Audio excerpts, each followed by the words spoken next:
Colleen, and everyone else. As BoardGo said, welcome to the 6th annual Board Gamers Charity Game Show!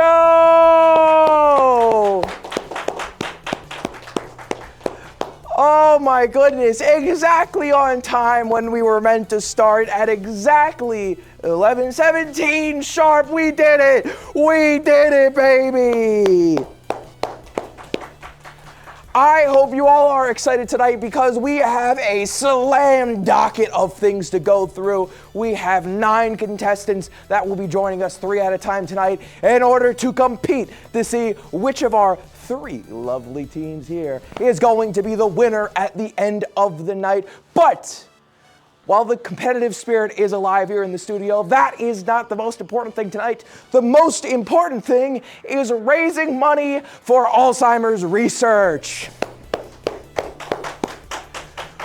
We're going to be raising money for Fisher Center for Alzheimer's Research this day. We are shooting for a goal of $5,000 up there in the top. And I do, probably despite better judgment, promise that if we hit that goal, I will be shaving all of my luscious locks. Oh my God. I am actually a little bit scared about that because this year we're doing something a little bit different. And that is, if we hit this goal over here, Mark has concocted a Saw-like game show at the end of the night for just me, with the help of some of our contestants here today. And depending on how good or bad I do at that, will depend on how good or bad my hair looks at the end of the night.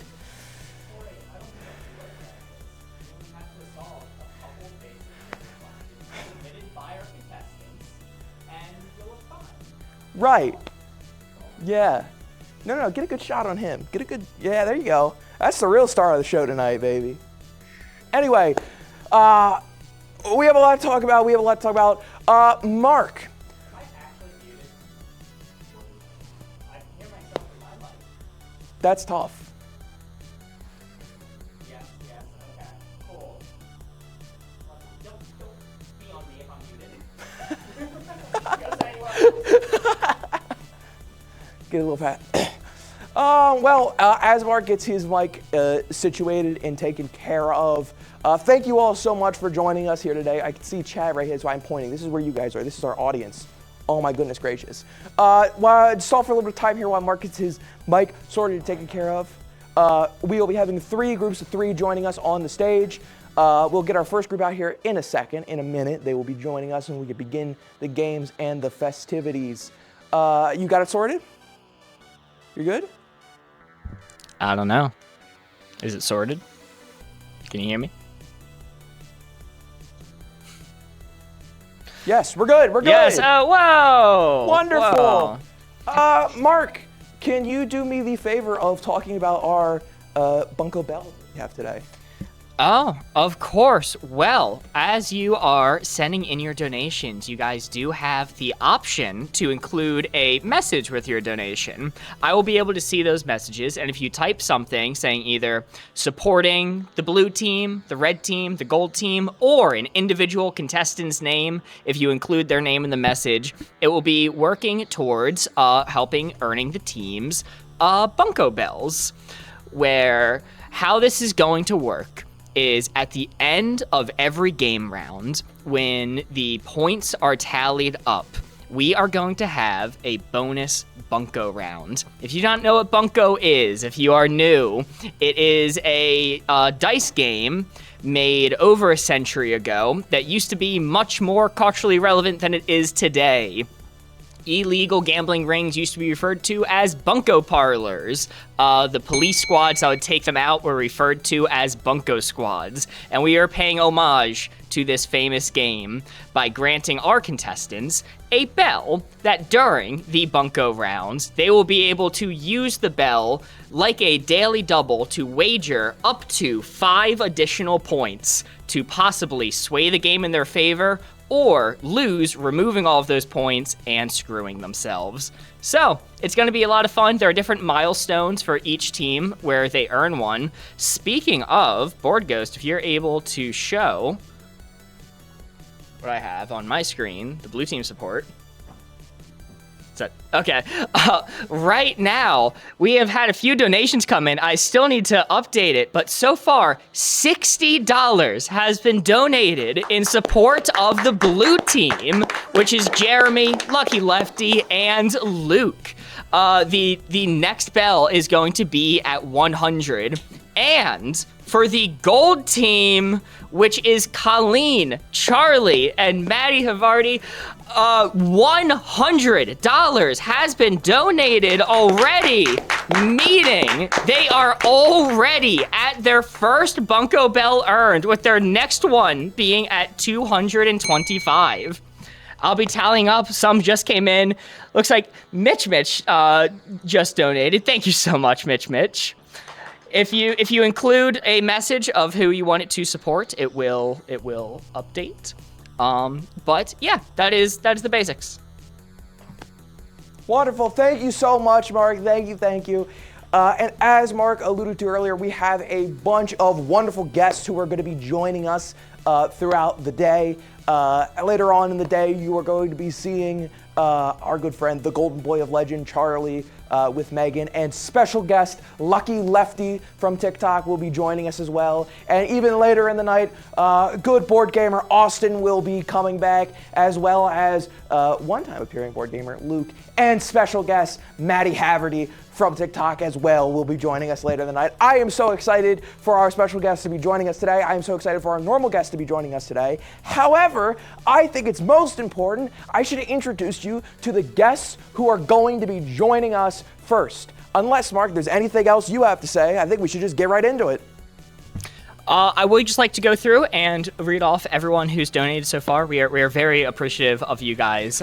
So far, we have a $10 donation from Hayden, a $100 donation from Country Mozart, a $100 donation from Colleen, one of our contestants. Thank you so much. We have a $50 donation from Ander. Holy moly, a anonymous $25 donation, and from Mitchell, a $5 donation. Thank you all so much. Y'all are incredibly generous. Thank you all so much for donating. We'll check back in with Mark later to see, get updated on everything that's come in. But until then, it's time that our first group of contestants introduce themselves. So let's start out first off with Jeremy representing the blue team. Come on down. Hello.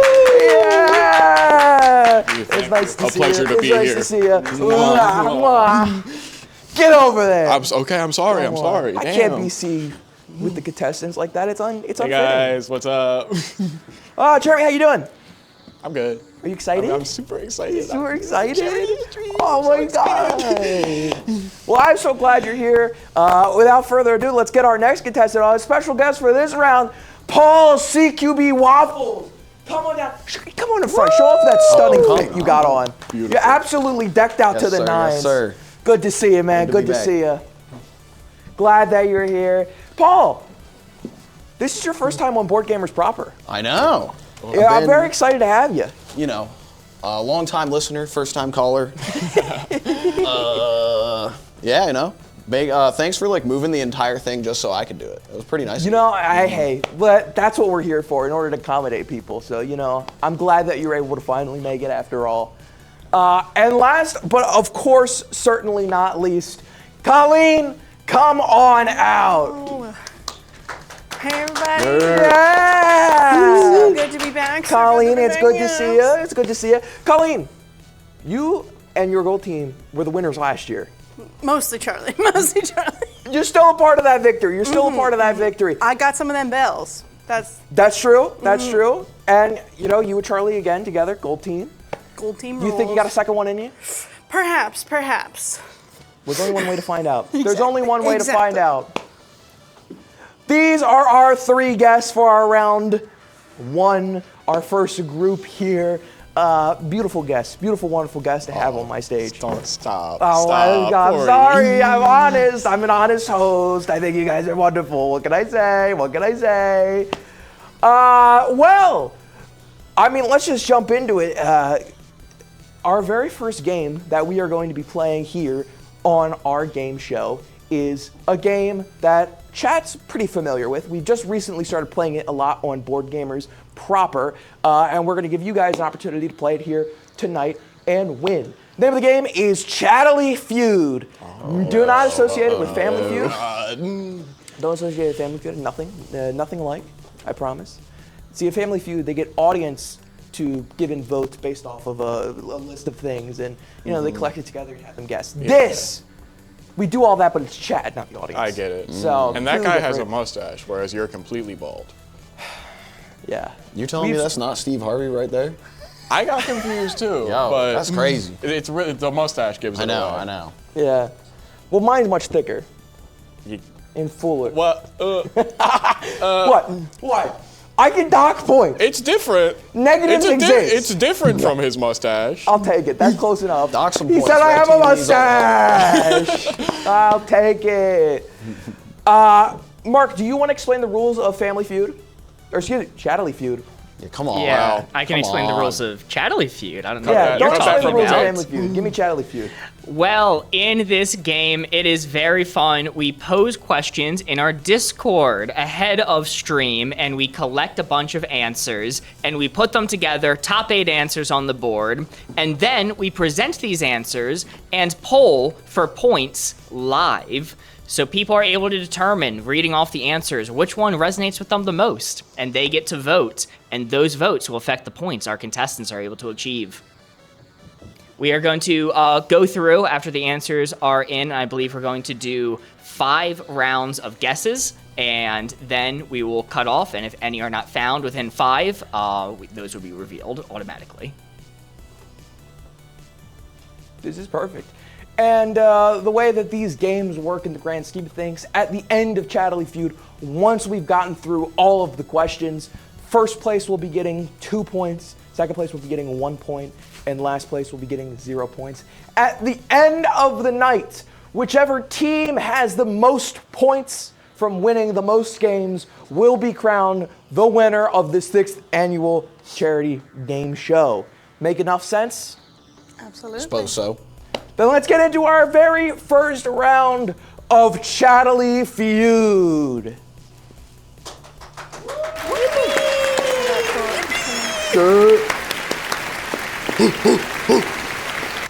Sorry. Well, so the first Chattily Feud question that we have for the evening. Christmas. What? Huh? Mic muted. It happens. Sorry, I was saying something before. Yeah! Seeing Mark died in chat is crazy. Anyway, first Chattily Feud question we have for the evening. Christmas was recently, just a couple days ago, and many of you have experienced the struggle of buying a gift for someone, maybe a family member that you don't know that well. So, our first Chattily Feud question of the evening is going to be, what is a safe gift for a nephew you've never met? Contestants, you can start thinking of answers. We're going to ask you to look away in a moment as we reveal the options.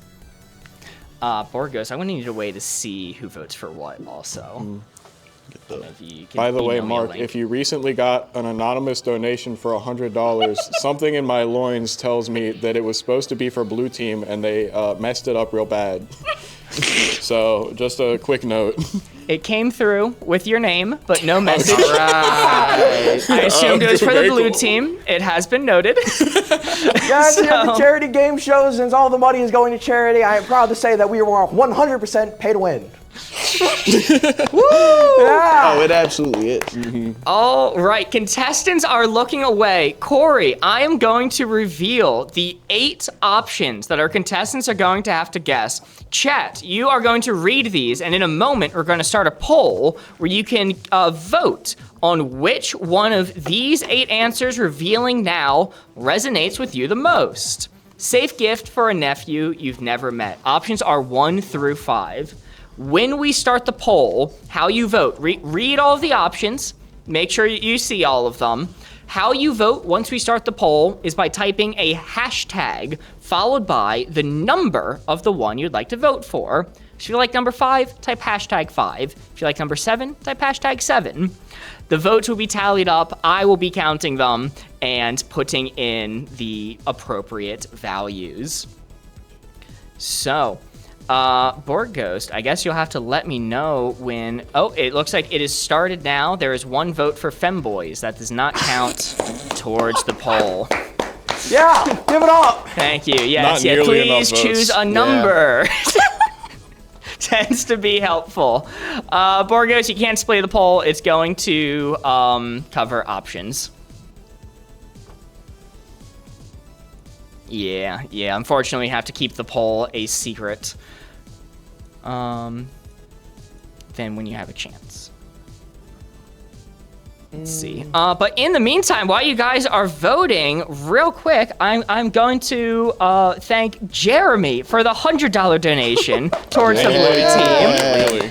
Literally Kelsey. anybody could have sent Anybody that. could have sent that. Kelsey, with the $100 donation towards Alzheimer's research, giving support to Colleen. So that's another bonus for the gold team.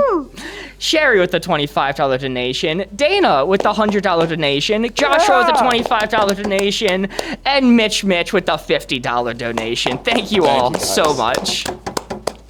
Thank you all. This one is going to Fisher Centers for Alzheimer's Research. You're supporting a very great cause that is very near and dear to us here at Board Gamers. So thank you all so much for your donations and for supporting us by donating. Corey, stall for me a bit while I get these points in. While the contestants have their eyes closed there, how was everybody's Christmas? Anything good. special? Anything good? Right now, it's very dark.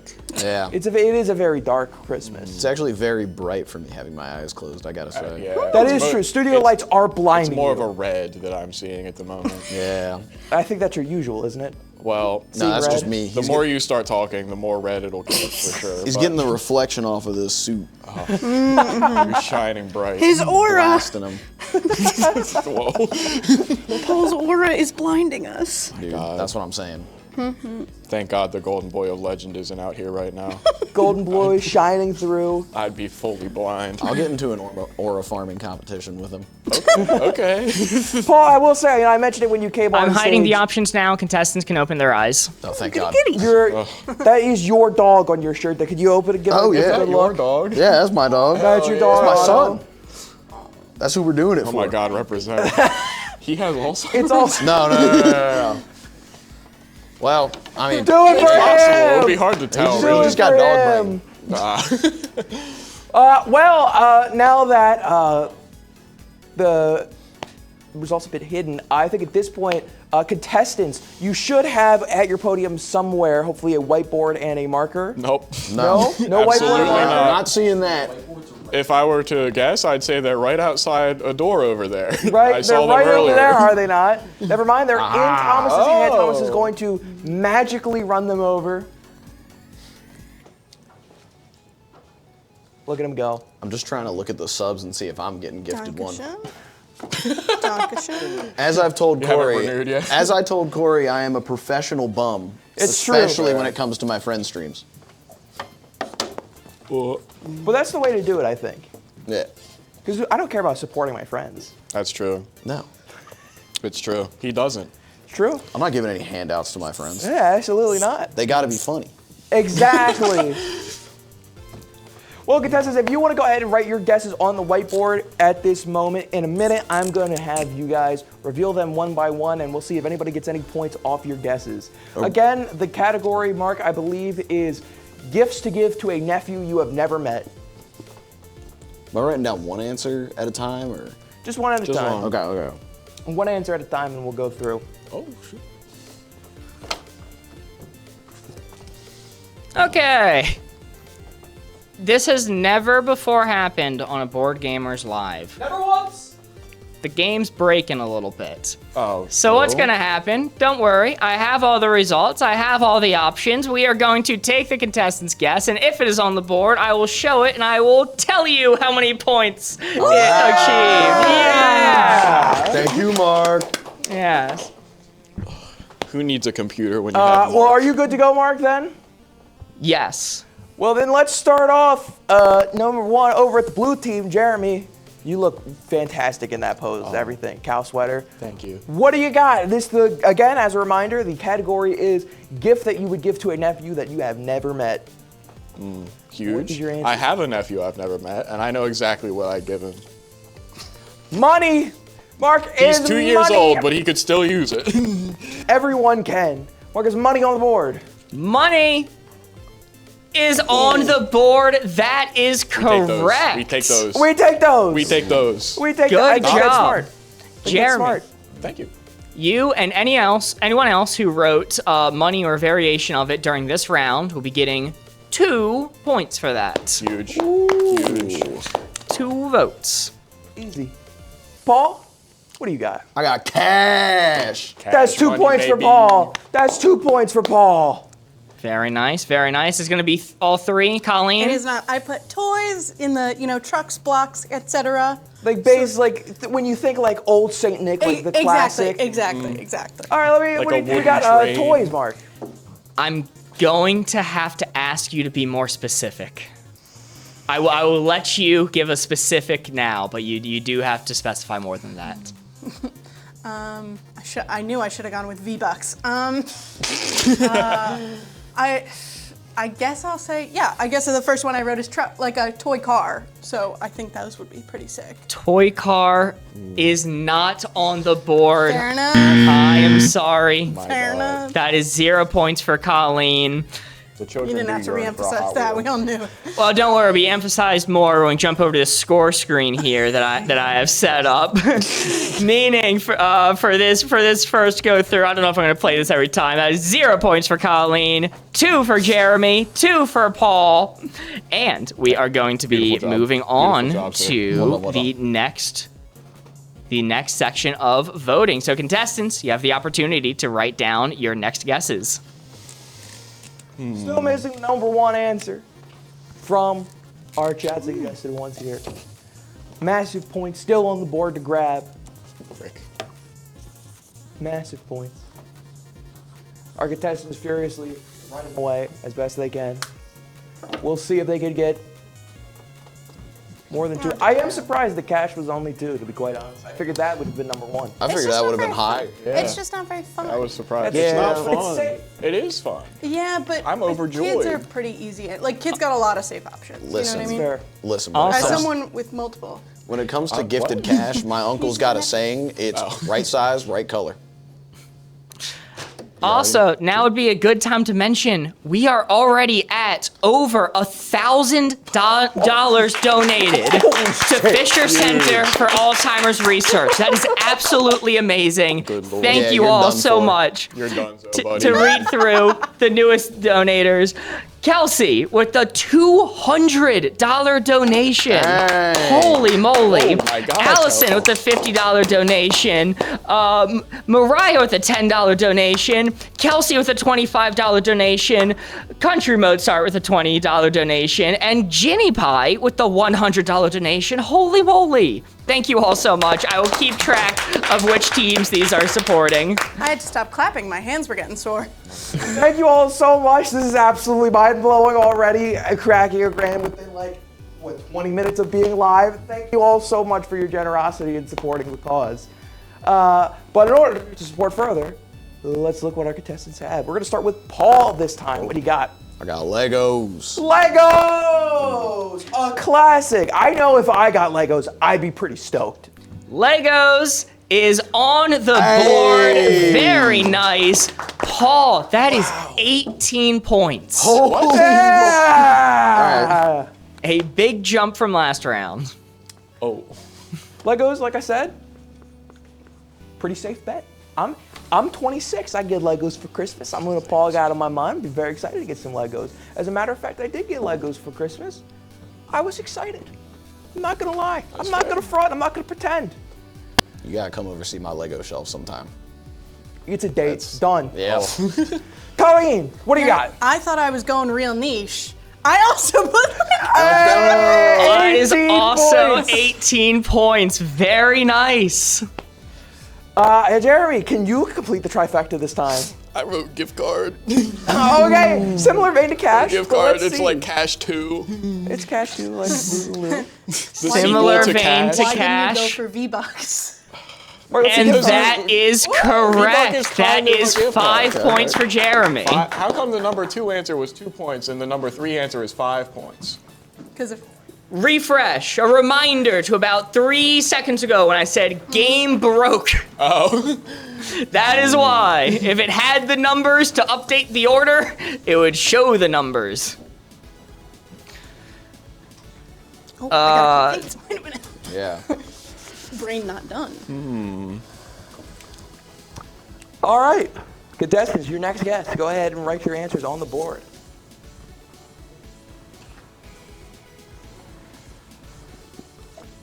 They write feverishly, quickly, trying to think of something worth as many points as possible. Again, the category is gifts you would get to a gifts that you would give to a nephew you have never met. Classic. I'm pretty easy. I think I was the type of kid that if I got socks for Christmas, I would consider that a big W. Because anything at all, I liked. I just like being a part of something. You know, I just like getting things. Wow. You know? Wow. I'm a jolly guy. What a sappy answer. Sappy Spelling's guy. not included, right? Not on this stream. Oh, thank goodness. Nobody laugh. All right, I did my best.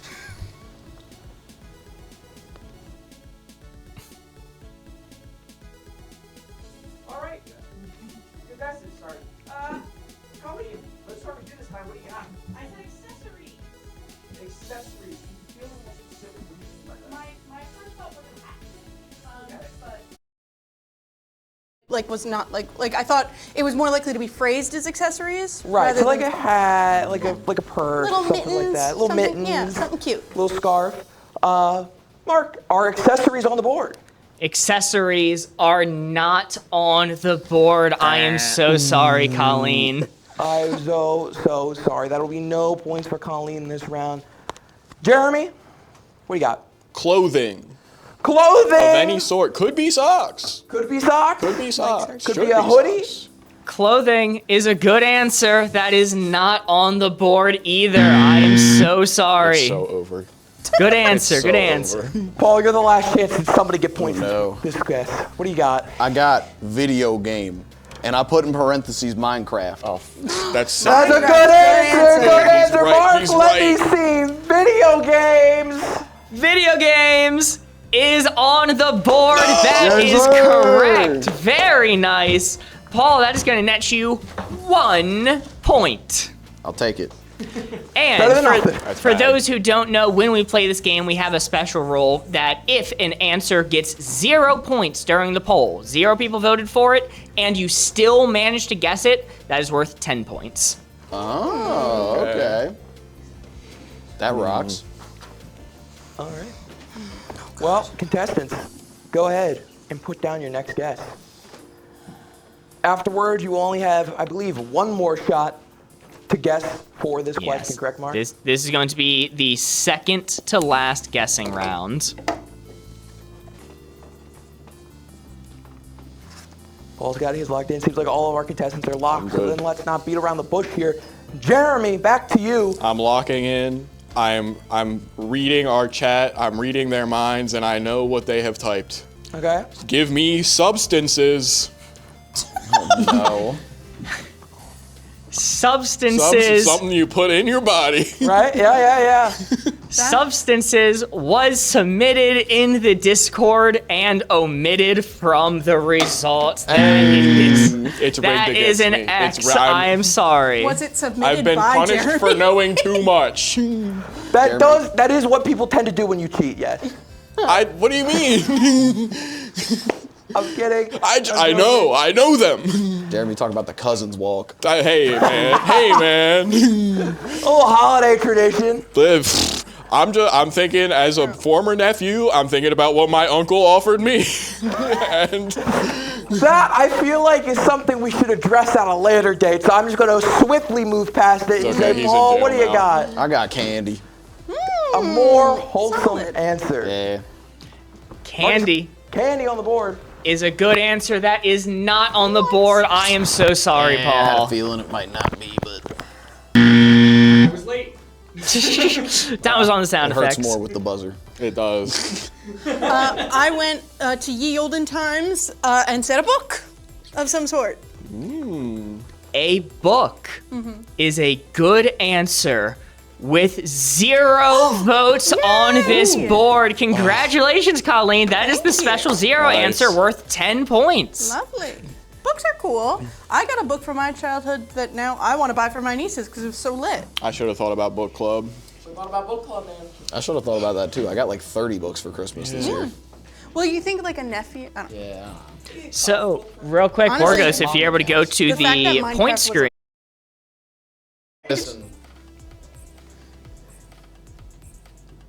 Hello? The animation one. Actually, In my do I have defense- to move there on my? Okay, there we go. We're sorting this out. Oh, there we are. In Well, my defense, my only nephew is 1 or like less than 1, so. we are going into the final round of guessing. Last chance to get points. That previous round was 0 for Jeremy, 0 for Paul, and 10 points for Colleen, bringing the totals so far to 7 for Jeremy, 21 for Paul, It's a and close 28 race. for Colleen. It's anybody's race. It is anybody's race right now. Hopping So I back, need there to is vote one that round there's an remaining. 8-point 3 answer. answers. 3 answers remain. Contestants, do your best. Your last chance to get any points for this round. Who knows, Jeremy? There still might be one worth 22 points in there somewhere. possible. It's It's possible. possible. It is entirely There's not. possible. Let him believe. Let him have a little Christmas It's magic in his possible the heart, number 2 all right? answer wasn't worth 2 points as well, but who can say? Who can say? You gotta lock it in, Jeremy. Lock in. We believe in Christmas miracles here. Now, ignore the fact that it is December 27th. Christmas miracles can come at any time of the year. It's whenever Santa dictates that you need it most. This is a rule. It is written in the Holiday Codex.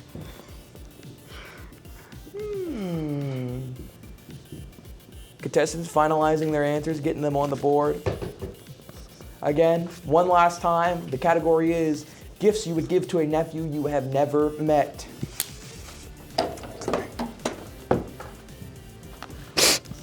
Colleen finishing up hers.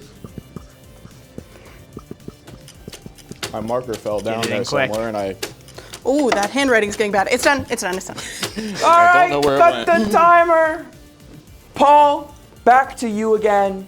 Last chance. All right. I wasn't sure on this one, but I got sports equipment, parentheses, football. A classic. Ball. A I didn't classic. know if that was specific enough. Ball. Sports equipment is a good answer. That is unfortunately not on the board. Well, Colleen, last chance to get one on the board.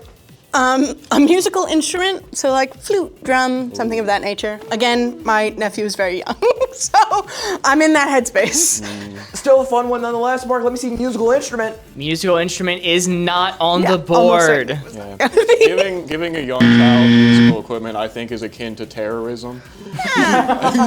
That's it's tough. A kid can make noise anyway. It may as well be a That's flute. fair. Jeremy, bring it home. Hey. Give me computer.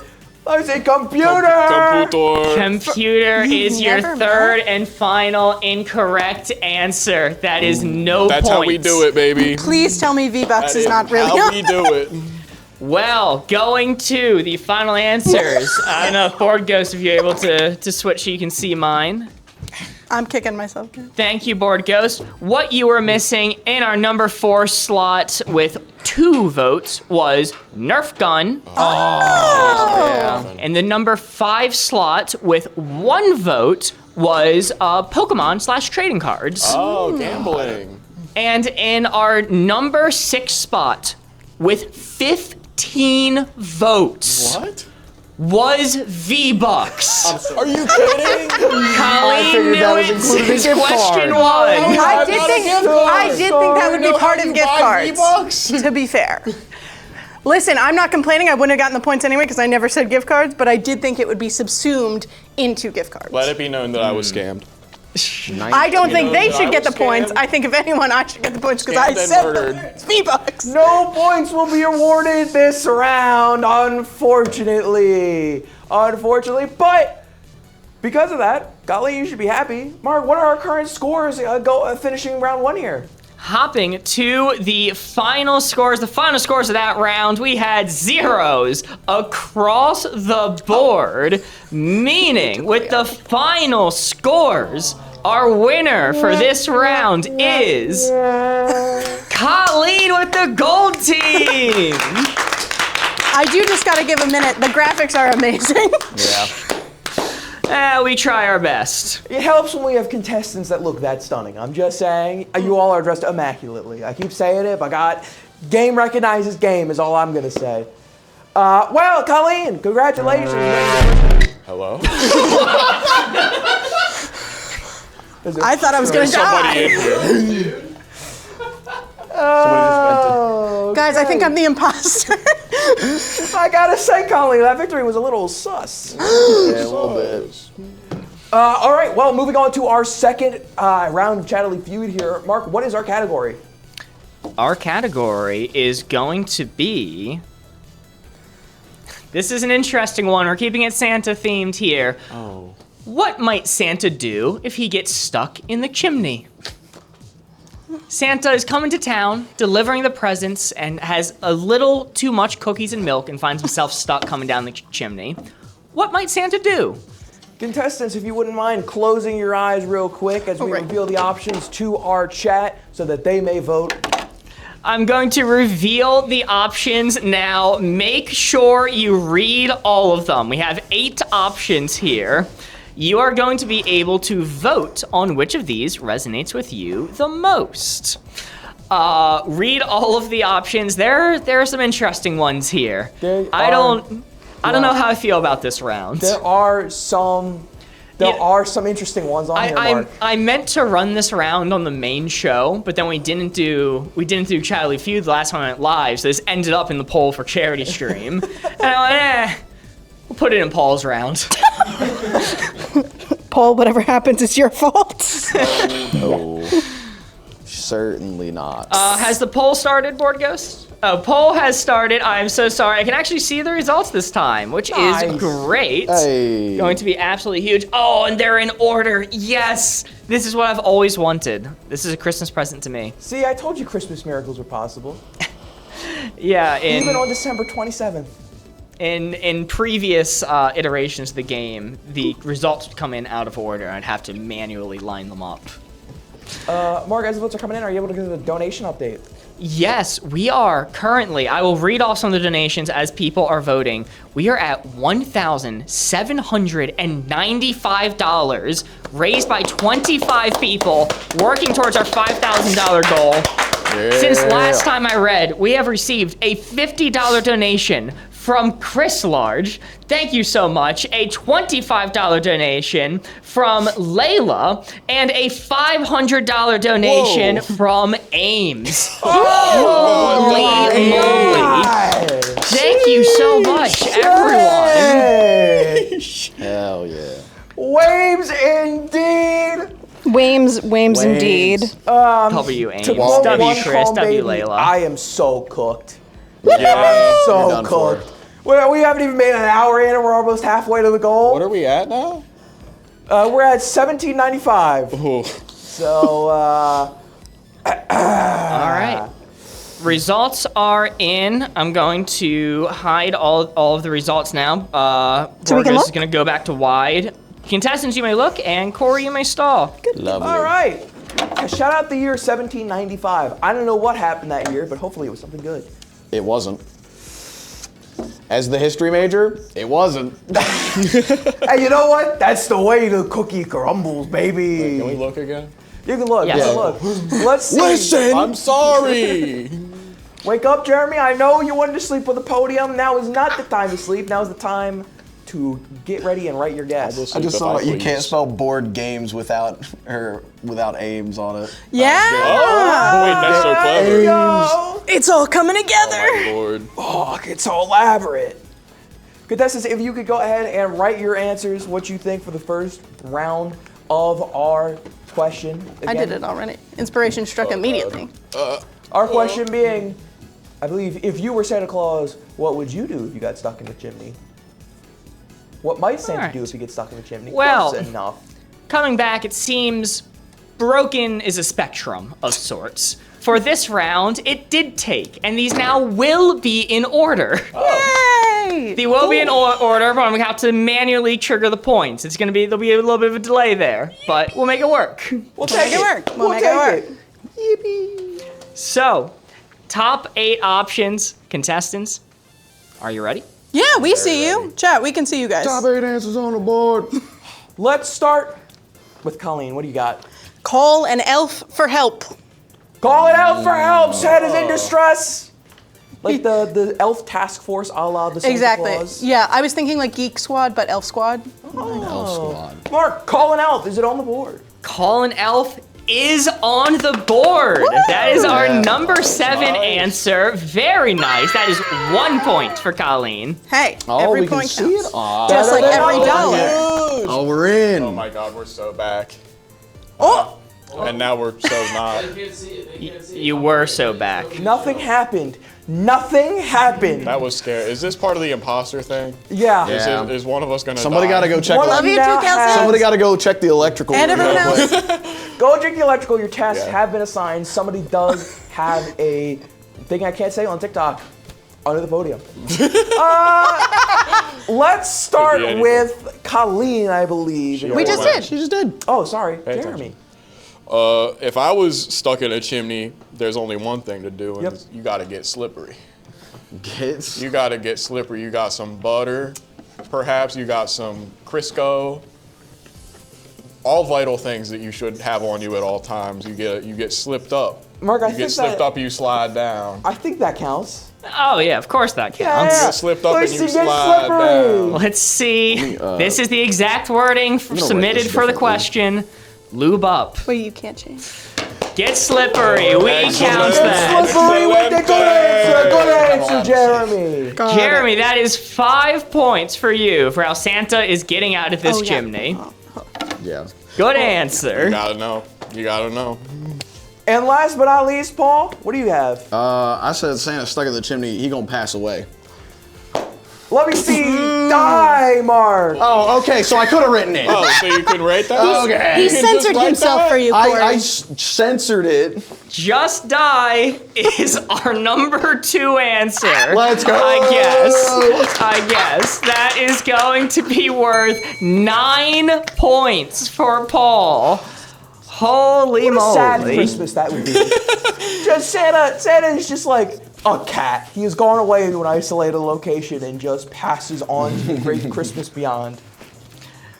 Meaning for this round, where the scores are at right now, we have 1 point to Colleen, 5 points to Jeremy, 9 points to Paul. Not bad, not bad. I would never have gotten die, so I'm glad somebody got it. It's a dark Christmas. It's a dark Christmas. I thought Santa was like functionally immortal. He might be, but Well, that's why he'd want to do that in that scenario, because if he's stuck, that means he's there until the end of time. Oh, okay. You So know? he's like just flip the You just flip the switch. He contacts an elf back at base, says, flip the Santa immortal switch. It's my time. Get a new clone out of the chamber. I'm done. All right, contestants. Now that you've given your answers, go ahead and take a second to write your next guess on your whiteboards, and then we will get into the round. Yeah, man. I don't know. It's a dark. What's that one? Is it Elvis Presley? Who does the Year Without a Santa Claus song? No idea. no, Elvis did the "I'll Have a Blue Christmas." Christmas without you. Was that Gangnam Style guy? Yeah, it was Psy. Psy. It was Psy Gangnam Style that did the Year Without a Santa Claus. Yeah. That's what I thought. Korean classic. The only song I choose to know is "Grandma Got Run Over by a Reindeer." That's a good one too. Also, I want to point out, as contestants are writing, shout out. Oh, it just went up, but shout out to the donation that was at 2025, the year that this charity stream is happening. At 2040 now. Hey. Thank you so much. We had a $50 anonymous donation. We have a $50 donation from Heather, a $25 donation from Austin Calm, whoever that might be. Country Mozart with a $105 donation, and Austin Calm with a $100 donation. taking us to $2,040 raised That's for a Alzheimer's call. research. That is astounding. I Thank you am all. completely flabbergasted. We're not even an hour in and we're almost halfway to our goal. Thank you all so very much for your support. It genuinely means the world, and it's for a great cause. Fun little tidbit in fact here that we have for you guys is that Fisher Center for Alzheimer's Research, one of the very fun things about it is every $2,000 donated supports one entire day of lab research. I'm talking materials, I'm talking employees, everything. So already, just an hour in, you guys have successfully funded an entire day's worth of Alzheimer's research. So shout out to everybody who's donated today. Yeah. Here's to a few more. Guys, I don't know what Chad's talking about. We started exactly when we said we would at 11:17. It's true. Thank you. Exactly. Also, thank you, Calm Baby, for the 25. Exactly. One more Yeah, love Calm Baby holding it down for the red team. slightly for the blue team. A little bit. Let's move on to our guesses that we have here. I believe we started with Colleen last time, yes? Let's start with Jeremy this time. What do you got? All right, this is step 2 after the slipping it up plan. After you get slipped up, slimed up, there's only one other thing to do, and it's wriggle around real good. Yeah, Wriggle around real good. Like a worm Santa wriggled around that gym. It's what you do when you're in quicksand. It's the same principle. You gotta look at wriggle around. I gotta give it a little wriggle back and forth. Let me see wriggle around, Give Mark. it a shimmy. I think Jeremy's a natural at this. Oh, yeah. Is on the board our number 1 answer with 10 points. I've been stuck in many a chimney. I had a former career as a British chimney sweep when I was a young lad. That Did you know explains that? so much, actually. Yeah. Yeah, that tracks with you. I'm You've a always natural given at me it. street urchin vibes. Thank you. You're Thank welcome. you. I try to stay true to my roots. Paul, next up on the docket here, what do you got? Listen, Santa, magical fat man, as we all know, he's gonna break them bricks. Them bricks. Bust it wide open. Santa has Hulk Good level answer. breaking strength. out. Good answer. It just is not. Just a la the Hulk and Kool-Aid Man smashing Yeah. himself free from the fireplace. Mark, do we have break them bricks on the board?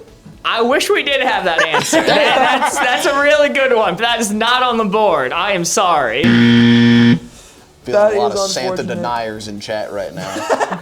They do not understand the power of the claws. Moving on, last but not least this round, Colleen, what did you say? I said burp/fart/expel bodily matter as to, slim himself down to escape from the chimney.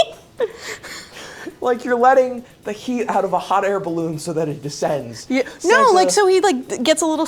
Listen, like bloated, as someone who burps a lot, it helps. It will help. You know what? If anyone gets stuck in a chimney, make that step 1, all right? Because it's real easy. I think that is the easiest way to reduce, distance between in order to get out. So sure, I believe in it. Mark, let me see. Burping/releasing gas. I said don't- matter, not gas. Sorry, matter? I don't think I can accept that answer. I'm gonna say that is incorrect.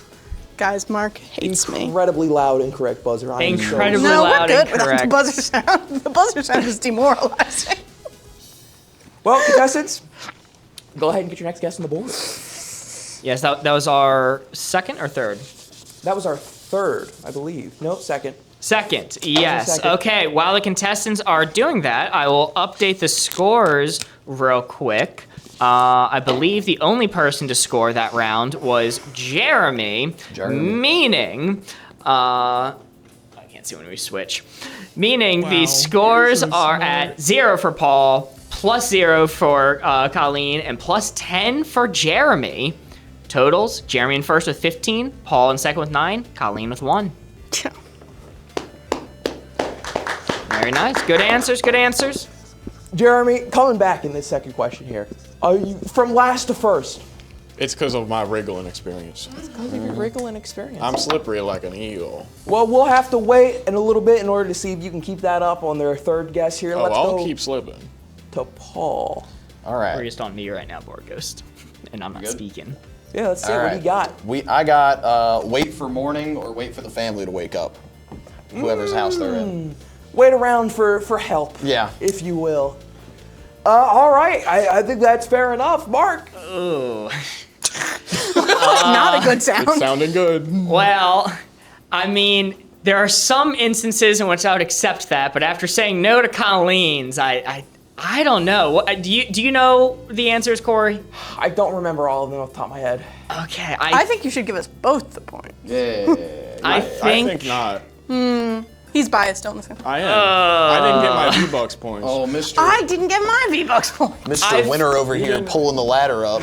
I ate dog poop last I don't know. I will defer I to need Thomas, the most trusted of all board gamers. Thomas, that answer right there, would you accept that for what Paul said? Yes. Okay. The fault is no longer on me. I will reveal Why'd you let Thomas aside? No, I'm kidding. relax/take a nap. Oh, yeah, for okay. sure. For sure. Okay. All right. I can see why there would Taking have a been some back and snooze. forth. But no, yeah, no, and I that's totally fair. agree that is included in that. That is 2 points for Paul. Okay. I'm glad there's no reaction. At least Perfect. negative. Very good. 2 points for Paul. Colleen. I'm doing spaghetti at the wall type vibes at this point. Shape shifts.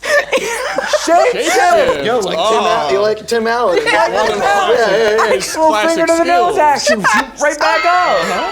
Hey, Christmas magic is alive in the air. Mark, let me see shape shift. I'll accept it. Yay! Use Christmas magic is our number 3 answer, worth 7 points. Dang. Wow.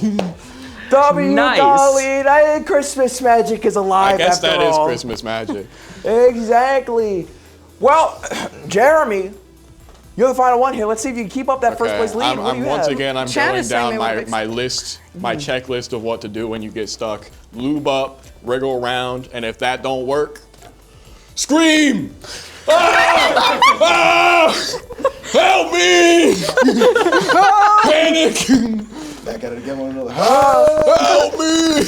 A little 5-year-old child walking down the street. Oh, help me! Oh, God! Help! They see just little Santa Claus feet sticking out the top of the actually- chimney there. Christmas He is alive in the dives in air. head first. Of course. What do you think? Why Santa He's like swan an dives Olympic into the swimmer. chimney? Yeah. That That's is it. a great answer. That is nowhere near this board. I am crazy. sorry. I'm so You were sorry, robbed. Jeremy. 2 answers At no point remaining. does he lose his cool. Sorry, what He's number? different. What do you He's think the built wriggling different. out is? Or guess it. Like which ones are not out? I'll check that in a moment. I'm Okay, going to display sorry. the score add up right now, which is going to be, we have 0 for Jeremy this round, 2 for Paul, and +7 for Colleen, taking the totals to Jeremy still in first with 15, Paul at 11, and Colleen with 8. Very nice. Good Good answers. answers. All around. You guys are looking for options 5 and 8. Yes, we'll go one more time. Does that sound fair?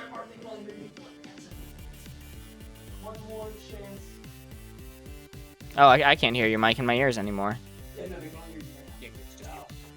Ah, it's only me. Hey, chat, how's it going? I can read you, by the way. As we are going into the final round of guessing for this Chattily feud. I'm excited. Hi, Kelsey. Mark middle finger for saying my full name. It's tough. Look, it doesn't come in as your usernames. I have to remember who's who. Some of these, like, full name, I have to remember that is in fact Country Mozart. You knew Ames? Ames's real name is very close to Ames. Not that Allison isn't close to A, but Mark, can you say shut up, Kelsey? Only because it's Christmas. Shut up, Kelsey. All right, we're solving some technical difficulties, it seems. I'd like to give a thanks to a $15 anonymous donation that came in. Thank you so much. And remember, when you leave the donations, I believe after you hit donate, that gives you the prompt to have a message. That is where you can say what passport. I didn't see Austin saying he forgot he was on the red team. Come on, man. Look down. Spiritually, you're on the blue team. Look at your outfit. Just look at the outfit. He is dressed in all red. Yeah. He might be colorblind. But his That's aura true. is so red that it like cancels out, and he's like, "Oh, I forgot about the outfit." He's always wearing, to him, red outfit in his This is rose-colored normal glasses attire. look like Okay, normal Austin. attire. True, true, true. Okay.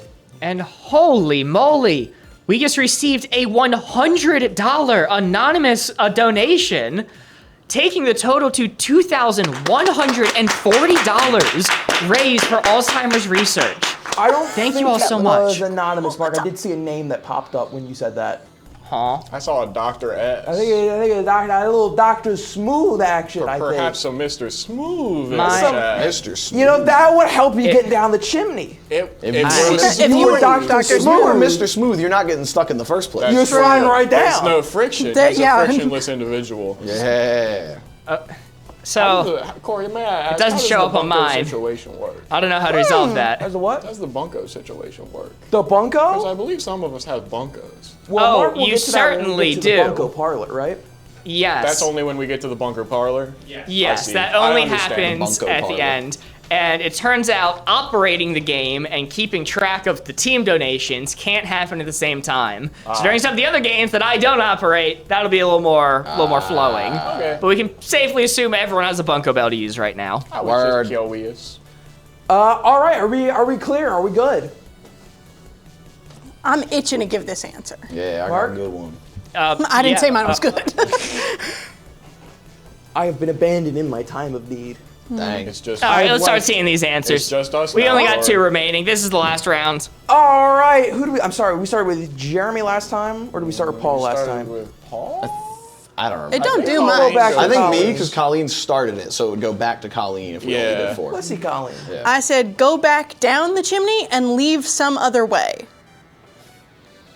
But Back but down he's and out. stuck. Back down and out. Listen, Mark. guys, I did not. I was out of actually things to do. Oh shit. Good answer. That is you, not Ace. on the yeah, board. totally I'm fair. sorry. Totally fair. Moving to Jeremy. If I was in a situation like that, I would simply not be fat anymore. Lose weight. I would lose the weight. Lose weight. I That's would good rapidly thinking. lose the weight. I think That's that's the path I shape-shifting chose. from Sweat it last out. round.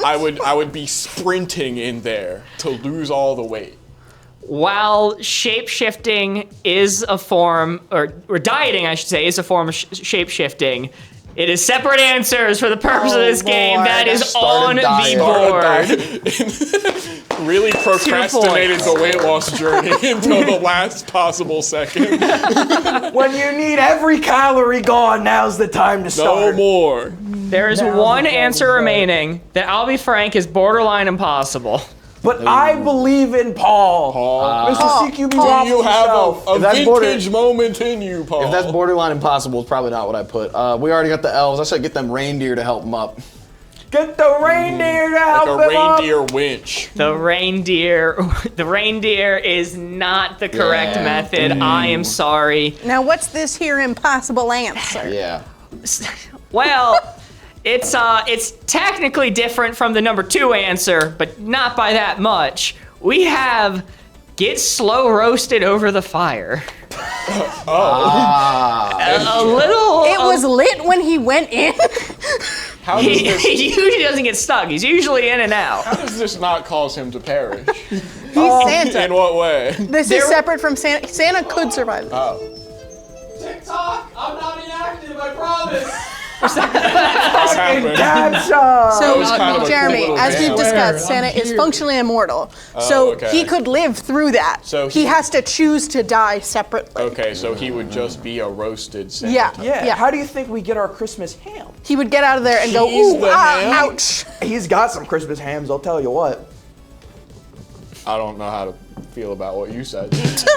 Or respond to it, frankly. Anyway, that is the end of our second question mark. What is the score looking like going into the third?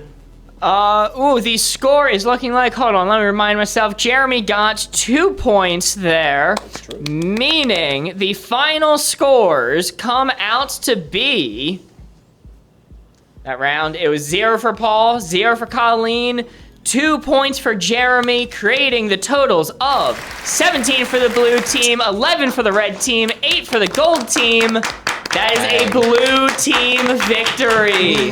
Well done, well done. Thank you. Very nice. So that is 1 for the gold team, 1 for the blue team. I'm sorry, Paul. Oh, I'm getting second every time. I can't be mad that's about solid. that. You can't be mad. It's you know your what? time to shine. It's your time to shine. It's nice. Consistent. Like Colleen said, it's your time to shine. We should probably, Corey, now be moving on to the bunko rounds Yes. for a time. I'll give my So, fiance's in check. But I should say, before we get into the bunko round and I let you have it proper, doesn't Mark, seem happy with we're going Yeah, into the bunko no, she's parlor not. here with 1 point a pop for the blue team and the gold team here. If, God forbid, we enter the bunko round and at the end of it, there is a tie, still the tie will be broken and decided by whichever team has raised the most money so far. So just keep that in mind. Mark, take us to the bunko parlor. So, I should have explained how this is going to work with Chatterley Feud, but so the points didn't get too skewed from one game to the next. Each game, whoever got first got 2 points. Whoever got the most votes had 2 points. Second place got 1 point, and third place got 0. So, Colleen, you had 2 from the first round. Paul, you had 1, and Jeremy, you had 0. In the second round, we Jeremy, different. So we all have 2. We're all 2. Yeah. everybody has We're 2 dosed up. points. All right. So this Now bunko nobody bet parlor anything and we'll tie. is going to matter. Normally, you're going to be getting a bit more points than 2 or 3. So normally, you'd be able to, without using a bell, wager up to 3 points. I am still going to allow that, and all teams at this point have acquired a bell. But for this round, there is no points in using your bell. So, Okay. we are doing the bunko parlor. This is going to be a general trivia question asked by me. You are going to have 4 questions. I choose the topic every time, so this could be cruel. It could be easy. You never know. You're going to have to read the topic and decide ahead of time how many points you want to wager. This is going to be like a daily double. Just general trivia. So you can play it safe and write 0, or you can go for the win. And we know the category before we bet. Yep, A your la category. Final Jeopardy. Final Chad- Jeopardy rules. Chad, I'm going to be honest with you. I'm cooked. I'm cooked. It's over. Well, your topic for our first general trivia bunko parlor, in theme with Family Feud, your topic is Steve Harvey. What's Family Feud? It's this Really cool thing, game you show. know. I was watching it before stream. Yeah. Was thinking about it. So I figure out right how many points I'm wagering. So we wager We can wager up to 3. up to 3, but we all have 2. Yes. So we could go So into I the can negatives? go negative. No. Oh, So You can it- wait. wow. it You can flash wager 0. up to the points you have. Okay. so we can only wager up to 2? Yes. Okay. Where'd the 3 come in? Country By Mozart, default, I see you. by default, when playing this game, you can wager up to 3 without using the bell. So there's a limit. So we even did if you so have, bad that okay, we okay. didn't get the default. More I like think we not all enough did games good. were played. Sure. Probably next time we do it, first place will get 4, second place will get 2. You know, we're all learning. It's all our Yeah. first time on Earth. It's so. true. The other games I are was scored born differently than just Chatterley yesterday. Feud. Well, contestants, have you decided how much you would like to wager on this first question? Sure. All right, let's see it. What Jeremy, No. we'll start with you. That's 1. 1 point wagered, Paul. Wagering 1. Wagered 0. 1. And 0. I don't know Okay. that much about Steve Harvey. What do we know about my Playing man it safe. You Steve? can respect Wow. that. Did you know I Steve I Harvey consider won? this, I wasn't going to say as the points are in, I consider this to be the easiest of the bunko parlor Are you questions. kidding? That's crazy. So, we will hop into it. Your question, your trivia question is, every year until she died, Steve Harvey sent his former teacher what for Christmas? This is the easiest. This is easy. I'm betting nothing every round. I thought this was pretty easy. Like I said, you guys get multiple choice as well. Okay. I did say okay. that. Multiple choice. Your options are a comb, a Nintendo GameCube, a television, or a live mouse. So do we put the number? You can write the number or type it out. The number won't be on the answer screen, so it might be easier if you if you write Is it out. Nintendo or Nintendo? Because it does matter. ignore all typos. An important aspect of the Bunko Parlor is it was written at 3 a.m. this morning, so no typos are to be counted. What you gotta understand about the Bunko Parlor is that there's no rules in the Bunko Parlor. This is all the illegal. Spelling doesn't count, all right? Yes, Yeah, it like is. Colleen said, it's all illegal. The cops could have caught us at any second and arrested us. It is meant to say a Nintendo GameCube, but it was spelt wrong. And you might be asking yourself, oh, but Mark, you had weeks to prep. To which I would respond, we had weeks to do other things as well, which we did. We don't get a show like this in 24 hours, am I right? Well, contestants, similar in a sense. Let's see what we got. What do you guys got? Jeremy, we'll start with you. The little mouse. A live mouse. A live mouse, number Little 4. live mouse. That's a weird thing to say. That's a What weird thing drew for you to number 4? Huh? What drew you to the live mouse? That's a weird thing for you to have come up with. That's it. Yeah, and Mark's never done anything weird That's ever. literally it. Nope. Fair. Paul? I also went for number 4. A live mouse. Yeah. Very nice. And Colleen, it did not matter because you With very wagered little 0. stake in the game, I set a TV to make sure she could see him on TV. Wow. Oh, you know what? There's some thought in that. Meaning, I thought about going Chrome because into mustache. the answer. Paul, how much did you wager again? I wagered 1. You wagered 1. Jeremy wagered 1. The answer was number 3, a television.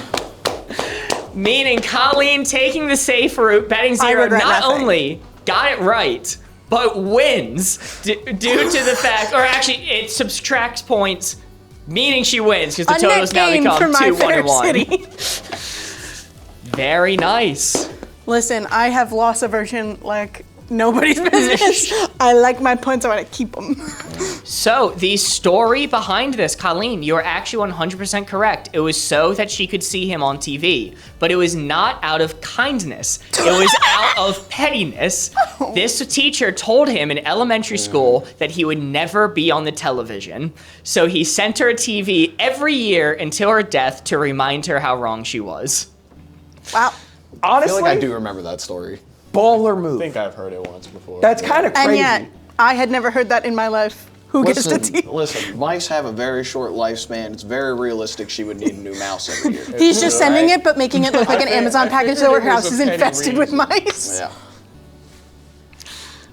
Very nice. Meaning how the overarching team points work. Corey, would you like to explain it? Yeah, so at the end of each one of our games, the way the score is going to work is very similar to how it worked for Family Feud scoring, is that first place will be getting 2 points towards the show total, second place will be getting 1 point towards the show total, and last place will unfortunately be getting 0 points to the show total. Now, Colleen, by betting 0 points, even if you did, you still would have came in first because you got the answer right.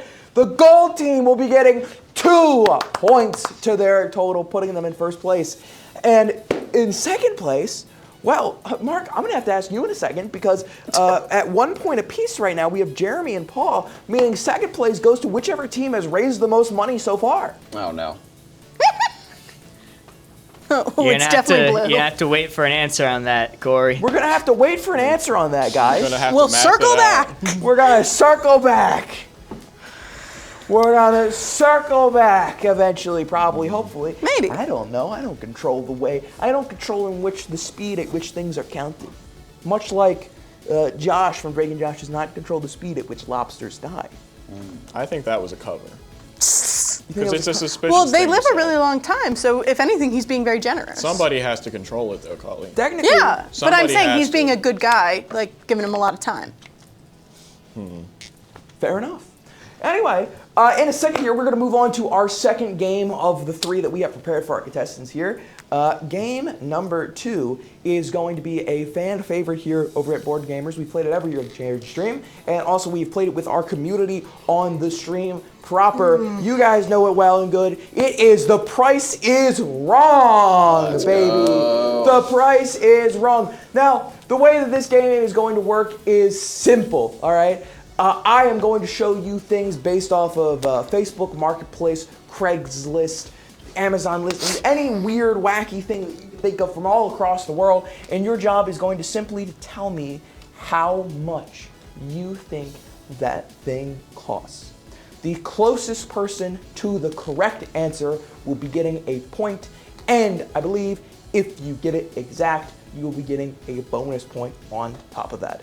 Good luck, though. Yeah. I'll need it. Mark. Huh? So I've been adding up points here. So I'm not finished counting. I still have a few more to do. Okay. But with that being said, knowing I have not even counted Ames's yet, which was towards the blue team, I do believe, and the current totals we'll go through. Borgos, if you can show my screen. Blue team, not even counting Ames's 500 yet, has had $560 donated in support of their team at the time. So much, guys. At the time of me counting, bringing their total to 620. Where, at the point where I'm counting, red team is at 0.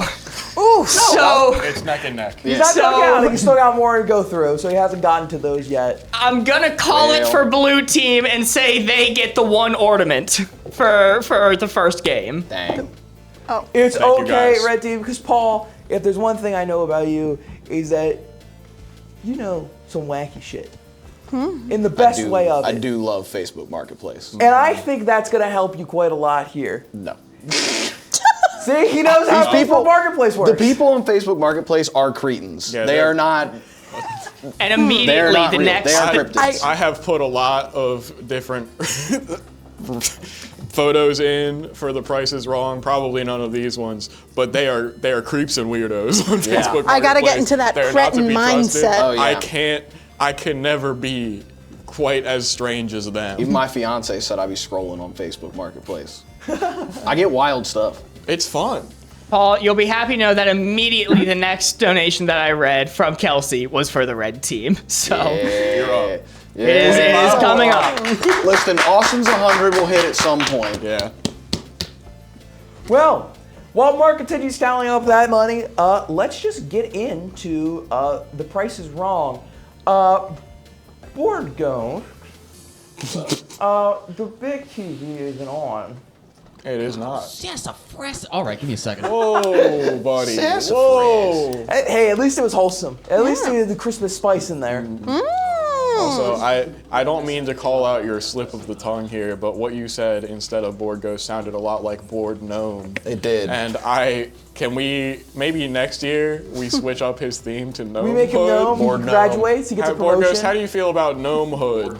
You get, Or no. You've come back to life. It's but like now you're knighthood, but he's gnome. gnome hood. Yes. Okay. You could I be can- a ghost I can vibe- gnome. Poltergeist and a W-A. lawn gnome. Yeah. I can vibe with board gnome. Completely rebrand. Let's do it. Gotta work on my drinking constitution and shorten myself. How do you shorten yourself? Just carry a lot of heavy weight around? Cut your legs off. Yeah, amputation. Do the reverse of that tolening surgery and just take out some of your femur. Get squeezed real good. Trash compacted. Smoosh. Trash. Get smush. I think you could go to outer space for a while.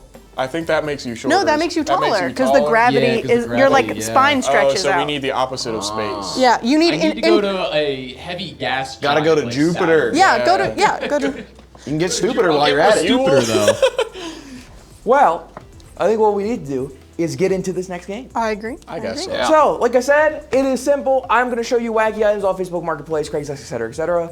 You guess the price. The closest gets the point. Simple enough. Let's see. There's no like going over thing. Go Cotton Hill mode. no Absolutely. what? It's not like There's no closest without going going over. over. That's Okay. some other weird show. I don't know. okay. No affiliation. Good. So, this is what we're going to be doing. This is round one. All items cost less than $100. The closest to the price gets 1 point. Guessing the price of the nearest dollar gets you 2 bonus points. So if it's like 99 cents, as long as you're the closest to the dollar, I'll still give you the bonus points. I'm not going to make you guess the Generous. penny amount. Word. So, as a reminder, all items less than $100. Let's see what our first one is. As you see on the side, retail value less than 100. Today's special item. Ignore the item from Jeremy. That's a relic from the past. That shouldn't be there. That should be exploded. Ignore that. We're gonna go on Machamp Pokemon life-size statue is the name of the listing on Facebook Marketplace. Oh, thank goodness, there's a picture. Yo. Boom! Whoa! There is That's that how tall lad. they are? There is that lad. He's pretty. And that's as next to a bike. It's a bicycle in the background. you get a little biking for size, cushions for size, too in the bag.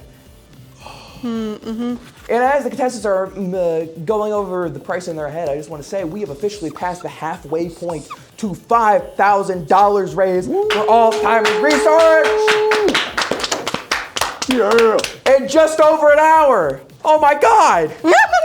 That's insane. That's insane. Bald. Bald. Look, We get 10,000, we get to start gluing hair back on. Yeah. This is a friendly But reminder. other people's hair. If we hit $100,000 today, then I will shave Mark as well. That's not true. You can't say that. He can't stop me. He can't stop me from doing it. No, please don't. Yeah. Can't stop me from doing it. Well, hold on, Mark. What was your goal? Hold on, wait, hold on. Blah, blah. Sorry, my mic was muted. I need to specify Jeremy is lying and telling fibs during a not. charity event, which is quite rude. Yeah. Well, no, hold on, Mark. Actually, what's nobody your- lies on the Your internet. goal that you set? My Yeah, goal? you had a 90, Yeah. you had At a 99,000 goal. just 1,000 shy of Jeremy's goal, you would kill Jeremy. Oh, okay. Oh, These true. were channel points. So These are PEMDAS, dollars. That it was a cancels channel out. point thing? Wait, they can do that anytime? That wasn't Yeah. a one-day deal? He's really just looking for an excuse. Hey, listen, if that's what I gotta do to help the channel, So be it. do your thing, guys.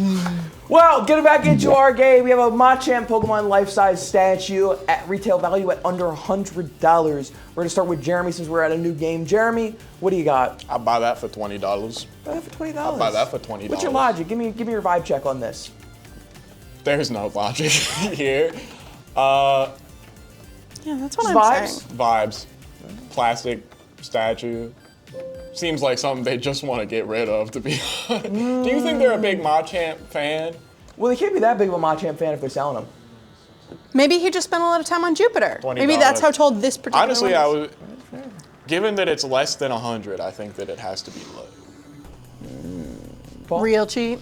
I said $65. $65. That's over 3 times as high as what Jeremy has. Give me your Yeah. logic. My logic is just kind of, he's pretty big, but he's not like, you know, he's not like 5'3" like chat was saying down there. Like, it's a big statue, but again, somebody's trying to get rid of it on like Facebook Marketplace. They're not going to be trying to get like, you know, double what, well, I would hope they're not trying to get double what they paid for it. But, Can we get a fact checker? How big is Machamp?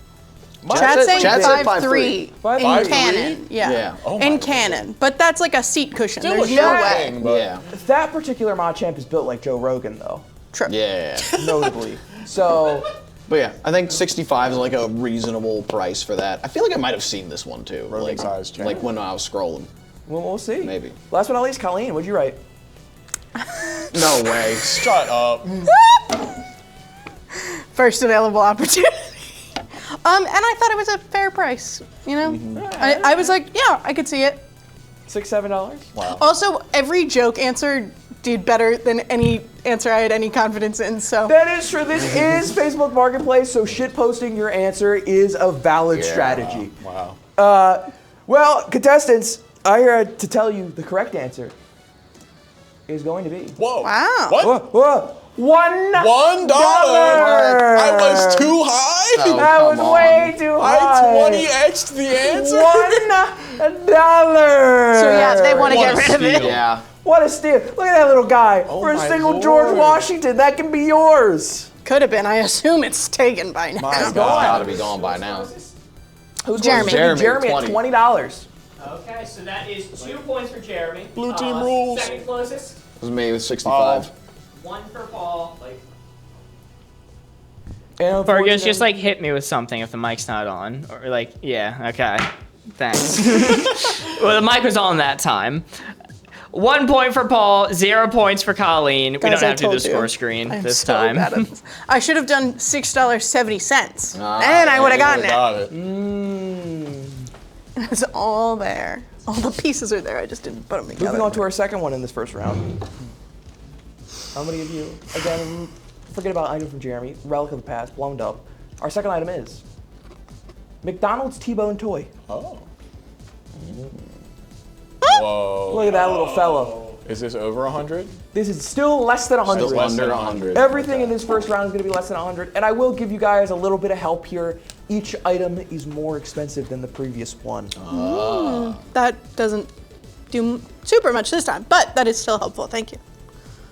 3 items in a round. This is our second one. It is going to be somewhere between $1 and $100. Look at that little guy. The coolest hat and mustache combo you have ever seen in your damn life. This one was submitted, I should say, the previous one was submitted by Morgan. Oh. She couldn't be here in person, but I at least got her here in spirit in some way, shape, or form. And that's why the blue team got it. That's why the blue team got it. But if we're going to follow that logic, to our success the today. red team is going to be getting this one because this is from Austin. Yeah. Yeah. I might have It seen kind this of one in looks the like Discord. Austin. Oh. Yeah, I'm going to just admit to that up front. You can take points away if you want, but I think I saw this one in the Discord. If you got it, we'll see. We'll see if I remember what it was. That is the caveat. It is a memory game.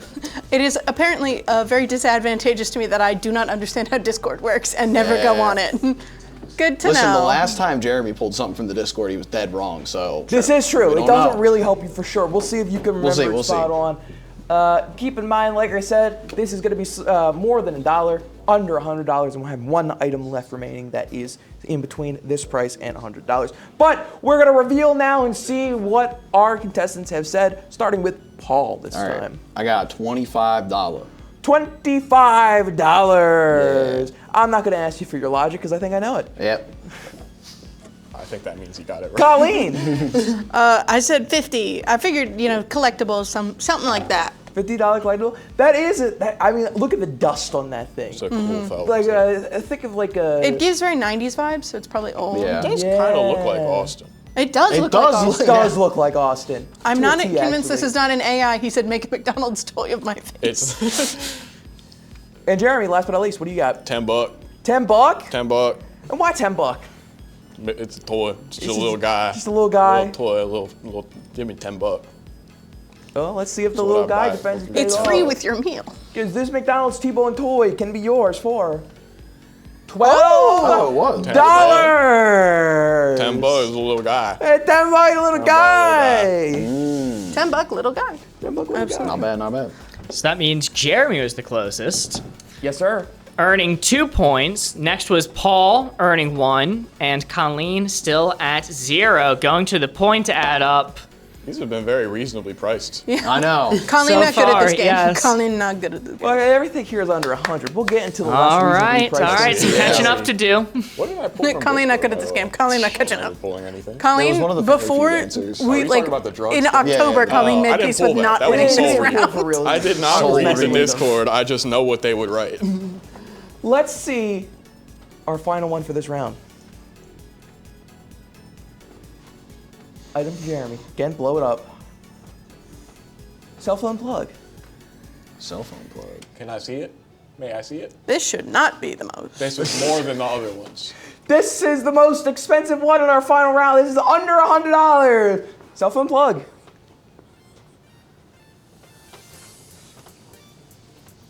I think it's pretty self-explanatory. I mean, It's a cell phone plug. it is. I think. Take it, you plug your cell phone into it, plug that into a wall. Who doesn't love a good It cell phone? doesn't look like a cell phone. It looks like a ground lift.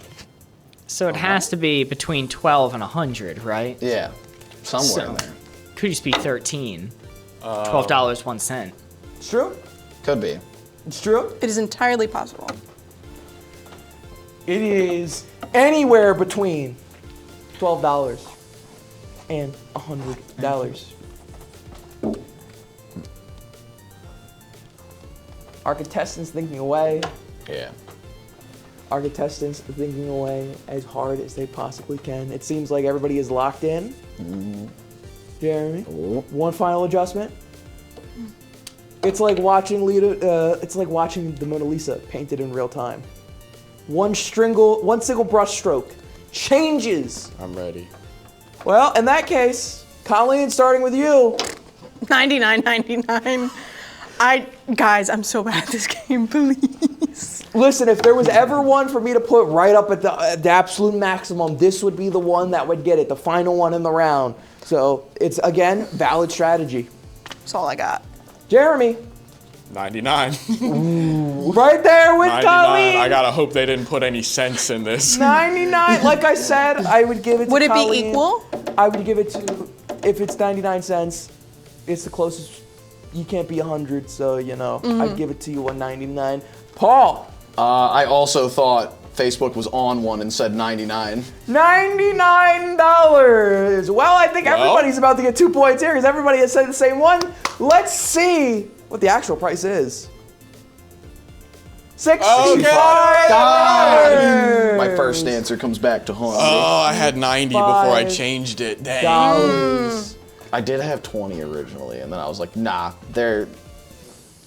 How does this work? Yeah. How does this work? Is this a three-way tie? Is it a two-way tie? Yes. Everybody will get 2 points for that. All right. So, All right. going to the score screen. Should have pulled the It's sick the Kelsey. round that Stop. never occurred. That is going to be I'm 2 I am points. full of for all contestants. sadness and moroseness for myself, but Should've said happy for the Bebop. charity. Grossness. Should have said 6-7 every time. 6-7. Should have said You would have gotten one if You should have been Boardgamers Alpha. All of your problems would have gone away. Well, But that then- is the end of our first round. Going into our second round here. In this round, all items cost less than $5,000, but more than $100. I'll write that down. So $5,000 is your upper end. Starting off, $100 is your bottom end. Going into round 2, let's see what we got here for our first item. Retail value less than $5,000. We got the Dorito. Stranger Things pizza flavored. The Dorito. That is a Stranger Things pizza flavored Dorito, but the Dorito. That's the one. And as our contestants are thinking of the number, Mark, are we able to get a dono update? Yes, we are. Thomas, if you're able to switch to my screen. From the last time we were here, the blue team has had $525 donated towards them, meaning they are currently at a total of Holy moly, guys. Thank you so much. $1,145 just in donations that have said supporting the blue team. The gold team is doing pretty dang well as well. $349 have been donated supporting the blue team, funding Alzheimer's research. You got two hooligans who like to put odd numbers at the ends. So we had an $8 one and a $1 one, meaning they are currently at a total of $449 raised, very close to their next bell. And red team not slouching at all with $125 donated since the last time we were here, bringing them to a total of $125 donated. That's my Very red team nice. right there. That's a red team, baby. Good job. And just so you know, for the sake of the bells, Corey, the red team has crossed the first goal and has earned 1 Bunko Bell to be used. The gold team has earned 3 Bunko Bells, surpassing 3 of the goals. And blue team's at 7 bells. Whoa. I don't. God. There's only 9 possible rounds of Bunko. We've already done one of them. Blue team is at 7 bells. So I should mention now that during any of the Bunko games, you can utilize 2 bells in order to go all in. That is an option. The first bell gives you a bonus 5 of what you can wager. Second bell lets you go all in.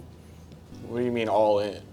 You can bet as much as you Up want. to all of your points. Oh, okay. Instead of being capped at 3. I see. Yeah. All right. I'd like to thank Morgan mostly for probably being the sole reason that these points are mine. Shout out to Morgan, Thank who you, could not Morgan. make it today. Sorry you couldn't be here.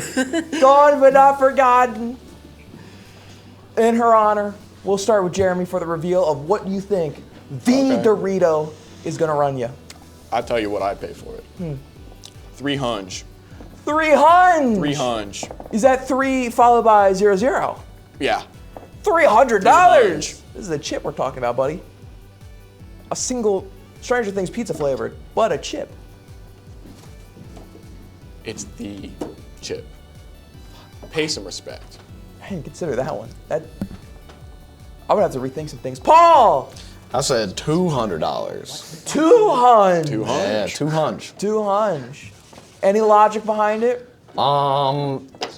I've seen similar items, like what was it, like Cheeto that shaped like Jesus's head or something like that. You know, these The people holy are crazy. Respectable, respectable. And last but not least, Colleen. I said 120. Why am I never in the middle? Why am I always on the Always end? on the end. I just want to be average. I just Well- want to as an average. Colleen, there's 3 of you, so odds are you are gonna be on the end. Not every 60% of the time. I feel like I've been in the middle every time. You are in the middle. I just yeah. Well, 300, Space-wise. 200, 120. You can get your very own average size chip for a total of $200, which means Paul gets it Let's go. on the money. Well done. That is a steal. That's Worth at least 300. That's know. worth at least 300. If that's still available, I expect you to buy. They don't you know what they said got. you'd spend I'm on 300. it. Yeah. That is phenomenal. And Mark, for your logic, that is going to be Paul coming in first, being the closest, dead on the money. Jeremy, I believe, coming in. She's the 120. 80 Oh, sorry, way. you're 120. I thought it was Jeremy. You coming in second, being 80 off, and Jeremy coming in third, being 100 off. Is there any bonus for getting It's it over exact? for me. There is 2 bonus points, Mark. Whoa. Yo. Very nice. Meaning, if we go to the score screen after that round, 0 points for Jeremy, 1 point for Colleen, 4 points for Paul. Putting Paul in the lead. Dang, god dang. Holy Look at moly. the auto. Look at him soar. Jeez. Also, the pose, legendary. Oh, I had to clothes show kills off the it. drip. And the pub. All right. Our second odd item of this round, keep in mind, retail value is under $5,000. Our second item is going to be engine hoist for sale. Oh, shoot. Is the name of the listing found on Facebook Marketplace. These are useful. Free him. Let The dog does not look happy in this situation. Engine hoist for sale. That is the engine hoist. You can see it is in working order. That is being able to be used. So, sorry, just a clarifying question. The actual sell value of a hoist of such nature would be about above $5,000. Yeah, this is what it's being sold for on Facebook Marketplace. No, well, so it says retail value. Okay, so that's what Retail is in what this it's case. listed Okay, for. not like Is it literally, because less I than have genuinely $5,000? zero idea what this Just would less cost. than 5,000. In real life. But it's gonna be more than 200. But no, Each that's item helpful. gets more expensive, folks. That's the way the game works. I was gonna ask that. If It's only we're still up. going up. It's only up from here. Diamond hands. Hold on to your junk. Keep it in storage. It only appreciates. Our contestants are writing in their answers. Again, the Mona Lisa's in motion. This is- Brushstroke after brushstroke. This is a little easier because like there's only so many things you could pick from, you know? That's true. That's true. I give you a good range. Because if I don't give you a range, it becomes impossible. Oh, Yeah. But sometimes that's fun. It becomes right. just like random number generator, who's closest. Like, Exactly. We started Jeremy last time, so Paul, currently in first place. What do you got? I'm hitting you with the Facebook Market Classic. I think they just put 1, 2, 3, 4. 1, 2, 3, 4. I've seen that too many times, and this will be right at some point. Oh I can god, tell he's you. cooking. There right are a now. couple of numbers He's on Facebook cooking. Marketplace that are not actually what they're selling it for. They're just Yeah. putting it in to get attention. Like, for example, we go back to the Machamp. There's a good chance that was not actually being sold True. for $1. No, that's It's just what they put in the listing price to get people's attention. That's Yeah, just- I'm that's thinking like this an is like OVO a, hit me with a offer kind of like 1, 2, 3, 4 thing. Because I mean, that's not an item that just anybody's gonna be buying. You know? I mean, look at that dog, though. you guys really should have had it's to included? specify if the dog was included. Yeah, that's what I'm saying. That is I a don't good know. one. I can't give Five- you that answer. That's It probably does- every message he's getting is the dog included. I think that's a good looking dog right there. Also, hey, is that dog okay? Like, No, Fine, it proves its hoisting capabilities. he's doing like, I can't like see if he's smiling or He's definitely. No. he's doing kind of the He's whale got eye, some like. wide eyes right now. the little side eye. I bet they Yeah. use it to clip his nails, and he thinks he's gonna get his nails Yo, clipped. you know what? Good call. Smart. Well, Dog Colleen, grooming device. speaking of that good call, what do you got for me? 2K. 2K. Solid. It looks like a lot of metal. I don't know from what. I mean, it is an engine hoist. I mean, look at the hydraulics in that thing. It does seem like it's a very complicated piece. So it seems well made. It doesn't seem like it's some crap. But I didn't want to. I thought because it seems like they have the space for it, so they're probably not super eager to get rid of it. It's good logic. And last but not least, 600. 600. 600. 600. You are the lowest by a lot here on our list. Any reason why? No, I don't know. You're upper. No reason? Just vibes? Vibe based. Let's see if this vibe paid off. I have no idea how much this would cost. The real price of the engine hoist for sale is $450. God bless. God bless. I didn't think we were in the thousands just yet. The vibes, in fact, have paid off. That is 2 points to Jeremy, 1 point to Paul. Unfortunately, no points for Colleen this round. But Colleen, I do believe in you because this game, despite what people may think, is mostly luck. So surely your ticket's gonna come up. Listen, in general, I am a lucky person. I have done this game specifically many, many times. There is no luck for me here, all right? I think the last couple times I've played this game on the charity stream, I have gotten 0 points every time. This is by far my best performance. We love to see that. This is something I would only do for charity.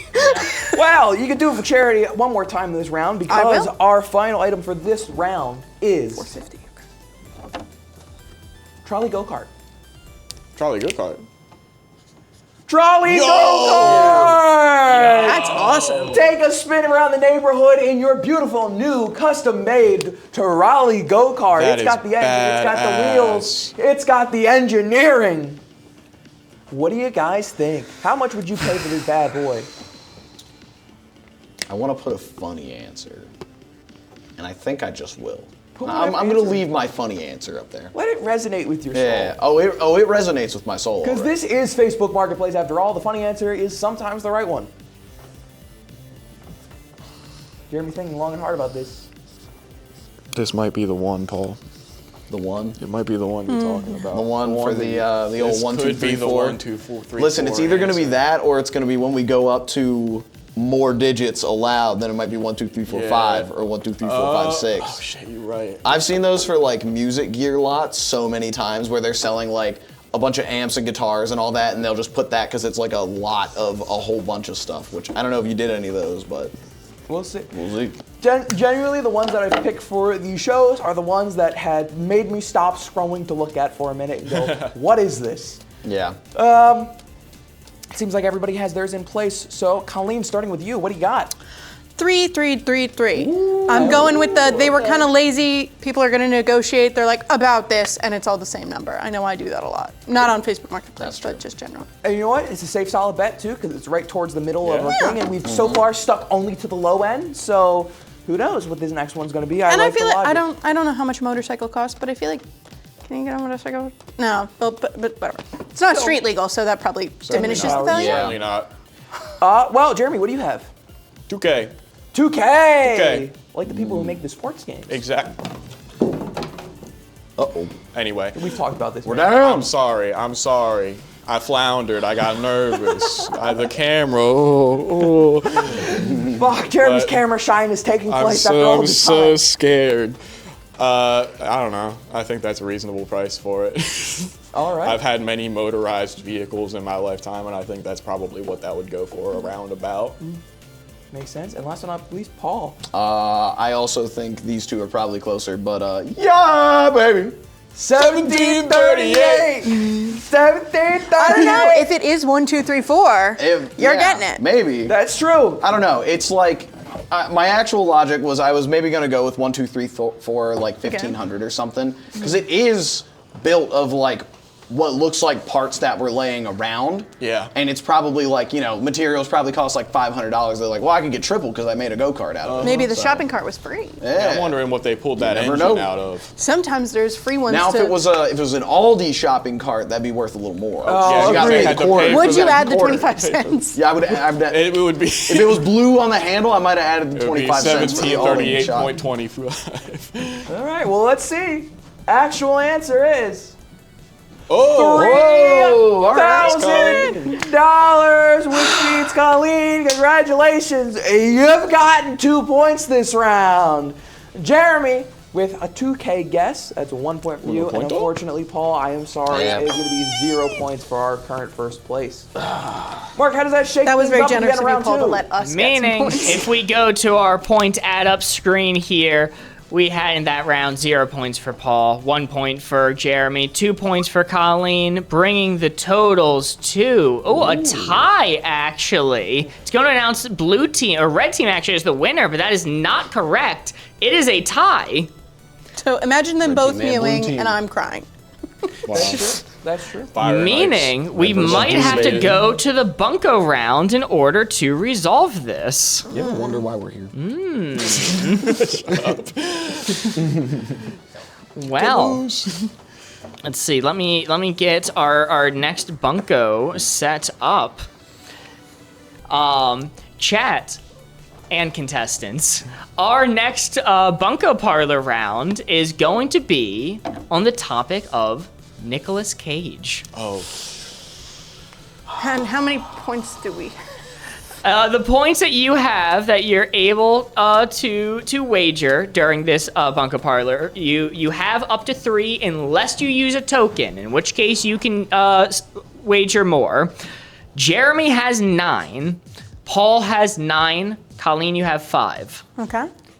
So if you go all in and they both get it wrong, if you use a token and go all in and they both get it wrong, And I have how many tokens? you 2? have. Let me check. Gold team has 3 tokens at There's their a disposal. lot of numbers. And so, if I use a token, I can bet up to 3, and otherwise it's 2. No. Damn.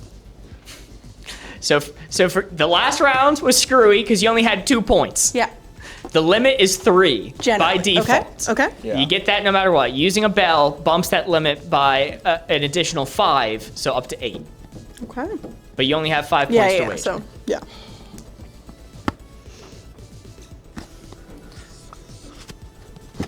All right. Have people decided? Yep.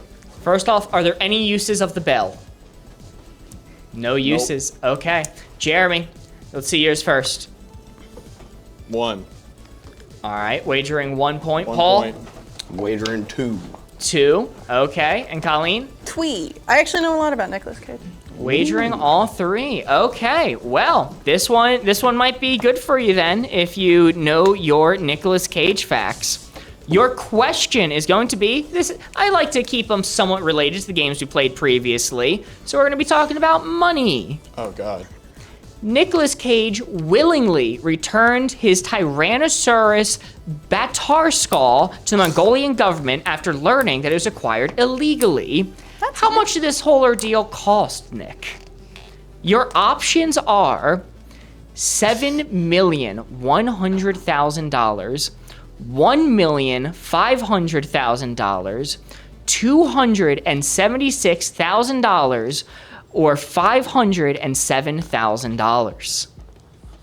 He purchased this Tyrannosaurus skull, found out it was acquired through illegal means, and then willingly returned it to the Mongolian government with no compensation.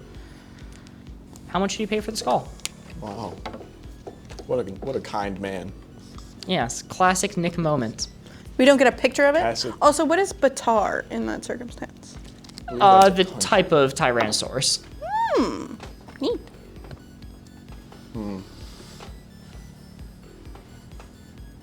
So, contestants, you have a moment to select your answer. I'd recommend writing out the number, Ooh. but you don't have Like to. the full I got the number? vibe of it. Okay, you got the vibe of it. That is all that matters. Is everyone locked in? Yes.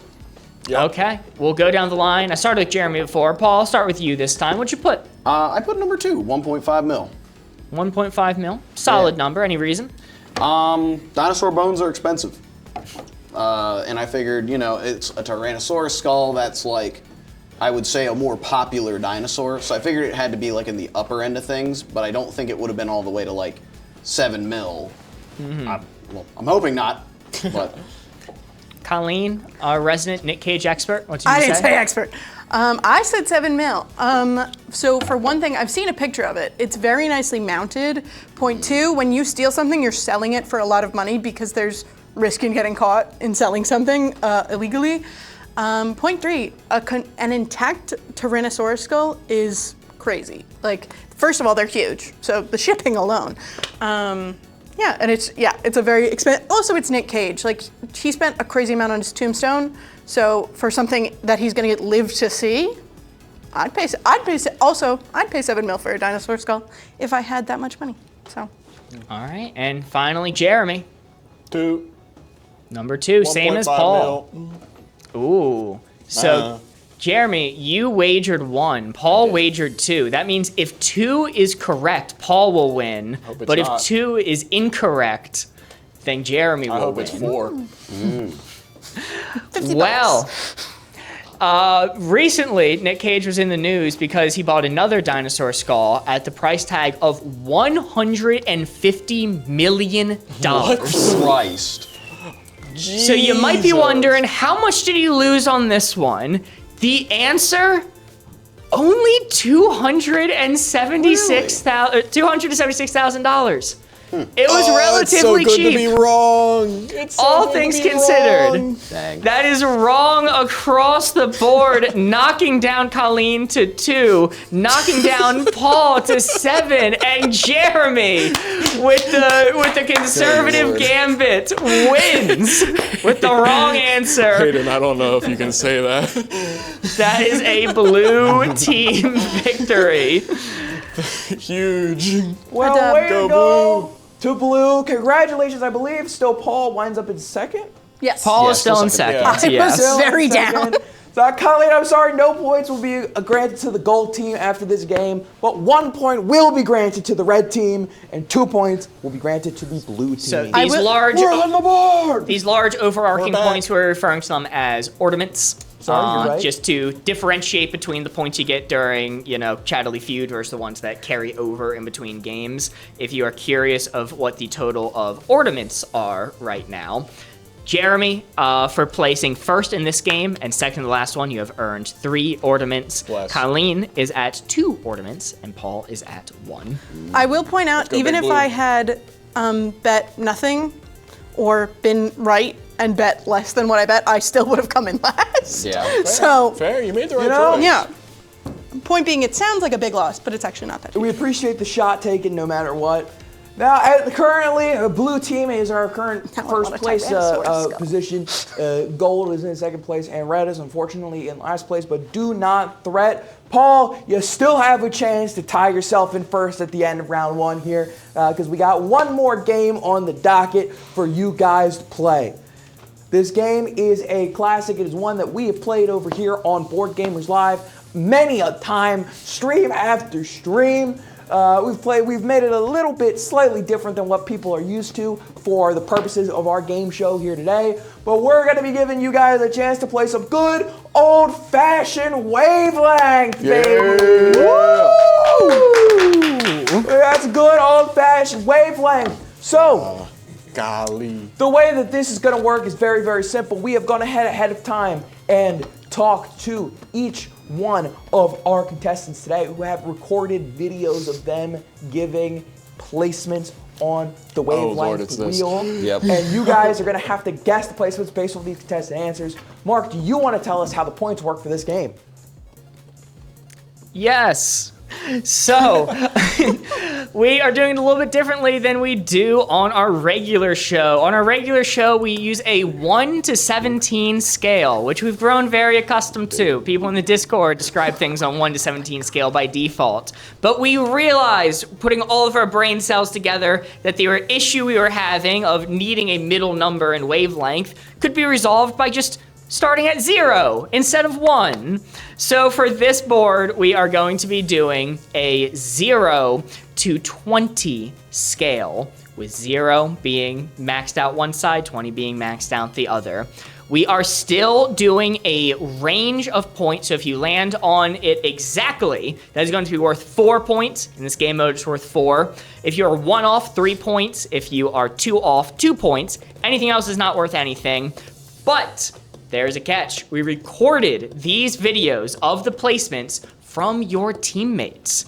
And if the person giving the hint is your team's color, you will get an additional bonus point if you're anywhere on the score. Ooh. Okay. those are the stakes. I think we had some good answers, so I'm excited for this. These are Good answers. some fun ones. I am really raring to show them off. Are you guys ready for our very first wavelength clue of the day? Absolutely. Yes, sir, I am. So, the spectrum for this one is going to be sad movie to happy movie. Okay. Sad movie to happy movie, and I am here to welcome, for the first clue given this day, is going to be from Lucky on the blue team. Ooh. Let's hear what she has to say. Hi, my name is Lucky. I'm with the blue team, and my spectrum is sad movie to happy movie. And my hint is Matilda. Ooh. Matilda! Sad movie, happy movie. Lucky's clue is Matilda. Great movie. I love Matilda. This is one with Danny DeVito, bunch of children. What can go wrong? I love that movie. It did trick me into reading as a child, but that probably did me some good. So. I've never seen this movie. Yeah, me neither. I do not know anything about this movie, so this is gonna be fun. Have you ever seen the scene where it's that one kid being force-fed chocolate cake over He's and not over force-fed again? the chocolate cake. He's has forced to to eat finish it, it. or he's being punished, but he's eating it at his own pace. Yeah. It's a little worse if it's like literally like, spoon, like I here's was the gonna spoon. say that made me uncomfortable. What you described. I would say that does not encapsulate the vibe of the movie. Okay. So But we should disregard. it does what actually Corey affect said. my answer a little bit because One I of the never most like famous looking at that scenes. scene. That scene always makes me very nauseous. So. Now, correct me if I'm wrong, Marcus, you probably know this better than I, but it's about Matilda, little girl, lives in an orphanage. Psychic powers is what she had? It's been years yes. since I've seen Telekinesis, So I think, Danny is the DeVito most accurate. is Matilda. She can Yes. move. She can move stuff. Her family's abusive, but her teacher's really nice. But the principal's really mean, like really mean.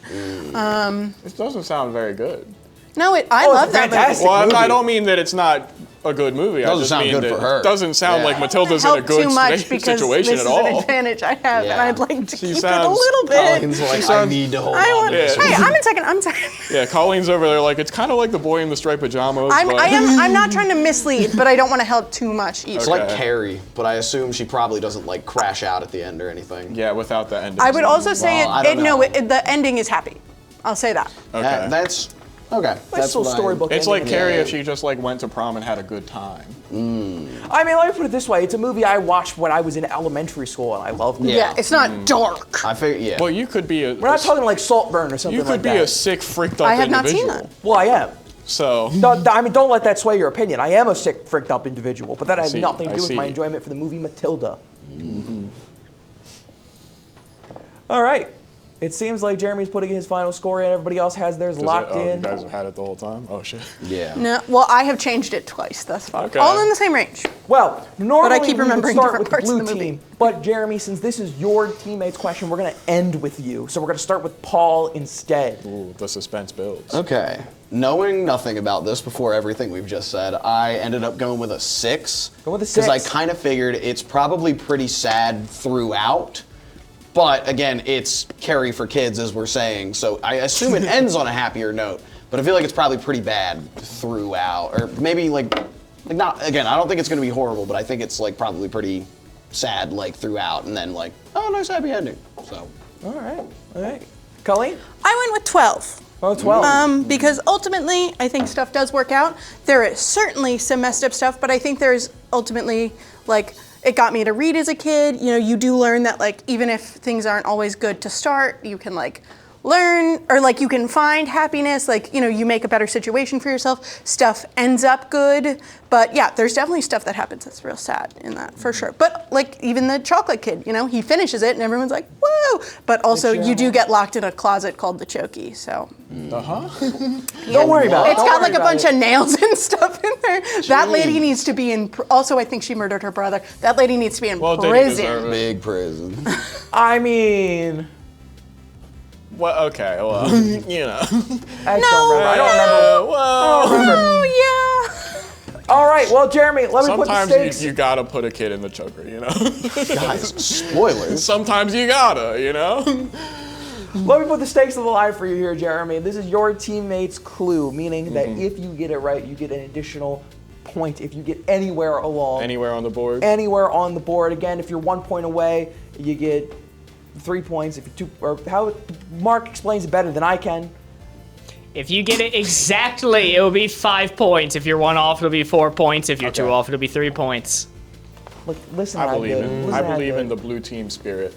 All right. What do you got? 13. 13. That's a kids movie. Kids movies gotta be kind of happy, you know. I don't know. There's gotta be kind of happy. Corey liked it. Corey's a jolly fellow. Look at him. Just look at him. I'm a jolly soul. He's jolly as hell. I got happiness in my heart and a song. And you know, maybe she liked the choker. Nope. Gonna have to ask you to rescind that one. Gonna have to take that one. Maybe you know what a kid will like. Moving on to the answer. It's like a safe haven. It's like a safe space. Movie, happy now I want to watch movie Matilda. is the Spectrum. Our answer is 10. Perfect. That was 10. actually my strategy. I was like, it's either a 10 or like a little bit more. Or so I was like, if I get 12, if it's 10, I'm right on. There you go. Or I'm still in it to win There it. you as it go. were. So that's Colleen with 12. Paul, would you say again one more said time? 6. 6, Jeremy. 13. 13. I believe that's only points for Colleen. That's 3 points to Colleen, correct, Mark? Which, to be fair, I am the only one who has seen the movie. Yeah. I guess I'm not. Colleen said 12, Yes. Yeah. so that'd be 2 points, right? Yeah. Okay. I don't know. You said 5, 4, 3 a second ago. Well, that's because Jeremy had the bonus. Oh, Yeah. right. It's your show. Come on, man. He's doing the points. He's the tech guy. It's a delegation of work. You're supposed to be Santa. I put this No, together. I don't He's your think- little elf. I don't think we think Corey is Santa. No. I have not been holding to that canon. I am not Santa. Santa was on Boardgamers Santa's another a couple guy. days ago. It's canonically that's a separate right. entity. Okay, right. my bad. That's true. But yeah, perfect center. I think this is a great answer for this. Matilda Absolutely. is, like you said, a kid's show, so it does have to have a happy conclusion. But it is a story about children in orphanage being mistreated. So I see. you get the comical. They're not in an children. orphanage. What are they? What is it? A home? It's at school. The school. Yeah. Oh, like a boarding. But her parent, which like, you know, it's established that like her parents don't care about her, but like, why aren't the other children being like, hey, the teacher swung me around by my braids today and no one's calling the cops? Good children be lying. That's true. That is That's true. self-explanatory, unfortunately. In this case, All right. didn't pay off. But I think 10 is a great placement. for Great, this. yeah, absolutely wonderful clue. I think it's perfect. Unfortunately, Yeah, sorry. My bad, Lefty. Blame my parents. let's go I up. didn't watch it. Next up, our wavelength spectrum is going to be bad to eat after the expiration date, fine to eat after the expiration date. If it's Mark, we're screwed. It None is of these not. are Giving no me. hints this time. I know it can't be, but It thank is God. not. This one is going to be from a member of the red team. So, Paul, this one's all you for the bonus point. Let's get a word from a future contestant today, Austin. Hello, I'm Austin from the red team. Your spectrum is bad to eat after the expiration date, fine to eat after the expiration date. And your hint is cheese. Cheese is your hint. Sorry, let me do that better. Cheese is your hint. Cheese is your hint on bad to eat after the expiration date, fine to eat after the expiration date. 0 to 20 is the spectrum. Paul, this is your teammate. Your extra points on the line here. Hope I'm reading this right.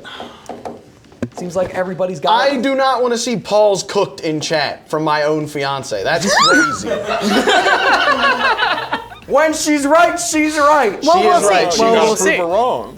Before her and I moved in together, I may have been eating a lot of very expired food, and that's how I got the iron stomach. Was any of it cheese? 100% correct, Yeah, Paul. it was 100% some You, cheese. you build up an 100%. immunity when you Yeah. eat expired things. The You build up a Boardgamers tolerance. does not endorse this medical advice for It's the like record. how true. lactose intolerance is a skill issue. No, and it's you can not. just mainline yourself milk and you'll build up the bacteria. It depends on if you have the right enzymes in your stomach. You can't just make them be You there. can always do it. If cheese goes bad, it becomes blue cheese, which is a different kind of cheese. No, Not no. true. Don't listen to him. That mold was very different in the No, cheese. you can always eat It's the a cheese very mold. special kind of cheese, The or a cheese very mold's special good kind for of you mold. even. Well, we're going to end with Wow, Paul since this is your you're so team's question, smart. which means, Colleen, we're going to start off with you. What did you say for this spectrum? I said 5. 5. I think some cheeses, I'm a real fan of Gouda, or like aged Gouda, so that stays pretty good, but there's also some real wet ones that can get real nasty.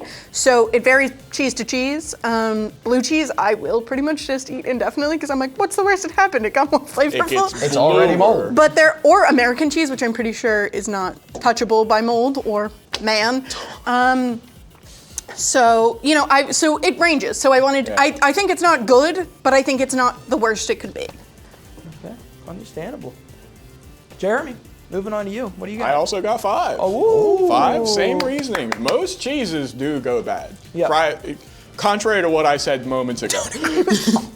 Most cheeses do go bad, but there are cheeses that get better with age in the right environment. So it's true. Really, what cheese you're eating, how long after you're supposed to eat it, Yeah, it varies heavily it totally on varies. if it's okay or not. And cheese can go bad really fast. I'll never forget one day I wanted to go make a ham and cheese sandwich, and my entire back of Colby cheese had molded overnight. Yeah. Overnight. Oh yeah. Yeah, No, just it's like crazy. just a Godspeed. couple of weeks ago, I I was guess trying I to don't make know. a cheese pie, and I knew that I had some cream cheese in my refrigerator already. So I was like, I don't need to go buy cream cheese. I've got cream cheese already. And then when I got home to make the pie, the expiration date was in 2023, and it dawned on me at that very moment that cream cheese goes bad. Good answer. I went, That is fair. I've never considered. All right, moving on to Paul. This is your teammate's clue, meaning if you get anywhere on from 2 to 1 to exact away, you will get 1 bonus point. What do you got for me in the realm of cheese? I have a 3. Okay. Oh. Now, here's the thing. There's a lot of factors in this, a lot of different kind of cheeses. We're a little unspecific on this. However, what I know from my deep history with expiration dates is that cheese usually has, as Jenny Pie put in there, a really, really long expiration date before it technically says it goes bad. No, I bet it was If you are Parmesan. anywhere near that date, it's probably already moldy. So I'm saying sometimes you can get away with it. It depends on I the see what you're cheese. saying. But 9 times out of 10, cheese's expiration date is 6 months out. So if you're getting to that point, it's probably donezo. I don't think that's man is true. speaking with I think such you're getting a lot of confident a hard experience. cheeses. Soft cheeses, it's bad. I think they're Depends on the cheese. Yeah, It yeah. does depend on the We're all meddling with what kind of cheese. Admittedly, I'm meddling with 4 cheese Mexican blend. So that's what I'm basing my You thing gotta on. think Pure about Golden the Jack sell-by cheese. date, Yeah. because if it's a Oh, sell-by Swiss? date, then they're assuming that whatever company is storing this cheese is storing it in the correct environment. Yeah. Once they sell it to you, you're not. Yeah. You're putting that shit in the fridge. So, You're supposed to refrigerate cheese. No, well, I'm kidding. that's why I got a 3. All right. If you're hitting it We're all that in the long. same boat. So. Yeah. Well, let's see what our actual answer from Austin is, which is going to be a 5. Excellent Right job, Colleen. on the money. Right on the money. Is that exact for Jeremy and Colleen? That is exact for Jeremy and Colleen. Right on the 5. Gotta also consider how nasty I am, says Austin. Yeah. Yeah, I remember. I think Austin once put cigarettes at slightly addictive, and ever since then I've always taken it. And that is still 3 points for Paul because he was 2 off and it was his teammate. Hey, I got points on the teammate question. That's all that matters. Yeah. So, I if can we want to completely jump, fail Austin.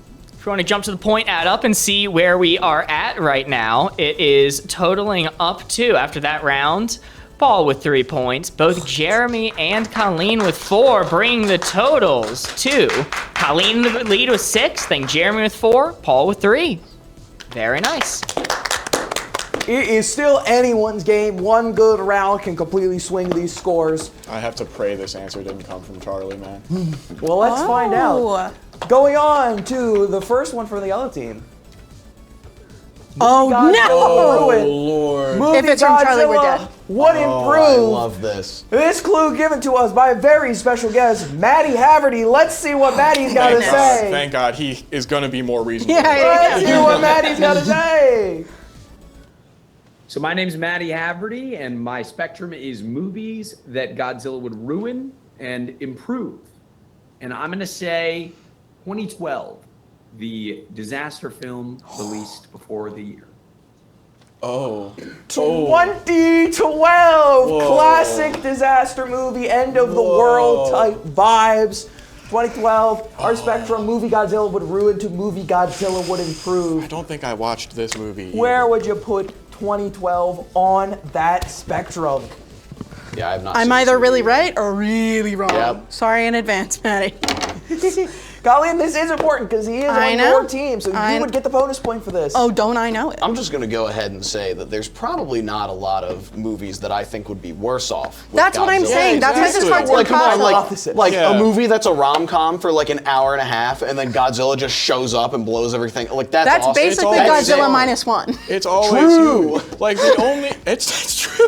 Well, he's there in like the first scene. True, but Yeah, he then is. you have like a half of a movie where Yeah. you're like, man, I'm really worried for this, you know, like sort of found family. Oh, wait a minute. You just have lizard. you have absolute existential dread the entire time because you're like, I know what movie I'm watching. When's he coming back? No, Who's dying? I genuinely totally forgot, and then I think he was like coming out of water, and I was like, oh right. Yeah, Okay. That is the name of the It hits you movie. hard. You know, Watch that ironically- movie, chat. Godzilla -1, incredible. Ironically, I will propose You this. won't buy Godzilla -1 is a movie that Godzilla being in it more would ruin. He did ruin it. It would ruin it. No, he's part of it. But if you put another Godzilla in, Oh, like it would too ruin much the of a movie. good I don't Yeah. know. Nah, put Mothra in that thing. He'll be fine. True. Let me get he Gigan. would've he Let me get would've what is it? Megalon or Megalodon? No, that's a Megalon. dinosaur. Oh no, Megalodon's a shark. Destroya, Destroya is one. Mothra. King Ghidorah? I'm telling you, What's that Megalon, one? he's Oh, I the just bug watched with one. the drills. Oh, yes, yes. I might be saying that Biolante, wrong. Biolante. Wow. Ooh, I have a little statue of him. Really? Really? Not enough beating around the bush. Colleen, like I said, we'll Wait, end no, with you. but it's my team, so shouldn't I go last? Yes, Yes, I said we'll end with precisely. you. Oh, sorry. End with you, Jeremy. What do you got? 18. 18! 18. What's your logic? What's your reasoning? Well, it's got to be on the far end, right? That's he would fit right in there, presumably. I don't know. I didn't watch the movie, but I'm guarding against it. If it's a maxed out 20, I still get 2 points here. So I'm just hedging my bets. I'm trying to get the Trying to full. sneak in I'm as trying much to of get that as as you much area as I can on the board here. So we're giving it 18. That is respectable. All right. Next up, Paul.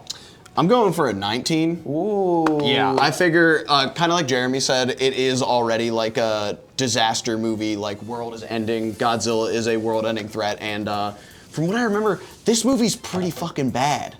No. So I think it is. I'm pretty sure 2012 was a bad I'm going to be fully 13, honest. you got I one. totally forgot about 2012 and was yeah. talking about Godzilla -1. No. We're talking about 2012. I'm pretty sure I Yeah. remember that movie being bad. So It's Godzilla would definitely probably. a B-tier disaster Yeah, movie. Yeah. So I'm honestly, assuming. Disaster movies hard to pull off.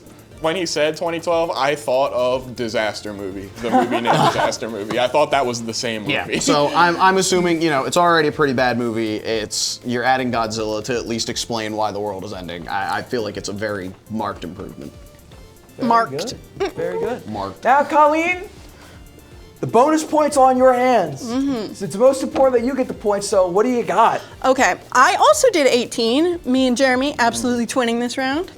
And I really thought, I was like, so I knew the movie, I don't know a ton about this movie, so all I know about it is we went to see Coraline I went to see Coraline with my family as like a 9-year-old, saw that and was like, is this gonna happen? And it ruined Coraline, it made Coraline worse, but also better, because I was like, I'm already scared, but also the world's gonna end and this is a movie, so I have bigger problems.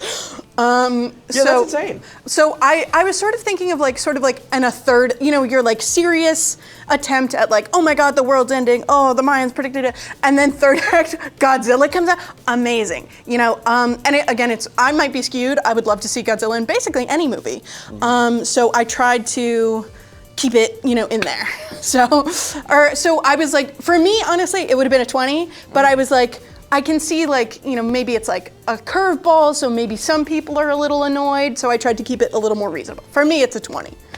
Well, Colleen, I think it's fine because I think everybody has roughly the same answers, which is good for you specifically, because if everybody has the same answers, you're gonna wind up on top. Let's see where Maddie decided to put 2012 on this scale. because the right answer is gonna be 16. Really? Dang. So, wait, that's good for you. No, it worked. No, I was at 19. I'm 3 off. Oh, Yeah. I put He you needed down. to be right Unfortunately, on us. Paul needed to scooch it back down one more point. Colleen and Jeremy both getting 2 points, with Colleen Not getting quite. an additional A widow bonus bonus. point on top. Bonus. Yeah, I think 16 is a great placement. 2012, it being a disaster movie, Godzilla wouldn't really change the plot very much at all. No, he would not. Is I guess the that's reason fair. why it's not Yeah. maxed out. It would just kind of be the exact same movie with Godzilla slotted into it. So I which went- would still be an improvement. I went exactly between how I felt about it and how they would feel about it. So it's good. There you go. Nailed it. Hedging works. No, well, I didn't mean to do that. Like, it was by accident. Right, but I'm just saying, Oh, it's a good thing. It's perfect. So, Mark, what are our scores looking at? Going into the point add up, if Board Goes can display it. After that round, it was 0 for Paul, 2 for Jeremy, 3 for Colleen, bringing the totals to 3, 6, 9. looking like a gold team victory. Very nice. You didn't see that was 3 points for Paul, 6 points for Jeremy, 9 points for Colleen. Get low. Come on. That is what you have to wager with going into our final bunko round for section 1. Ooh, this is going to be an exciting one. Let's see. Oh, I don't think you get to go home. What? Your topic for Fiance this said, I'm round. changing the locks. Yeah, sorry, Mark, not to interrupt you. This just did. I'm getting word that Paul's fiance is going to be changing the locks to his home after his performance in Wavelength, not letting him back in the house. I've got an open couch. How's that a thing? Don't worry. Bunko. I was considering, I'm gonna run this idea past you, Corey, live on air, so you have to respond in suit. Oh, God. But after seeing how the points have shaken out these past few games, I feel like the Bunko Bells haven't had kind of the oomph that I was looking for. There doesn't feel like there's a big benefit in using them, especially when the point totals remain lower. I was considering people get the 3 that they're able to wager no matter what, but I was going to suggest if they use a bell, they can have an additional 3 that the house is wagering in their favor. So if they lose, those 3 aren't against them, and if they don't have those points to bet, that doesn't matter. It's coming from the house. So, I like it, Mark. Can I bet that's a bell smart, yeah. only? So hypothetically, I would lose only 3 points if I bet a bell's points. Correct. Okay, thank you. Yep, you would at most lose 3 points. Let's say So- hypothetical. So you could win 6, but you can lose 3. Could you bet Yes. 2 if I'm putting in my own 3? If I'm putting in the We'll assume the house is always doing 3. only 3, or 3 per bell? 3 per bell. Okay. Ooh. So I can get 21 points on this? You If I bet all can. my You, bells. you would screw your teammates for the rest of the game because these do transfer. These do transfer to your No, teammates. there's no rollover minutes. Oh, no. So- I am blue team. Even though Paul only has 3, if Paul were to use their 1 bell right now, they could earn up to 6 and sway it in their favor. Oh, I thought I had to have 2 bells to use it. No, you can. Okay, now It's we're- 3 points per bell. I'm gonna save that for smarter people later. I want to know the category fair. first. That's Well, what I'm- yes, your category for this Bunko Parlor, we just did wavelength. Your topic's going to be waves. Waves. This will be a smart person category. I'll give you that warning. First, I'll ask, is anyone choosing to wager their bell on this one? Ooh, Colleen is. That is a Just bell one of being them. used. Just one. Just one. That is correct. Meaning Colleen can win up to 6 points during this. Oh, and sorry, I'm understanding your question better now. If you use a bell and you only bet 1, you're only going to lose 1. No, my real question was, do I lose? So a bell is essentially equivalent now to 3 house points Yeah, to it's like bet. 3 bonus points. But if you I get it do. right. They will not be subtracted from my total. Correct. Yes, I will lose the bell regardless. Yes. Yeah. Yes.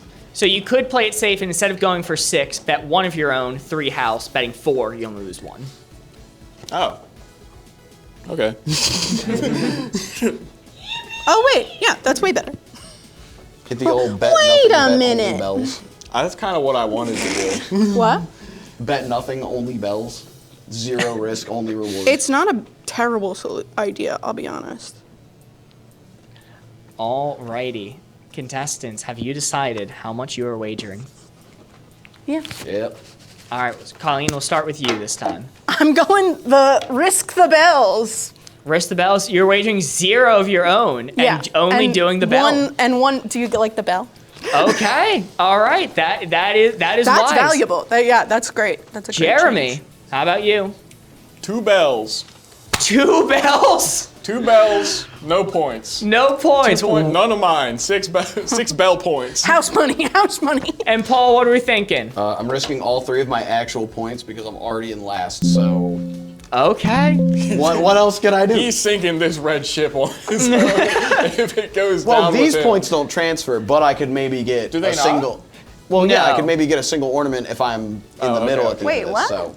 The points ornaments during transfer. individual games do not transfer. But this will go to the ornaments. Yeah. So whoever's in the lead. So I I'm just see trying to get into second place absolutely. because No, I neither totally. of you are Yes, losing any. I see what you're saying. We'll design a chart to explain this. I couldn't There's a lot use of that. moving Get some parts. red string and a corkboard real quick. How many- Yeah. Thomas makes a good point. We need to get DraftKings I'm involved. confused. Right? How many Get a full. No. All right, so let's Colleen get has to the 9? question. I Wait, have 9. I changed my answer because I misunderstood. I'm adding 1 more point.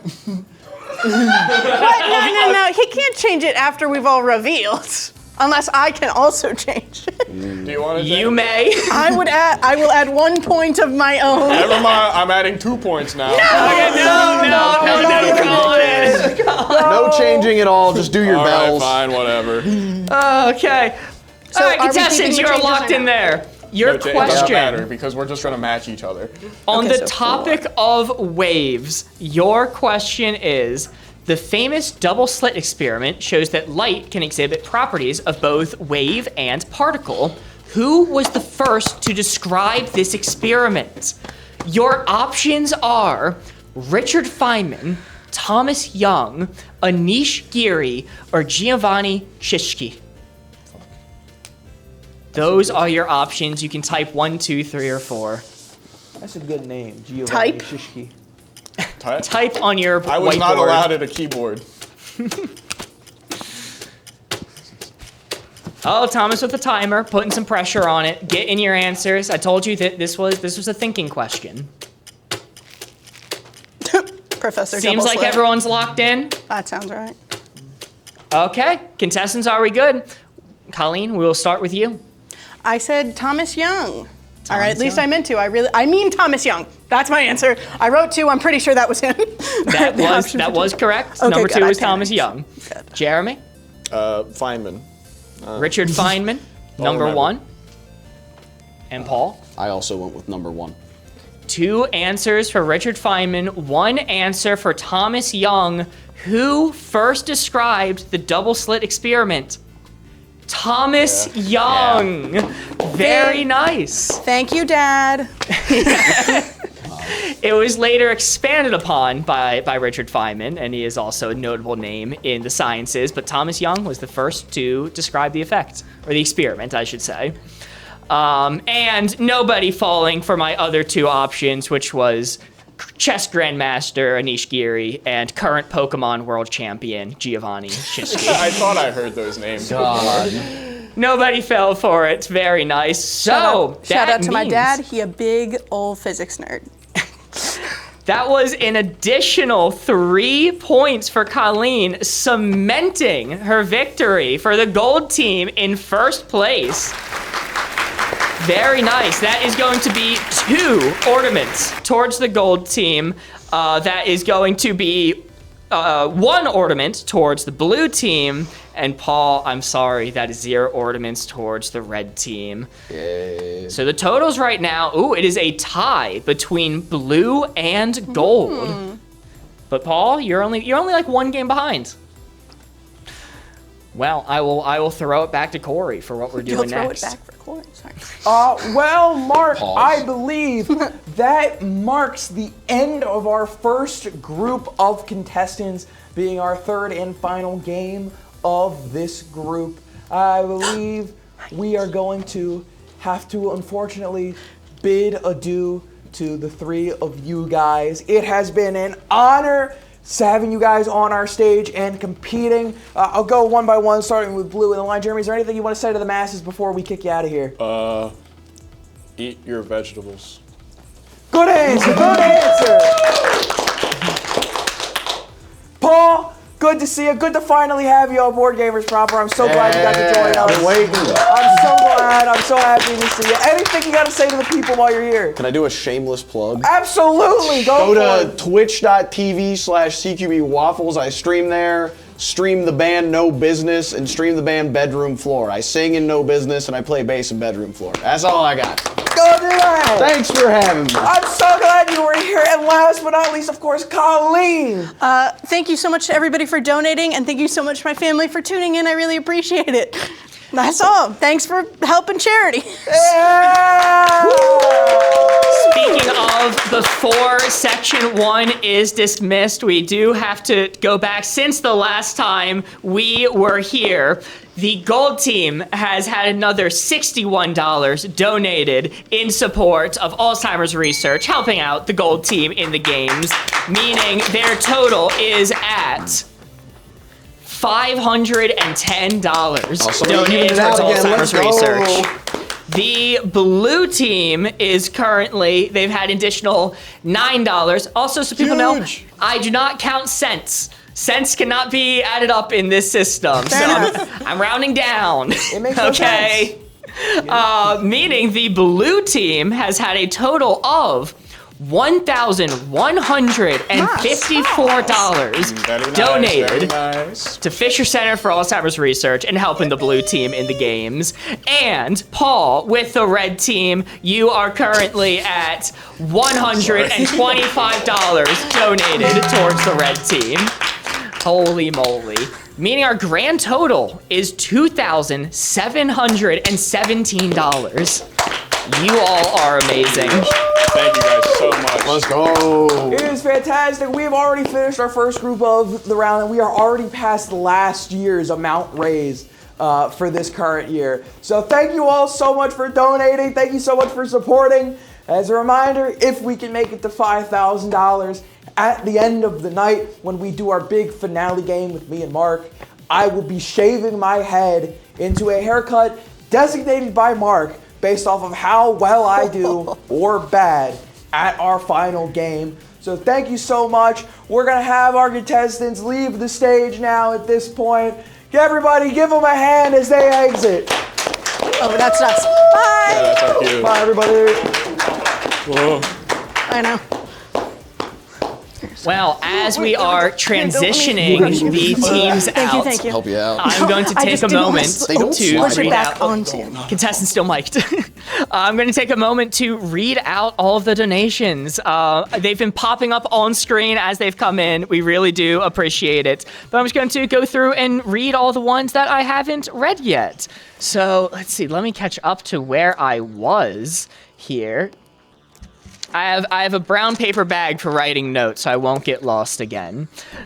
But thank you so much. Let's see. I think I was here. Trina with the $10 gifted, Mozart with the 15, Mitch with the 50, Joshua with the $25 donated, Dana, $100 donated towards Alzheimer's research, Sherry with the 25. Oh, I did read some of these already, but don't worry, I'm catching up. Kelsey with the 100, Jeremy with the 100, Kelsey with the 200. 200 gifted towards Alzheimer's research. Thank you so much. Okay, I found my spot again. I can catch up. I'm so sorry. We had the anonymous $50 donation. Heather Thomas donating $50. Austin with the 25. Oh my goodness. I'm so glad I have the paper this time, so I'm not going to be confused. I'm giving the other contestants time to come in. Mozart with the $105 donated. Austin Calm with the 100. 2 anonymous donations, one for 15, one for 100. Oh, is this the one that I missed? possibly before. No, that one was from Dr. Smooth. Ginny Pie with the $100 donated. Anna with the 15. Aaron Nicole with the 50. Ginny Pie with the 100. Anonymous with the $6.67. I believe that one was towards the gold team. Like I said, I'm not counting cents in this one. Chat's OCD donating $38 towards Alzheimer's research to make the numbers wrong. Gabriel donating $51. Mitch donating $5. Hayden with the $9.11. Once again, cents are not counted, but it is appreciated. Chat's OCD donating $35. Thomas with the $11.17. Anonymous donation for $20. Diane donating $50. An anonymous donation for $36, and finally, catching up, we have Mozart with a $50 donation towards Alzheimer's research. Thank you all so much, genuinely. It is going towards an amazing cause. We really appreciate all your support. Catching up on the reads. You have done exactly that! We're back! Wow! Hey, we're back. We've done it. Sorted. Oh my goodness. Yeah, as Mark said, hold on, putting the glove back on. It does fit, I promise. As Mark said, thank you so much for the donations. We really appreciate it. Somehow my fourth finger has disappeared. Oh, there it is. Magically reappears. Gloves. How do they work? Nobody knows. We are back. Thank you so much for the donations. We really appreciate it. We have passed the halfway point, which is mind-boggling, staggering. I cannot believe it, and I am so excited. We still have so many more fun things to do today. I am pleased to announce we're going to be moving on to our second group of contestants for the day. And I think, Mark, I think you've covered everything housekeeping-wise. So I don't think it's time to stall. I think without further ado, we start introducing them. Am I wrong or am I wrong? Then let's do exactly that. Good? We're good? We're good. All right. Well, ladies and gentlemen, joining me for our second group of contestants for the night, starting off with the blue team. Give a warm round of applause to Lucky Leftie. Welcome in. Oh my goodness, it is our absolute pleasure to have you be a part of this and be a part of the show. I am so genuinely excited for this. How you doing? I'm doing great. I am so genuinely excited to be here. That is the best thing that you could have possibly said. I am so glad that you are excited. I have a lot of fun surprises in store for this round. So thank you so much for being a part of it. No, my bad. That's my fault. And without further ado, let's go ahead and introduce some of the people you're going to be playing against, shall we? First up on the red team, we got Megan coming in.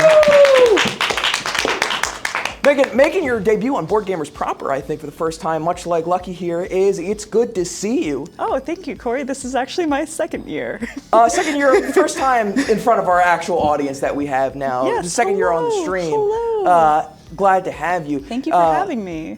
I'm so excited. I think last year, unfortunately, your team did not come away with the win, but no. There's always this year. There's always this year. I believe in myself this time, guys. I'm sure you can. And last but not least, the person who did have their team win last year on the gold team. Give it up for Charlie. The golden boy of legend himself. Welcome to the stage. Thank you. Good to be here. I'm excited. How you doing? I'm doing great. I loved watching the show from a distance. Now I'm glad to be a part of it now. Yeah, it's a little nerve-wracking being on stage, I'm sure, but I'm used to it now. That is the answer I wanted to hear. I set you up for it, and you went for it, and I'm very glad. I am super excited for our three contestants we have on stage this time, because this round is very special. The three contestants we have on the stage, I think, are our three best film-centric people that we have on our cast. And in order to celebrate that, we have done some very fun things correlated to film trivia, and all sorts of stuff involved. As a matter of fact, our first game is dedicated to exactly that. Our first game of the night we're going to be playing is called Synopstica.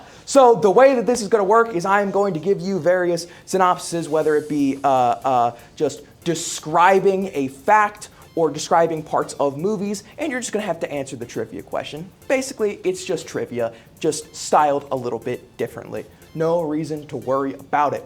So, let's just hop into round one, I guess. Cool. So the way round one is going to work is round one is all trivia that pertains to actors. So you're going to have to answer the trivia based off these actors. These are going to be multiple choice that you're going to have to pick from. You should have your dry erase boards and markers still hopefully at your podium to write your answers on and lock them in. Mark, correct me if I'm wrong, but each answer this round is going to be worth 1 point to your total. Yes. Each correct answer will be worth 1. It may increase in later rounds. Yes. All right. Question number 1. Which pair of people were alive at the same time? I am going to show you an actor and someone else that has some sort of fame to them, and you're going to tell me out of the 4 pairs listed, which 2 were alive at the same point in history. Here are your options. Susan B. Anthony and Betty White. Number 2, Orville Wright and Robin Williams. Number 3, Alfred Hitchcock and Michael Cera. And number 4, Charlie Chaplin and Mariah Carey. These are your 4 sets of people, each one having an actor and some other famous person attached to them. Only 1 pair were alive at the same point in time. And to sweeten the pot a little bit for you here, I believe it was a 7-year gap where they were alive at the same time.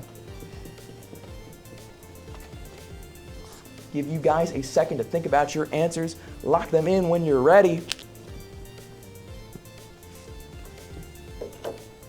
Seems like our contestants are ready to go.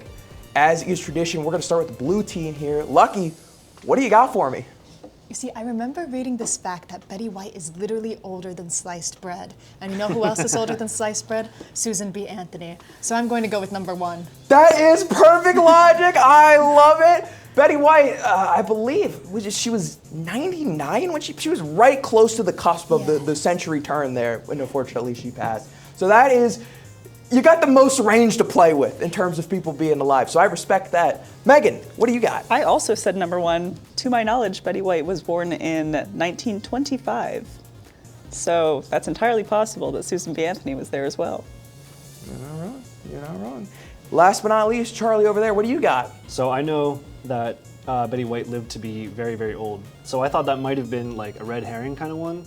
I know Charlie Chaplin lived to be surprisingly old and modern. So I said Charlie and Mariah. Charlie Chaplin and Mariah Carey. Well, let's go through and start eliminating some of the incorrect ones that we have on the board. Ah, it all broke. Anyway, it all broke on the first one. Good job, you know Charlie. what, folks, this is always a work in progress. Unfortunately, Susan B. Anthony and Betty White, much like Charlie said, was right. That is the red herring. I believe they missed by, I want to say like less than 10 years, I think they missed by. I think wow. Someone will have to fact check me, whether it be in chat or whether it be at the computers. I think Susan B. Anthony died in 1917, and then Betty White, 1923, like you said. Orville Wright and Robin Williams, I think it's like a 20-year gap in between. Alfred Hitchcock and Michael Cera, I believe it's about a 10-year gap. And Charlie Chaplin, who died in 1970, believe it or not. 1977, excuse me, because Mariah Carey was born in 1970, so even older than that. I've seen like color video of him at the Oscars. That's yes. like an old man. Yeah. Yes. He like well past the silent era. Yeah, we made it all the way to the 70s. The groovies, no, that's the 60s. 70s or something, I don't know. I'm not a historian, I am barely a film trivia guy. Moving on to question number 2, that is 1 point to Charlie at the end of our first question. Let's see what we got. Again. Oh, God. It's really good that's not a real fireplace, or else we would be calling 911. Phew, I thought it was a real fireplace. No, I can assure you we're not in any real danger currently. Wow, it's magically fixing itself. Look at it go. It's levitating. It's the holiday spirit. Holiday spirit is fixing it right now. It's okay. We'll make sure we cut Thomas out in post. We'll just have him CGI'd right out. You'll never know the difference. He needs like one of those green morph suits. Yes, The ghost perfect. of Christmas present is fixing our fireplace. All right, moving on to question number 2. This is a fun one. Which actor out of the 4 I'm going to list here took on an iconic role solely to avoid being sued? Oh. Here are your 4 options. Robert Pattinson in Twilight. Jessica Alba, Fantastic Four 2005. Mike Myers, Cat in the Hat. And last but not least, Marlon Brando in A Streetcar Named Desire. These are your 4 options. Only one of these people took this role to avoid being sued. As our contestants are coming up with their... my mic's muted again. Sorry. You said throw something at you. Okay. All right. Anyway, while the contestants are writing down their answers, we received an anonymous $7 donation. We received a $50 donation from Edward T. Thank you so much. We received a $16 donation from Justa R. Thank you. An anonymous $25 donation from Renee R. A $50 donation towards Alzheimer's research. Thank you so much. From our previous contestant, Colleen, $67. Ainsley with the $50 donation, and our other previous contestant, Jeremy, with $100 donated. Thank you all so much. I will be tallying up the teams those are going to in a minute. Thank you so very much, Mark, and thank you everybody who has donated. We have cracked $3,000. I don't know if we have the number on hand, but I believe in the 6 years we've done this, our absolute maximum we've ever raised in a single year was $3,400, maybe slightly under that. So we are getting close to surpassing that, so thank you all so very, very much as we're barely halfway through the day. Oh my God. Anyway, let's get back to the game show here. We started with Lucky last time, so we're going to move on to Megan. Megan, what do you have as your answer for iconic role an actor took on to avoid being sued? I said Mike Myers. What's your reasoning? Well, I originally was going to say Robert Pattinson because he famously did not like his time on Twilight, so it seems like something that he'd do. But I don't know, I'm just really getting the vibe. Mike Myers' smile is speaking to me in that picture. And what is it saying to you? It's saying that he did not want to be sued. But to be fair, I don't think any of us do. So, I can respect that. Well, number 3 for Megan. Charlie, what do you have? I said Brando. Marlon Brando, Streetcar Named Desire. What's your logic? Nothing was really sticking out too much about Pattinson and Alba for me. Michael Myers was obviously born to play Cat in the Hat. No way that was done out of duress. He was built for that. But I know Marlon Brando was always a very troublesome actor to work with. I feel like he could totally rack up some bad blood with people in Hollywood, so that makes sense to me. I like the logic. And last but not least, Lucky, what do you have for us? I picked number 3, Mike Myers and Cat in the Hat. And I could have completely hallucinated the story, so if this turns out to not be it, I'll be extremely embarrassed. But I swear I can remember reading a story that due to some technical violation of an earlier contract, Mike Myers had to star in the director's next film, and the director's next film just so happened to be Cat in the Hat. Wow. That's a fun is fact. a good story. So, and if it's totally wrong, it's totally wrong. But I swear I remember reading something like that. Well, we're gonna find out. We're gonna find out right now. Please don't break as soon as I hit a button. Please don't break as soon as I hit a button. Let's find out with the first correct or incorrect answer being Robert Pattinson, Twilight.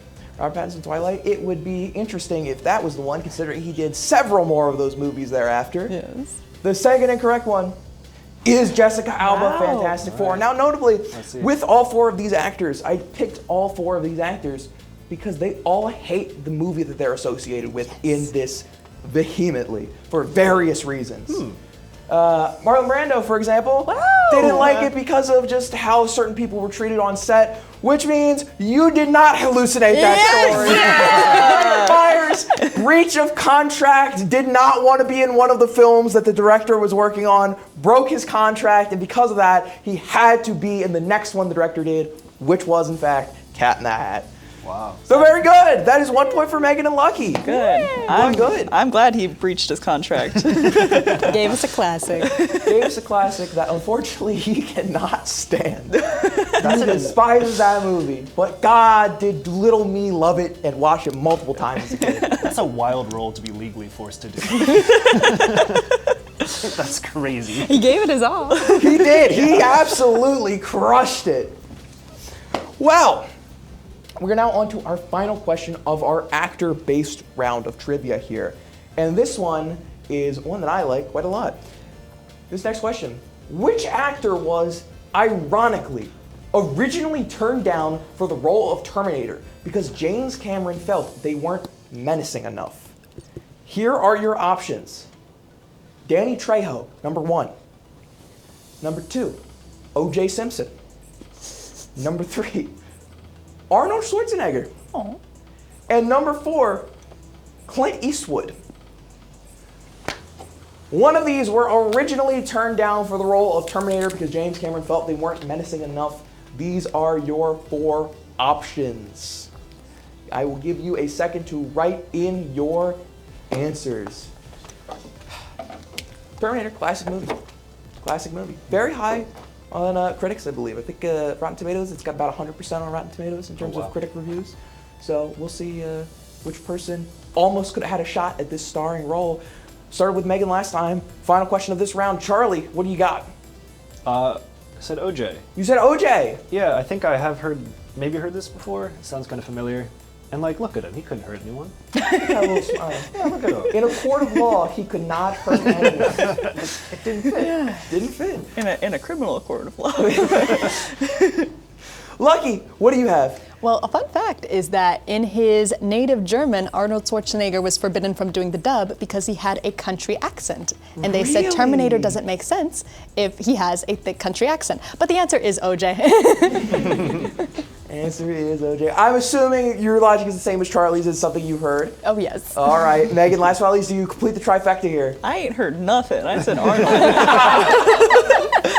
Because directors are wrong all the time, guys. Like, look at him. He doesn't look menacing. Look at that picture. He does look like a little He's such a sweetheart. sweet guy. He has kind of mellowed out a little bit. He's got that like cherub look to him in this picture right here. Well, let's start seeing some of the incorrect answers. Also, fun fact, while we're here, the original script with Terminator bought on the side of the street for like $1, I think it was. Yeah, some guy. I don't know if they were homeless or what, but somebody James Cameron just bought the script from, and then Terminator as we knew it became. For $1? I don't know if it was exactly $1, but it was like low. Wow. Like criminally low. Bought the rights to it. Jeez. Let's see our very first incorrect answer. Clint Eastwood. Didn't get anybody with this. Classic American West person. Number 2, incorrect answer. Arnold Schwarzenegger. I'm sorry. I went with the gambit of having the actor as one of the options. Unfortunately, it is not. And I will skip over Danny Trejo because you two are exactly correct. It is O.J. Simpson who was originally passed over the role of Terminator. Bing. Wow. All right. Very nice. Yeah, I was going to hop over to the point add-up screen since we're about to move to points being doubled, I believe. Well, we're going to do the bonus question first if you want to wait for 1 second. Oh, okay, sure. The bonus question.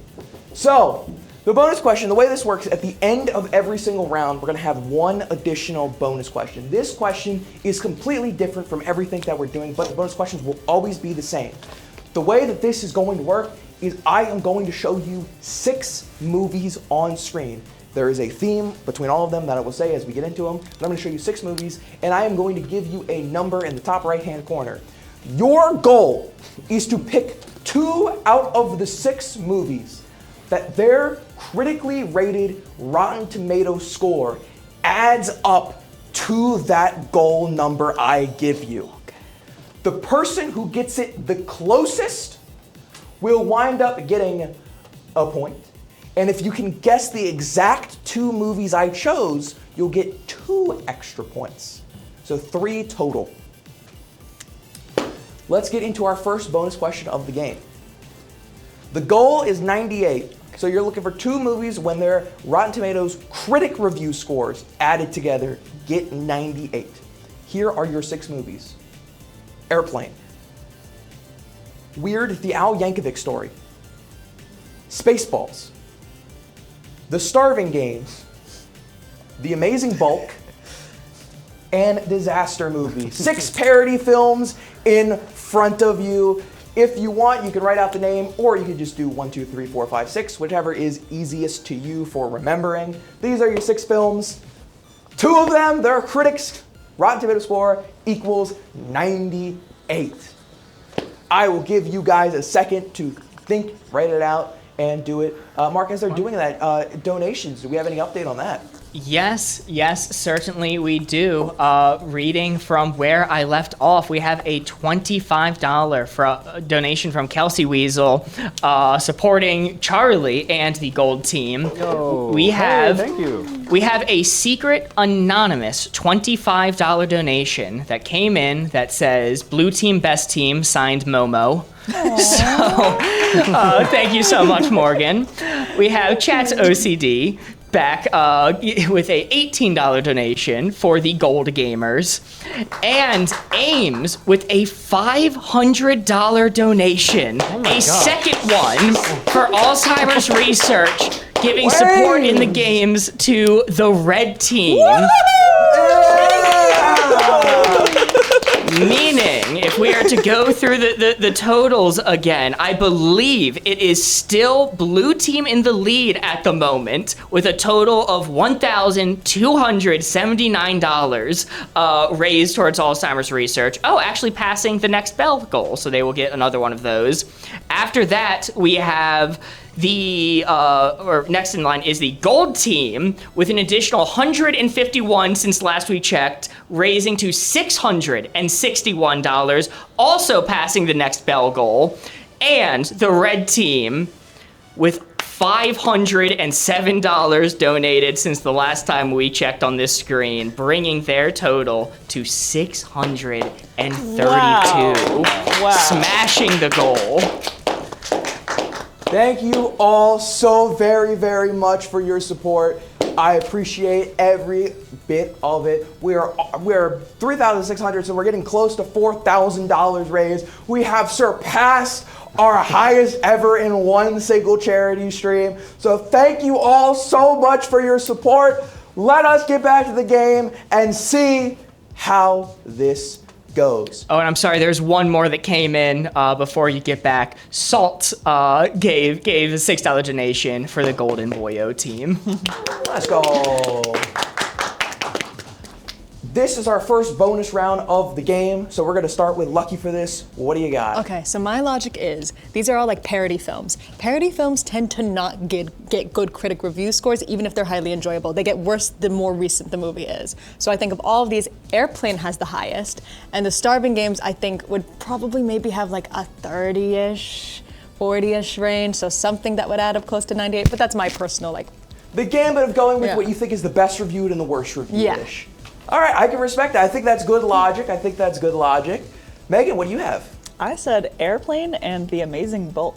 Airplane and The Amazing Bulk? I think Airplane's a classic. It's got to have a high score because it's so universally enjoyed. It's one of my favorite movies of all time. And I think even though The Amazing Bulk is one of the worst movies I've ever seen in my whole life, it is an enjoyable watch. So the review could be high. That's all I'm saying. All right. And last but not least, Charlie, what do you have for me? I did a similar gambit of Airplane, which I believe is in the upper 90s, I think. And then I think Disaster Movie might literally be like 1 or 2%. So that's my thought. Well, let's find out in a second here. I'm going to go ahead and show the review scores as I read them out. If you guys would not mind doing the math on your board of what your goal winds up being, because the closest will get it. Let's see what they are.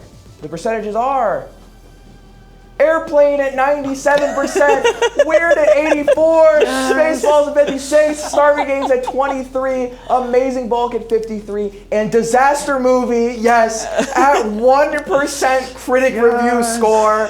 Meaning, while you all had the logic of I went with the highest and the lowest, unfortunately, Charlie is the one that got it dead on with Airplane and Disaster Movie, nailing Charlie 3 points. And just out of curiosity, what were your 2 scores? We'll start with Lucky first. Like well, like how much we assigned a to each movie. No, wait, now you said Starving Games and Airplane together? I thought Airplane was gonna be like in the 70s range, and then I thought like the Starving Games was like, I knew the Starving Games was in the 20s, so I thought it was gonna be like, like 25, maybe 30, so that, not the exact numbers obviously, but. Little off still, I think that's a total of, doing basic math, 120, so while you did not get the point for it, still not too far off. too and far. then Megan, you went with the Amazing Bulk and Airplane, I believe. Yes, it was 160. 160. And look, Corey, I refuse to believe that the Amazing Bulk has a over 0.5%. Did they watch that movie? It is so bad. It did well with critics, I guess. I picked that because I thought it was going to be like 1%. That's why I picked it, 'cause I thought it was going to be 1%. Yeah, almost double the score of the Starving Games, which I also have watched. I think I have seen every movie on here except for Disaster and Weird Al. The Starving Games, similar to the Amazing Bulk, insane. But I think that review is a little more accurate. So, whatever. Before we move on to the next one, if you want to check in on the points before the point values change, we are currently at, after that round, it is only a +3 towards Charlie, meaning the current totals are 2 for Lucky, 2 for Megan, and 4 for Charlie. Really swinging ahead in that last bonus question. But it is still anyone's game. Well, do not fear. Charlie may have double the points right now, but going into round 2, now each correct answer is worth 2 points. So only one question separates first and second. Now we're moving on to a different vein of trivia. This time we're going to do box office and award-based trivia. So the 3 questions I have are going to relate to either box office earnings or award winnings. One of those two. Let's go on to our first question. Before 2024's Deadpool and Wolverine, what was the highest grossing R-rated movie of all time? I will give you 4 options. You will pick. The first one, Oppenheimer. The second one, Deadpool 2. 3, Joker. And 4, It. These are your 4 options, all talked about movies throughout. I will give you guys a second to go ahead and put your answers on the board. As a reminder, 2 points. These questions are worth a piece. And as you guys write, I will celebrate the fact that we have officially hit $4,000 raised. That is absolutely amazing. We just had a $225 donation from Anonymous saying, to the red team, I'm a vampire. I was born in 1601. And a $119 donation from one Alston Calm Baby saying, Megan is my friend, supporting the red team. Thanks, friend. Meaning, I don't know if we're able to hop over to the screen, but since we last checked in, the red team has had an additional $225 towards. Actually, no, that's not even including the 19. Hold on, let me re-add this. 344, meaning they have soared to a total of 976. Wow. Wow. Thank you all so much. Borgos is running back to change it to the wide now. He keeps on doing technical changes live. Perfect. Well, with the donations properly thanked, thank you again so very much. Let's move back to our contestants' further questions. We started with Lucky previous round, so we'll start with Megan, or at least the beginning of round 1. So Megan, we'll go with you. I said Oppenheimer. Oppenheimer. What is your logic behind that? My logic is that came out after Joker and It, and I believe Deadpool 2. So it's entirely possible it could have been higher grossing than all 3 of those movies. I like the line. Think with your brain. Oppenheimer, great movie too. Great movie. And you also had the Barbenheimer craze at the time. That is true. Everybody Yes. was going to see it. So I do like the theorizing. Charlie. I said Joker. I was thinking Oppenheimer too. Not the sequel, but also. But I remember Joker just really went crazy when it came out. I think it cleared $1 billion. So that's mine. All right. That's fair too. Joker, comic book movie, so it's kind of hard to go wrong in there. They're normally the money-making powerhouses in the box office. Last but not least, Lucky, what do you got? My guess is Deadpool 2 because I feel in my soul that it broke this record at one point. I just don't know if it's the one that was holding it in 2024. I know Deadpool did, the original Deadpool. Okay, so yeah, if the original Deadpool did, then of course Deadpool 2 would too, right? There's a good chance. Hey, Deadpool, in terms of rated R properties, is one of the all-time best performing franchises at the box office. So the question is, before Deadpool and Wolverine broke the record, who was holding it? The first incorrect answer is going to be It. Nobody guessed it. Stephen King's It was not it. The second incorrect answer is unfortunately Deadpool 2. I do believe you are correct. Somebody would have to fact check me on this. I do believe it did hold it for a short period of time. But I say short period of time because while Oppenheimer did not win or break the record, Joker most definitely did, soaring to new heights. It did a lot of news and buzz when Joker hit the box office because I should have had this prepared. I'm not sure, but I do think it was one of the first R-rated movies to break that $1 billion earnings number. Yeah, that movie went crazy. Ugh, you're so smart, Charlie. It's all about just useless stuff. Well, Corey, we just received yet another $30 donation helping the blue team, helping Lucky's team from A is for Allison. Thank you so much.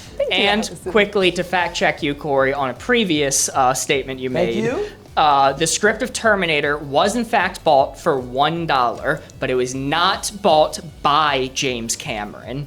It was bought from James Cameron, an unknown director at the time. It was purchased by Gail Ann, a producer, under the condition that James Cameron could direct it. That's right. I forgot James Cameron was doing not very well financially at the point. He hadn't gotten his break yet, and he sold it just so he could get a shot at directing. And that's what started his career. Thank you, Mark. No way.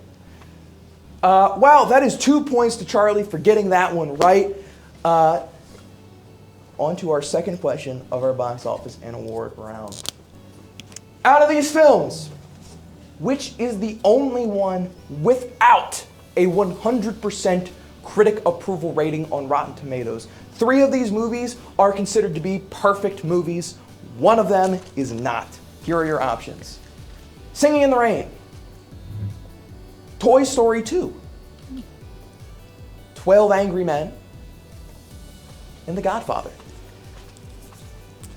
All 4 powerhouses for different reasons, whether it comes to animation, musical theater, or just good drama.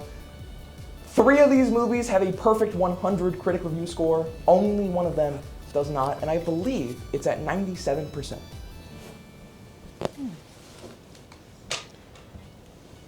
This one's actually really hard. How can you pick? There's 4 great movies on there.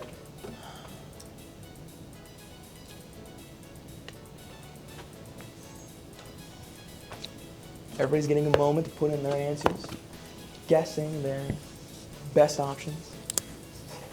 Writing it down. Considering every angle. These are all classics to me. I love every single one of these movies. Singing in the Rain. Loved musical theater growing up. One of the best musical films.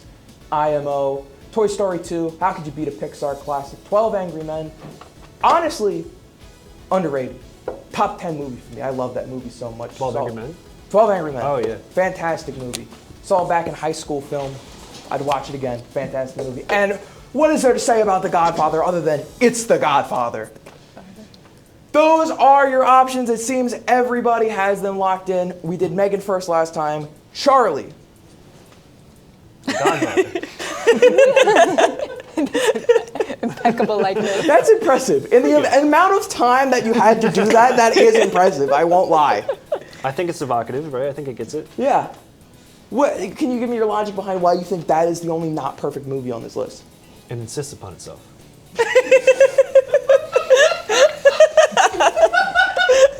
You know, you're on Good something. answer, good answer. You're on something. Good answer. Going next in the line, Lucky. Which one did you go with? You see, I feel I messed this one up, but usually older movies are highly favored by critics, so I was guessing Toy Story 2. Animation tends to get a slightly harder rep, and I also don't think Toy Story 2 is the best Toy Story in the entire trilogy, but then again, they didn't have the third to weigh it up against, but that's You just know, kinda it's a my bold logic. take, but I'll agree with Yeah. you. I'll agree with you. It's not my favorite. Still good. I Still good. enjoy It's still it. a great movie. It's still great. It's classic. It's a Pixar classic. But nothing beats 3. Beats 3. I mean, listen, there's just so strong themes in there. Nothing beats 3, especially not 4. Anyway. Oh, especially not 4. Emphasis on especially not 4. Can't wait for 5. Oh. Toy Story 5. Oh, God, Megan, get us away from this. What All do you right, got for me? I said The Godfather. You said The Godfather. Why? And I don't know. Like, I changed my answer like a bajillion times. I kept second guessing myself. But I just feel it in my bones because it's a film bro movie.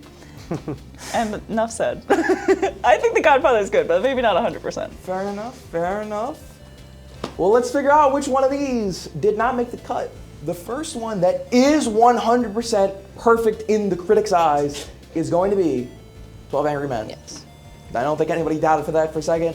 Deserves it. 100% deserved. Next up, that is actually a perfect movie. Singing in the Rain. Again, musical theater. I love it. We're at a bit of a crossroads here. We are at the crossroads. Either Lucky is unfortunately going to be sat on the sidelines, or the sole point holder this round. And unfortunately, Toy Story 2 is a perfect movie. I couldn't bring myself to face the truth. I knew it. It insists upon itself. It really insists upon itself, I guess. The Godfather sitting at 97% on Rotten Tomatoes in the critics' eyes. It is not a perfect movie, but it is in my eyes. I love The Godfather. Absolutely. You know, there's a little fun story about The Godfather. We watched it in high school film, much like 12 Angry Men, and it was a 2-part day. And if you've seen The Godfather, you know there's a very pivotal moment in it where one of the main sons gets killed. I believe it's at the orange stand, it all falls down. That is where we ended class for that day. And then the next time, I was sick. And I proceeded to not see the next half of The Godfather for about 5 to 8 years. And I just didn't know how the movie ended. I just kind of had to sit on that forever. Hell of a cliffhanger.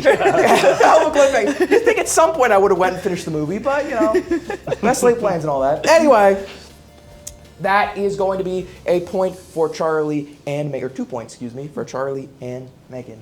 Moving on to our final question for this round before we get to our bonus question, and that is going to be, which actor/actresses lists of movies have the highest total grossing box office amount? So if you take all of the movies they have ever been and added their box office scores together, which one has the highest? Here are your options. Scarlett Johansson. Number 2, Samuel L. Jackson. Number 3, Robert Downey Jr. And number 4, Zoe Saldana. Those are your 4 actors and actresses. Which one has the highest? And I'll even tell you this, that is the top 4. Oh, wow. These are the top 4 movies total box office amount havers. Do you think the MCU has to do with that? Well, you know, considering each and every single person on that list is a prominent member of the MCU, I'm going to take a small guess that yes, it does have a little bit to do with it. You know? See, I'm a film guy. I know these things. Fun fact, by the way, Avengers Endgame has been dethroned as the highest box office of all time by Avatar, since it re-released in theaters for Way of Water. That is, it's second place until probably September 2026, where they plan to re-release Endgame in theaters in preparation for Doomsday, and not at all because they're upset about losing the number 1 spot. I promise you that. Well, those are our people. It seems like everybody has their answers. So we started with Charlie. Let's start with Lucky now. What do you have as your answer? This one I do know for sure. It is Zoe Saldana because of Avatar and the Avengers and Guardians of the Galaxy. Avatar?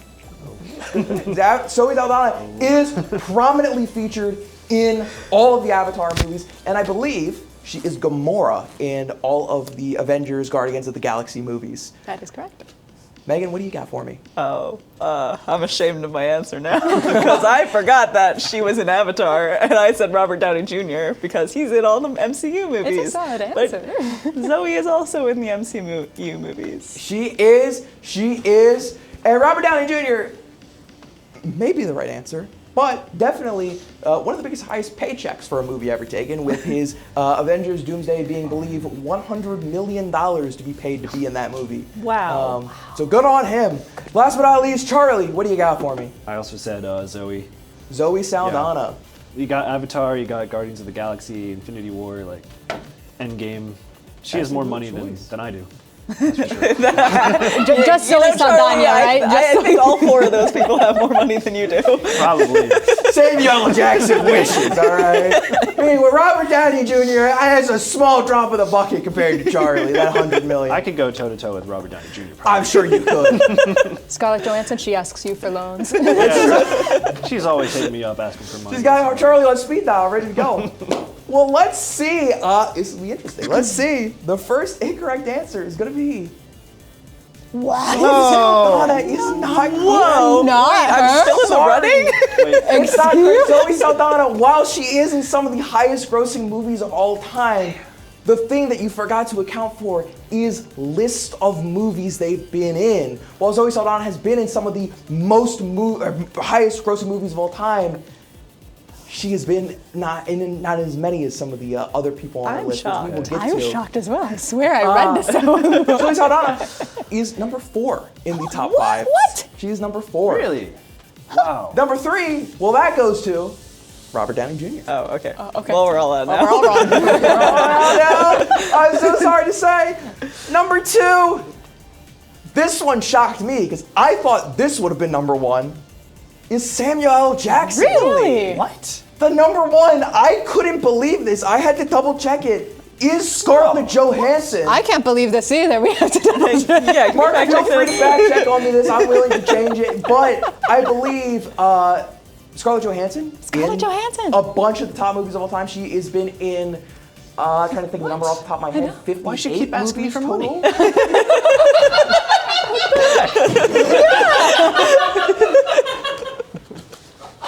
I gotta call her after this. Yeah, you gotta clear some things up. According to Wikipedia, Corey is correct. It is Scarlett Wow, Johansson. Scarlett Johansson. Just because I believe her filmography is much more packed than Zoe Saldana's. I believe, Mark, if you could check this for me, how many movies Scarlett Johansson has been in versus Zoe Saldana. I thought, because it's the list put together, Samuel L. Jackson was going to be number 1 because of how many movies he is in. But despite being in like 8 or 10 more movies than Scarlett Johansson, he is just shy of her record. Wow. What? Black Widow? Okay.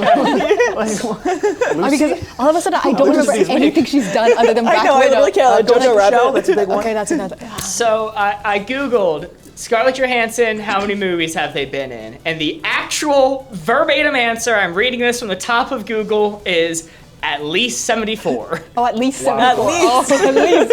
At least 74. Wow. At least. Google knows all. Almost all. Almost. At least 74. Oh, and for Zoe, Thomas Googled it for us, it is at least 53. Okay, so she's been in 24. Okay. That's fine. Like I said, not quite as many. And at the end of the day, when we're adding it all together, the amount of movies you've been in does matter. That is the end of this round, minus the bonus question, which we will move on to rapidly here.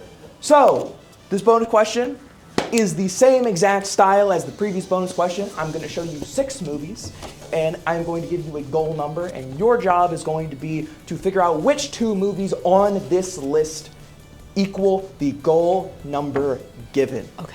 And this round, I believe, is a bit of a special one. We'll see if any of you can figure out the theme before I finish. Do we get extra points for figuring it out? No, you do not. Okay. No, you do not. Let's see what we got. The goal is 164. 2 movies added together. The Rotten Tomato critic review score is 164. Your options: Avatar, Avengers Endgame, Avatar: The Way of Water, Titanic, Naja 2, in Star Wars: The Force Awakens. These are your 6 movies present. And in case you haven't been able to tell already, the theme for this one is these, in order I revealed are the top 6 highest grossing movies of all time at the box office? Well, since it will take the contestants a moment to think of this and do the math in their head, I will read off. We have a $7 donation from Jeremy saying, it makes Austin mad when the dono isn't even, also go blue, helping the blue team. We have a $50 donation from Luke saying, supporting the blue team, helping the blue team earn the bells. Ava Medley with a $10 donation for the red team. Chat's OCD with a $8 donation to the gold team, just to make it not even. Frick A. Jean with a $5 donation for the red team. Anonymous with a $6 donation and 7 cents. And Calm Baby himself, Austin, with a $84 donation, where they did not specify a team, but they said, yo mama. And considering they're on the red team, I'm giving it to them. Thank you all for donating. We're at 4,200 of our $5,000 goal, which is crazy. Oh my God, I'm definitely going to not have hair at the end of tonight, which I'm used to it at this point. It's been 6 years. Thank you all so much. I'm a little flabbergasted. So if I'm stuttering because 4,200 is an insane amount of money for this community to have given us in so little amount of time. So genuinely, thank you all so much for supporting us here today. And in order to continue thanking you for our support, let's go back to the game. So, our previous bonus round, Lucky was the one who answered first. So for our second bonus round, Megan will be the one who answers first. Megan, these are your 6 movies. What 2 get you to 164? I said Avatar 2, The Way of Water, and Star Wars, The Force Awakens. And what's your logic with this? Because I don't really vibe with either of those movies, but I feel like critics would rate them pretty high. But since they're not the best in their series, they're probably a little bit lower rated, even though they're on the higher scale. So I think they're averaging high, but not the highest. I like it. It's good. That's solid logic. Shooting for like around 80 or so per one with a score of 164. I like it. Charlie, what do you got for me? I said Endgame and Naja, thank you. 2. I think I was trying to pick ones that average around like 82. I think Naja is in like the 90s, and I could see Avengers Endgame being in the 70s. That's kind of my logic, but I don't know. Respectable. And last but not least, Lucky. So I was also trying to aim for movies that had an average of around 82. I know the second Avatar was not as well received as the first one, and I think its critic score is around the 80s. And then I picked Titanic because it's a water movie, and they're both water movies. That's my extremely solid, unimpeachable logic. So we'll see if that's right. We'll see if the logic holds up. As I said, feel free to add your scores together after this, because here are the review scores for our 6 movies. We have Avatar at 81, Whoa. Endgame at 94, Avatar 2 at 76, Titanic at 88, Naja 2 at 92%, and Star Wars The Force Awakens at 93%. Man. Wow. That was really well I didn't know received. Endgame was that high. That's crazy. Endgame, very well received. I believe Infinity War used to be either the number 5 or number 6 slot here until Naja 2 kicked it out of the top 6 entirely. And I want to say that it reviewed a little bit higher, but memory's fuzzy on that, so I won't say for sure. Lucky, I will save you some time doing your math together, because not only did you get it right on the money, you got the exact logic too. Wow. How about the 2 water ones?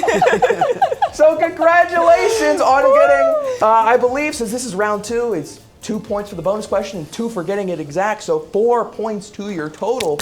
Wow. Congratulations. Thank you. Megan and Charlie, how close did you guys get? Got 186. Went a little bit over 169. 169, just a little bit over. You were only 5 off. Any other time, that would have been a really good number to hit. Unfortunately, Charlie, you were pretty far in the wrong direction, but Hey, after a solid bonus round last time, what more can you ask for? You know. Not much. So congratulations, Lucky, for nailing this one perfectly. On to our third and final round. Hopping over to the score screen just to see where we're at, what the stakes are for the final round.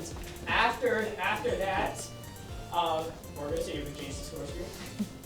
Thank you. That was 0 points for Megan, 0 points for Charlie, 4 points. Okay. Use your words. Meaning the scores are at 8 for Lucky, 8 for Charlie, and 2 for Megan, looking quite anguished in that photo there. Very nice.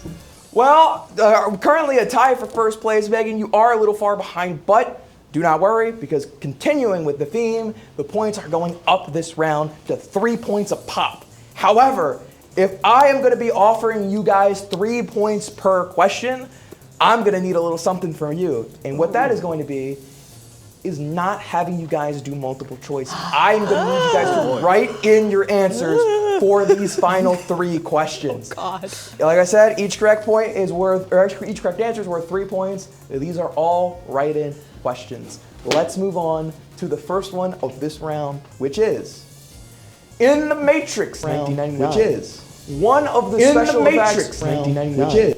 Am I in the Matrix? In the Matrix 1999, one of the special effects features 90s style computer code streaming down like raindrops. The code, while written in Japanese, is made up of what? What is the code once translated? Like the programming code, or like the all of the code in the Matrix movie is text of something that has been copy pasted and translated into Japanese. Charlie wrote his answer shockingly fast. And Yes, now he I'm wrote- scared. I'm still trying to understand. I don't know. What is the physical special effect that makes up the code? So or that code what? right there, the characters that make up that code, the Japanese kanji that you see, when translated, is something that they have copy and pasted and put in the movie and just used as the effect. What is, when copy and pasted and turned back into English, what is it? Someone in chat said it's got to be the B movie. You wrote something really fast. I was just guessing. Okay, I'll guess something, but your guess is as good as mine, to be honest. because this is I'm assuming maybe something in reference to the movie, but I will give you a hint if you're struggling. It does relate to the fact that it is Japanese kanji. It is related to Japan. Oh, that makes me not think my answer is right. There is your hint. It's related to Japanese kanji. The fact that Cool Charles over there has his shades on, hasn't flinched when I said that, gives me an inkling he might know what the answer is. Oh, he's not fudged at all. Okay, I'm just gonna guess something random.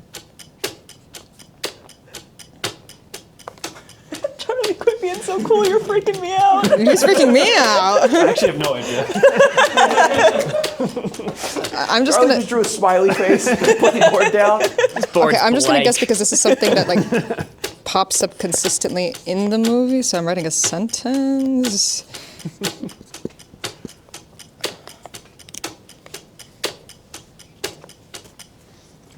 Time is up.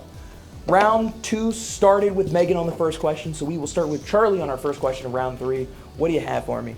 I said menu. Menu. I think I remember this, reading this somewhere, hearing about it. Maybe in another charity stream. I don't know. I think it's like some takeout menu or something like that. Restaurant menu. I don't know. Okay. You know of what specific? Can you be a little more specific than just menu? A Japanese food menu. Restaurant. You know Japanese what? restaurant. That's on me. I set the bar too low for that. That's on me. All right, Japanese bar menu. Lucky. I was figuring it might be something like in relation to the film, like a command. So I put follow the white rabbit because the white rabbit is a recurring symbol. I could have also written take the red pill, but I don't know. Like it's one. I think it's one of those two, but this is the one I'm officially submitting. I will be a little generous on the answers if it's not exact, but close enough. I will consider it. You know, if something in the realm of a teaser for the movie, I will consider that points for that. Okay. Megan. All right, Corey, I said The Matrix. Just the word The Matrix over. It could be. The entire script copy and pasted. It's entirely possible. That's why it's called The Matrix. Exactly. Because of The Matrix. You are onto something here. Well, the correct answer, and I think I'm gonna give it to Charlie. Yes. Is sushi recipes. Wait, is it? Really? Okay. If you translate the kanji in the Matrix, they all translate to sushi recipes that have been copied and pasted into it. And then you put it on a menu. Wow. Yeah. It's food sushi. I'll give it to you. Like I said, I'm going to be generous for these. I'm going to be generous just so we can put points on the board somewhere. All right. That is 3 points to Charlie for that one. Moving on to our second question. In Tommy Wiseau's The Room, that shouldn't be 1999, that should be 2003. One strange piece of set decoration that was left on stage was framed photos of what? This could be anything. I'll give you even a little bit more. It is so strange, it has started a tradition at viewings of The Room where people will throw this at the screen every time it comes on. Oh, God. I feel like I know nothing. This movie is nothing like The Room, but I feel like I'm confusing this with a fact from Fight Club, but I have no better answer, so I'm just gonna write it anyway. Go with what you want. Go with what you want. Also, Mark, do you like the photo I used for this one? The photo that haunts me. Oh, hi, Mark. Oh, hi, Mark. Also, while our contestants are writing, moving on from the oh hi mark, we have a $100 donation from Rena towards Alzheimer's research, a $100 donation from Heather, Gavin with a $5 donation saying for the blue I cannot see towards the blue team. Heather, funnily with theirs, said split between the teams. So I gave each team 33. Then ironically, Kyle donated right after, saying for Lucky, Megan, and Golden Boy. So 66 for each team, $100. Thank you so much, Kyle. And Phyllis with the $100 donation towards Alzheimer's research. Thank you so much. Thank you all so much for your donations. It is greatly appreciated as we get closer and closer to the 5,000 number.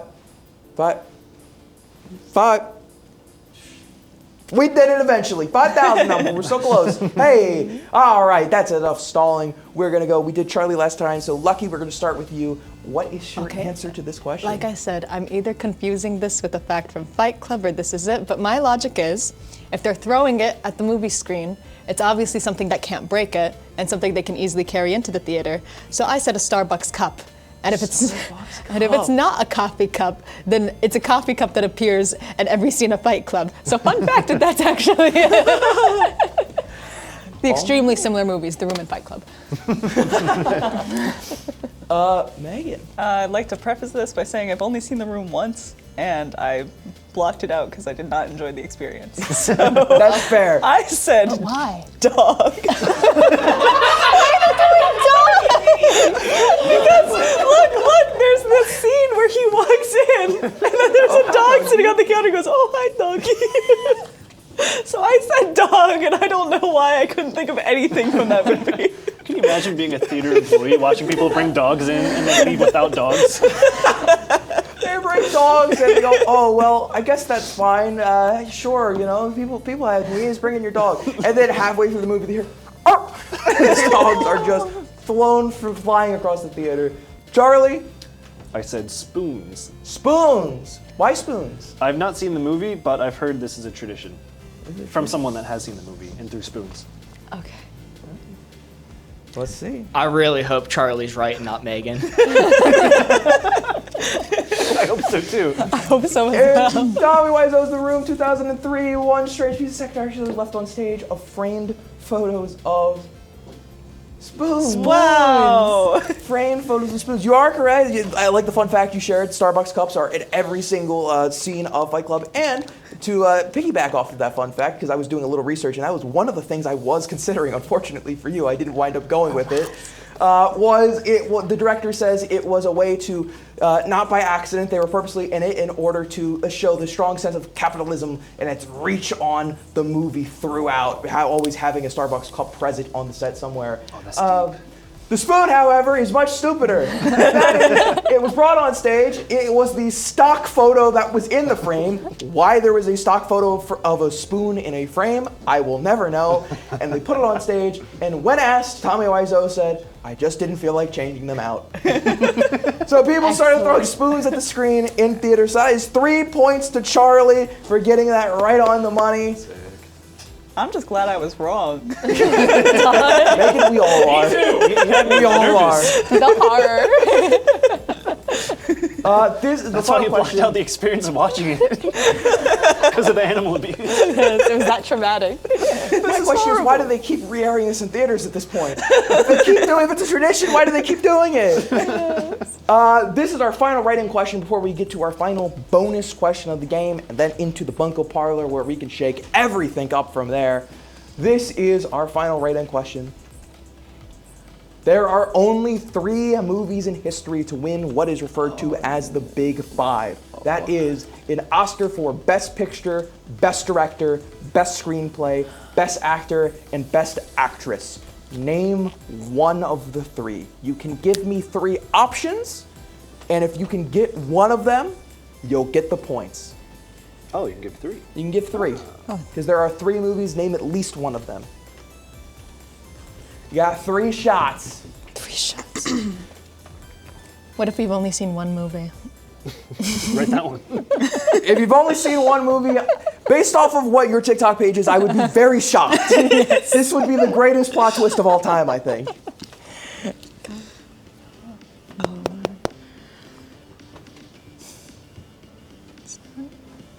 As they're coming in, Mark, I believe we got a little bit more donations since the last time we checked in with you. Yes, we have a $50 anonymous donation coming in saying go, go, gold, helping the gold team. We have a $20 donation from Kelly, and from Devin, Big Schmev himself, we have a $100 donation.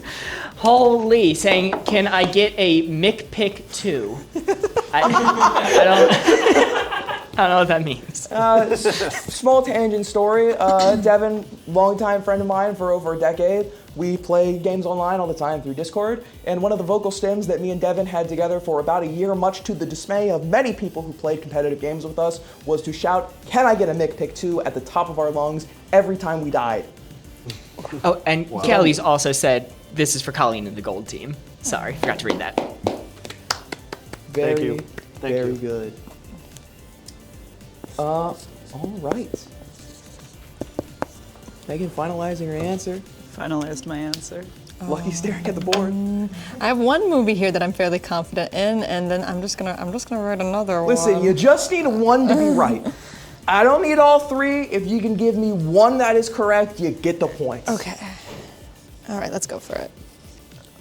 All right. Well, I believe we started with Lucky last time, so let's go on to Megan. What do you have as your 3? I said Titanic. Just Titanic? Because I couldn't think of any other 2. That's and fair enough. This seems like it would be an Oscar sweep. It's a classic. It's really famous. There was a lead actor and an actress. Pretty famous director. I think it's a safe answer. I think it's a solid bet. Safe answer. We'll see if it winds up being safe enough to get you points. Charlie. I said Silence of the Lambs, Parasite, and Return of the King. Ooh. What are your logic? I think Silence of the Lambs, I think all of these really sweeped at the Oscars. And I think I have heard this about Silence of the Lambs, but I'm not sure. I know Anthony Hopkins and Jodie Foster both could have got that that category. I'm not sure about the rest, but maybe. Well, we'll see. And last but not least, Lucky. My first movie was Gone with the Wind because I do believe Gone with the Wind is one of the few movies that has achieved this, or at least I hallucinated that it was one of the few movies that could. And then I wrote 12 Angry Men, but I don't think that is, even though it does have Henry Fonda, who I love very dearly, but I think it only won 1 or 2 of these awards. I don't think it won all. Oh yeah, it couldn't have won Best Actress because there's no women in the movie. Disregard. My only entry is Gone with the Wind. My only entry is Gone with the Wind. Tripped me up. I was like, I want to erase Return of the King. There's no lead actress. There is, unfortunately, no lead actress in 12 Angry Men. There is no lead actress in 12 Angry Men. I don't know what I was thinking. Gone with the Wind, and that's my 1 entry. But we'll see about Gone with the Wind. Here are the only 3 movies in history to win the Big 5 Oscars. First off, It Happened One Night. Old classic I talked about. Things were simpler back in the day. The second one, this is very old. This is in order of they've done it. So I think this was like 1930s that this happened. Wow. The next one that won it after that, One Flew Over the Cuckoo's Nest. Really? Yeah. And last but not least, I will say one of you have said it. But unfortunately, it's Charlie with Silence of the Lambs. Wow. Silence of the Lambs was, in fact, one of the 3 movies in history to win the 5 biggest Oscars. So congratulations, Charlie, for those 3 points. Wow. Good job, Charlie just swept this round. Charlie did Charlie fantastic. Sweet. Charlie Go Gold Sweet. Team. And sorry to interrupt the Charlie celebration, but we have something else to celebrate. I've forgotten to turn on my mic once again. But that's not what we're celebrating. What we're celebrating this time is we have crossed our $5,000 goal. That is over $5,000 donated for Fisher Center for Alzheimer's Research, funding an amazing cause, and because of that, Corey, I'm not going to say you're going to be bald, but you're certainly going to have less hair by the end of this night. Oh, man. Wait, hold on. Let me do this one last time for the culture. Tonight will be the night that I will fall for you. Wow. We have exciting things in store. Just to thank everyone who has donated since last time. Ginny Pie with the $100 donation. Ons with the $100 donation. Ginny Pie with a second $100 donation and a third $300 from Ginny Pie. Austin donating $125 and Colleen donating $25, all funding Alzheimer's research. Thank you all so much. I am completely shook to my core. This is absolutely insane. This is insane. Well, chat, we have, so for the haircut, we will be doing that, but that will be our finale at the end of the night. Mark has prepared an entire game show similar to the ones that we've been playing today, using trivia questions submitted by all of our contestants, and depending on how well I do with that trivia will be how bad my haircut comes out at the end of it.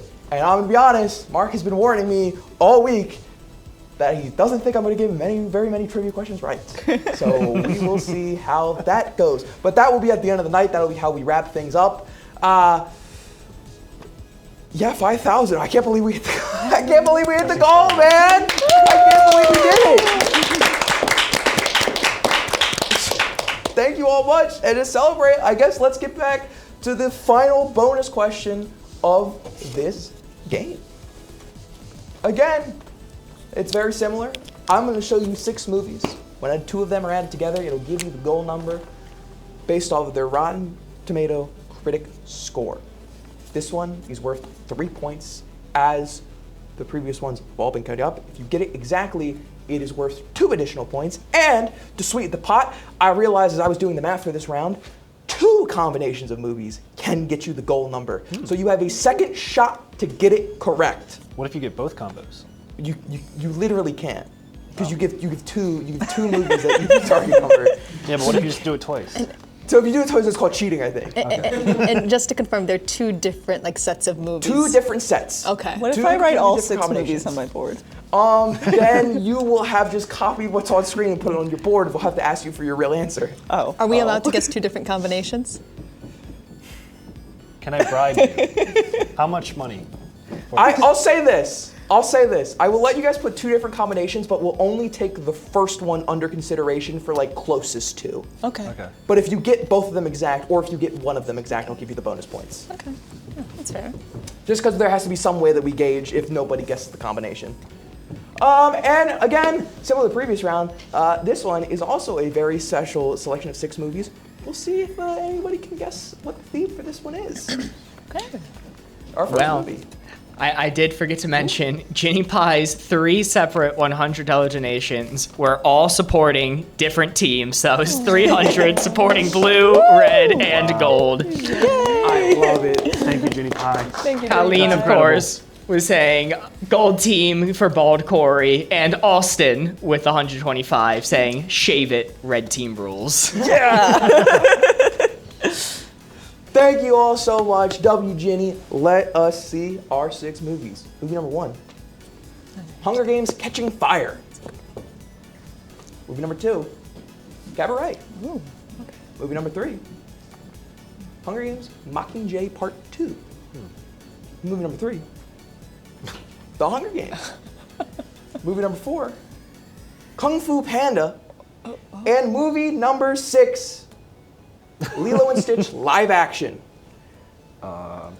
You're giving a strange look. Can I I'm ask sorry, why? the Lilo and Stitch live action is my mortal enemy of a I agree with if you. a movie like if an enemy could be turned into movie form, the Lilo and Stitch live action is that movie. It just induces that response in me naturally. I'm sorry. I can't control completely myself. Understandable. I was massive Yeah. into Lilo and Stitch growing up, and that unfortunately did nothing for me except make me sad. Much like most of the Disney live action movies, but that's neither here nor there. In case you haven't guessed the theme yet, I will tell you that this theme, not accounting for duplicates obviously, is 6 of your most popular videos on your TikTok channel. Oh. Wait, Kung Fu Panda's one of my Number 5 is in order. Again, not counting for duplicates, because if it was, I think it would just be 6 catching fires across there. But a fun fact is that somebody once got so angry with me for being a fake Kung Fu Panda fan, they threatened to turn my beagle into brisket. And they went on like these deranged, several hundred comment long rants about me being a fake Kung Fu Panda fan. And I've been here since I was like 8, so I don't know how much more of a real fan I could be. I played the video games, both of them on the Nintendo DS, so... That credits you enough. Yes. That is perfect. You sat there since you were 8, watched them all. I have a question for you. Have you seen the 4th one? I have, and I was a bit disappointed, not gonna lie. I do think the second one is the best. I'm so glad you said that, Yes. because I've had this conversation with everybody while I've been talking about Synoptica. Kung Fu Panda 2 is one of my favorite animated movies, one of the greatest villains. Oh. It's so good. I remember thinking, I was like, oh my God, this is peak cinema. And then I rewatched it as an adult and I was like, I was completely correct. It was peak cinema. It still is. All right, but let me think. Well, I will give you guys a second to get your answers. Like I said, there are 2 of these as I was doing the math that winded up equaling exactly 162. We'll see if you can guess which 2. Again, you can give both sets if you want, but when it comes to getting to closest, we'll only Jack think Black's about the first one. But we'll see. Oh my goodness, I am still shook up about having over $5,000 raised for charity already. It is not even 3 o'clock yet, and this stream goes till 10 p.m. So, We got 7 more hours. we got a few more hours. Now, listen, chat, you've already done so much, but if you want to keep helping us out in the name of charity, last year we hit $10,000 lifetime, so if you need a new goal to shoot for, I don't think we'll hit it because that is an exorbitant amount of money, but $10,000 lifetime was the goal we hit last year. It would be insane if we could hit it this year in one stream. Don't think that'll happen, but charity streams need a goal once the one's been hit, so I'll throw that gambit down. It seems like our contestants are finishing their final thoughts here. So we will go ahead, give Lucky a second or 2 to finish writing. Locked it in. Perfect. Lucky's a lefty and is actually a very slow writer. She erases everything as she writes. That is perfectly acceptable. Yes. Charlie, these 2 have went first in the previous rounds in the bonus round, so I will allow you to go first this time. What do you got for me? I said Kung Fu Panda and Catching Fire. And what is your thinking behind those? Not much. Not much. Not much thinking. Not I think Kung Fu Panda had got pretty good reviews on Rotten Tomatoes, and that's it. I don't know. That's fair enough. And you know, it's perfect because I think Poe was a very vibes-based kind of guy. So Right. to give a vibes-based answer, I think Yeah. that's perfectly fitting. I think it's perfectly Just fitting. vibes. Lucky, what do you have for us? So my first guess was Hunger Games and Mockingjay Part 2. I believe Catching Fire is the one that has the highest score in the entire series, and I believe the first Hunger Games and Mockingjay Part 1 have the lowest, but I think that if you combine the first Hunger Games and Mockingjay Part 2, you'll get very close. And my second guess is Catching Fire and Kung Fu Panda, because I know Lilo and Stitch, the live action, was not received particularly well by most critics. No. And Cabaret was received very well by most critics, so. All-time classic movie. Yeah, too, all-time Cabaret. classic. Megan, last but not least, what do you got for us? I said Catching Fire and Mockingjay. And what's your logic there? Catching Fire is the best in the series, undisputably, and Mockingjay Part 2 is booty. So I think the combined high score of Catching Fire and the low score of Mockingjay would bring it to around 162. Well, let's see. I'm going to show you guys the actual review scores, and you can go ahead and do the math for me as I read them out. We got Catching Fire at 90%, Cabaret the highest at 92%, Mockingjay Part 2 at 70%, the lowest on the board, 84% to Hunger Games, Kung Fu Panda at 87%, and just beating Mockingjay Part 2 is Lilo and Stitch at 72%.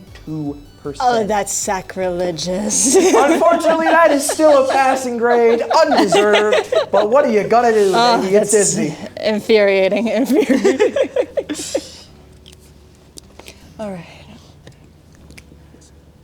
We'll have you guys do your math. I will go ahead and show the correct answers. Now, because there were so many, I didn't catch to see if anybody got the right combinations, but these are the two. The first one being Catching Fire and Lilo and Stitch. The second two being Cabaret and Mockingjay Part 2. Did you get one of the combinations? No, I'm just mad. I'm just mad as well. I'm beefing with Lilo and Stitch. I'm also beefing. This is why it's my enemy. It's still screwing me over to this day right now. Well, point total wise, Charlie, what'd you wind up nailing? 159. 159, only 3 away. Lucky. 154. Oh, just shy. And Megan? 160. 160 puts you in first place. Okay. By 160. Which means that is 3 points to Megan. You did like the Price is Right. You went like one over me. Whoa! That is fantastic. Mark, as we go into your bunko parlor, what are the scores looking like? The scores right now, let's see, after that round, it was 0 for Lucky, 0 for Charlie, and my mic's on now, 3 for Megan, taking us to a total of 5 for Megan, 8 for Lucky, and 17 for Charlie. Swept the last round. He got all of them right. Can we just That is a gold team win. Can we combine our points against Charlie? Wow, I was worried actually. Why? Why? No reason to. Because I messed up this one. I don't know. Got every other one right. Well, maybe that helped. Well, unfortunately for you, unlucky for Charlie, he really struggled in the beginning rounds, but when it mattered, Charlie locked in and knew the answers. He did indeed. Mark, take us away to your bunko parlor. Ooh, okay. We are moving on. I don't believe it's even been explained to these contestants how this works.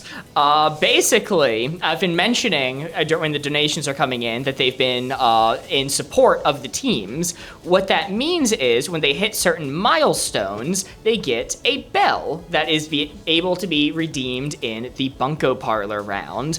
Actually, while I'm speaking about it, we should return to the donation boards to see. We've had some big changes since the last time we've been here, since Lucky and the other contestants joined us. $258 have been donated in support of the blue team, meaning they are at a total of $1,537. Actually passing their next bell goal, so they will have an additional for this. So I'm marking this on paper so I can keep track of it, how many they're supposed to have. The red team It has had $385 donated in support of them since last time we checked in, bringing them to a total of $1,361, which is very impressive. And the gold team, it was revealed to me that there were many donations that were meant to be in favor of the gold team, but people maybe did not know the system of how to support it. That has been rectified, meaning $619 have been added since last time we checked on this screen, bringing them to $1,280. Yeah. Wow. This is astounding, y'all. Okay, hold on. Let me do the quick maths on how I think blue team's supposed to get at least one more. They're supposed to be, including the one spent, 1, 2, 3, 4, 5, 6, 7, 8. So they've earned 8 of the bells, spent 1, so they should be at 7. Gold team is at 128 right now. Sorry, we have a whole chart for this that I really wish I had time to program to make automatic. But they should be at 1, 2, 3, 4, 5, 6, 7 bells with 0 spent. And, or 1 spent, sorry, and red team should, I believe, be at the same.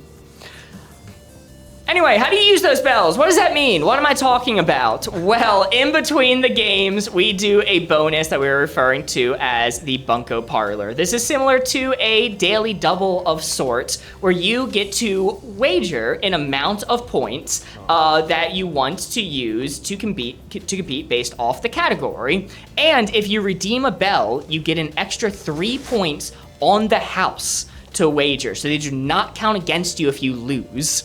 It's 3 points per bell. So if you use 3 bells and get it right, that might be enough to topple Charlie, assuming he gets it wrong. All of these are going to be multiple choice, and your category for this one is infamous directors. So automatically you have up to 3 of your points that you can wager if you think you know something about infamous directors. Or if you would like to redeem a bell to give you the point totals again, Lucky, you are at 8 points. Megan, you are at 5 points. And Charlie, you are at 17 points. Okay. And how do the bells work again? Yeah. If you utilize a bell, you get an extra 3 to wager on the house. So you could win up to 6 if you get it right using 1 bell, but you only lose 3 if you get it wrong. And how many points can you wager without bells? 3. Okay. We're gonna make a chart for this eventually, one year. We have so many point systems, it gets confusing. You gotta get a flow chart together, you know, put it all, get our own like actual board game together. And we can wager bells each round? For these Bunko Parlors, yes. Okay. Yeah. Oh, do they have the physical bell props with them? Have you been? Shoot, you know what? We do. You're gonna have to give me the numbers. Okay, I think that'll make it easier to keep track of. I forgot that we had them under here. You're gonna tell me the numbers. Who gets how many? I've been looking around for them for an hour. Oh yeah, they've been on Corey's stand. Well, every single team has earned up to 7, except the blue team, which has earned 8, but they spent 1. So blue team should currently have 7 bells. Red team should have 7, and I think gold team should have 6 because they spent 1 as well. Okay. And when I say spent, the previous group was using bells to try to win. Do I want to screw over future generations? By all means. I mean, the previous had that logic. So. You can save them for your teammates. Someone spent your bell. Or go for the win. This is the... Wow, thanks. Wow. You're sick.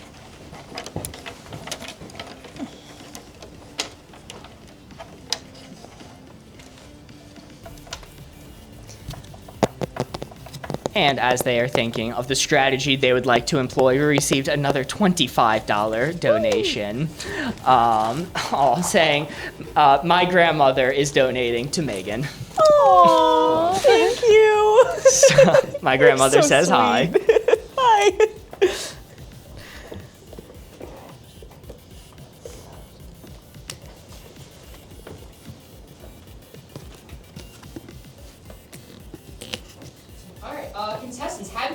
decided how much you'd like to wager and if you'd like to use a bell?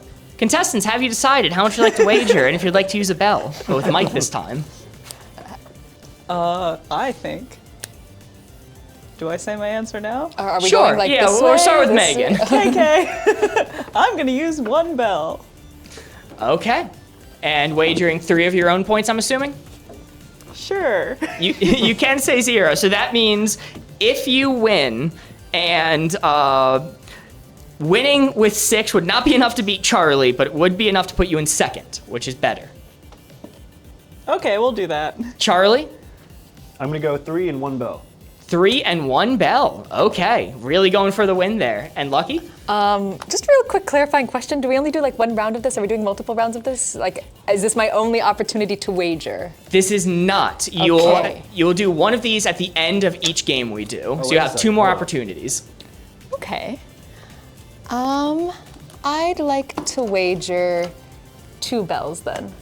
Oh, okay.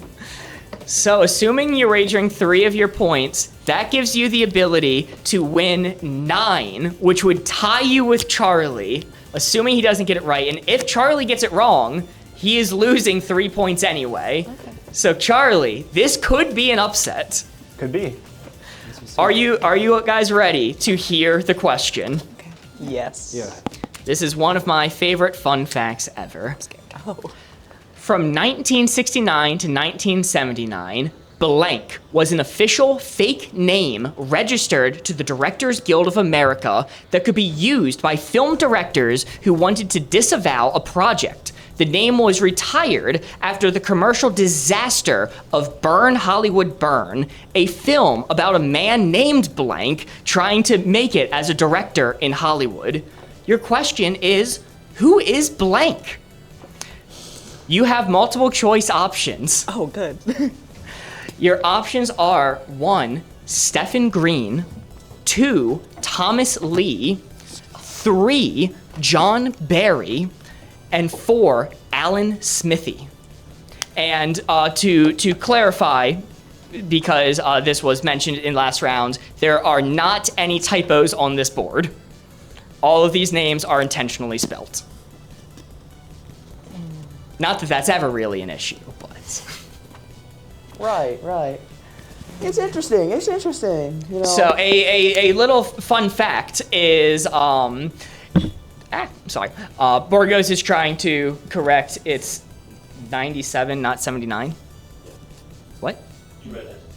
Oh, okay. Whatever. They can see it on the board. But anyway, a fun fact about Burn Hollywood Burn, the movie about a man named blank, this fake name registered to the DGA, was so bad that the director of that movie chose to disavow it, making it the last ever film registered to blank.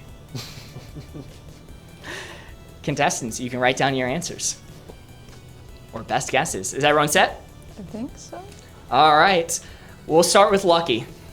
I have no idea. I picked this one because it reminds me of Jon Snow. John Barry with 2 N's. 3, John Barry with 2 N's. Okay. Megan.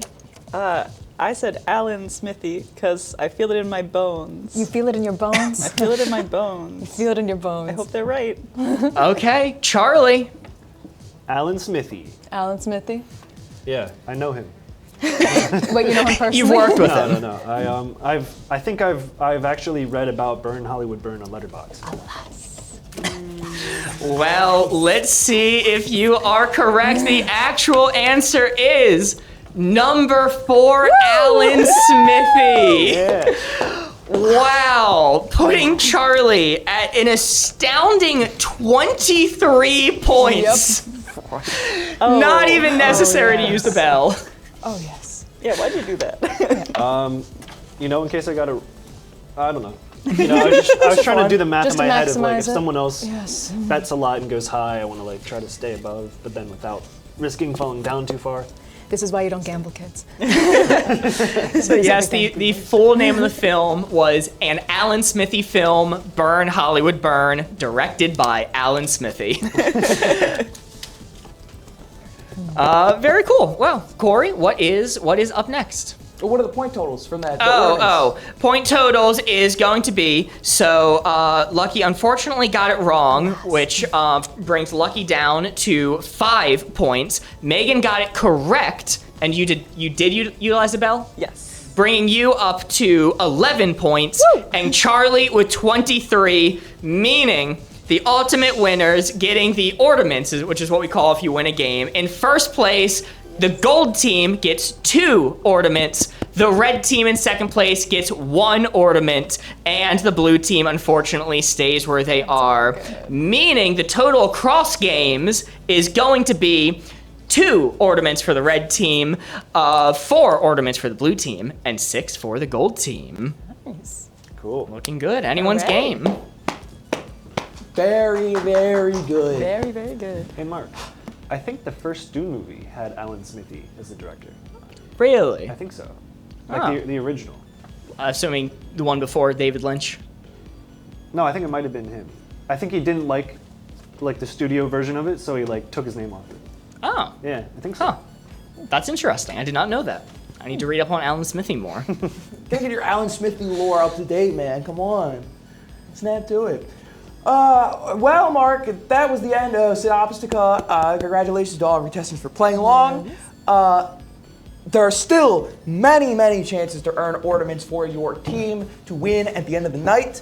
One such chance will be our second game for this group, which is returning from the previous group of games, Chattily Feud. Ooh.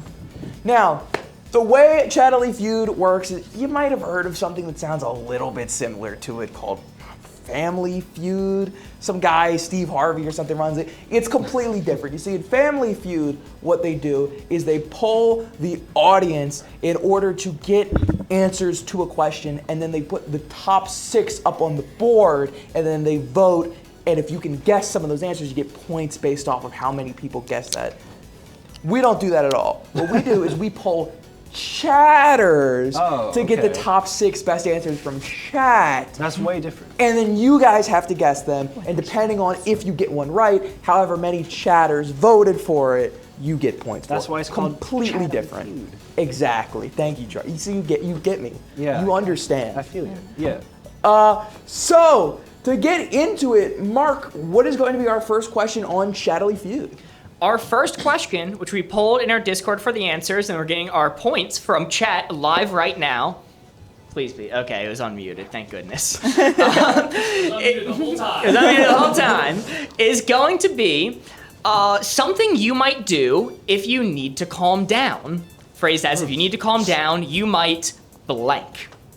There are 8 options that were submitted in our Discord, and people are going to vote on now. Also, very quickly, Tim from Nerd Incorrect says the Dune TV version was disavowed because the extended cut altered the original vision.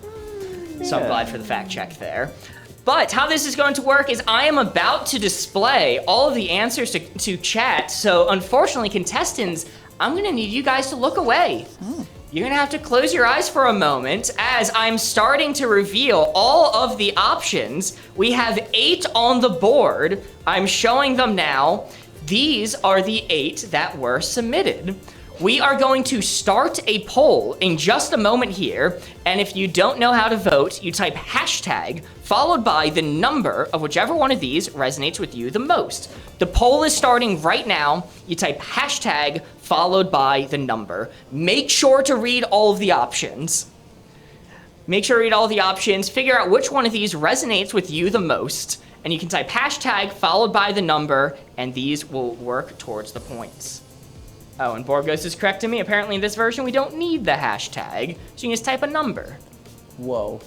I know, advanced stuff. First we get rid of the 1 to 17 in wavelength, now we're getting rid of the hashtag? What's happening, Mark? Where's your artistic integrity? All right, get in your votes. We're not going to leave our contestants for too long with their eyes closed. You guys get 1 vote per account, per platform. So do with that information what you will. Get in your votes. We're going to be ending the poll in 5, 4, 3, 2, 1. Board Ghost, you can end that poll. Contestants, you may look, and Corey, you can stall for me while I input the scores. All right, everybody. As Mark says, the category we're going to be doing is things you might do if you need to calm down, or better worded, if you need to calm down, you might blank. If you guys want to take a second, and the way that this is going to work is we're going to have you guys write down one guess on a whiteboard. All of you are going to have one guess, and then I'm going to ask you to reveal it one by one. If it's on the board, you're going to get points to it. We'll go through. Afterwards, we will give you guys a second shot to guess, and then another, I think up to 5 times we'll go through for each question here. Okay. So go ahead, start thinking about what you want to write down. If 2 people happen to have the same answer in the same round, they will both get points, so you don't have to worry about somebody getting it before you. Wait, so we do one answer right now? One answer. One answer, whatever you think the top dog is.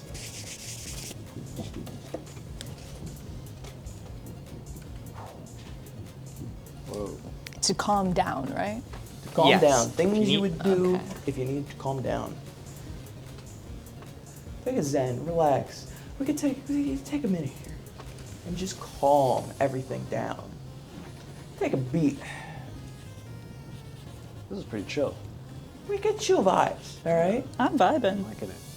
I'm liking it. We got the Boardgamers music going on in the background. You know, Surrounded by friends, cozy Yeah. chairs. a warm fire, Mm-hmm. It is so warm.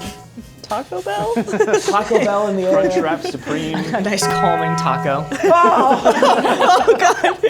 It's coming for us. It's coming through. The toll of the bells. Hey, get the quesarito on there. I can't believe that Borgos had time to add the stupid Taco Bell button into this setup. God, every time it's the Akira. Leave me alone. Every time I hear it call, he haunts every stream. Leave me Mark, alone. that was the first thing I did when we got here. We have That's access to crazy. multiple versions. All right, let's see the other versions. More For Crunchwrap. people who don't know, we had about only 12 hours yesterday alone to set up this entire thing that's going on right now. And I want it to be known, Board Ghost took some of that time. He was scrambling this morning. That's why we were late for an hour. He took a little bit of that time for the Taco Bell dong, and thank God he did. Thank God he did, quite frankly. All right. I feel at home with the Crunchwrap Supreme. It does. It Yes. gives that, Who wouldn't? that air. What did you say? Say that again? I said I feel at home with the Crunchwrap Supreme. Corey, there it Corey, is. for the love of God, please move us through. Get the answers. All right, we're going to start out with Lucky over here. If you need to calm down, you might what? I said that you might have a drink, alcoholic or none. A classic, a little steal the nerves a little yeah, bit. a glass of wine or a beer. That's perfect. That's a great answer. Megan, what do you got for me? I said deep breaths. A little feel like inhale, exhale. That's everyone's go-to since you need to breathe naturally to survive. It's true. Try not breathing. You won't make it very long. I don't think so. I feel like you didn't have to say that one, but you know what? I'll let you have it. Charlie, what do you got for me? I went a different route with it, and I said deep breathing. All right. Yeah, you know, I see how this is different and new and exciting. Yeah. One of these things is not like the other. One of these things right. just doesn't belong. I think, though, probably still likely. Mark, let me see. Are these on the board? We have the top 8 answers. I will reveal right off the bat our number 2 answer was take deep breaths / meditate. That is worth 8 points. All right. And this one, people might yell at me for this, but there's a little bit of a rationale to it. When I was taking the answers in the Discord, I combined some like answers together, and one of them was illicit substances, Yeah. which alcohol falls under. So I am going to count Lucky's for our number 8 answer with 0 votes. Take medication is how I simplified that with 0 votes. But there is a bonus rule in this game that we have not explained yet, which is if there is an option with 0 votes and you still manage to guess it despite it being that unpopular, that's actually worth a bonus 10. What? Yes. So Lucky is actually in the lead right now with 10 points. Trailing behind is Megan and Charlie at 8. See, everyone, ask not what you can do about your drinking. Ask what your drinking can do for you. When I'm honestly impressed. Cheers to that. We're very pro drinking here. I was gonna write smoke a bowl, but I was like, let me keep it slightly more PG. Good answer. Good answer. Good answer. Well, we still have, I believe, 6 answers remaining on the board, including our number 1 answer has not been guessed yet. Contestants are able to take another swing at it. I'll let you do it. I messed up this round. I definitely should have had you reveal before I went through each of the contestants. I'm still locked in for the previous round. I will change that for this one. Oops. It happens. Oops, you got me. Our contestants are finalizing their very last answers. Very last, I don't know why I said that. We still get more go rounds. They're finalizing their answers. Mark, if I'm Steve Harvey, what does that make you? Ooh, I don't know. Guy outside the studio, like wishing he was there. I'm like, wow, I wish I could be on stage with Steve Harvey. You had like a pick me, Steve, me next, like Yeah, sign yeah, like the outside. Daily Show, and people were outside the window. Yeah. That's me right now. Yeah, like that old episode of iCarly where they had the sign to go visit iCarly and the rain just comes down and ruins everything because they're outside. Is that you? Of course. Well, it looks like contestants have their answers. All right, Megan, let's start with you. We started lucky last time. What do you got for me? I said go for a walk. Go for a walk. It's a very calming experience, I think. Go for a walk. I apologize, Megan is not on the board. Oh man, what the heck? It is a valid way to calm down. Ah, the sound effect. It's delayed, okay? The insult to injury. That's just cruel. Charlie. I said talk to a friend. Talk to a friend. That's good. That's nice. Companionship. It's important, you know? Yeah. Mark, talk to the friend. Is it on the board? Our number 6 answer, call a family member / friend. That is correct with 1 vote towards it. Oh, no. Whoever you are, I agree. It has 1 point for Charles. All right. Last but not least, Lucky. I wrote take a shower because I feel it's a good way of automatically snapping you out of it, or like a bath or something of that nature. Rain going down the back of your Yeah. head in the shower. You can dramatically pose like. Deep contemplation as the rain pours down. You can play music. I like it. Mark, take a shower. That is a great answer, but it is not one of the answers on our board. Meaning the only person to score this round is Charles with 1. Unfortunate. Still anyone's game. I believe that puts the score so far. 10 for Lucky, 9 for Charlie, 8 for Megan. That is It's correct. a perfect 10, 9, 8. It's counting Close. down. To what? Well, Who it's knows? 10, 8, 9. Well, yeah, I mean, you know, first place has 10, second place has 9, third place has 8. Okay. And Okay. if you Come on, give keep it to going me. backwards, you get like 7 and 6. It's very interesting to see the differences between how our chat thinks and how people we interact with in real life think. All right, it seems like our contestants have theirs. Charlie, what do you got for me? Wait, didn't we just do Oh. this? We're going to do another round. There are still 5 answers remaining. This will either be the last or second to last round, depending on how people do. Right. I believe in Let you, me- Charlie. Sleep. You're still missing the number 1 answer, so it might just be whatever comes to mind. What does that say? Let's say sleep, Steve. Wait, I'm Or take a Steve. Let's say nap. sleep, Mark. Sleep is not on the board. I am sorry. I had my heart set on that one. Lucky, we'll move to you next. I said play video games because I feel that's a good way of venting out your frustration. That's my number one. I used to go on Skyrim werewolf rampages, you know, like an all-timer that. Yes. An all-timer. Mark, let me see, play a video game. An answer I fully agree with that our chat did not give. That is Really? not on the board either. Oh. I am so sorry. Hey, this is a reminder, we play this normally on stream, and if there are if you seeing a moment like this where it's like, oh, it so totally should have been one, we take all of the answers from our Discord, so make sure to join if you want your answer to be heard in the future. Megan, last but not least. I said count to 10. I feel like that's a pretty classic calm yourself down maneuver. I like it. Who's to say? It's a good therapy tactic. Yeah. Huh. But let's see if our chat also agrees.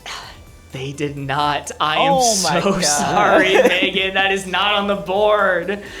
And I think since that was a pretty rapid series of misses, we'll probably call it for this board at 3.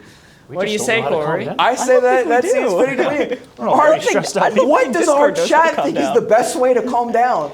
Our number one answer was cuddle your pet. With 12 votes. Oh, that's nice. That's really sweet.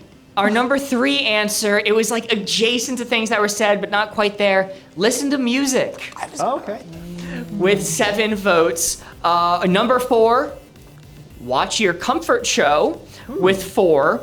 And number 5 was a funny one. I don't think anyone's getting it though. Have a good cry. just cry about it. That could work. And the final one, read a book with Okay. 1 vote. So Nice. Here we go. How many people angry read over angry played video games is what I want to know. Because I've tried to read when I'm really mad, and it doesn't work out very well. Everyone in chat is from the 1800s. I'm very proud of them. I'm very proud of you for diminishing your screen time, chat. Very, very proud. Good job, chat. Good job. Good Good answer. It is interesting that it really is telling of our type of audience when crying it out is one of the topics. Not that I don't agree, to be fair. That's a great way to calm down, ironically, I think. But yeah. All right, Mark, that is our first round. How does the score shake out from there? The score after that round, let me get to the score screen here.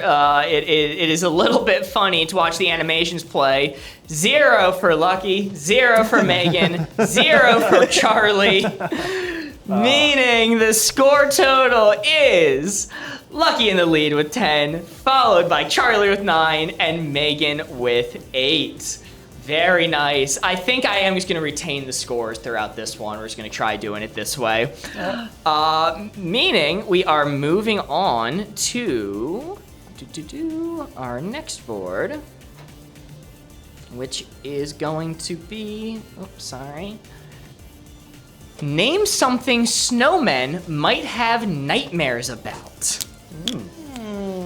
This is an interesting one. Winter themed. You might need some creative answers with this one.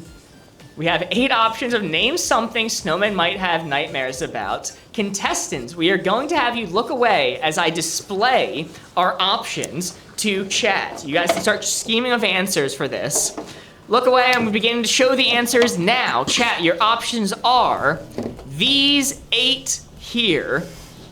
Read all of them, take a moment to internalize it, figure out which one of these resonates with you the most, and when you are ready, we are starting the poll. You vote by commenting the number of whichever one of these you align with the most. You do not have to include the hashtag in this version. We're doing it special. So if you resonate with number 2, type a 2. If you resonate with number 8, type an 8. Whichever one of these you like, you can type hashtag followed by the answer. These are some great ones. These are some great answers. These are some good ones. I see somebody saying immediately that 1 and 3 should be combined. I think they're distinct. I agree. I disagree. They should be separate. They're definitively different things. Okay. No, you actually do not need the hashtags this time around. I know this is confusing all of our mods who are in here, seeing people spam numbers without the hashtag, thinking, oh no, the votes aren't being counted. It is cool for this round. Upgrades, people. Yes, it's just because we're running a different type of poll. Get in your votes. We are going to be ending the poll in 5, 4, 3, 2, 1. Board Ghost, you can end that poll. I'm going to hide the results. Corey, you may start stalling for me as I input these answers. Wonderful, wonderful. And contestants can look. Yes. Yeah, contestants can look. You guys are you're free to look. Hooray. Charlie playing peekaboo. Understandable. It's a good way to pass the time. It's a good way to pass the time. Just want to be sure. You know, I respect that and I appreciate it. But yeah, as Mark goes ahead and tallies up the scores, I guess I'll ask, I haven't got a chance to ask you guys yet. How was your holidays? It's been good. How three of you, anything fun done during the holidays? Megan? I tried a Crunchwrap for the first time. Yeah. Right? No. That wasn't. Did you actually? I did actually, for real. I wasn't just saying that for the special effect. I did try it for the first time, and I really liked it. You know, it's messed up. I'm tormented with this. I've never had one. I don't go to Taco Bell very often. I went and I was pleasantly surprised. So there you go. We should get one of the PAs to go pick up some Crunch Wraps for everyone. Yeah. I would eat one. What about you two? Anything fun during the holidays? Any good Christmas stories or anything else? Did a lot of driving. Drove quite a lot. You really take those? Had the opposite of a very Merry Christmas. Unfortunately, my family did wind up losing a dog. Oh, I'm so sorry. So that's okay. I mean, it's okay. We weren't expecting it, but it's just one of those things that kind of like unexpectedly happened. So everybody was like, Merry Christmas, everybody. That's terrible. I'm so sorry.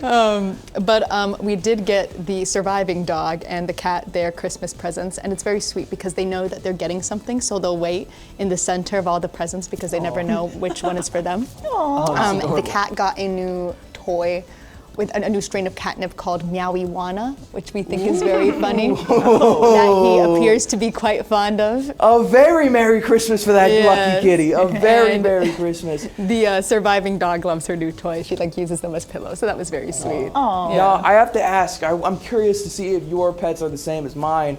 My two dogs, every year for Christmas, we will get them their gifts and we will wrap them in normal wrapping paper. And it's the one time of year where we will give them something that we allow them to destroy.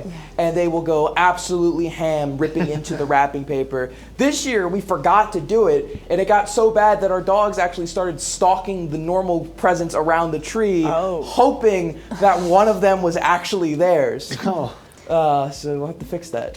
Oh, yes. Wow. My dog once did that with Easter baskets. She loves peanut butter, and she could smell the peanut butter inside of the chocolate, so she started like resource guarding them. It was a huge problem, actually. But she doesn't do that anymore, so yay. Well, there you go. There you go. That's all you can ask for. Dogs, they are menaces sometimes. But God, I love them. I love them all the same. Well, the scores have been inputted. It's actually much quicker to do it with this new system, but we are good to go if you want to take it off, Corey. That is awesome. I would be more than happy. Hopefully during our talking, you guys had an idea to think of your very first clue for this. Assuming you have, Megan, let's start with you. What do you got for me? I think a snowman would have nightmares about melting. That is melting. Death for the snowman. Mark? Yeah, makes sense. Melting. Can you be slightly more specific? Being melted. Is that more? Turning to water. Do you want me to give another one? No. It's a good answer, but I'll accept that for Corey. Do you think that makes sense for the number one? I think so. I think that's fair.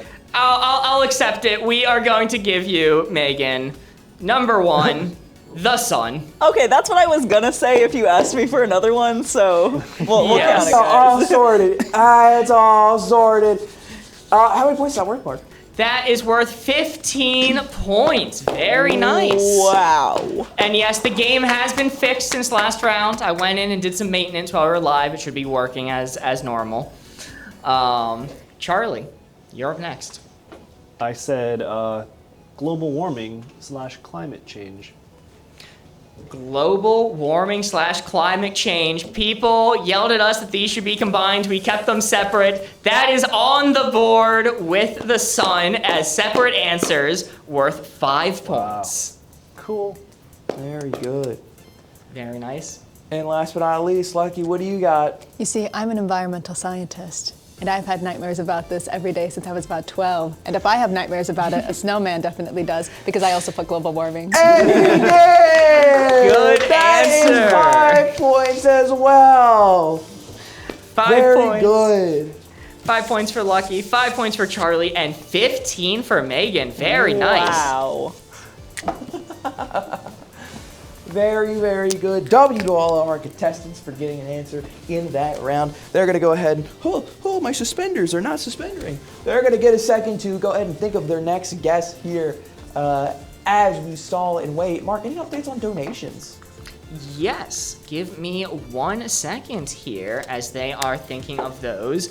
We have a $100 donation from an anonymous donator who says, for Jem, Luke, Lefty, and an honorary Morgan who could not make it today. Thank you so much for the $100 donation, helping out the blue team in the games. And from a country, not our normal country, a separate one, donating $45, saying red team. Woo! Heck yeah, thank you so much, country. Thank you. Yes, this is not Country Mozart. This is a separate individual. Well, thank you so much nonetheless. And I think that has given our contestants plenty of time to think of an answer. Charlie is leaving the realm, but he has to give an answer first, so. I dropped my board. Oh, okay. What do So you I got? said snowplow. Snowplow! Ooh, good answer. Okay, I like it, I like it. You going for the vibe of, getting Snow-based violence. snow-based violence. Okay, fair enough. Snowplows, Mark, are they on the board? Snowplow is on the board. Our number 5 answer, another 2 points for Charles. Wow. Cool. Very good. And last but not least, or second, Lucky. Second and somewhat okay. I put fire, because what's the opposite of ice? Ooh. Mark, do we got Fire is not on the board. Ooh. I am sorry. Oh, good. I apologize. I'll give you the hint that the melting ones, there aren't really any of those left. Oh, okay. Okay. Oh. Oh, okay. So Okay. I'll give you a hint in that regard. Well, Megan. Well, thanks for that hint, Mark. I put summer.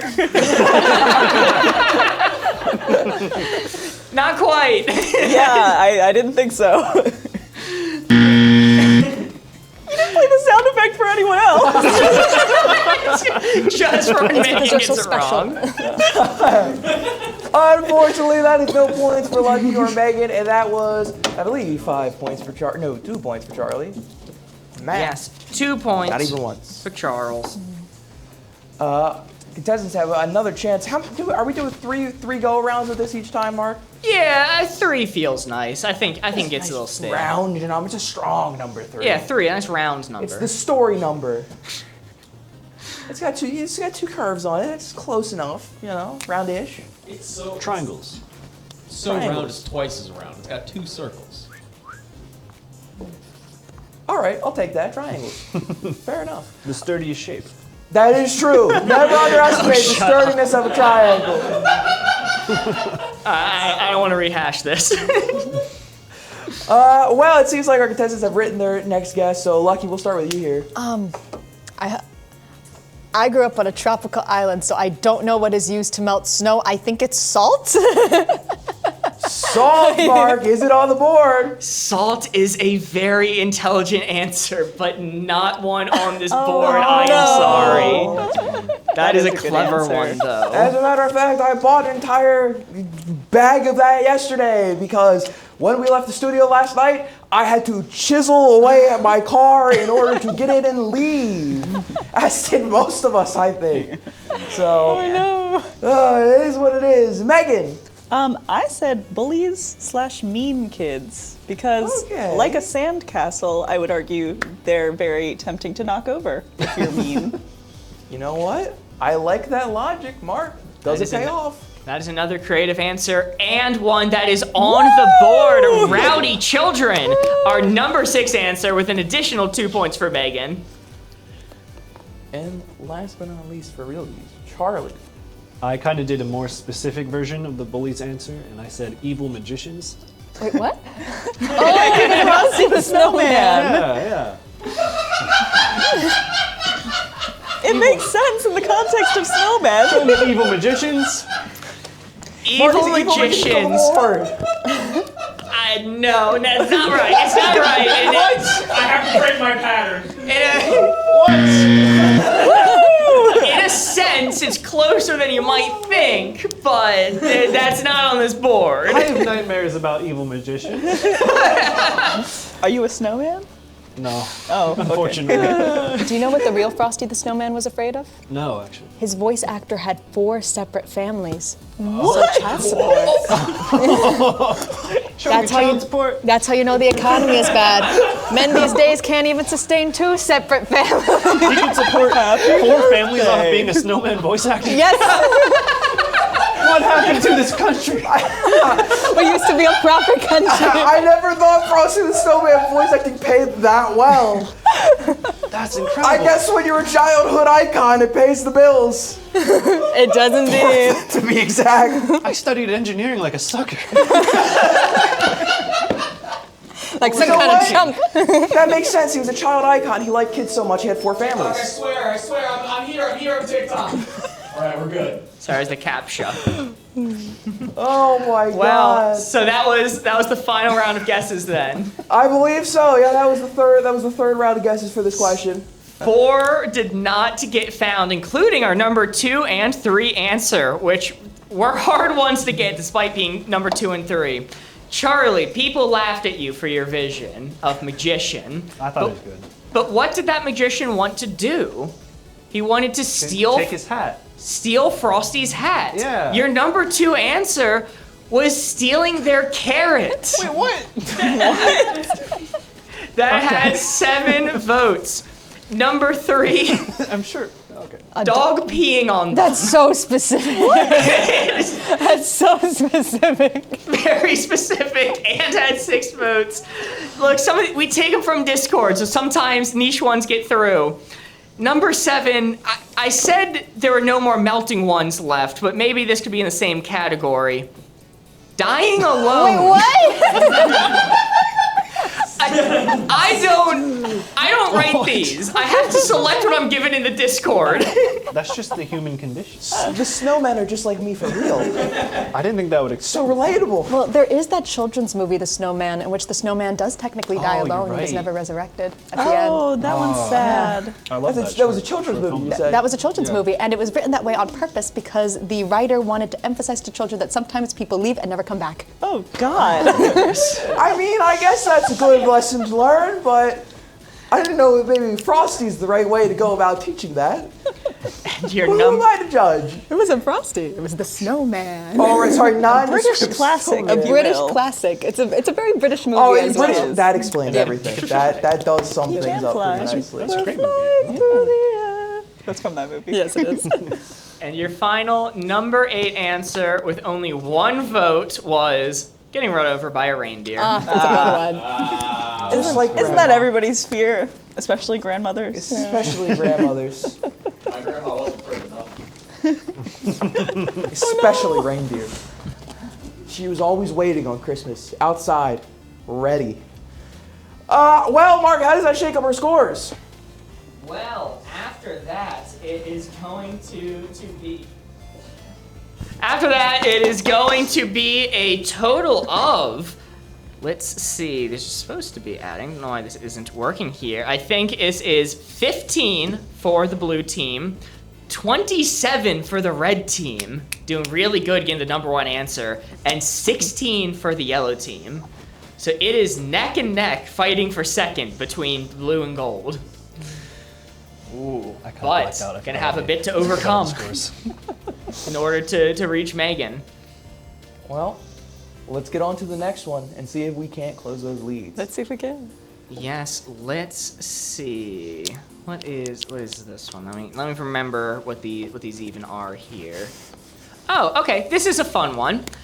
Your final Chattily Feud board is going to be name something that's difficult to use the very first time.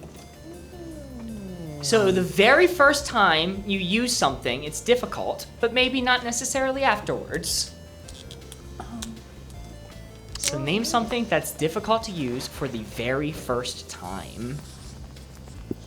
Contestants can start thinking. Mark's going to have to Yes, take the I'm votes going in to a reveal second. the answers because contestants do not look at the screen.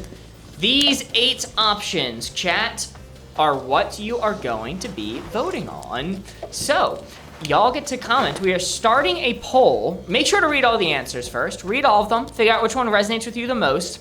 But we are starting the poll right now. Whichever one of these resonates with you, you can comment the number of that option. So if you like number 3, comment 3. If you like number 5, comment 5.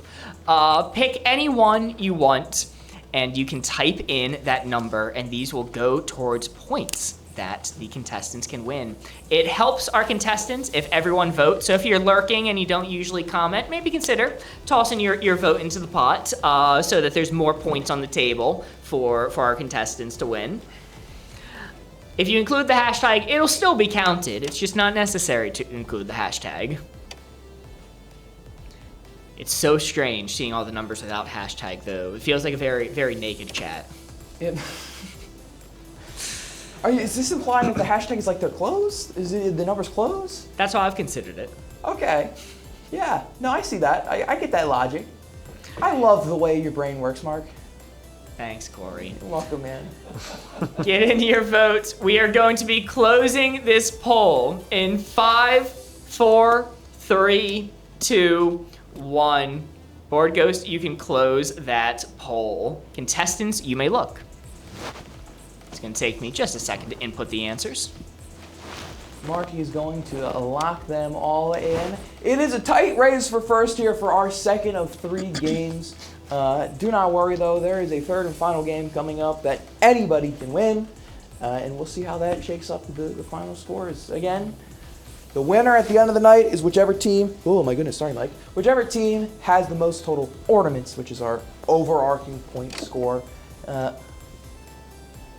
We'll see. We'll see who can contribute what to them. We're currently at over $500 over our goal so far, $5,500. Thank you all so much who have donated already. We're still here for another 6 hours or so. So if you still want to donate, my God, we would appreciate it. As a fun fact, every $2,000 we raise goes to 1 full day of lab research funded at Fisher Center for Alzheimer's Research. It takes care of the entire price of the day. So far we've almost funded 3 entire days of Alzheimer's research. So I mean, give yourself all a pat on that.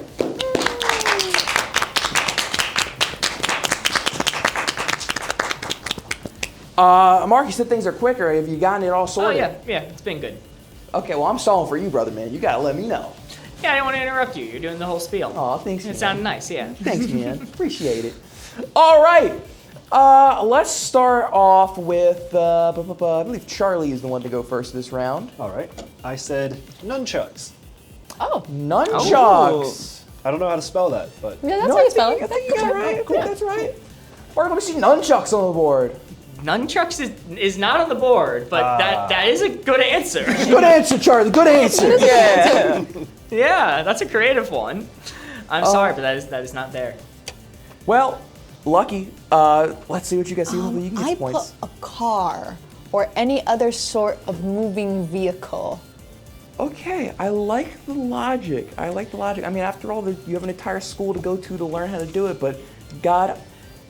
I was going to say I could do it with my eyes closed at this point, but I most definitely Please don't. That's not how you use a car.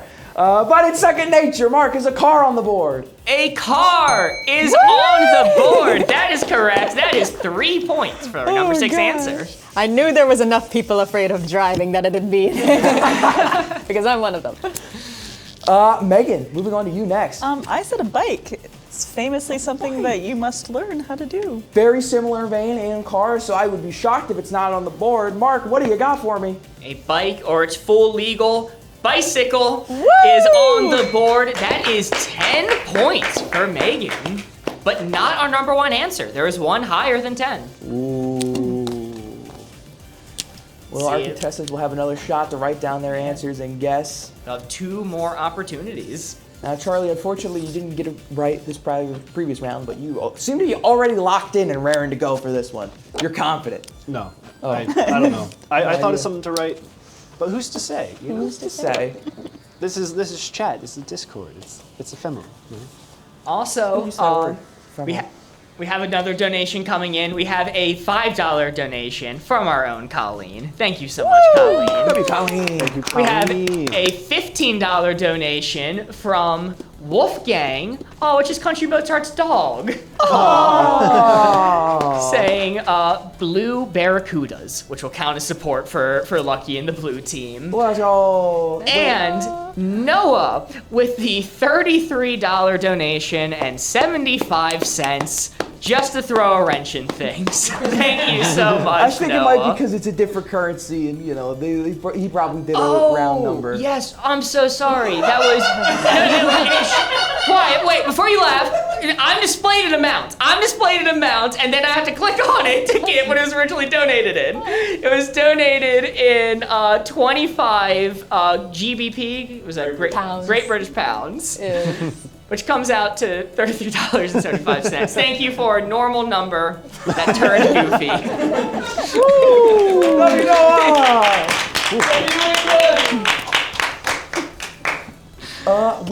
Well, with those being read, I think it's time we turn back to our contestants. Lucky, what do you got? I put skates, roller skates, skateboard. Okay, skateboards. Fun fact, I physically am unable to roller skate. I will never be able to do it. My ankles are messed up. From roller skating? No. I just was born with like floppy ankles. Aw. It's very funny though. It's always, every time I go to see like a podiatrist, they always spend like a good 30 seconds just making my foot flop around, and I just kind of have to stare at them like, what are we doing here, man? What are we doing? I just need to get the bill and go, all right? If you go on a zip line, do they like wave behind you? I've never tried it. You should. Thanks, Charlie. For research, get back to us. You know what? I'll do some margarita. Next time I'm on vacation, I'll make it a point to go ziplining, and I'll report back and let you know how it went. Thank you. Yeah, Corey, next year that'll be your entrance. Yeah. God, please. Mark, is skating on the board? Skating is not on the board. I am sorry. That's okay. Fortunate. I should mention there is one answer once again with 0 votes. So if someone somehow happens to guess it, it's going to be a tough one to guess. But if they do, that is a bonus 10 for them. Sorry, I haven't been reading chat out loud very much this stream, but I do want to take out a second to point out that they are starting to combine flaccid and ankles into flankles in chat. And I don't know how I feel about that one. But you know what? You do you. All right, Megan. Okay, so I forgot the exact wording of the question, so I don't know if this needs to be reworded to be right, but I said read. Because you can't really use read, but you can use a language. Learning to read is difficult. I don't know. Does that count? Yeah. Anyone? What do you got, Mark? You know, until she held up the board, I was considering maybe giving her one, but no, I don't think that is going to count. I am sorry, that is going to be a miss. Oh God, just play the sound effect already. I don't control the sound effects, by the way. Just so you know, I'm not doing this to you. You're welcome. Thank you. Charlie, what do you got? I said a Rubik's Cube. Rubik's that's a good Cube. answer. Yeah. Cube. I cannot solve one for the life of me. I can't solve one either. So yeah, but Mark, on the other hand, learned how and has been frantically practicing. Was it hard to use the first time? Yes, it was. I had, hold on, I'm sorry, I was getting Thomas's approval if I was going to count this or not. Charlie, your answer was a Rubik's Cube. I am going to accept that. Ooh. Our number one answer with 11 votes was new game. Okay. This encompasses all games. I combined board games, video games, and puzzles into this hint when I was typing it on Discord. So Rubik's Cube is a puzzle, a type of game. So it's being a little bit generous here, but I'm going to count that. Well, thank you. That is that 11 fits, right? points. Maybe. I would count that. Okay. All right. You're welcome. I know it matters. The first time we did this game, people were very upset by the ones I counted. Where I'm like, yeah, this is in the spirit. And they're like, no, that's a different answer. Mark, I hate to say it to you, no matter what you do, that will always be the case. Yeah. You're never gonna fix it. That's why he's leaving it to me. Stick to your guns. Yes. Okay, well, I think that was everyone guessed there. Only Charles scored with 11 points, meaning the new totals are going to be, let's see, it is going to be a tie for first between Gold Team and Red Team, both at 27, and Lucky, unfortunately, behind with 15. Why so blue? Oh. Do they have one more round to guess? Or is that the last one? I think we have one more round. I think one more round, one more go ahead here. I believe, hold on, doing the math, gotcha, yes. We have one more go around here, so if you guys haven't already, write your final guesses for this question on the board. There are 5 options remaining. And we'll see what you got. It seems like everybody has already got theirs written down. So, wait, I don't have mine. Oh, I'm thinking. Oh, you're thinking. Sorry, you seem like you were right. You were ready. No, I was you were locked in. Deep in thought. Deep in thought. Deep in contemplation. That's why they're tied for number 1. You know, I've come to learn that the contemplation part is not always the key to victory. Maybe in this instance it's helped them, but mostly vibes has gotten me through a lot of these. Unfortunately, it's not working out for you, Unfortunately, but that's okay. You know, it's a great vibe. We love the vibe. It happens. Unfortunately, somebody's got to be at the bottom of these things. That's how game shows work. That's all good. You know? But at least you're closest to the fire. Yes, I'm closest to the flames. Yeah. There you go. All right, now Charlie seems to be locked in for real. Yeah, I got it. Megan, what do you got? All right, I think I correctly worded this to redeem myself from the last time. I said pencil/writing utensil because learning First to time write. You use it, you got little baby hands. Megan, I'm afraid I may have led you astray. If it was reading or things like that, I probably would have accepted that. You're gonna be mad at me when I tell you I'm why I already was mad at actually you. considering it. I just watched your face Mark, change. you better watch out, Since man. I led you astray, if you can think of another one by the time it gets back around to you, I'll Oh God, accept it. okay. All right. Well, now the heat is on. Charlie, what do you got for me? Tax forms. Tax forms. Oh, that is a good one. That's a pretty good answer. I cried the first time I filled mine out. And then I called my mom and she said, sweetie, I've cried over these every single time I've done them since I've turned 18. So it really does never get better. Each time I'm like, I'm going to jail. Yeah. I'm going to jail this year. Oh, yes. You know, I just kind of accept it. Again, like I say, with most things, it's just kind of vibes. If I go to jail, I go to jail, you know? What are they going to do? They're going to collect my taxes in jail? I don't think so. Free housing. In a sense. Mark, taxes. Taxes is a great answer. That did not make it onto our board. Rats. Lucky, last shot to get something good. What do you I got? put like mechanics tools, like screwdrivers, drills, anything of that nature, because building things is hard, you know? It's just hard. Assembling IKEA furniture, classic family experience when you're moving into college, when you're moving into a new apartment. I figure they're difficult to use, at least at first. I agree with that 100%, you know, especially when it comes to installing any sort of furniture or stuff. You know, you definitely go through the instructions more than once by the time that you're done that. You definitely have to go back a few steps and do it. But by the end, you get it all together. And I always have so much in common with my furniture by the end. By the end, we always still have a handful of loose screws. I'm sorry, I was really proud of that one. That's an approved one, I think. Well, Mark, please tell me that banger joke has some banger points to go with it. It was a banger joke that does not have any banger points to go with it. That is another miss. What's on this board? Megan, redemption. Did you think of anything? Yeah, I said stove/oven because it's hard to learn how to cook. I'll accept that. I will accept that one. Our number 3 answer was espresso machine / kitchen gadget. Woo! That is a kitchen gadget. That is 8 points. Good answer. Thank you. Thank you. Very nice. Going through, since I was the last one, the ones that were missed. Number 4, I'm surprised this one was missed. It's a pretty common complaint that people have, is a shower. Oh, okay. When you go to take a shower at a friend's house for the first time, it's difficult to figure it out. That was 6 points.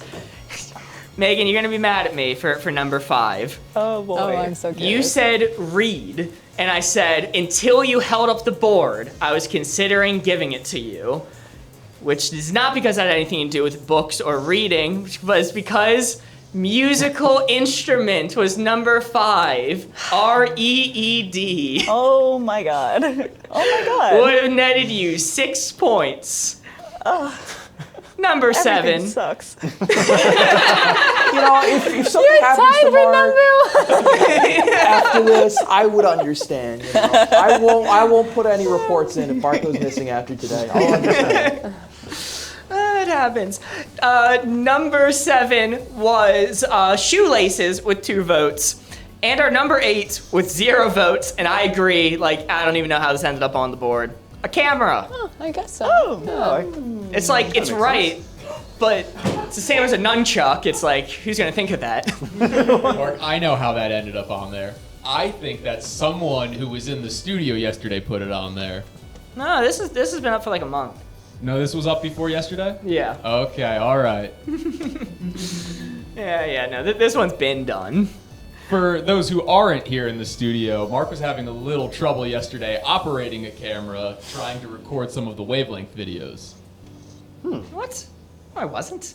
Just spreading misinformation. Borgos is just lying. All right, we're gonna go to the point add up now. Let's see, Borgos, if you can take me to the point screen after that final round there. Let's see. Oh, the animation started playing already. That was 0 for Lucky, 0 for Charlie, plus 9 for Megan. It's actually supposed to say plus 8, I think. Hold on, let's just play it again. Roll the buzzer. Can I get the crunch wrap? Oh my god, they're comboing now. Final scores are going to be displayed incorrectly, but it is actually 35 for Megan. Okay. 35 for Megan, 27 for Charlie, and 15 for Lucky. Meaning, until we get to the bunko round, this is a red team victory, unless it can be swayed. So, going to have to lock in. Let me navigate to our next bunko here. Oh god. Sorry, I chose the wrong one. Sorry, these things take a moment to It's okay, operate. Mark. Nothing beats a panic stream in a Thomas, I'm moment going of to need your help a moment. Because our category is going to be self-reflective. Self-reflective? Self-reflective. I know this question because Mark asked me about it. Did I? Yeah. I don't even recall doing that. Well, this was at 10 p.m. yesterday when you were in a fugue state, half conscious, so that's understandable. May I ask how many more bunko rounds we get? This is the second to last one, so there'll be one more after this. Okay. For your guys'. There's 3 per group of people. Gotcha. How many points can we bet again? Is it still 3? I think it's 3, right, Mark?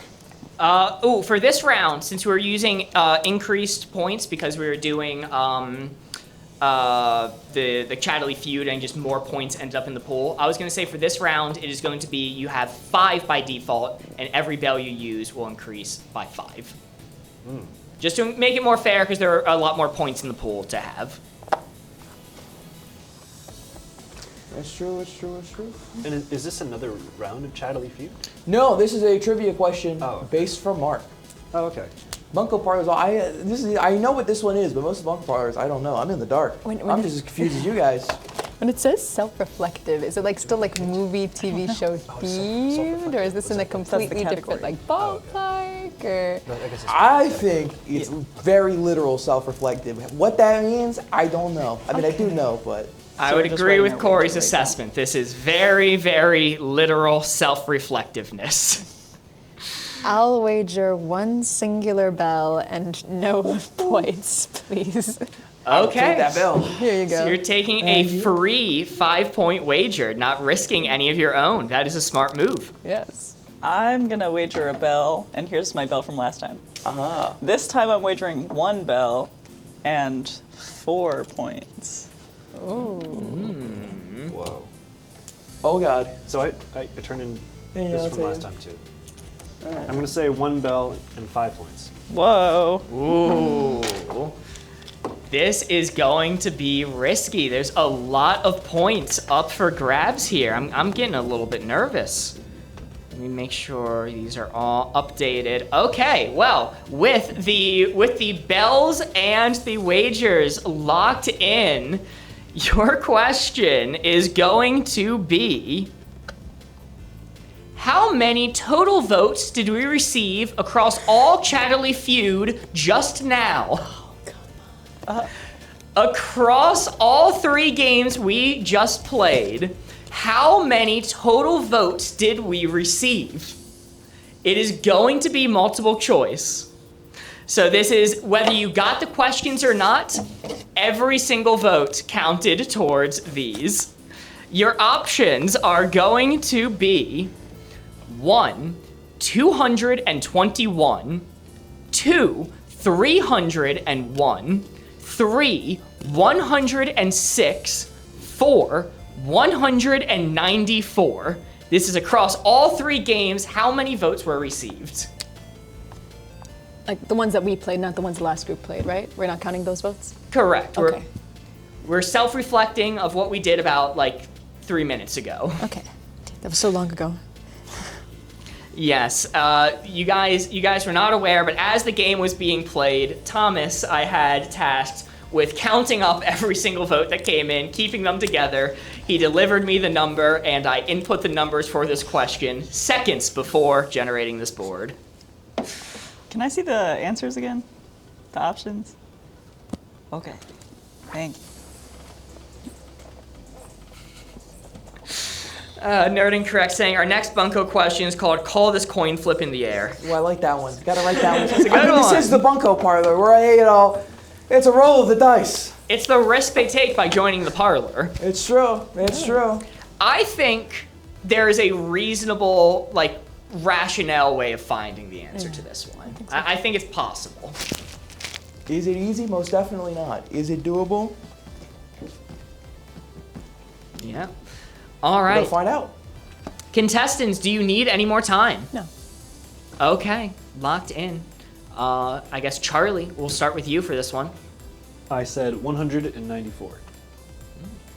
Any reason why? I was trying to do the math in my head, but I couldn't remember all the numbers. I tried to think if the highest is usually around 15, then maybe that would indicate like 40 to 50 each. And then I think we did 3 rounds. Mm-hmm. Yeah, so around 150, maybe more. Okay. Lucky? Mine was 3, and I don't remember the exact number it was, but I think it was the lowest one. My logic was kind of similar in that the highest, generally speaking, was 15, but if you took a look at the other ones, even a number 3 on the list could only have maybe 4 or 5 votes. So I don't think there were that many. I think on average each round maybe had 25 to 30. So that I think would add up to the low hundreds, but that's personally my frame of reference.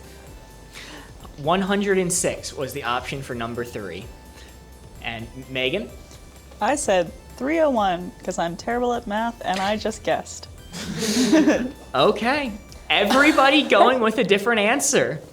This is exciting because a lot of points were wagered on this, and I will tell you, at least one of you did get it correct.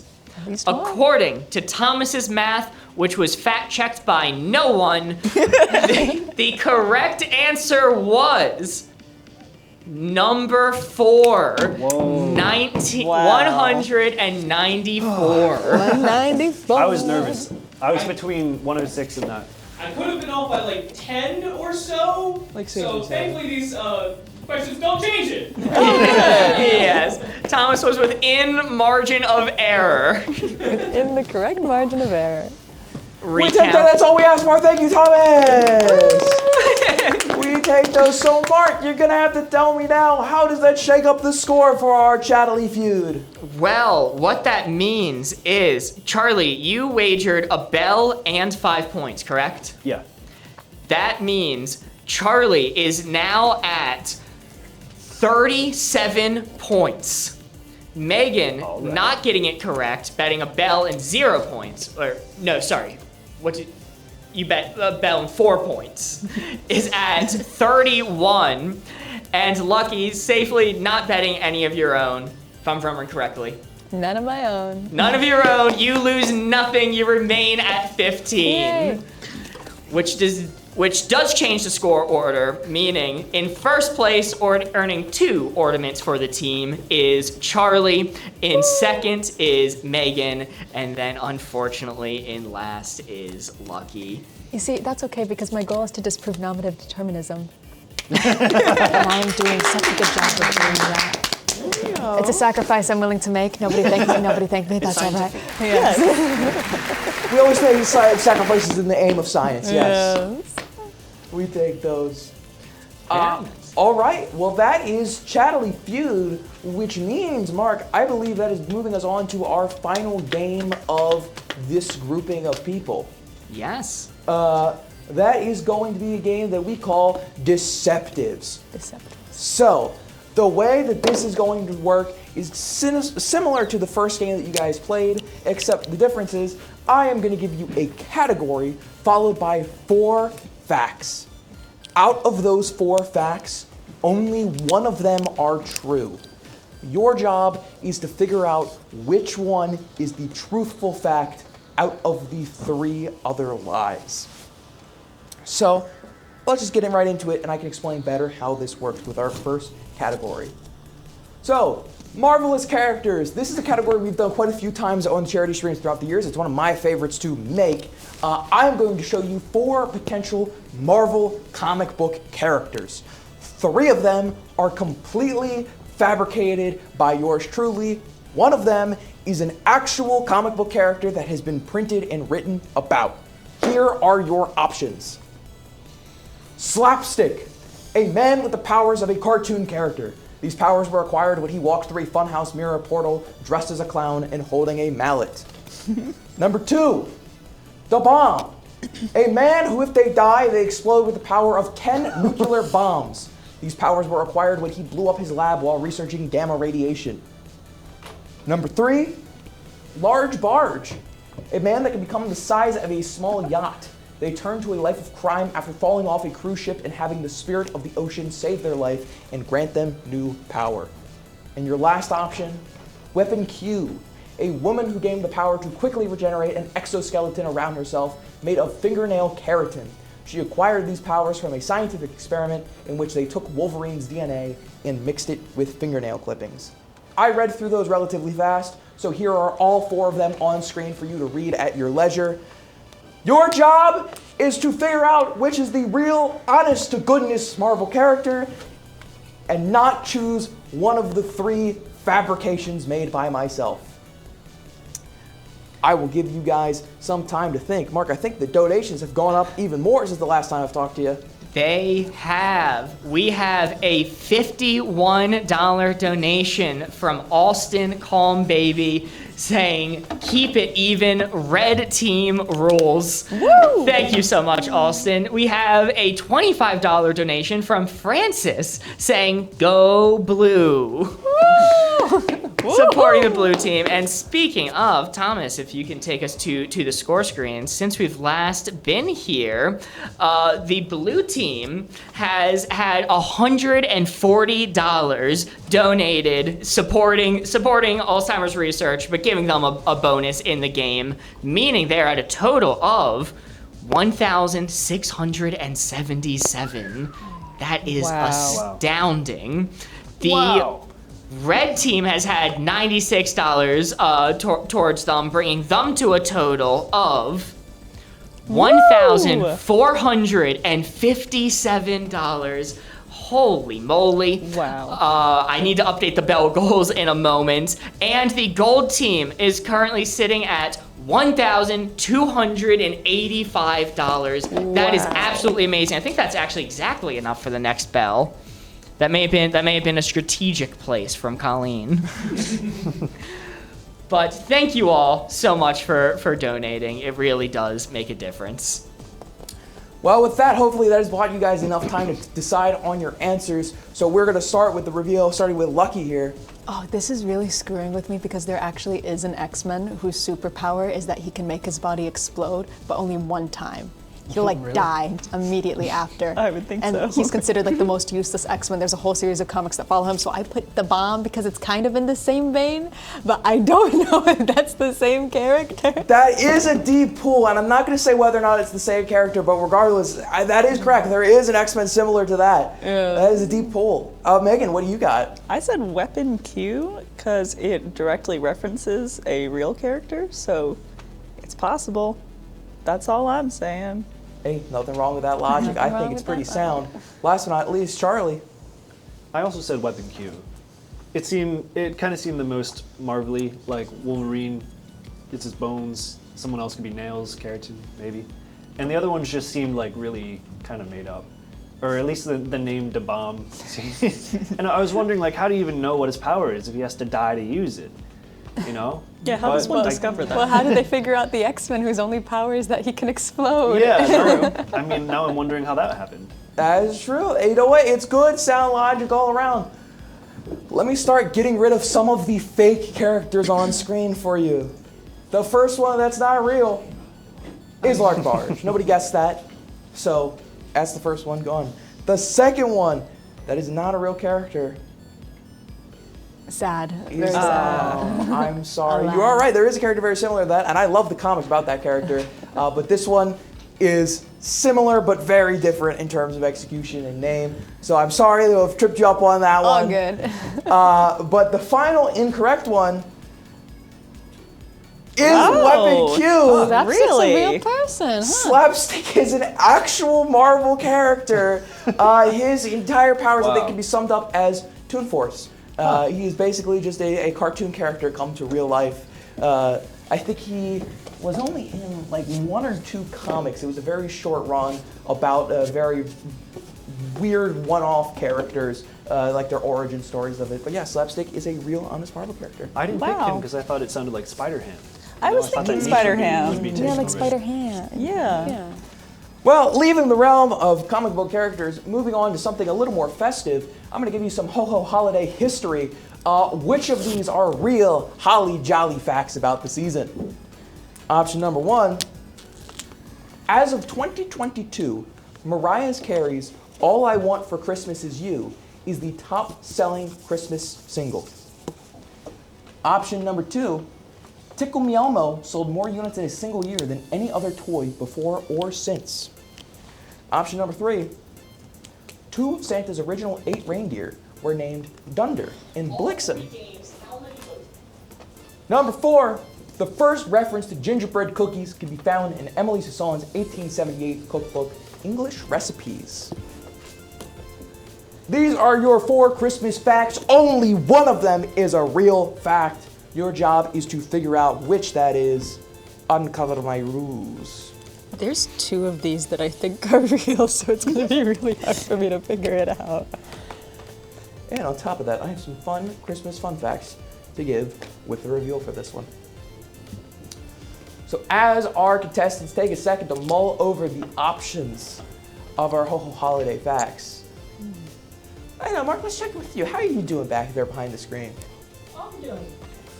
I'm doing good. I have a mic. It's getting used properly. We just got a donation from Jeremy for $50 saying, "Jesse, why are you blue?" Which I will take as support for the blue team. So, getting closer to the bell goal. But yeah, having a fun stream. What's it like being over there? With your Oh podium? man, my back hurts. Is that too real? Is that too real of an answer? It's great. It's so wonderful. It's lovely. I'm having a great time. No, I've been lucking out all weekend with this chair with the backrest and everything. I did complain in one of our friends' Twitch chats yesterday that while everyone was in here getting set up nice, I was working in the green room on the picnic table without a back for about 7 to 8 hours. So, you know what? It's for charity, baby. That's what ibuprofen was for. Woo! Let's go! But I think we've stalled plenty of time, so going back to our contestants, Megan, let's see what you got. I said number 2, Tickle Me Elmo. Number 2, what's your reasoning? Everybody loves Elmo. You know what? You're absolutely right, except for one person. You know who that is? Who? That's Rocco. Well, does Rocco not like Elmo, or does Elmo not like Rocco? I feel like it's got to go both ways. Really? You know, I think if there's any rock in this world that has hate in its heart, it would be that one. How could he have hate in his heart? He's a rock. Exactly. You sound just like Elmo just there, like to a T. Speaking of which, Charlie, what do you got for me? I also said Tickle Me Elmo. Tickle Me Elmo. What's your logic? I feel like that's the one like specific kid's toy that everyone seems to know. How? You know? I feel like it really popped off one year, and that's all I got. All right. Well, last but not least, Lucky, what do you have? You see, I actually received one of these toys, and when I tell you they were everywhere, they were everywhere.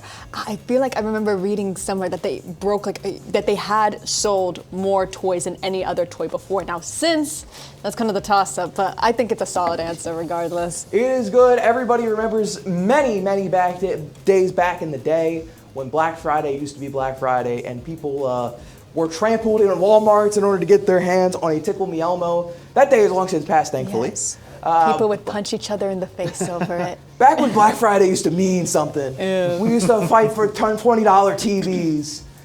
Well, let's see if we're giving out 3 points this round or if we're giving out none. Our first incorrect answer is going to be, as of 22, Mariah Carey is no longer. As a matter of fact, there we go. The current best-selling Christmas single is Bing Crosby's White Christmas. Really? It has been, and it has not changed since. Wow. The number 2 incorrect fact Wow. is unfortunately Tickle Me Elmo. Doing a little bit of market research on this, there is no agreed upon record or otherwise single best-selling toy. Tickle Me Elmo has done exceptionally well. If experts were asked the best answer that they could give, which is kind of a cop-out, but is technically the answer, is either Lego or Barbie. Okay. The number 3 incorrect answer is the gingerbread cookies. The actual first reference is very similar. Again, another tricky one that was, if anybody knew, would maybe confuse them, is Amelia Simmons' 1796 cookbook, American Cookery.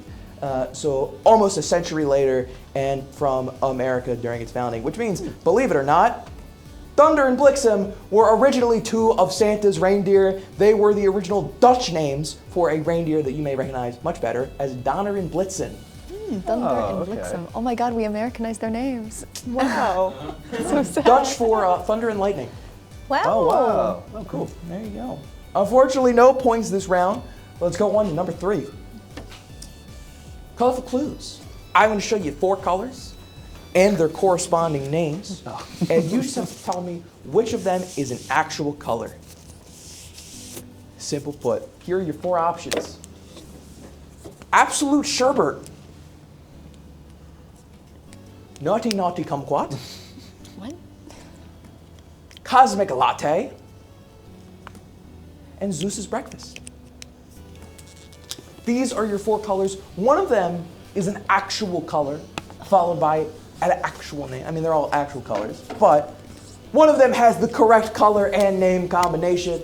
Like the color that we see is supposed to be the name? Yes. Okay. Yes. In that case. The other 3 are just random names that I made up, attached to random colors that I decided fitted the vibe I was going for. So you did the name first and then found the color later? Yeah, pretty much. Yep. Interesting. I said, what do I think blank would look like? And then I did it. Wow. That's cool. That's simple. That's cool. Charlie, you seem intrigued, so let me hear what your answer is first. I said cosmic latte is real. And why'd you say cosmic latte is real? Because it's color of the year. What? There's a color of the year? Yeah, I think so. Okay. All right. And I think it's cosmic latte. Well, we'll find out if that's true. Lucky, which one did you go with? Well, he's probably right, but I put absolute sherbet. Absolute sherbet. Now, what is your reasoning with absolute sherbet?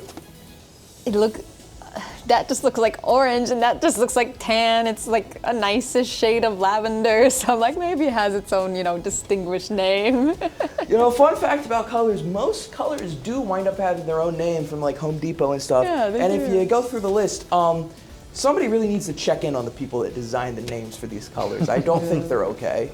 But Megan, what do you have yourself? I said absolute sherbet because that's my favorite color, purple, and I feel like I'd be cheating on her if I didn't choose it. Aw, you don't want to be unfaithful. No, I don't want to be unfaithful to purple. You know what? She's so pretty. I appreciate it. And you know what? If my hat's in the ring out of all of these, that's my favorite name. We'll see if it's my favorite because it's the right one or because I'm biased. Because the first incorrect answer is absolute sherbet. Alas. Unfortunately. Alas. Let's see if Charlie's going to get points this round. Second incorrect answer is in fact Naughty Naughty Kumquat. And the final incorrect answer is Zeus's Breakfast. Wow. With color of the year. Congratulations. Cosmic Latte. Color of the year. Color of the year. Charlie, that is a point to you. And you know what? That's going to do you good going into this next round because this next category. Which of these is how Cosmic Latte actually got its name? Okay. Your first option. It's the average color of all things in the universe. Number 2, it's the color of the first liquid found in space. Number 3, it was the same color as a coffee that tasted out of this world, thus the name was created. And number 4, while it resembles a latte, this specific shade is impossible to recreate with coffee and milk. Those are your 4 options of why Cosmic Latte is called Cosmic Latte.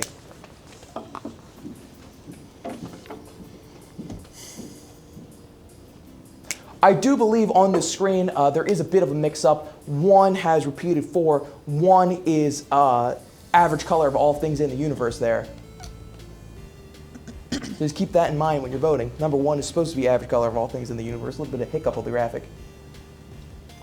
All good. People are writing down their answers. It seems like they are locked and ready to go. Lucky, I believe it's back to you. Well, I feel like the average shade of all colors in the universe would be very dark just because, it's kind of hard to balance out every color and not just have it turn out to be kind of like this creamy thing. So I picked that it's the color of the first liquid found in space. Solid choice. Which now that I'm thinking, might have actually been water, so. We'll see. We'll find out. Megan, what do you got? I said number 2 as well because I think it would be impossible to find the average color of everything in the universe because we don't know where everything in the universe is. This is true. And the other ones just kind of sound silly. I'm a bit of a silly guy. Charlie, what's the last one you got for us? I said average color of everything in the universe. And why is that? Because I think it's a bunch of stars. Stars are very white, and then there's a lot of planets. Adds a little color, which dampens it a little bit. But stars are so big, and it's white. It's a good logic. Let's see if it pays off for you. The incorrect answers is it was the same as coffee taste. That's ridiculous. Absolutely not the case. It's basically just white, which would just be milk and sugar. Number 2, that's wrong. It's the color of the first liquid found in space. I am so sorry to you both. God. Wow. Oh, good. The third and final wrong one is the coffee fact again, meaning Charlie was right. Cool. It does resemble a specific shade, impossible to create. Or excuse me, that's so stupid. It's the average color of all things in the universe. I should really think before I read. Anyway, congratulations, Charlie, on getting that point. Thank you. I want to know what their honored. source for that is. How did you find this out? is from NASA. How did NASA find that I out? would like to write NASA a strongly worded letter. Of every color in the universe? How do you even calculate that? Me and Thomas play tested this one, and we were about to fight Corey. I'm about to fight Corey. NASA, okay? Fight NASA. I hear Buzz Aldrin's willing to throw a haymaker, okay? Get in there. I Don't know. My best guess is simply because black is the absence of color, so it does not count despite most of space being black. So they took, like Charlie said, stars and planets and all the light together winds up making that kind of creamy shade. I think the blackness of space is where there's nothing to be colorful. It's just void. If we take the things in space, it's all like glowy stars and nebulas. Take it up with NASA. Going on to the next question. Betting the house. I'm going to give you 4 real wagers that have been made. Excuse me, not 4 real wagers. I'm going to give you 4 wagers, only one of which is an actual bet or wager that has been made. The other 3 are stories I completely made up. Let's see what our options are.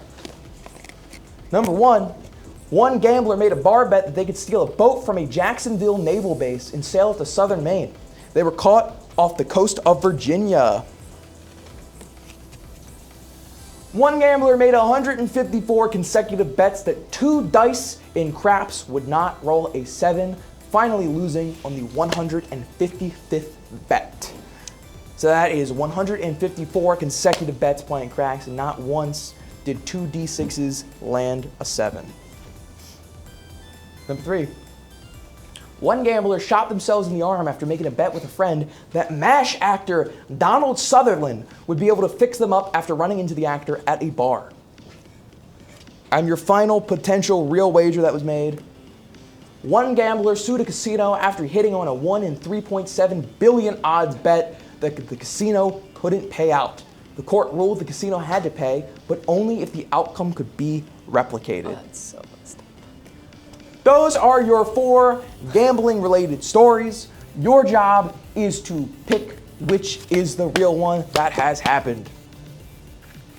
I will give people a second, and as I do, Mark, you have some news for me. I do. Meg just donated $100 towards Alzheimer's research. Thank you so much, Meg. You know, I should get a pedal for this mic. I think that'd be helpful. I think that would behoove you very well. Because I like to just keep it on, but then people need to talk to me, and I can't have chat here in it, so I have to turn it off. But then I have the expectation of keeping it on, so I forget, I forgore. It happens. It happens. I'll get the mic situated in hour 11. Thanks, country. The sad part is that might be true. Can't be true. We started an hour late. Well, it'll be sorted when it's all for good. Okay. Alrighty, that has hopefully been enough time. Going back to our contestants, I believe, Megan, you start us off this time. What do you got? I said 3 because fans are crazy, man. I think if somebody was crazy enough, they would meet Donald Sutherland and think, hey, that's a real doctor, even though he's not currently in Korea. Give it their best whack. I think he could do it. I think he could do it. I think Donald Sutherland's got that. All right. I like the logic, Charlie. I said number 4. Despite the 1 in 3 billion odds of some kind of bet or some kind of gamble happening, seemed the most realistic out of them. Just seemed That's like, depressing, but you know what? You're probably right. I mean, I feel like a casino wouldn't be able to like pay out something like that. I feel like that's kind of inevitable that something like that would happen. And the court ruling like that is just kind of sad, but also kind of funny. Like it seems so fair that it's like, whoa, well, it should be able to happen again to show that. Yeah, no, you have to pay the money. If you could prove that this thing happened, then sure, yeah, give them the money. But you got to go for it a second time. Lucky, what is your answer? I said 1 because there is an almost identical story involving somebody stealing a plane and successfully landing it twice during the bet. So if you can steal a plane, some rando can steal a plane, then I have faith in the rando to steal a boat. That's my logic, at least. I like the logic. Let's see if it pays off. Here are the incorrect answers. The first incorrect one is going to be number 3. Unfortunately, that is something I made up entirely. Oh my God. When we were play testing this question, this is the one that our friends of mine guessed, and their excuse was Donald Sutherland, MASH actor Donald Sutherland, did not seem like somebody that I would pull, which is exactly why I picked them as the fake clue for this. You're too good, Corey. Donald Sutherland wouldn't lie to me. I stick by my answer. We gotta go find him and test this out, I think. I don't think he's alive. I think he has unfortunately passed away. Right. You can find his son Kiefer Sutherland. You know what? Maybe it's an inheritable trait. Yeah. We'll find that out. That's the sacrifice we'll make for science. All right, moving on to the second incorrect one. Is going to be the stealing the boats. You are correct. This lie is based off the fact that there was a man who made a bar bet that he was able to steal and fly a plane from a military base. He successfully did so and landed it in the street. And follow up to that fun fact, a few years later, he was having the same conversation as somebody in a bar, recounting that story, and they told him that they did not believe him. So in order to settle the bet, he did it a second time. Yes. Successfully landing the plane. Alas. That's incredible. I guess a barge is just a little more, just marginally more difficult to steal, right? That is true, that is true. And especially going up the entirety of the east coast of the U.S., down from Jacksonville, Florida, all the way up to Maine. I feel like at a certain point, they're gonna get you, you know? Yeah, unfortunately. Let's go with the final incorrect answer, which I am so sorry to say, is in fact the gambler getting sued one. Thankfully for all of us, that is not something that has happened, at least that I know of. That is fake. Yes, the actual correct answer is the old lady playing craps at a casino back in 2009 betted that they would not roll a 7 on 2 dice 154 times in a row, and at 154 times, she hit every single time, no 7s. Now, 2 facts about this. A question that these gentlemen over there had when we were playtesting was, how much money did she walk away with? Surely she should have been a trillionaire by winning those odds. Well, with craps, you can still lose and not gain money without your play being over. If you roll like a 2 and a 3, craps rules are weird, but you can keep your streak going as long as you don't roll a 7. You might just not make the money. Experts say, though, if she placed even just okay bets, she would have walked away with over hundreds of thousands of dollars, and if she placed good bets, she would have walked away with millions of dollars. And to really put into perspective how crazy this is, the experts say that the odds of this happening, rolling 2 dice and out of 155 times, only the last one being a 7, is 1 in 0.56 trillion. To put that into better perspective, you are 10,000 times more likely to win the lottery than have that happen to you. Wow. So to the grandma who did it back in 2009, Godspeed. That actually factored into my decision. I was like, there's no way that rolling the dice like that is more likely than the 1 in 3 billion. Yep. 1 in 3 billion seems so much more likely that that's got to be true. Yep. Wow. Moving on to our next question. Amazing animals. Oh, yay. I'm gonna give you animal facts. I'm gonna give you facts about animals. I hate to break your heart, 3 of them are a lie, but 1 of them is a true fact that you can go home with and tell all your friends. Here we go. Fact number 1, that is potentially a lie. When hedgehogs sneeze, all of their quills flex in a wave-like pattern. Oh, like they ripple outwards. Number 2, blue whales' hearts pump roughly 120 gallons of blood every second. Number 3, the western lowland gorilla's scientific name is gorilla, gorilla, gorilla. Number 4, group of penguins is called Gotham. Those are your 4 potentially fake, potentially real animal facts.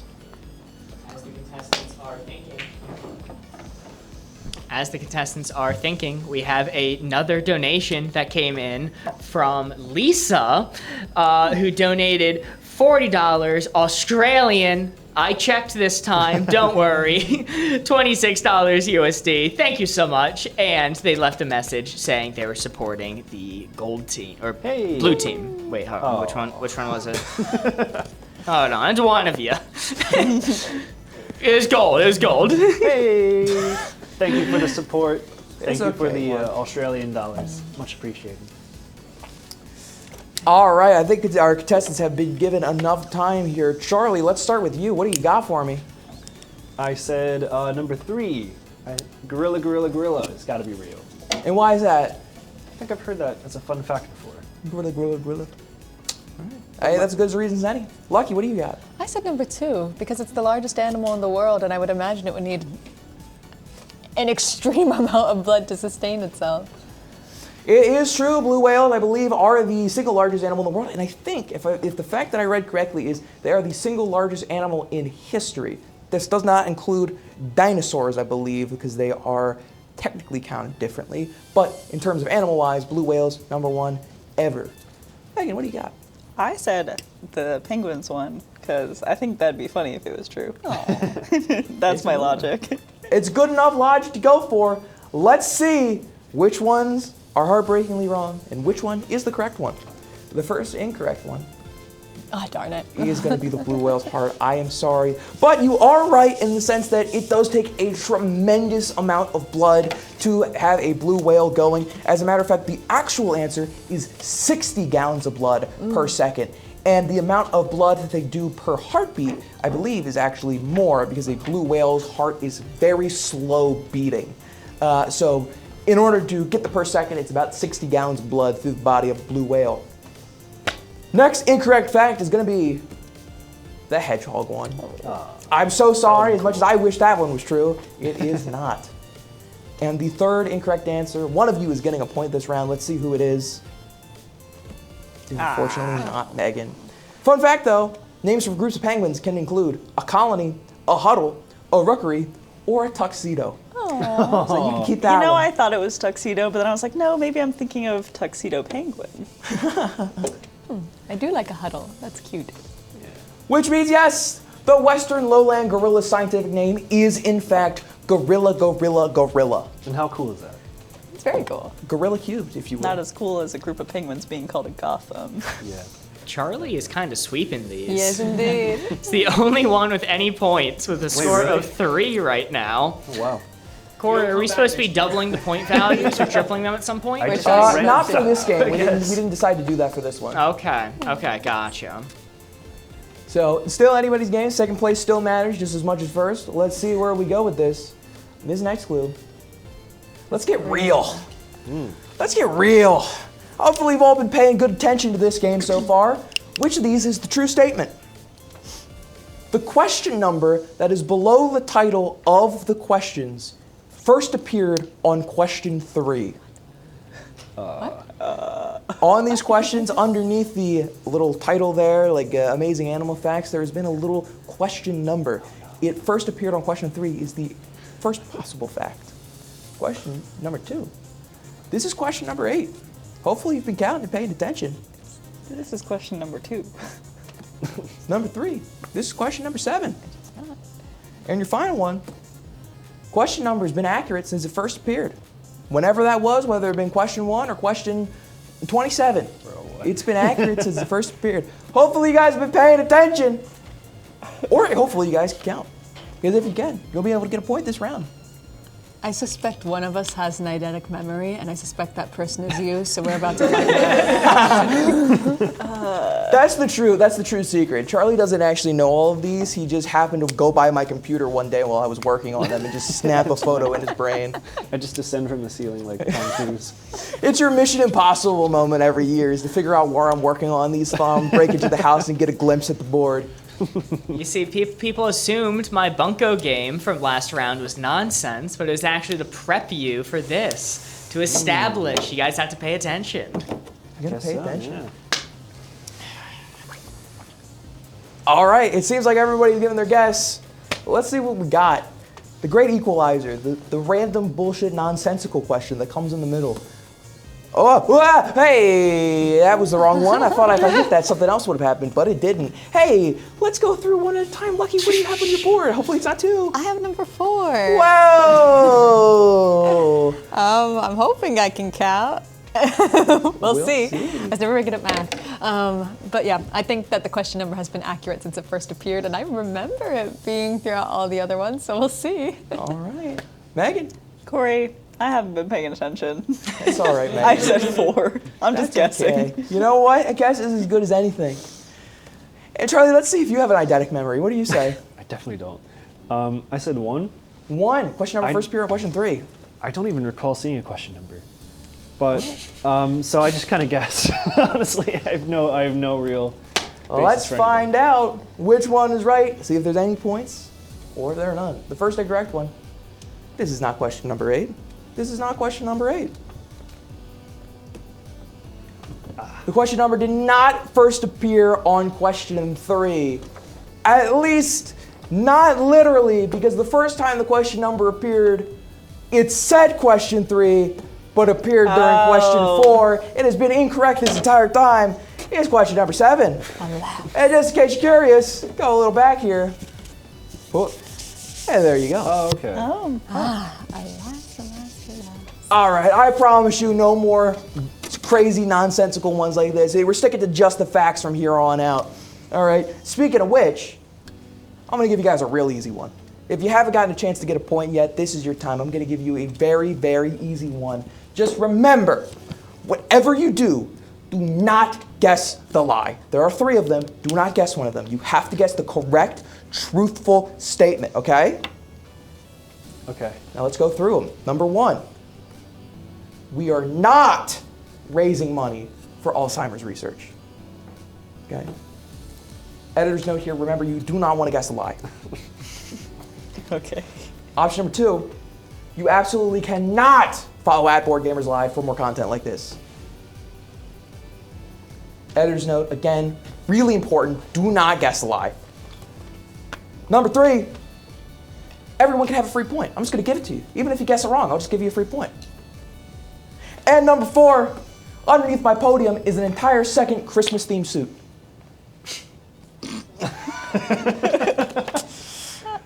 These are your options. Remember, do not guess the lie, ladies and gentlemen. Only one of these are correct. I kind of want the 4th one to be correct. I feel like it's a trick question. I'm gonna. We will see as people guess their one. I'm actually so torn. Do not guess the lie. Do not guess the lie. There are 3 lies on this board. Do not guess one of them. You gotta guess the one that is a truthful statement. That's nothing what we're doing. But like, if we obviously guess a lie, we don't get the free point. So is it? I'm confused. So what's the point in all of us having a point? Doesn't that cancel out? For fun. Because For equality. You don't have a big goose egg on the board, at least. You know, we guarantee that everyone ends up with at least 1 point. I want a free point. Okay, okay, I'll vote. Can everyone besides Charlie get a free point? What? just to balance things out. all right. We'll see how this goes. Okay, so I'll vote in solidarity then. Okay. All If we all decide that it's true, then maybe it will be. Okay. Okay. Let's see what we got. Let's start with Lucky. I voted 3 because everyone else did. It's solidarity. And I guess if they would jump off a cliff, I would as well.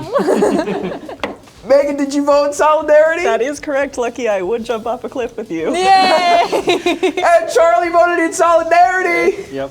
Well, let's see. 3 points. Let's go with incorrect answers. Number 1, it's true. You can absolutely follow for more content. And also, that one says as well, you absolutely can text 707070. You can text BG to that number and it'll send you the link to donate right this second.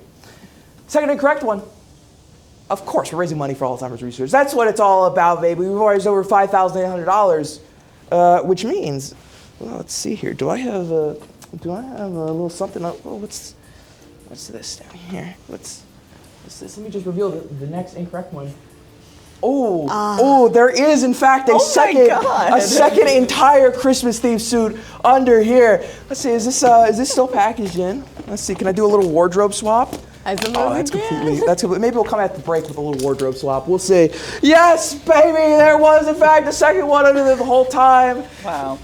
Name of the game. I'm sorry. We are kind of in the exact same spot as we would have been. Yes, it's not like anything changed. You know, we will take that. All right. Actually, for realsies this time, we are going to be going on to actual, genuine, more trivia stuff. I'm going to leave the nonsense behind. I am 100% serious about this. Christmas classics. going with Christmas movies, and the number is correct. We're back to question 9 of 10. So this is our penultimate question here. Which of these is a real holiday movie? So I'm going to give you 4 holiday-themed movies, 3 of which are, again, fabricated by me, 1 of which is a real one that you can go watch after the stream tonight. Let's see what our options are. Number 1, Santa Claus Conquers the Martians. The King of Mars is tired of how lazy and influenced too much by Earth pop culture Martian kids are. He kidnaps Santa Claus in order to hopefully cheer up the children again. Number 2, Jolly Jurassic. After global warming melts a nearby iceberg, a group of kids must teach the meaning of Christmas to their newly thawed out T-Rex friend. Number 3, Chris, Miss Claus. After signing a deal with Krampus on Christmas the year prior, Chris has until midnight on Christmas Eve in order to get Santa to fall in love with her, or else she may never find true love. And your 4th, potentially real movie is Snowman's Land, a dark comedy produced by Samuel L. Jackson about 2 opposing World War I soldiers trapped in a frozen over part of no man's land on Christmas. These are your 4 holiday movies. Only one of them you can watch after the stream. Which one is it? I know which one I want to be real. Honestly, I think most of these should be real. Hey, There's some man. good potential here. Thanks. People are interested. I've been getting some offers. Yeah. They're not good ones. I hear Alan Smithy's interested. He is, yeah. Believe it or not, he's been interested like 20 or 30 times. Make sure you get to direct it when you sell your script. Genius. All right. I believe we are starting back in the order with a Lucky for this question. Go ahead. What do you got? I guess this partially because even if this isn't real, I want this to be a real movie. I propose a Christmas-themed Jurassic Park movie where everybody has to escape while they're doing their holiday marketing specials and everything's all decked out in Christmas ornaments. Usually because zoos wind up doing more encounters during the holidays so people can see them. So I would love to see, just like a dinosaur-filled rampage with everyone running in reindeer ears and Santa hats. But that's just me. How is this not a 30-minute special that you've gotten already? Yeah, that just makes me feel especially festive. Well, what does everyone else think? Well, I think it's Santa Claus Conquers the Martians because I've seen that movie. And if I'm wrong, then I was hallucinating. You might have dimension swapped if you're wrong, just so you know. Charlie, what'd you put? I wish I said number 1 now, but I said number 2. I feel like there's a billion low-budget dinosaur movies and a billion low-budget Christmas movies. I feel like it's only a matter of time Put them together. combined. Well, let's find out which one's real and which one is fake. The first incorrect one is going to be Jolly Jurassic. I'm so sorry. Unfortunately, no, you cannot get festive with the dinosaurs, at least here on Christmas. Some other time. They've all gone extinct. The next incorrect one is Christmas Claus. Yeah, classic Hallmark rom-com. Unfortunately, not a real one, though. And the final incorrect answer is Snowman's Land, meaning, yes, Megan did not hallucinate. She has, in fact, seen Santa Claus thank God. the Martians. I feel better now. Imagine if this is how you learned you dimension swapped. Oh my God, that'd be crazy. You're the only person that remembers this movie, but everybody else on your dimension has seen it. It's like yesterday, but with Santa. Yes. A classic Christmas movie back from Megan's home dimension, which is this one. I can assure you, I can promise you it is this one. Well, that is 1 point for Megan. Corey, I might have to hijack question 10 for the bunko rounds. Okay. Just for time reasons here. Right now, the scores as they stand are, let's see, if we go to the score screen here, it is going to be, in that round, Lucky scored 0, Charlie scored 0, Megan scored 1, bringing the totals to 0, 1, and 3. Meaning pre-bunko round, gold team is the winner. But this could be swayed after this round. The teams would have to utilize a bell to even have the points necessary to bet, which is a little bit of an interesting situation here. But our final bunko of this section is going to be on the topic of famous liars. This is an interesting one. People perhaps known for potentially telling fibs. So, Charlie, you're the only one. It is back to being 3 by default. You're the only one who can actually wager all 3. Megan, you can wager up to 1. Lucky, you would have to use one of your bells. I would. How much is But a bell? Sorry. a bell gets you an extra 3 on the house. So if Lucky or Megan were to utilize a bell and Charlie gets the question wrong, that is enough to at least tie or push for first. And since ties are determined by whichever team has more donations, that would be a blue team victory in the event of a tie. So no pressure. I'll give you another second to think.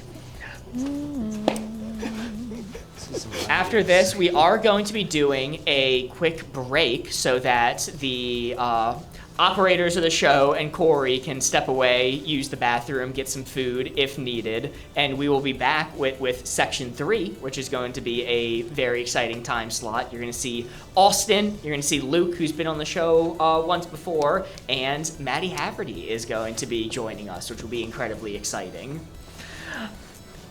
Contestants, have you decided what you want to do for this round?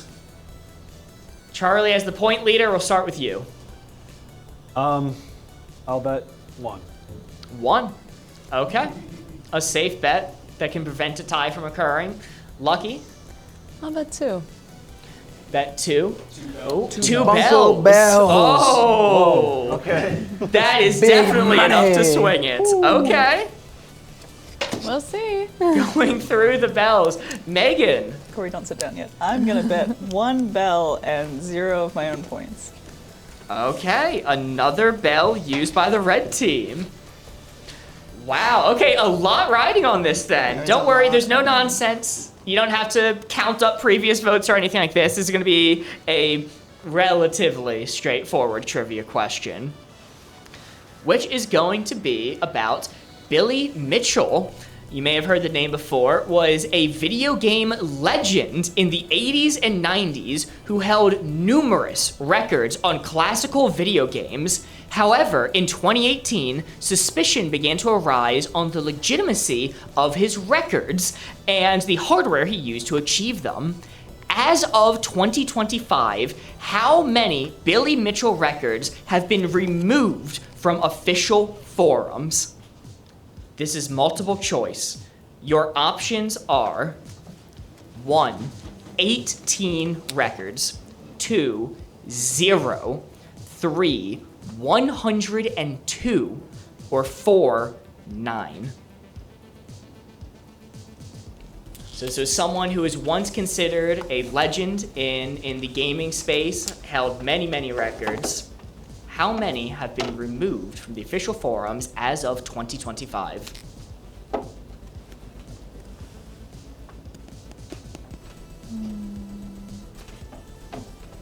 All right, give the contestants a moment to think here. I don't know if we have the countdown music still. We can probably use that more after the break. All right, does everyone have their answers? Cool, all right. Well, Megan, we are going to start with you this time. Okay, I said 102, because go big or go home, right? Go big or go home. That is a lot of records to have achieved in the first place, and then a lot to have removed. Charlie. I also said 102. Wow, okay. Lucky. I also said 100. All right. Because go big or go home. That's what I'm saying. Wow, so there's a lot riding on this. If 102 is correct, I believe that puts Lucky in first place. Because Charlie only wagered 1. It would put him at 5. Megan, you wagered 1. That would put you at 4. No, I wagered 1 bell. 1 bell, Yes. okay. Sorry, it'd still put you at 4, though. Well, I am sorry to say that the most famous liar was perhaps me. Oh? 0. Whoa. Oh. As of 2025, 0 official records have been removed. So what happened, this was a large controversy, and a documentary was made about this person, and many credible, somewhat credible, professional accusations were made against him, saying that he cheated and used improper hardware in these methods. 2 large record-holding sites took down his records and said, we're taking these down because Billy cheated. Billy sued them for defamation.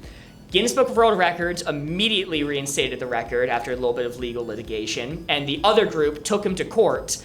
And nobody knows what happened, but they settled outside of court and then quietly put the records back. Wow. So as of 2025, whether he cheated or not, people still debate, all of his records have been reinstated. No way. Wow. So 0 is the answer, meaning the scores will come out to Charlie, you lose a point going to 2. Megan, you lose 0 going to 1. And Lucky, you remain at 0. Oh, good. 0 is love and tennis. It was a good gambit. Meaning coming in first, the gold team receives 2 of the ornaments, the red team receives 1 ornament, and the blue team, unfortunately, remains where they were. Putting the ornament totals at a really interesting 4 ornaments have been given to the blue team, 2 to the red team total throughout the entire day of playing, and 10 to the gold team. So it is looking pretty good for the gold team right now, but it is still anyone's game, in theory. Well, Corey, if you want to lead us out. Yes, that is the end of our group 2 contestants. Can everybody give a big hand to Lucky, Megan, and Charlie for playing with us and helping us raise some money for a great cause. Thank you all so much for being here and giving us your time today. We really appreciate it and loved having all of you here. Thank you so much. And I guess one last time, give it up for our special guest, Lucky Leftie, coming all this way to join us today. Really appreciate that. I guess I'll go one in order, same as I did for the previous group. If you guys have anything you want to say to camera or anything left to say before you bid us adieu, go for it. We'll start with Lucky. Thank you all so much for having me. It was a pleasure to be here with y'all. It was so much fun. This is actually my first big live stream, so thank y'all for, being my first. And thank y'all for helping us hit the goal. I think it's so great that, it's not even done yet, and we're already there. We smashed past it. Yes, very, very lucky indeed. I approve. Well, thank you so much. Megan, is there anything you want to say? Thank you so much for all your donations. It means a lot. This is a really good cause, so thanks for tuning in. We appreciate you. Thanks for having me again, Corey. Of course! And last but not least, one little glam for you. Last but not least, our Golden Boy legend on the end there, Charlie. Just want to say this is an incredible production.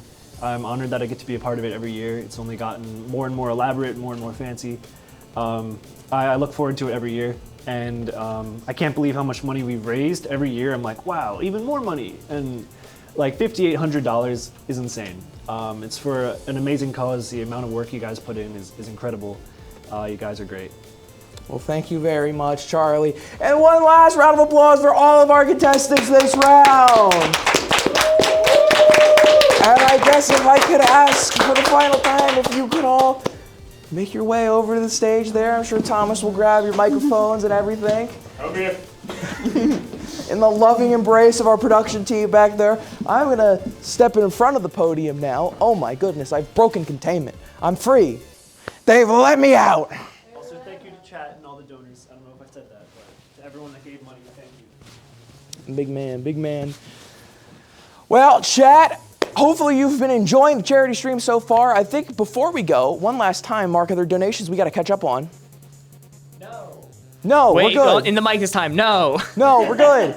Then I think... Oh, wait, no, never mind. One came in right when I said it. Thank you so much to Anna for the $25 donation, helping support Alzheimer's research. Thank you. Just in time, before I missed it. We're back and better than ever. And new fit, chat. What we thinking? Was it a good cop? I think it's good. Thank you all so much for being here. Thank you for donating. As a reminder, we are currently at $5,848 raised for Alzheimer's research, which is fantastic. We have far surpassed our goal already. So thank you all so much for donating and helping out for this. Sincerely. Now, the charity of choice that we have chosen is Fisher Center for Alzheimer's Research. We here love Fisher Center because they are a fantastic charity who we spoke to, and one of the fun things to know about them is that every $2,000 that gets donated to their charity completely funds one whole day of lab research, which means so far we have funded 2 full days of lab research, and we are just shy of fully funding a third. So if you haven't donated yet, it would be amazing if you could help us crack that 6,000 to get 3 full days under our belt for this 12-hour stream. And because of which, since we hit our goal, at the end of tonight, Mark has devised a Saw-like trap in terms of trivia puzzles submitted by our contestants, or trivia questions, I should say, that he is going to make me do. And because we hit our goal, depending on how good or bad I do with those, is going to depend on how good or bad the haircut that I will get at the end of this stream is, thanks to you guys raising all of this money. It is terrifying, but I do think, without any further ado, it is time to get back into host mode and begin our show, because we have one last group of contestants to go through before we get to that big finale. So let's just get right into it. Starting us off on the blue team, give a Board Gamers round of applause to Luke.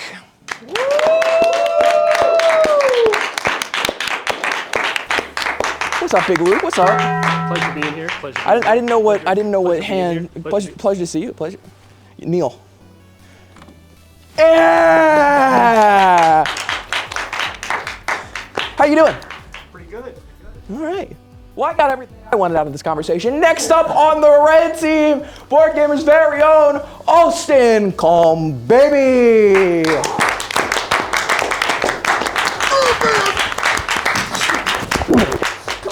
Oh, okay. Right. Well, me later. All right. How you doing, Austin? I just got here. All right, fair enough. That's a lie. You've been here all day. What are you talking about? What are you talking about? You've been here almost as long as I have. You got here 5 minutes ago. What are you talking about? I just got here. Okay. I don't even know you. We found him on the street. What is this? That was completely unprompted what he did. All right, regardless. The final contestant we have joining us is a very special guest. Please, everyone, give a warm welcome to Matty Haverty. All right! What a pleasure to be here. Oh my goodness.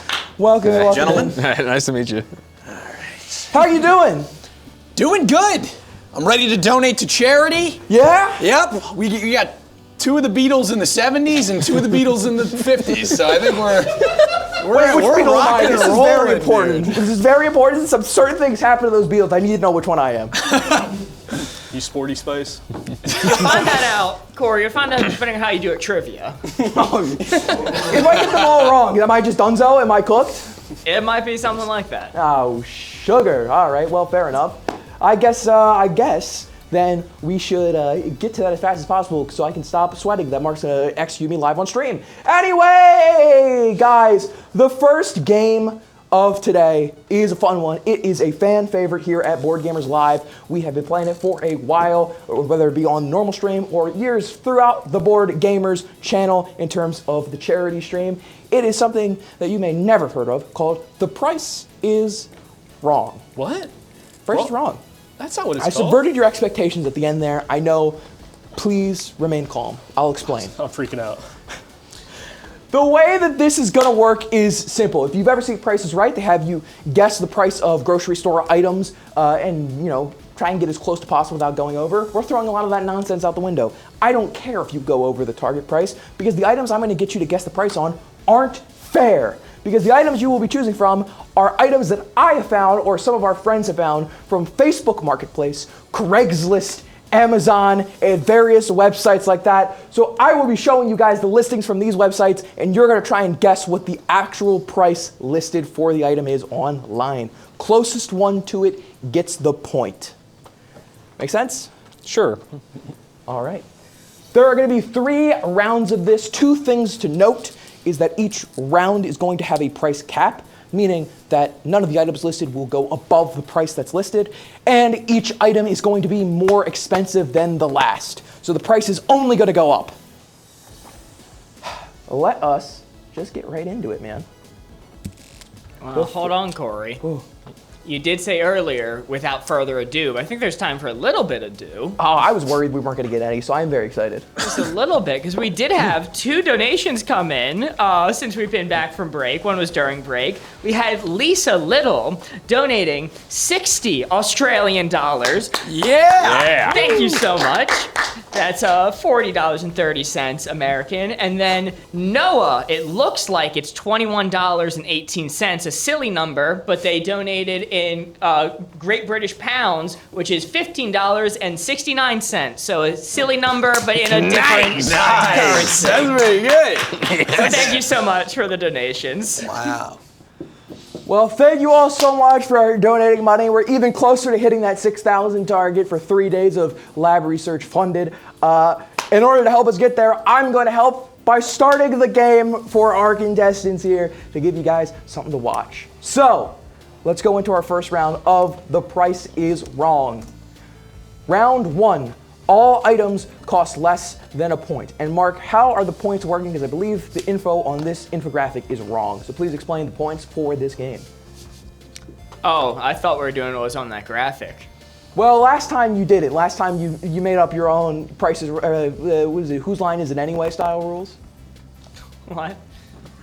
All right, never mind. Ignore Mark. The way that this is going to work is the closest to the price gets 1 point, and guessing the price to the nearest dollar gets you 2 points. So whoever is the closest answer gets a point. Second closest gets, or if you get it exact, 2 points. 2 points. Let's see how we go. Item number 1. Remember, it's going to cost less than $100. We have free chair. Free chair. Less than $100. It's a free chair? Well, that's the name of the listing. What could this be? That's the name of the listing. Yes, free chair. $0 to $100, the price could be. Can we go over 100? It will be wrong no matter what, but you can if you want. This is a trap. Free chair. This is a thinking man's This is listing. How much do I know about human psychology? That's a great question. I mean, and keep in mind, this is item 1 of this round. There are 3 items per round, and each one's going to get more expensive. So this is the cheapest item we're going to see today. Okay. It seems like everyone has locked in their guess. So let's go through, starting with Luke here on the blue team. What do you got? I went with $0. $0. It was a tough decision, really, but It says free I've chair. been burned in the past playing this damn game. And free chair does not always mean free chair. That's what it says in the title, Luke. I'm going with 0. All right, fair I refuse enough. to be the fool this time. Austin, what do you got? I went a little wild. I said $1. Fuck, I should have gone with that. I don't think it's 0, but I don't think it's, Okay. I think it's got to be $1. All right. And Maddie? now listen, I've never been burned on this show before, and I take people at their worth thus far. You know, I might lose a little bit of faith in humanity as I go through the game, but I gotta believe when you say free chair, if you're charging me even a cent, you're a liar and a cheat. And I'm gonna assume that this Facebook Marketplace user isn't, so I'm going 0. All right. Actual price of our free chair, fortunately, you're gonna learn the hard way, is $5. No! Yes! I knew it. What do you mean? How is that allowed? This chair is $5. Unfortunately, you're gonna learn the hard way. Facebook Marketplace does not give a single shit about the price. Look at the apartment. That's a sensible apartment. What are they doing? And they're gonna get a sensible $5 for this chair. All right. I mean, maybe It could be the freeze brand. I'm so offended. It could be a free share brand. Oh, free chair. The free brand of the people. chair is I free. think Yeah, like free people, but free alright. share. This is exactly so I believe with the $1 guess, that puts Austin the closest, so he will be getting the point for this round. I'll get you after this. I I'll assume get I you. have 9 people jumping me the second I leave this theater. Yeah, Corey, I assume that every year. You're doomed. You are doomed. Is that including us three? Oh, of course, yeah, no. I mean, I haven't done too much to wrong you just yet. I mean, this is, a good step in that direction, but I assume by the end of this I am a Listen, dead I man. still got the point, but I'm still going for you. Well, it's okay, because somebody else can get a point this turn as we move into our second item, which is vintage Dale Earnhardt Kraft Spray Cheese Can, in parentheses, full. That's Easy Cheese featuring Dale Earnhardt himself. If it was empty, it'd be a very different case. But It's true. Be worth probably more because the cheese is probably expired in that can. There's no way that is edible. I don't care if it's Kraft Spray Cheese. I mean, to be fair, that in and of itself deems it unedible. But what are you gonna do? Could be like a fine wine. Am I supposed to know this man? Dale Earnhardt? Yeah, dude. Famous racer. Is he a NASCAR famous legend. racer? Huh? He drove the race He's car. got the I'm just not as race much of a jacket. NASCAR guy. I guess. Look at that. It's interesting though they decided to make the spray bottle pink. I don't necessarily. Maybe that's a Dale Earnhardt thing that I'm unaware of. It's interesting that that's what they associate with NASCAR though. he was pink for a few seasons. He was what? He was pink. They painted him They pink. painted him pink. The man? Yeah. The guy, yeah. I know nothing about Dale Earnhardt, so Fully I'm going to pink. take this at face Just value. full pink. Yeah, knowing Dale like how I know him, that sounds about right. Classic Dale. Dale, classic Dale. Classic Dale. He's always doing stuff like that. He's Daling around. All right. Let's go ahead and start with Austin this time. Austin, what is your This guess for time, price? I said, I've jumped up. I said $57. $57. Something about $57 and spray cheese with Dale Earnhardt felt right. It's every piece of the puzzle combined. Something about it. This is purely vibes based. All right. You know what? It's a good way to work with this game. Yeah. Maddie, what do you got? Corey, I actually flipped that around mirror style. I went $75. The fact that it's peeking? It's the fact that it's full. I think is what really this is clearly valuable. It's a collector's item, and I can see the owner of this item valuing it so much that it's cracking close to 100. Yeah. He doesn't want to part with this. You have to convince him to part with it by giving him 75. 75. I mean, it's a steal, knowing what I know about Dale. That is a complete You love steal. Dale. That is a total steal. Total Dale moment. Luke, what do you have? I went a little different. I went with 25. I mean, You don't know the value of cheese, do you? Clearly, I don't know Dale all that well. It's very unfortunate. You don't know frankly, I'm cheese, you don't know embarrassed by spray this. cheese. You don't know Kraft You Easy don't know shit about cheese, Luke. Don't know shit about cheese. 25. You never been in the I mean, cheese this game, have economy. you?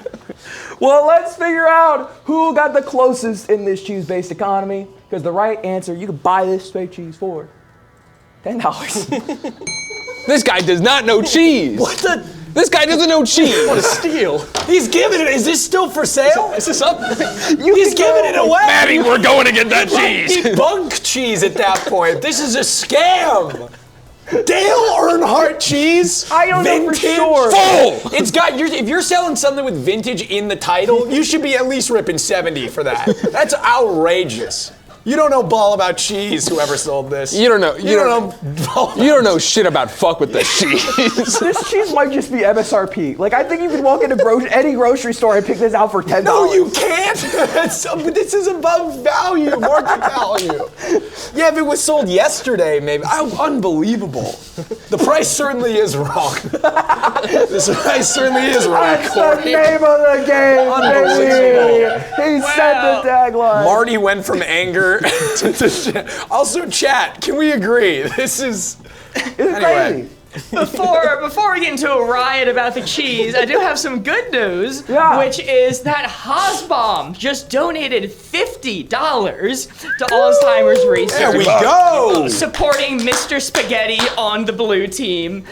Just A donated $9 for the red team, helping Calm Baby.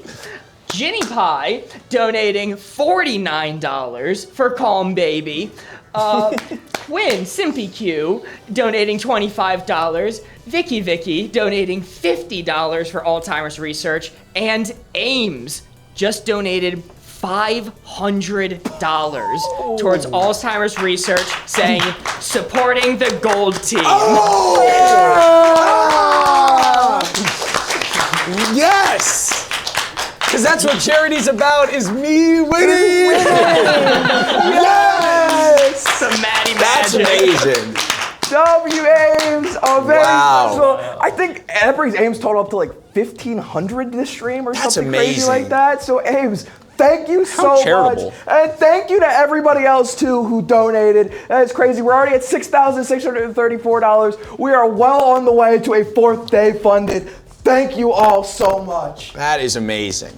I'm being told I missed a $25 donation. I will try to find that. But in the meantime, Kelsey Weasel, thank you so much for the $25 donation. W Kelsey. You can buy so many cheeses for that amount of money. Jesus. Oh my goodness. You'd be set for life. Cap, can we shoot? Is it okay to pivot just for a sec so we can get a few of these? Don't worry, next year. All right. Next year we'll do it. We Don't can worry. send them out to people. Yeah, it's like a Patreon thing. Yeah, it'd be nice. I love it. I love it. Also, too, I think thank you as well during that Federal Ghost, the raid in. Thank you so much. Welcome all in, everybody. Hopefully you're having a good time.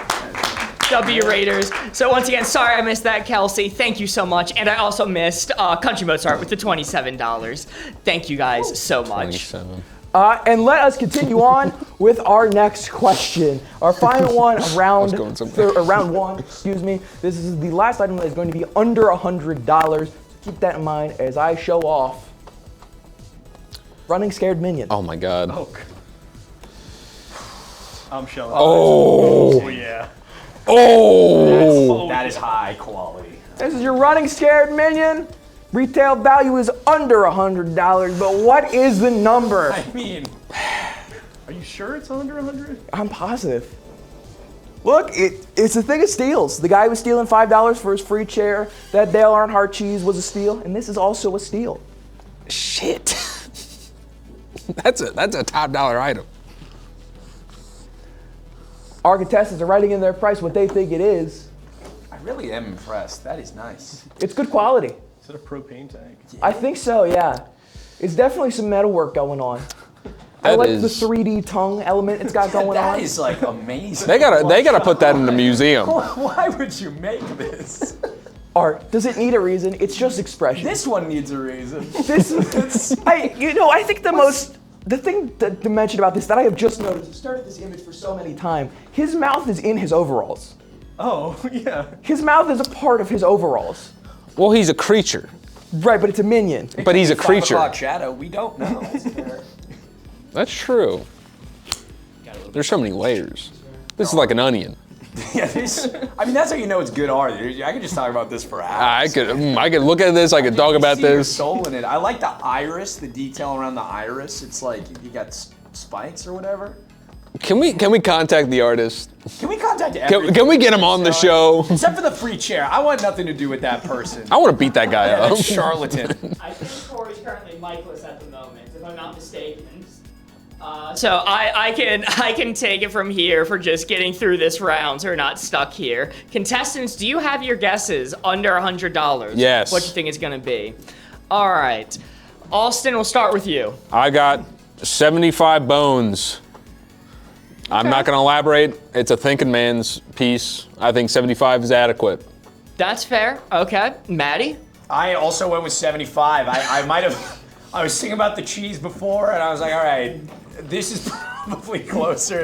I forgot other items existed, really, and I saw this, and I was like, all right, because you have to account for, like, this is certainly handmade, and artists tend to really value their time. So if you're putting in time, materials, it probably evens out to about 75. Seems well made. All right, Luke, you're up last. All right. I really switched it up. Went with 76. Why'd you do 76?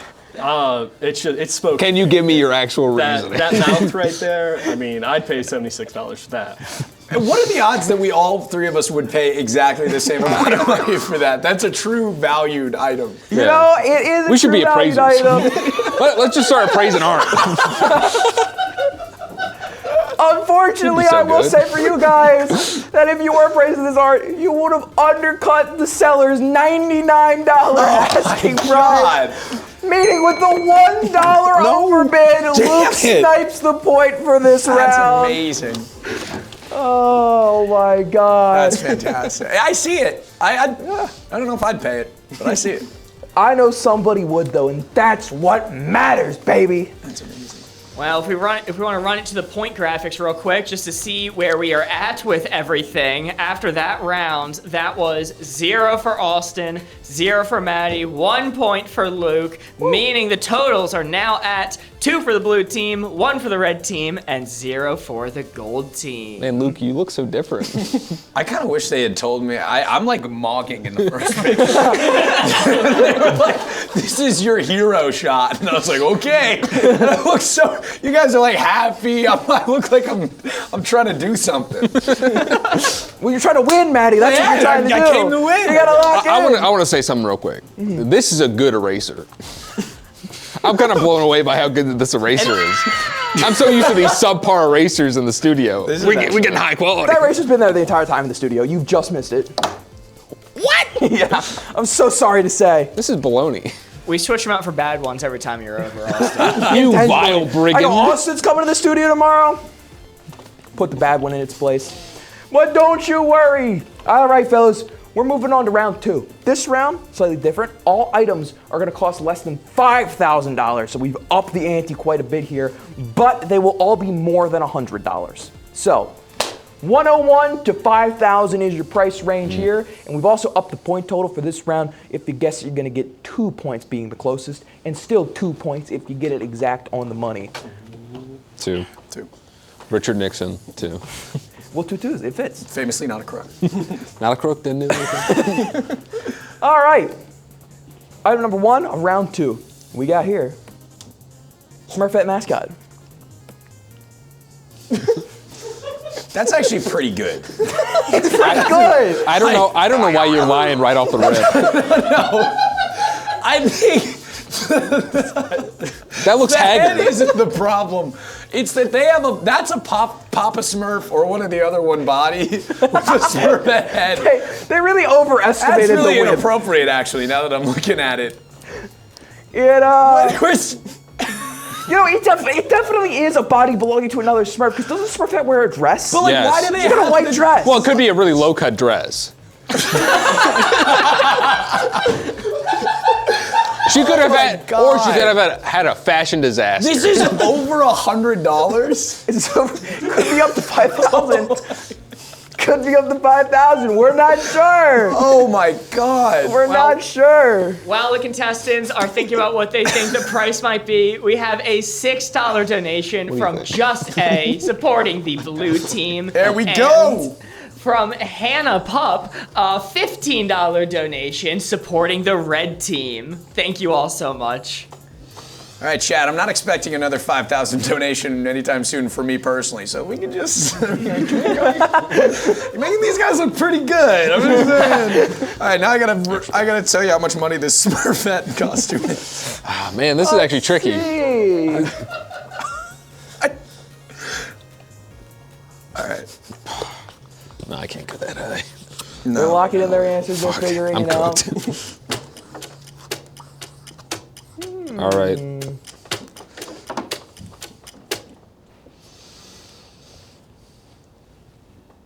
All right. We're locked in.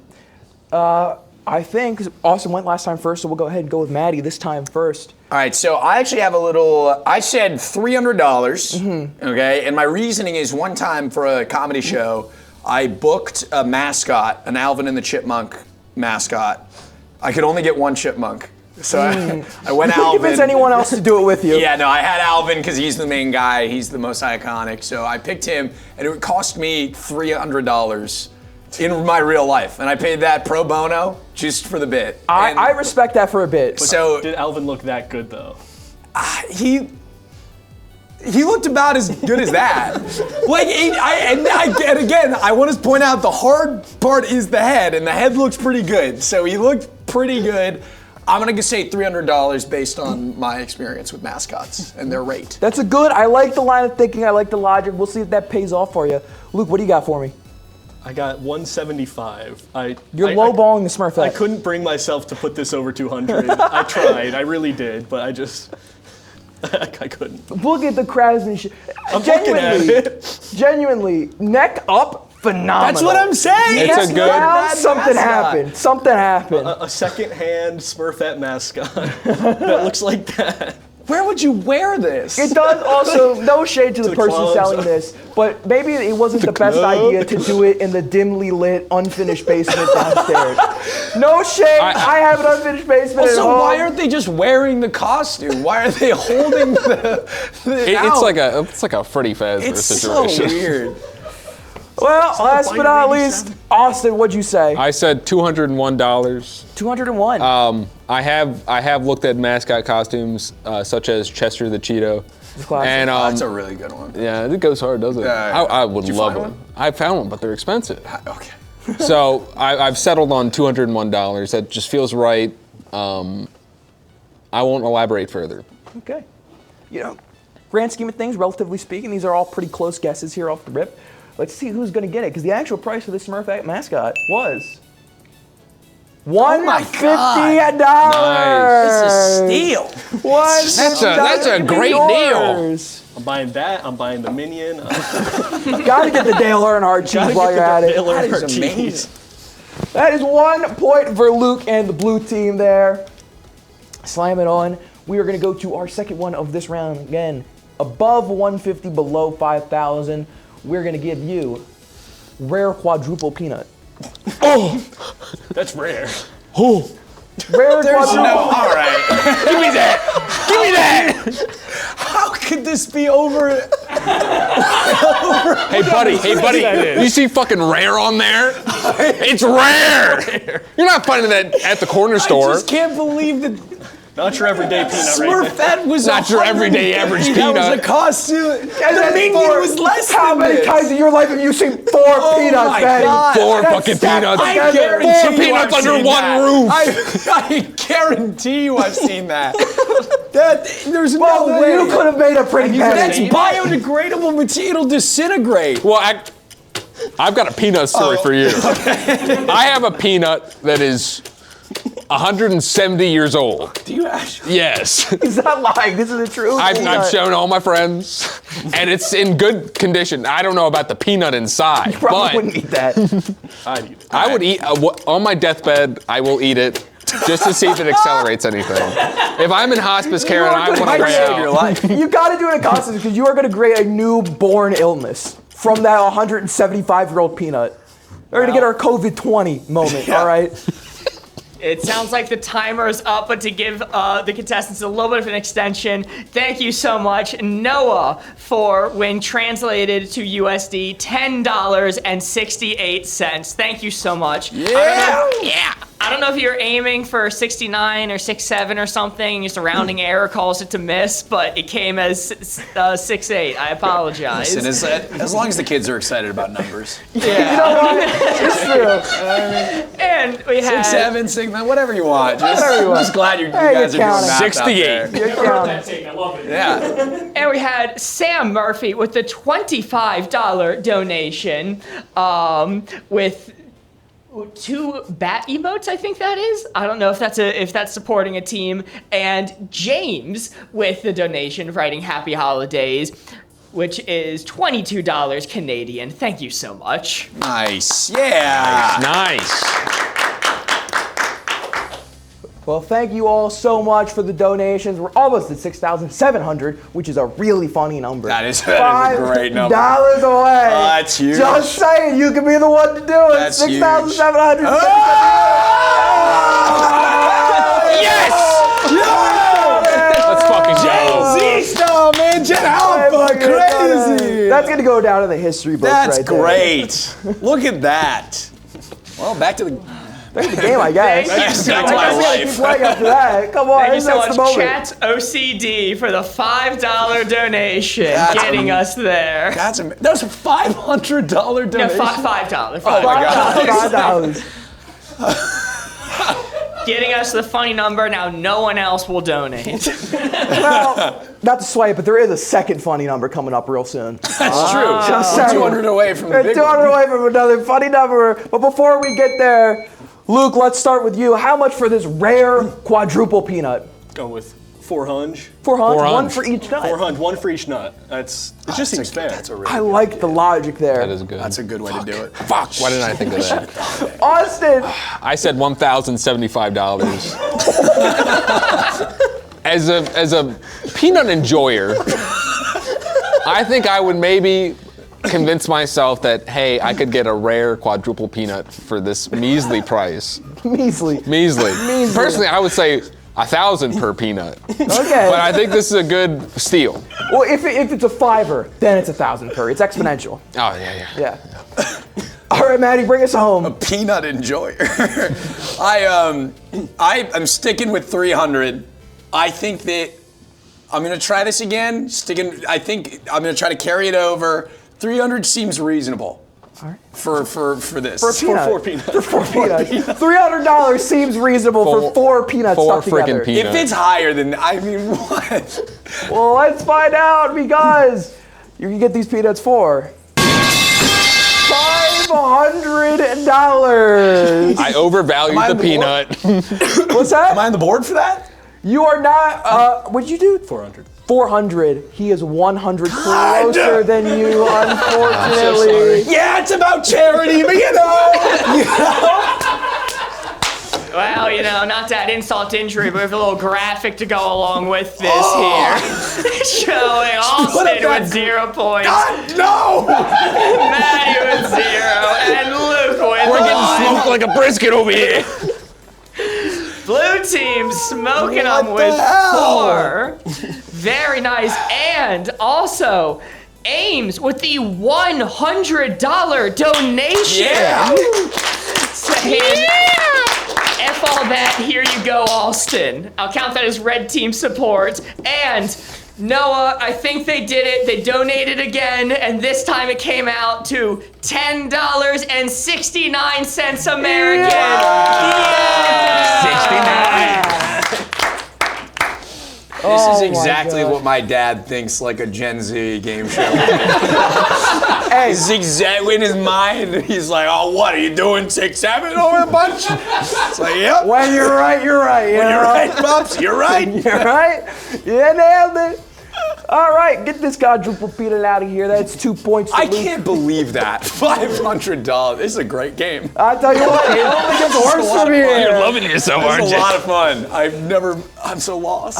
Our final one for round 2, our final one worth 2 points. Again, under 5,000. Over the peanut price is going to be Boeing Southwest Airlines 737 door. That's actually sick. That's a door belonging to a Boeing Southwest Airlines 737. Could be your centerpiece in your home. Imagine replacing your front door with that baby right there. It'd be perfect. I'm picturing it right now. Picture it right now. Lock it in, draw it. I'm picturing putting this for my bathroom. Oh. Every time I gotta take a dump, Yeah. I feel like a captain. You are on your captain's chair. I'm on the command center. You're the command center ready to go. Commanding the world. Luke's putting his final score down. He's locking it in. His Mona Lisa brushstroke. He's got it. He's done. He's done. He's convinced. All right. Austin, take us home for the end of round 2 here. What do you got? 3,999. One shy of 4,000. Any logic? Nope. No rhyme or reason. This just feels like it's not going to be less than that. That's fair. That is a full door to an airplane. Maddie, what do you got for me? I went 3,100. 3,100. Okay. All right. Any reason? Any rhyme? Just vibes? No, yeah, really just vibes. I looked at it, I was at 3,000 and then I realized I think you guys have been a little more granular with your numbers, and so I tried to hone it into something more specific. Couldn't go all into the 75s or whatever, but I got 3,100 seems right. That's still good. And Luke, what do we got? 4,100. 4,100, the highest out of the 3. Any reason? Just vibes. Well, if you multiply 737 by You had me convinced for a while. We're remarkably consistent again. We should be appraisers. Let's see what we got here. It is 3,600. I believe 4,001, 3,100. I believe the math checks out. Yeah. That it is 3,099. I believe that is an Austin. So God! Let's go. Barely, Let's go. Let's go. Just barely by just like $200. God, man. I'm so good at this game. Sorry, Maddie. That is 2 points for Austin and the red team.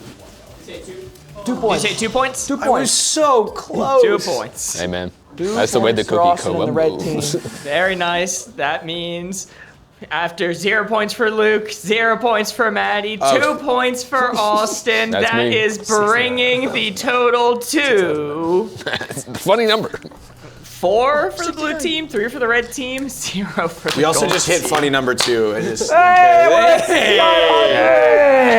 let's go! Holy moly. $6,900 donated to charity. Nice. Nice.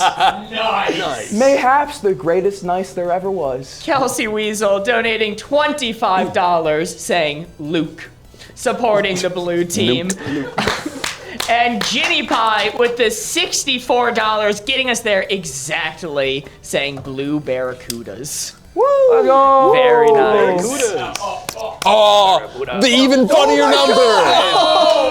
Why did we not consider 6969? Oh my god. Oh my god, that's 269. Screenshot that. That's Screenshot an that. even Clip it. Clip that. Clip that. Chat, clip that. Clip that, please. I want the charity to see this clip specifically, though.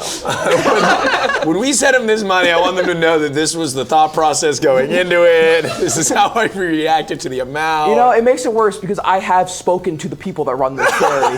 I have spoken to them before. Very nice people. Are you watching right now? That was Dana. Dana who got us there with this $69 donation, commenting "nice" in all caps. Nice.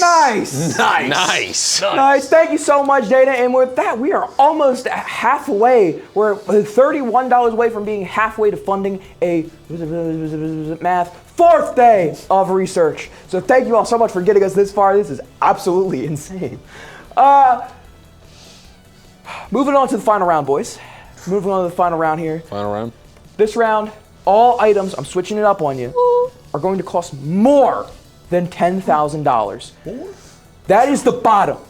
There is no cap. Oh my god. It can go as high as physically possible. There is no cap. The bottom is 10,000 though. The way that this is gonna work is that the closest is gonna get 3 points for this final round because I am giving you guys the least amount of help ever with this one. So, on to the first one. We're so cooked. Autograph Bible. Oh my god.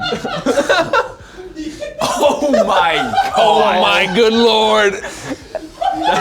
He signed that? Nick, keep on trucking. Keep on Love Jesus. trucking. Listen, I've met Jesus. I've met Jesus, and he loves trucking. That is so funny. Keep on trucking. Keep on God, trucking. I'll buy it. Well, you might want to know how much it costs first. I'm taking out a loan. I don't care. Genuine autograph Bible. I mean, he really signs Jesus it. Christ loved Jerry Garcia. Look, if you want to get technical, he signs it Baby J when it's his friends, but it's whatever. Guy probably didn't know him that well. You know, that's there's a coming to Christ joke in there somewhere. Eventually, I'm gonna be Baby J level, I think. Oh yeah. One day. We'll get there. Anyway, it seems like our contestants have gone ahead and finished up their boards. So Yes. I believe we went with Austin first last time. So Maddie, take us off on our final round. $1 million. $1 million. It's Jesus, and that's a steal. That's nothing. 1 mil. Read and weep. Gold rush, baby. Gold rush to bring us home. All right, I respect it. I respect the 1 mil right off the bat. Luke, what do you got? 27,000. A much more conservative answer. I mean that one's a little beat up. My signed Bible's in much nicer condition. Did you get it appraised? Yeah. How much? give me like $8. It was. No, how much is it worth? Yeah, $8. That's what they gave me. I think they scammed. Oh, you sold it? Yeah. Oh, I have awful news. Maybe you shouldn't look at the price when it's revealed. What? You shouldn't look at the price. I got scammed? No, I'm not saying that. Oh, okay. Anyway, Austin, what'd you get? I said $25,000. 25,000, so I believe that's how you said 27,000? So that's 2,000 under? Yes. Well, let's see what we got.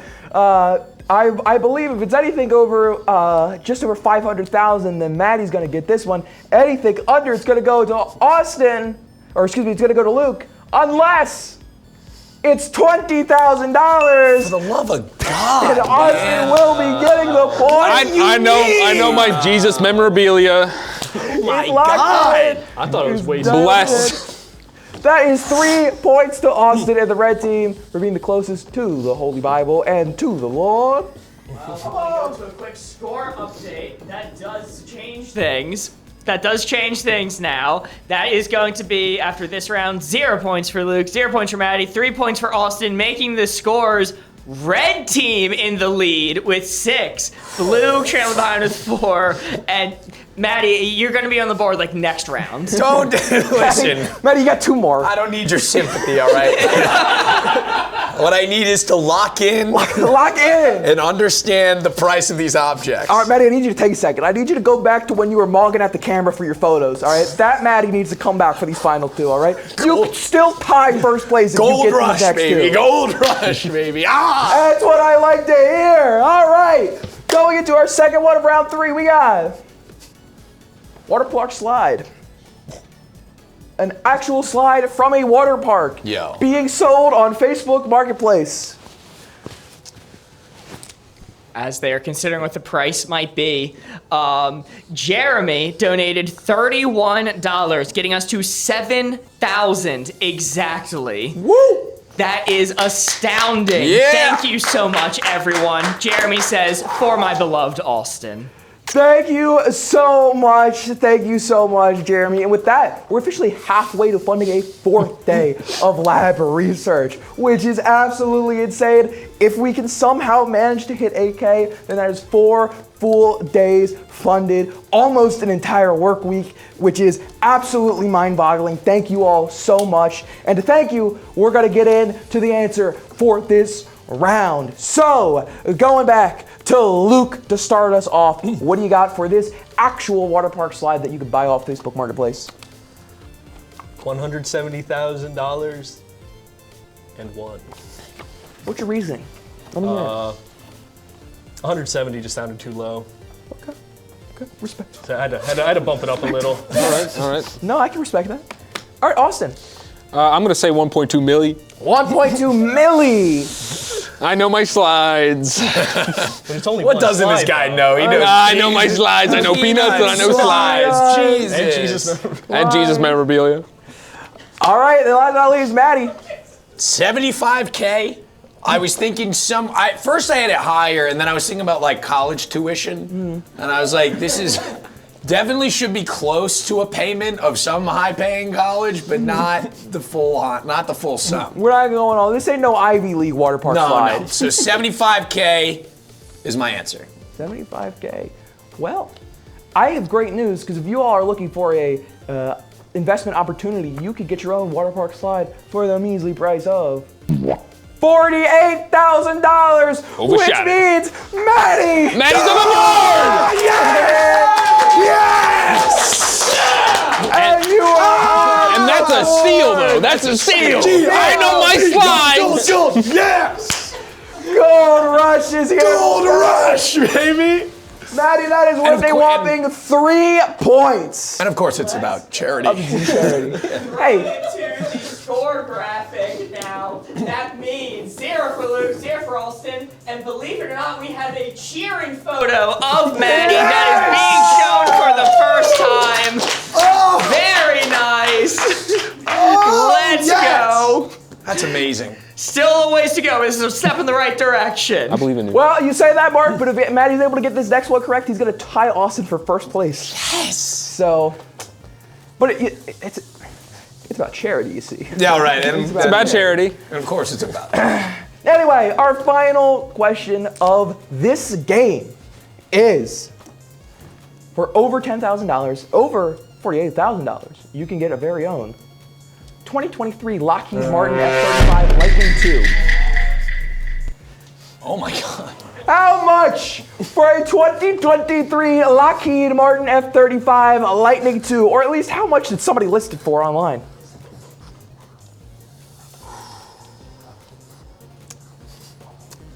Lockheed, lock in. It's Do a we sign. know if it's working? I would assume so.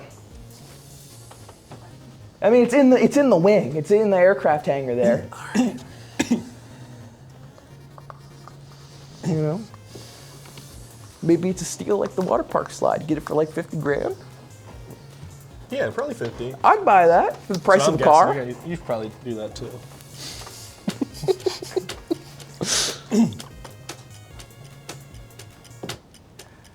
Luke's finalizing his guess. Looks like Maddie and Austin are locked in. As soon as Luke finishes writing, which he has done, we will get to the guessing. Austin, we're going to start with you. What do you got for me? I said 999,999. Keep it at just under $1 million. Just under $1 million. There's no rhyme or reason. No rhyme or reason. It's a fighter jet. I don't know anything about those. They're not slides or peanuts. I don't know nothing. This one you're out of. I'm out of it. I'm out of the game. All right. Maddie, what do you got? I actually went, again, remarkably similar. I went 900,000. I was like, it's definitely not $1 million, but like it's got to be a lot. It's a lot. What's a Subaru Outback going for right now? You know what? Believe it or not, like 20K. It's the same. It's the same. Yeah. When you go to the dealership, you have a very important choice. Do you want a Subaru Outback or a 2023 Lockheed Martin F-35 Lightning II? That's the choice you make at the dealership. You enunciated that amazingly. Thank you. I really had to focus on it as I did it. Folks at home, that was no joke. Chat, no joke. Clip that. Clip that. Dude, I love that I actually get to say that. That's crazy. Clip that. Chat, clip that. It is much akin to like an old king giving their medieval guards an order. It's awesome. It's wonderful. It's a great power to have. Wow. Well, let's end this final question with Luke. What is your guess? I went with 1.6.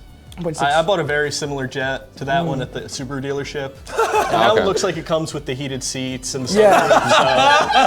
I think there might be a sunroof in this model, or it might be the 2024 that has the sunroof. Oh. You gotta ask. Oh. Does it have like a touchscreen that's one elongated one or two separate smaller ones? It's got the one elongated one, but then also it does update every day. Does it have remote start?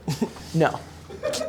Oh. That's the base model. So now we're rocking. If it has the elongated screen, but it also doesn't have like the start from wherever, we're talking. There's the lower level Subaru, and it's right up here. That's where you're getting, and then above is when you start to get that stuff. I've made a grave error then. Well, guys, I have great news because just like a lower model Subaru, you can get your very own 2023 Lockheed Martin F-35 Lightning II for $9.8 million. Good job. $9.8 million, meaning Luke with $1.6 million is the closest, getting him the 3 points here. You know, Hosbaum points out in chat that Austin was over $1 million for a slide, but under $1 million for a literal fighting jet. I know my slides, okay? But I don't know my jets. Oh my God. Well, Mark, give us a score update. Score update. That round was 0 points for Austin, 0 points for Maddie, and 3 points for Luke, meaning we are at a score of 7 for the blue team, 6 for the red team, and 3 for the gold team. Reversing. Was that the final round? That is the final round of Price is Wrong, which means we're gonna have to take a trip over to Mark's Bunko Parlor. For now, the blue team is the winner, but these results are not finalized yet. There is one more factor, which is going to be our Bunko Parlor. This is the special round where you're able to wager the points that you have earned in hopes of getting a better score. How this works is by default, you have 3 of your points that you're able to wager based off the category. That if you win, you'll get double them back. It's like a daily double in Jeopardy. But there's a catch. People have been donating, saying that they're supporting the gold team or supporting the blue team. When they're doing that, they are earning you guys Bunko bells. If you redeem one of those bells, you get 3 points to wager on the house. If you lose, they do not count against you, but if you win, they help you. So if you bet 3 of your points and a bell, you could get 6 points in return, but could only lose 3. Or some people will bet a bell and 0 of their points, meaning they stand to gain 3 and stand to lose none. But you only have a limited amount of bells. I believe, if I've done my math correctly, based off the donations and current standings, the blue team has 2 bells, the red team has 3, and I believe the gold team has 1 remaining. That may have changed. I'll have to check the math soon. But your topic for this first one is finding value. It's going to be similar to the Price is Wrong. So before I reveal the question, you guys have to decide, based off your points, how many, if any, you would like to wager. As a reminder, the gold team has 3 points, the red team has 6 points, and the blue team has 7. So you have to be a little bit strategic with this. Give you one more moment. Luke, as the point leader, I'm going to make you reveal first. How many points are you wagering, and are you using a bell? 1 bell, 1 point. 1 bell, 1 point. So you stand to gain 4, but only stand to lose 1. Okay, very nice. I'll mark off another bell. Austin? I said 2 point plus 3 on the house. Okay, so 2 points plus a bell. Okay. Hold on. And Maddie, you are up last. So I zoned out a little, and then I hopped back in and I pieced it together. So I didn't want to risk too much. So I just went 1 point. I understood I was a little low on bells, so I figured I'd play it safe for this one. Maybe I'll double up next time. Okay, perfect. Well, contestants, now that you are locked in, your question, I should have told you have multiple choice as well with these, so you always have a chance even if you don't know it.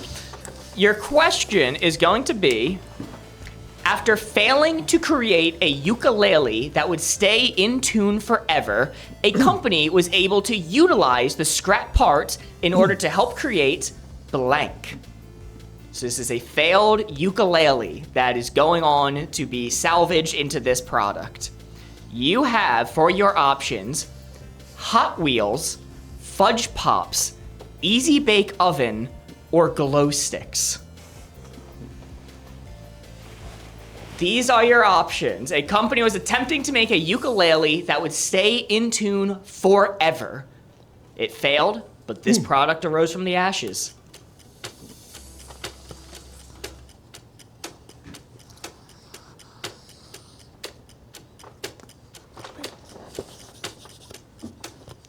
Timer has started. It is running down now. Looks like that is time. Luke, we'll start with you. Went with Hot Wheels. One with Hot Wheels. Any reason? I feel like I remember something about like the wheels are held together with like guitar string or something. I don't know. Oh. I'm just making something up right now. Okay. Austin? I also said Hot Wheel. Something strikes me. I love Hot Wheels. Something strikes you about it. That makes sense. There's that or Easy Bake Oven. So, Same. Maddie, everyone seems to be on the same page. Are you with them? I'm not with them. I went number 3. I went Easy Bake Oven. I'm thinking about what a ukulele is, right? It's string, wood, and like the little knobby bits, right? Which The is tuners. like gears. Yeah. And so, what's gonna make a ukulele last forever? It's not gonna be wood, because how would that make it stay in tune forever? It's probably like maybe something to do with the string, but I'm guessing it's probably the knobs that probably have more to do with it. Probably The threw a light tuners. bulb in there. And I could see that mechanical feature being in an Easy Bake Oven easier than I could see it being on any of these other things. You know what I'm saying? No. You lost me. Well, chat, do you know what I'm saying? And also, we'll see. We'll see. Because not only did somebody get it correct, they roughly got the explanation of it right too. It was Hot Wheels.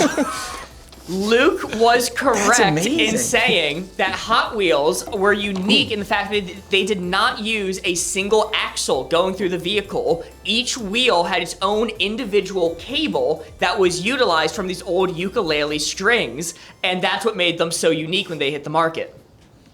Yeah, they performed better that way. It was part of what created like the Hot Wheels mania. Wow.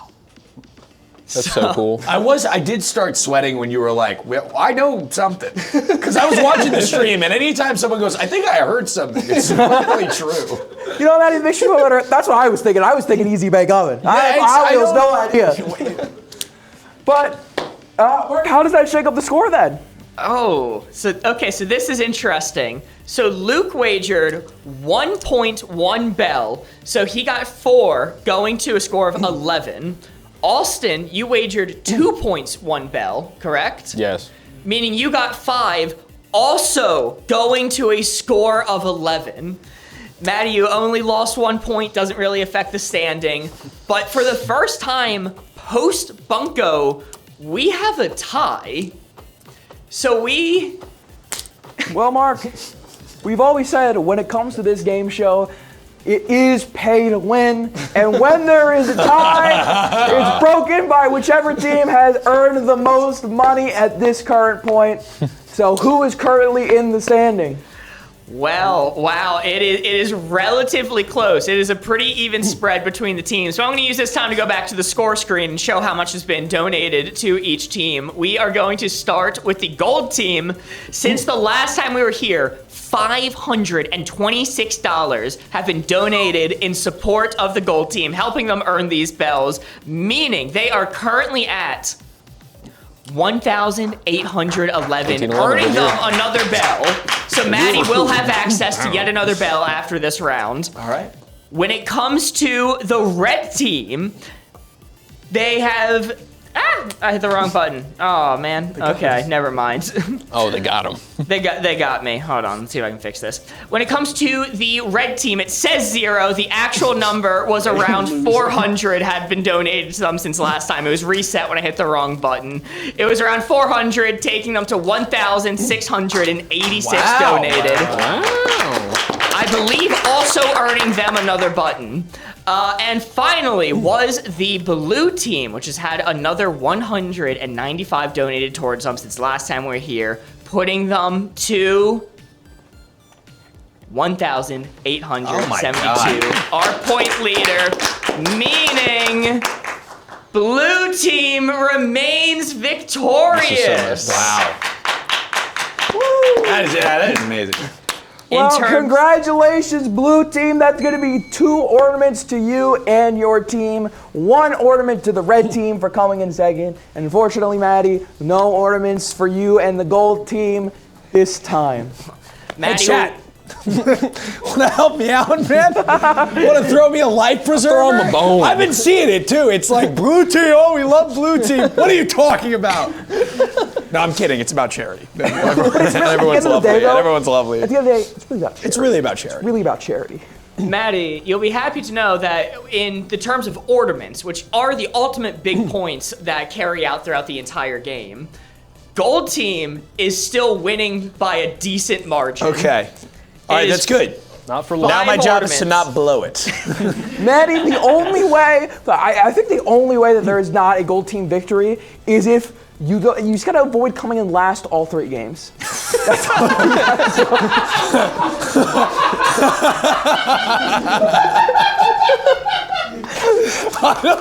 You got this, man. I'm not famously very good at games.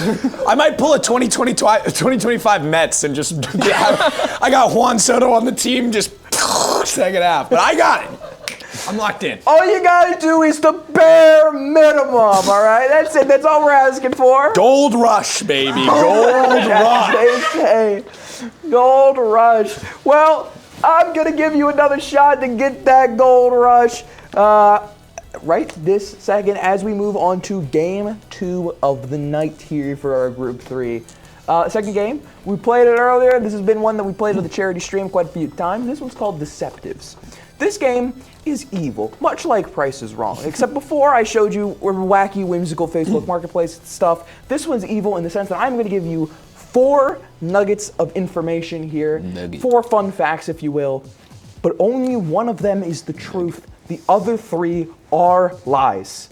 I have fabricated myself and put into here, and your job is to figure out the right one. The points in this do not increase each round, they are the same. So every question is worth 1 point. There are up to 10 questions in this, and we'll see how good you guys do. Make enough sense? Yeah. Yeah. Yeah. Wait, were you talking? No. No. I zoned out so hard. Dude, I was still thinking about that peanut earlier. That peanut. 4 and 1. I 4 mean, peanuts. I just imagine swallowing that, feeling that go down. It's like when you fall down the stairs one at a time. Do you eat peanuts? Yeah, do you just eat the whole shell? And we're You eat joking the around. shell? We're gonna joking around. I actually do that. I swear to God, when I was a kid, I would whenever I was at a baseball game or whatever, I would eat peanuts, the whole shell. Take them like a pill. I'm for real, and no one ever corrected me. And the way and even before I said it just now, everybody I thought would react really normally. But you're all reacting like I said something funny. I actually did that. That is a way, and I'm still here. We're laughing at something else. It's not you. Salt's the best part. I'm sorry, I can't help but picture little Maddie taking a peanut and swallowing it like he's taking his medication for the day. Yeah, well, that's why my voice sounds like this. Well, I did something similar, but I ate mulch as a child. You know, I also did that, but I did the playground mulch that's made of plastic, and my parents had to call poison control. Well. And now I run my own game show. You're taking microplastics. I was macroplastics. Macro-dosing microplastics. Macro-dosing micro. There we go. Yeah. I'm a wordsmith. Yeah. Anyway, round 1, question 1 of our game of Deceptives. We did this in the previous round. I'm going to do it again this time. This is one of my favorite ones to do in this game. It's called Marvelous Characters. I am going to give you 4 potential Marvel comic book characters, one of which is a real, honest-to-God one that got printed to the pages of a book. The other 3, I have completely fabricated and made up all by myself. Aren't I smart? Number 1, Dr. Malpractice. Once a doctor, she lost her license after helping out a superhero during a period where vigilantes were illegal. Now she runs her practice in the dark, helping both villain and hero to make ends meet. Number 2, Symblefoot. Where once were feet are now symbols as this band enthusiast turned criminal stomps the streets in an attempt to make as much noise pollution as possible. Number 3, Ironing Boar. Half man, half boar. This villain gets his name after losing his ironing board in a tragic accident. He wields 2 irons as his weapon of choice. And the last potential real character, the Worcestershire. An Englishman who, after being knighted by the Queen, feels the call to upload his title by fighting crime using the only thing that's readily available to him, Worcestershire sauce. Now, I just said a lot of stuff, so I'm going to show you all 4 of these at one time so that you guys can debate over which one is the real character printed in a comic book somewhere that somebody owns, and which 3 I made up on the fly. Are we allowed to chatter, or should I save that? I mean, if you would like to. I'm very impressed. While they're thinking, I do have a few donations to read while they're thinking. We have a $13.14 donation from Anonymous. Sorry, that is 10 Great Britain pounds. We have a $5 donation from Angeline. And from our very own Megan, who is on screen last section, we have 2 separate $5 donations. First one is helping out Austin and the red team, saying that's my boy dog. And the second one is Luke is cool too, love Megan. All right, so hey. Hey, Megan.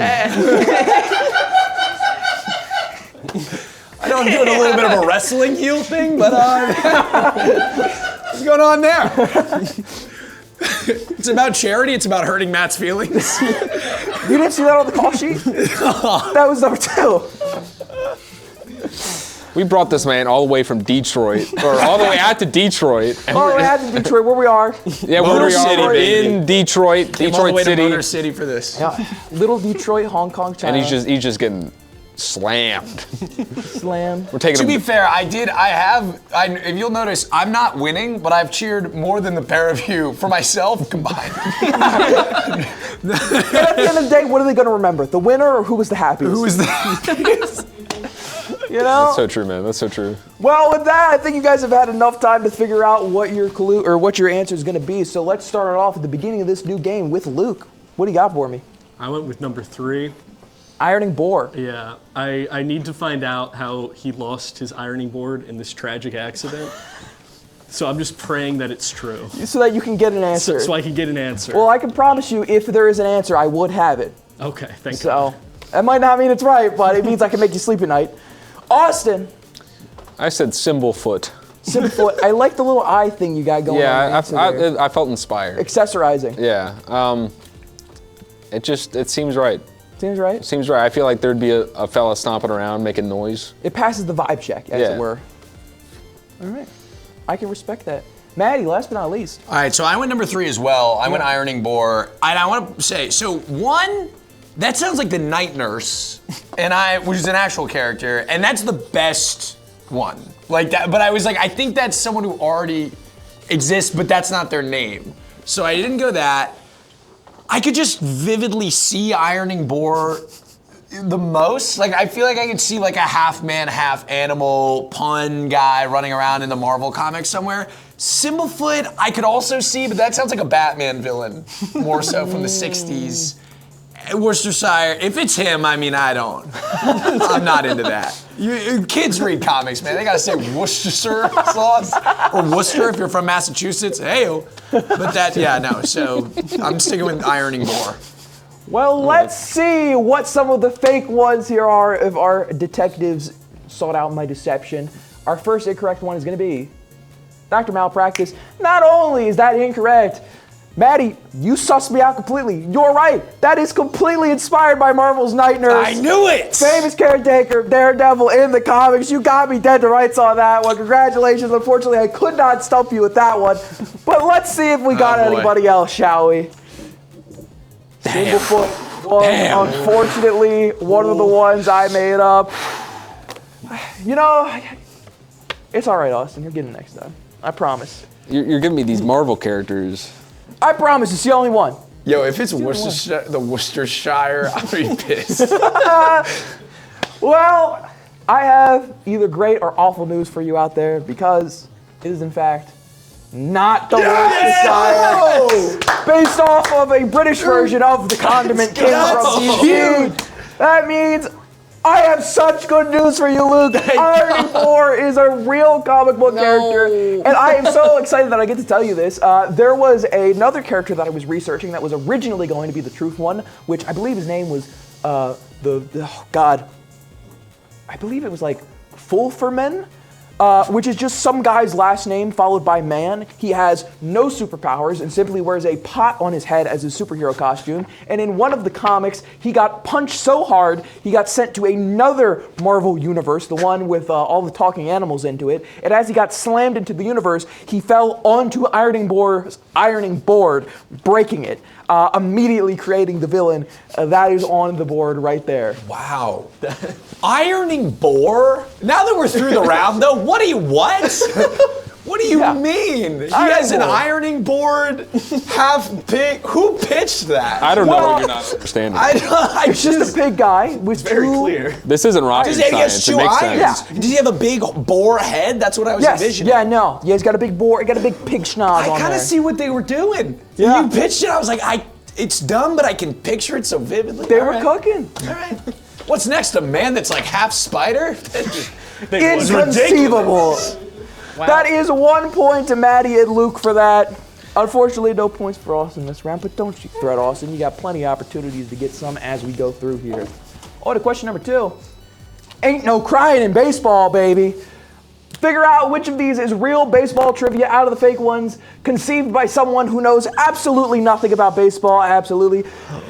Maddie, we had you here. I had to get something baseball related in. And for Chad, and Maddie, you're not going to understand this so much, but Chad's going to be very excited when I say I know absolutely nothing about baseball, so I reached out to the one person I know who does know things about the baseball, specifically about the Red Sox and the Mets. That would be Board Gamer's own Smug John, who has helped me conceive of these trivia facts here. Why isn't he here? Let's get Smug John on the line. Let's get Smug John on the line. Let's give him a call, see if he'd answer for us. Let's go through option number 1.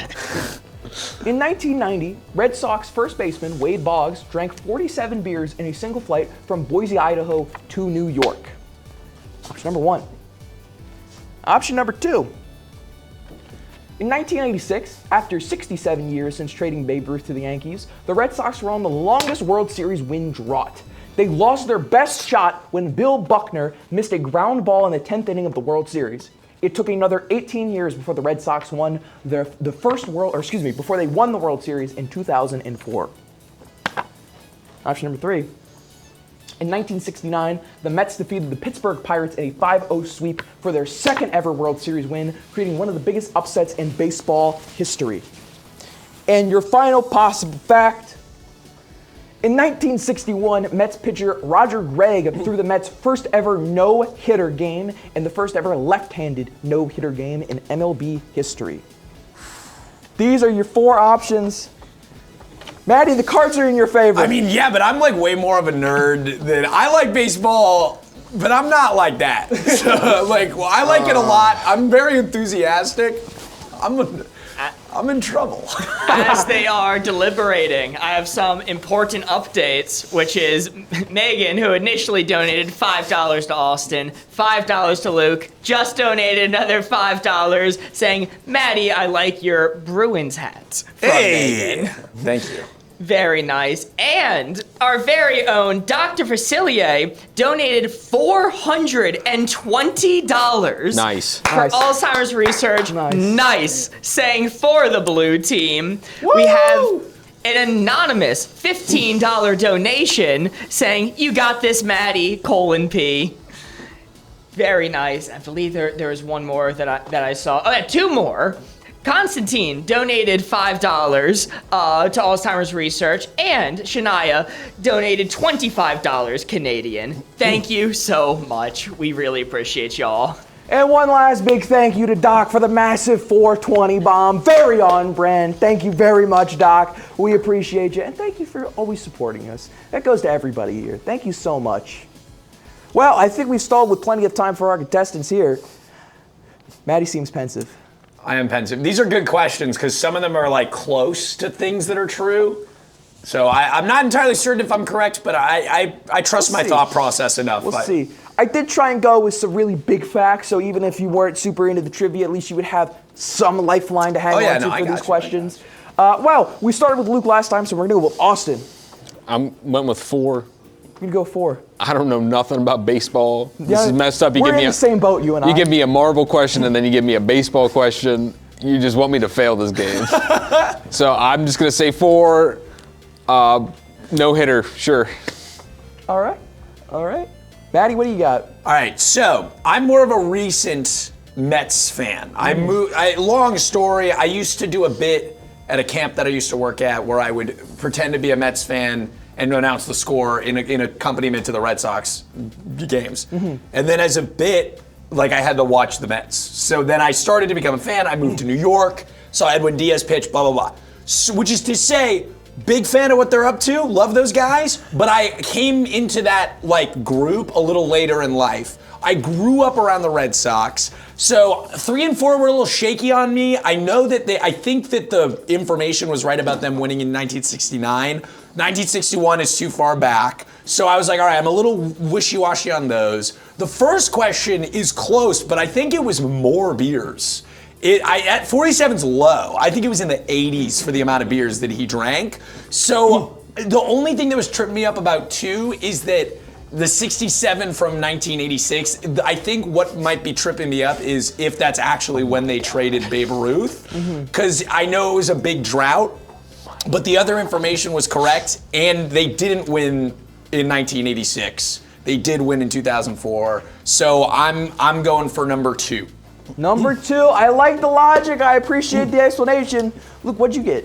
I went with number 1. I'm almost positive this is wrong, but I know nothing about the rest of them, and I know Wade Boggs drank a ton of beers on a single flight. So I know the number has gotten it's increased over the years. I think every time they tell the story, it's a little bit higher. So maybe originally it was 47. I don't know. I've crawled through the internet and found the source of the story. I've gotten to the meat and potatoes of it, found the original number.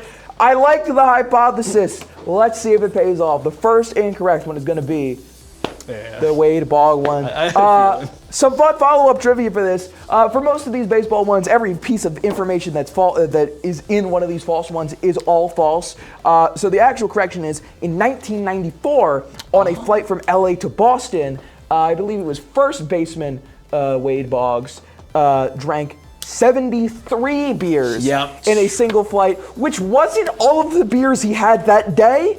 Throughout the day, he drank a total of 107 beers. God, he's the best to ever do it. If I did that, I'd feel really sick. That's how could that be possible? He was that's what I love about baseball. He's an amazing athlete. And he can back away 107 on a good day. Dude, you ever see Babe Ruth? He looks like chewed gum. And he is one of the best athletes ever. I love this sport, man. It's great. Well, the second incorrect answer I have for you is the 1969 one. You are right. It is 1969, I believe. Maybe that's wrong, but I think it is 1969. The Mets went 4-1 against the Orioles as one of the biggest upsets in the Mets' first win of the World Series. Nice. So congratulations to them. And the final incorrect one is... Yes! It is that, I believe, the first no-hitter was actually June 1st, 2012 by Johan Santana for the Mets. Good name.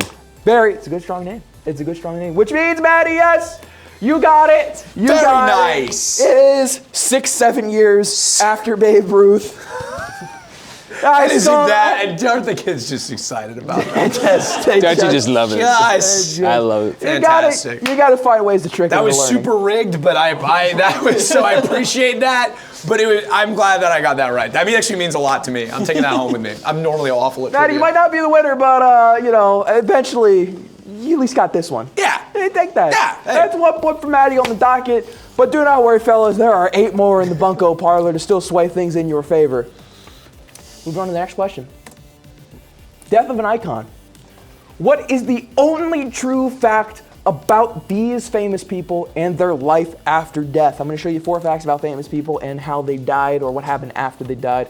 One of them is the truth, the other 3 are lies. First one we got for you.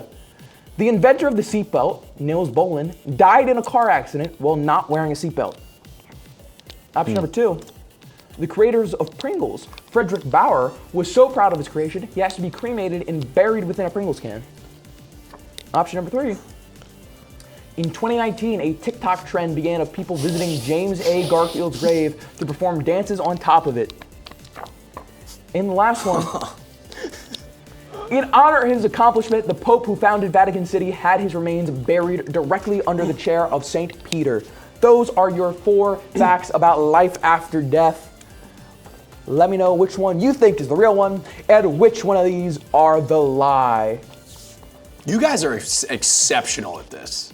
These facts seem so real. 6 years. That's amazing. What can I say? I'm a dirty little liar. I'm a dirty little one of the best to ever do it. He's refined his craft over the years. Unbelievable. Find my craft. Like I said, I expect to be jumped after this is over. Oh my God. That's not a lie. I do a similar game on my shows, and but it's like if a shadow of you did this game. According to Ghostwriter. I just do Star Wars names. Is that real or did I make it up? And it's just a bunch of noises. That's good. Like you said, if you ever need a ghostwriter, on the table. All right.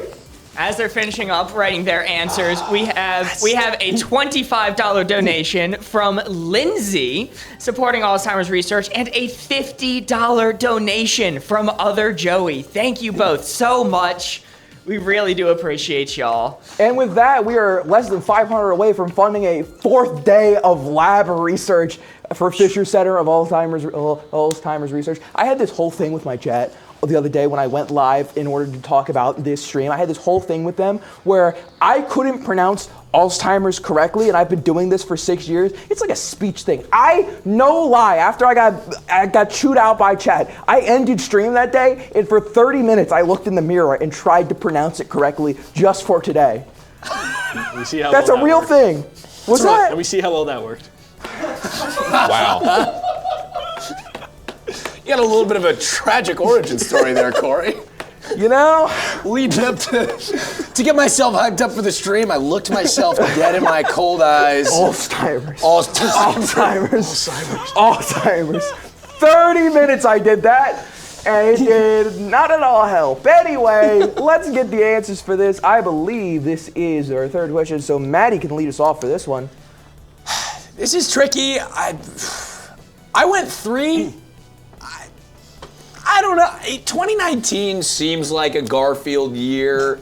Maybe it was 2018 when that was more of like a sort of notable meme online, but that seems like something people would do. But I was also on TikTok in 2019, and I actually don't recall seeing that. So I could be wrong, but I kind of wanted it to be true. That's pretty terrible. that's pretty much the modern moment, if I could describe it. Yeah, back in the world pre-COVID, TikTok dancing over James Garfield's grave every single day. Andrew Garfield's grave. Andrew Garfield's grave. Not yet. Thankfully. Yet. But rest assured. Rest assured. Hey, death comes for us all at the end of the day. That's the Not one him. thing that we can guarantee here. Luke, what do you got next? I went with 2. What with 2? I do think that I remember some sort of trend where people were like doing the Rick and Morty dance on some dead president's grave or something, but I don't think it was James Garfield. It might have been, but I feel like I've heard this before. Also, Luke, can you show them what is on your jeans right now while we're talking about it? Get a little stand? Yeah, there's probably not a better time to acknowledge this. Yeah, give it a good show to the camera. You are fitted out like crazy. Look at that. There you go, other leg. Look at that. There it is. That's been hiding the whole time. Garfield pin right there. That's Look amazing. at that. The Garfield dancing in chat. It's fitting. Appreciate the Garfield Snoopy combo we have going on. Yeah, that's really nice. You know, it's kind of messed up that it's not Odie, but, you know, you're going to do cat and dog. I was trying to find an Odie, but... An Odie t-shirt's got to be niche at this point. Yeah. That guy's never getting love. No representation. He just doesn't talk. Come on. Wait, he's got that dog in him. You know? He has another separate dog in him. The second one. It's really messed up, man. He ate a fucking dog. He's already a Why dog. do you think he doesn't talk? I don't know. He's just guilt. Murder guilt. We try not to talk about it. Right? It's a touchy subject. All right, well, that's great. Austin, last but not least. I said 2. Yeah. I think I've heard this. And 3.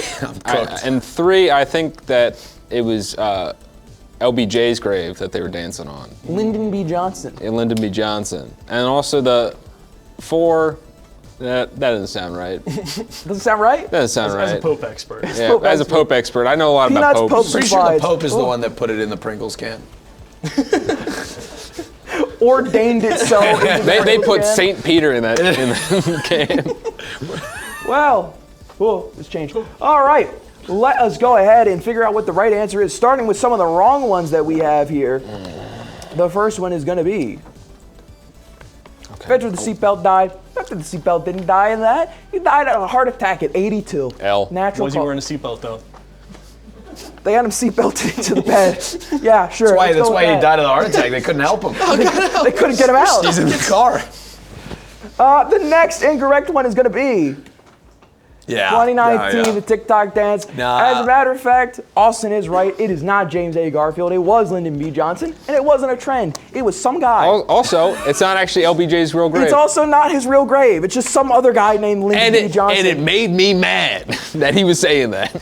And our final incorrect one, Austin clocked me. It is, in course, the Vatican, meaning yes, Frederick Bauer, creator of Pringles, was cremated and put into a Pringle can. That's good. R.I.P. That's good. That's badass. That's badass. Put me in a Pringle can. I feel like I heard it too. That was my first thought, but I got locked in on the. You and Ben Pringles, you're This gonna was get. a good one. You're gonna get cremated. I and put in a remembered Pringles the can. dance. I was like, I guess it was Garfield's grave or something. No, Lyndon B. Johnson, Lyndon B. Johnson.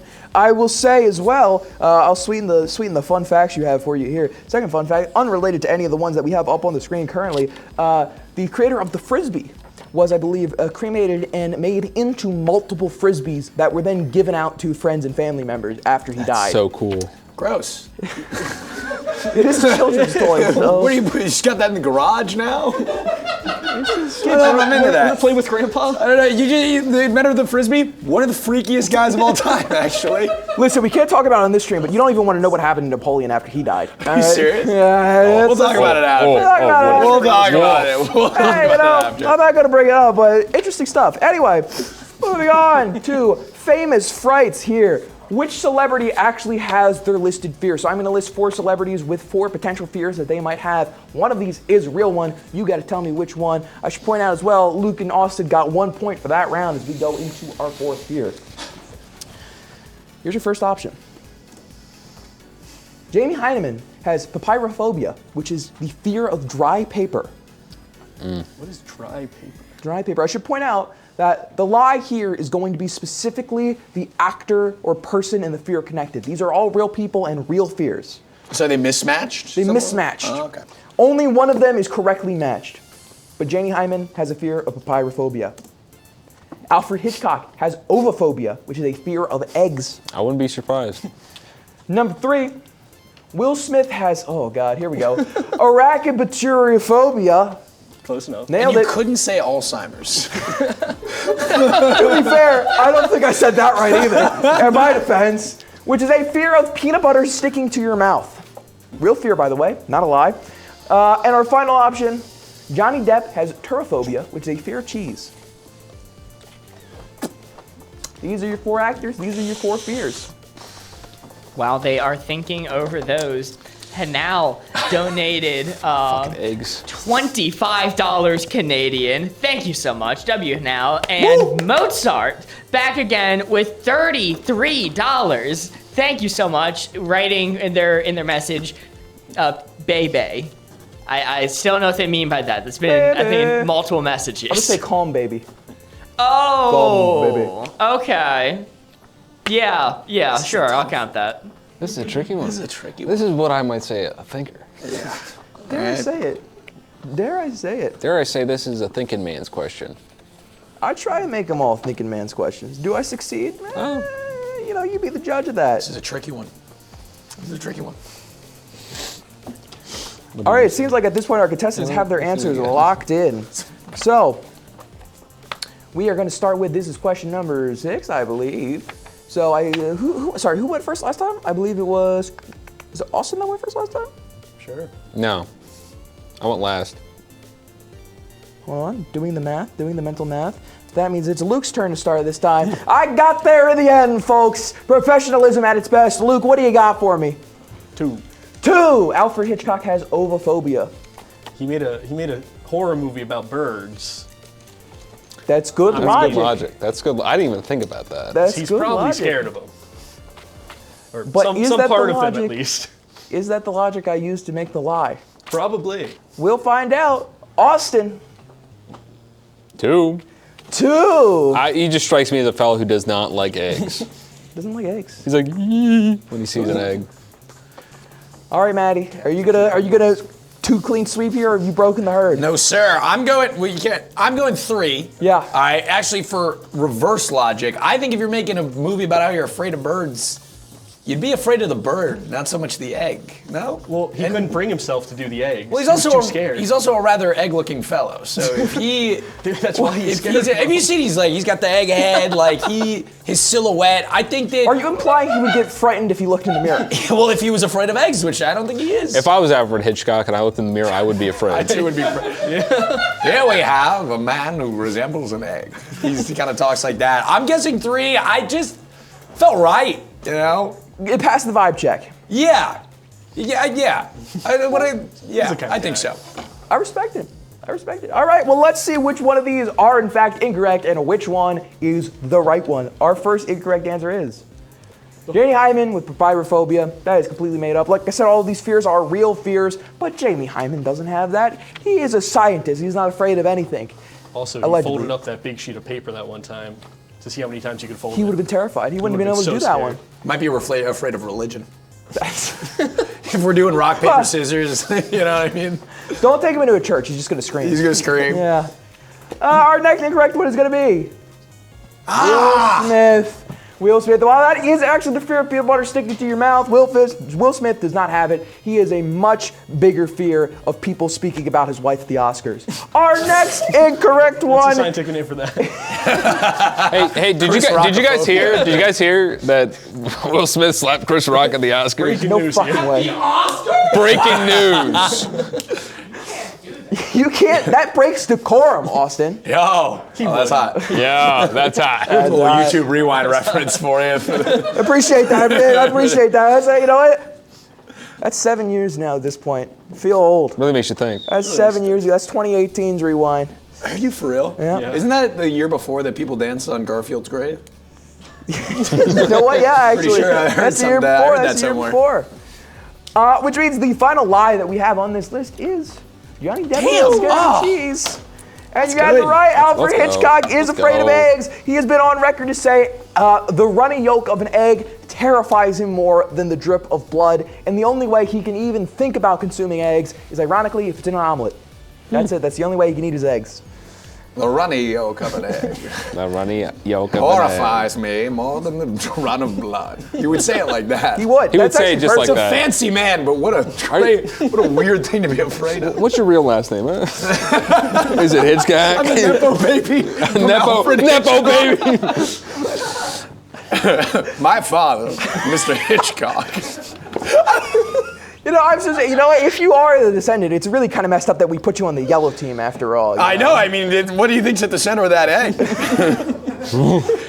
It all comes back to the center, folks. That is 1 point for Austin and Luke. Going into our next question here. Well, facts. Want to take us off at the scoreboard just to see where the points are at. Right now, if we are checking on the points, on the previous round is 0 for Maddie, 1 for Luke, 1 for Austin, meaning the totals are coming out to a very close 3 for the blue team, 2 for the red team, 2 for the gold team. Okay. It is anyone's game. Anyone's game, baby. Well, we are moving on to question 5 here. This is World of Facts, which is the only true fact about the real world that we are currently living in. I'm going to give you facts about different countries and stuff. You got to tell me which is the real fact. Option number one, Indonesia has the most spoken languages in the world at just over 400. Number 2, the longest country in the world is the United States by 2.6 miles. Number 3, France has 12 different time zones. And number 4, Papua New Guinea is the only country in the world without an official capital. These are your 4 worldly facts. Give me your best shot at which one is real about the world we live in.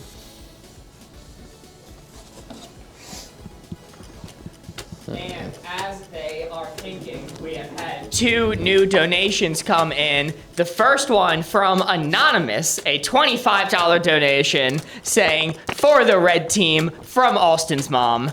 Thank you so much, Anonymous. Thank you, Mom. W Mom. I love my mama. Thank you, I thank love you. my mama. And from Ginny Pie, a $45 donation saying, go Bruins. Hey! Let's go. Let's go, bees. Very nice, helping Gold out the Rush. gold team. Gold Rush, Bringing baby. it back. This is a I'm tricky locked one. in. Locked in. Luke seems he's also locked in. Also, we are going to need an answer from you here. Okay. I'm sorry, I did misread. It wasn't from mom, it was from mom. My bad. Oh, So is that not your mom? that is my dead grandmother. How's she doing that? How's she doing that? Wait, yo, that's sick. See, probably what my sister did is she took the ashes and poured them on the keyboard. Was hoping Out of the Pringles can? Yeah, out of the Pringles can. Listen, we got a signed autograph from Jesus. The Anything afterlife is contains possible. multitudes. Don't worry about it. Some guy's living in a Pringles can post-death, you know?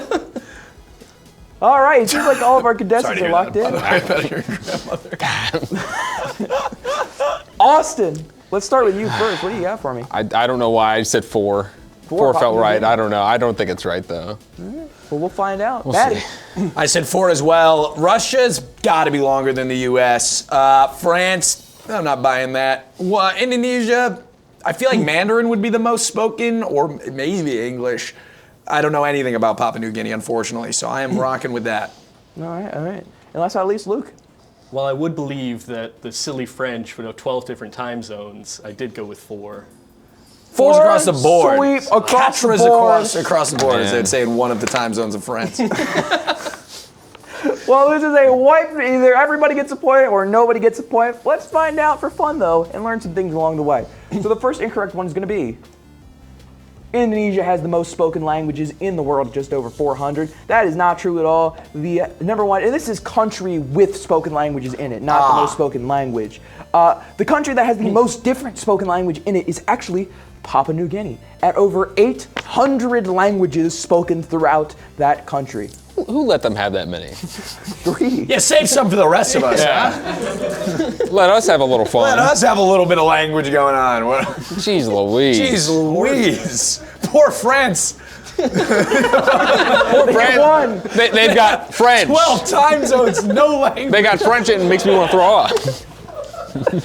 Well, our second incorrect answer is going to be the longest country in the world is the United States. No, obviously the longest country in the world is Chile in South America. Is that true? It's true. It's true. It's just I like that I've been right it's just for a the line. wrong reasons twice now. That's okay. That's okay. You know what? If you get the right answer, it doesn't matter how you got there. That's what I try to tell my math teachers. They never listen to me in school. Which means either... What's that? He is 14. He's 14. 14. Okay, well, if you ask for Twitch chat at 14... That anecdote was like a very, like you know, I have math class tomorrow. I'm still here, don't worry, I'm still here TikTok. You stole that yesterday. And also, listen, you know, I will admit I am in college right now because you don't get to be a streamer without dropping out at college at some point. So we're going back, baby. Yes. We're finishing off. He's going part-time, you know. That's huge. For math? Well, I used to be for math, but I dropped you actually it. really for math? Yeah, I was a computer science major. Oh, wow. And I dropped it because, you know. And you dropped it and now you're going back? I'm going back, yeah. That's awesome. I thought I understood your origin story, so when you said there's just layers the to it. enigma of me is manifold. It manifests after manifest. Dozens. Anyway, speaking of enigmas, the final answer that is incorrect on this board could either knock you all out or give you all a point. And I'm here to say, it's gonna knock you all out. France? Papua New Guinea, it does in fact have a capital. As a matter of fact, the only capital, or the only country in the world that doesn't have a capital is, I believe, hopefully I pronounce this right, is Nauru, which is an island northeast of Australia. Meaning, yes, France has 12 time zones. I should have known. That's so French. That's far too many.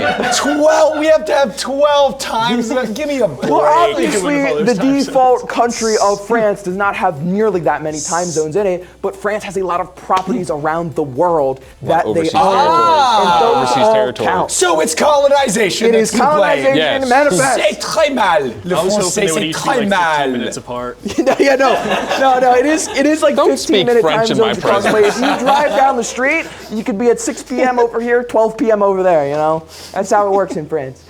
That is no points for anybody. Moving on to the next question. You know, I gotta say, I am learning. Do you know the last time I've learned something? It's been a long time. I'm glad to be there for you. It's We got been a fun long one. time. Before we start for question number 6 here, I'm going to let you wager any number of points, up to the amount of points you currently have. So 2? Are we supposed to know that? Mark, how many points do they have? Well, Mike's on this time. Well, going for a score count. Blue has 3 points, red has 2 points, and gold has 2 points. All the way up to 2. You can go all in. You can go all in. I mean, I'm kind of tempted. As many as you want. I actually really want to win. In like a way that it's like I gotta curb and work on. Hey, be smart here. Be smart. I'm betting 2. I'm betting 2, putting 2 in. I'm going 1. I can't. Even the fact that I did 1, I'm a little nervous. Luke, you got 1 on the line. Well, that's perfect. Ladies and gentlemen, I'm going to show you. Hashtag gold gamers. I love that. I'm going to show you 4 things real quick. 4 things. Oh, God. Red. Red. True. Good color. Blue. Okay. Yeah. Another good color. Yellow. Yeller. Mm-hmm. Green. Green. Okay. I disagree with that one. Green bean. Now, before I go on to the next slide here, I want this time for you all to pick one of those 4. I'm not going to tell you what. I'm not going to tell you what's the truth. I'm not going to tell you what's the lie. You're going to pick one of those 4 on your board right now. Can you go through the options? Okay, yeah, so at the beginning here, we have red. Okay, and then we have blue. And we have yellow. And we have green. Now, if you see, this is every color that represents a team and then the suit I'm wearing, because this show is pre-planned. Really? How did the computer know you were going to be wearing that suit? Well, you see, it's elaborate setup that takes weeks and months leading up to this event. No, I'm not getting it. No. I tried, folks. I tried. All right. Well, let's go ahead and start here. I believe math. I think we're going to start with Maddie. I believe that's the order that's going with. If not, I'm sticking to it. Maddie, which color did you pick? All right. First of all, I saw in chat someone said no courage, Maddie. You have like Shakespearean villains in the chat. A man who doth have no courage. Maddie, our chat has been calling me a balding gray 14-year-old turtle for the past 2 months. So well, at least you have courage to be so many things. Give it a couple days, it'll get added to the list, I'm sure. To be so many things and to still have courage, that is impressive. I went with number 3, no courage indeed, yellow. Yellow. As in yellow belly, as in gold rush. Yellow belly. Wrong choice. Luke, what'd you go with? I mean, green means go. I gotta. You know? I gotta go with that. And Austin. I said green for green bean. Green bean! That's a good choice. All right.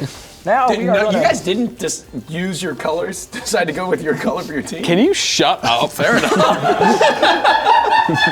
Fair enough. Yeah. But think about this, America. Who do you want? Who are you pulling for? We're not turning this into election bit. Someone who, and Canada as well, someone who stands by the color that they're assigned, or wishy-washy. Green?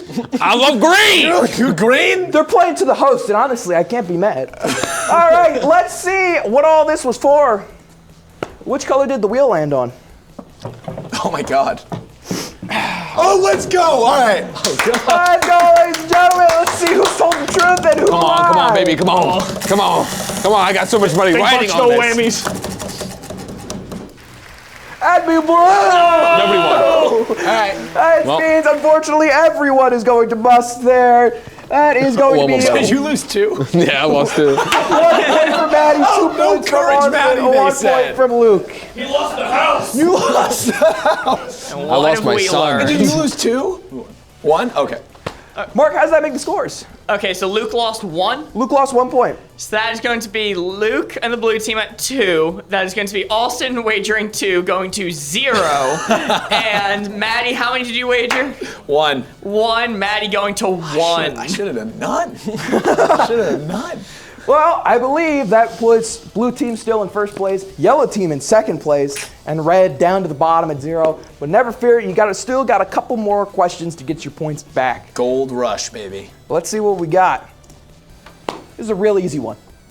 It's a real easy one. All you got to do, just remember, whatever you do, do not guess the lie. Okay? So option number 1. You should not donate to support Alzheimer's research. Okay. Well, that's true. Editor's note. Remember, you do not want to guess the lie. Don't guess the lie. Okay, don't guess the lie. Right. This could be real. Option 2. Absolutely do not follow at Boardgamers Live in order to support more content like this. Okay? Editor's note. Again, it's really important. Do not guess a lie. Don't guess the lie. Do not guess a lie. Okay. Number 3 here. I'm going to pelt you all with fake snowballs the second this question is over. One second. Let's get this right. Oh my God. It got really tense in here when you did that. He's got a weapon. And the final one on the board. Oh, sorry, editor's note. Underneath my podium is a copy of Lego Indiana Jones 2 for the PS3, inside of which is a Saddam Hussein trading card. These are your 4 items to choose from. 3 of them are a lie. 1 of them is the truth. Camera sees it. All right. One of these is the truth, the other are lies. Which one is which? One of them is the truth. One of them is the truth. And you can't guess the lie. It's either you should not guess. I was actually getting tripped up. One of them is the truth. Same as we've always played this game. One is the truth, the other are lies. Don't guess the lie.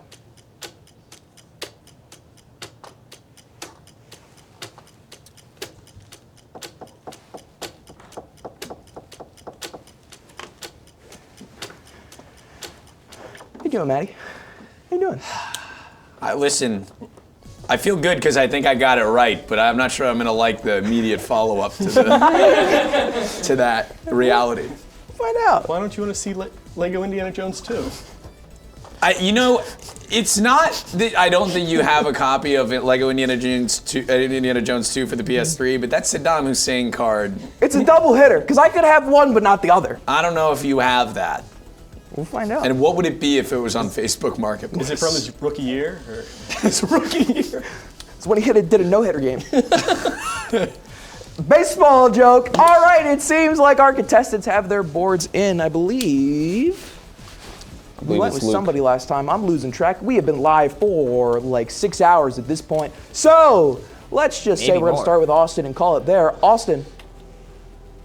4? You went with 4. I know that you have the full card set of all the trading cards for the, with Saddam Hussein included. And I'm going for the gaming room gambit, Okay. Saddam Hussein's gaming room. Saddam Hussein's gaming room. It's a good gambit. Maddie. So to be clear, we're guessing what is true. Yes. Yeah. I think he has the trading card. You don't guess the lie. Don't guess the lie. It's very important. You, given that prompt, guessed number 4 to be true. Yeah. Yeah. Because he has the trading card. I know he has the trading card. We've seen the snowballs. Yeah, but he might not pelt us. But does he have it in his heart? Does he have it in his heart to pelt us? This guy's gonna get shaved bald later. I think this is the least he can do. I'm tossing up 3. It's gotta be 3's real. All right. You're blowing it, Red Team. You're throwing that. You're just throwing your life away. I want to see the card. I'm going with 4. What are you? I don't think. I don't think you have. There's beautiful Corey over here would ever pelt us with snowballs. He couldn't do that to us. Hold on 1 second here. No. Okay, but now I'm like half expecting you to. What do you mean? He's just straightening them out. They're in there. Put that back. All right.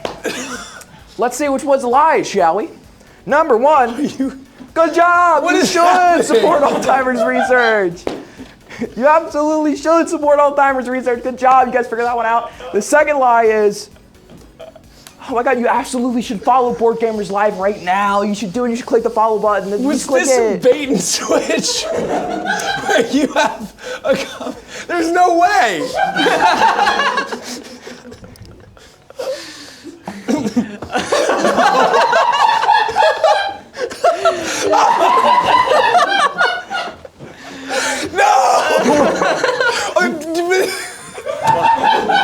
Open it! Open that! There's no! Yes! Yes! Hussein rookie card! Take a look at it. What What the hell is this? Saddam Hussein trading card. I paid good money on eBay He's for that. been president of Iraq since 1979. Well, not anymore. Power. Oh my God. Which one am I looking at? That one right there, that one right there. That's unbelievable. All right, I'm sitting back down. That was on. You're like it's like a genie. He's like a genie. And in case you're curious, the answer is $20.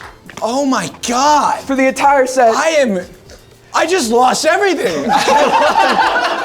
I looked at you, I was being so serious. I looked at you and I thought, oh, you damn fool. You damn fool. Throwing this away. And then when you did it as well, I was like, I'm in trouble. Listen, man, you gotta do the gaming room gambit when it comes to Saddam Hussein. I can't believe that. It means it is true. I was so certain. And this is gonna mess you up worse. That Saddam Hussein trading card I got from is a collector set of Desert Stormed themed trading cards. Oh my God. Yeah. I'll show you after this is over. I have the whole binder. You got the around whole here box? Yeah. I'm like not even mad. I'm just astounded that You'll never exists. believe this. They go through all the cards in there. They have all the different presidents and world leaders at the time, different military weapons. And the final card in the set, the very one that ends it all, is just called Peace. A little dove that flies away.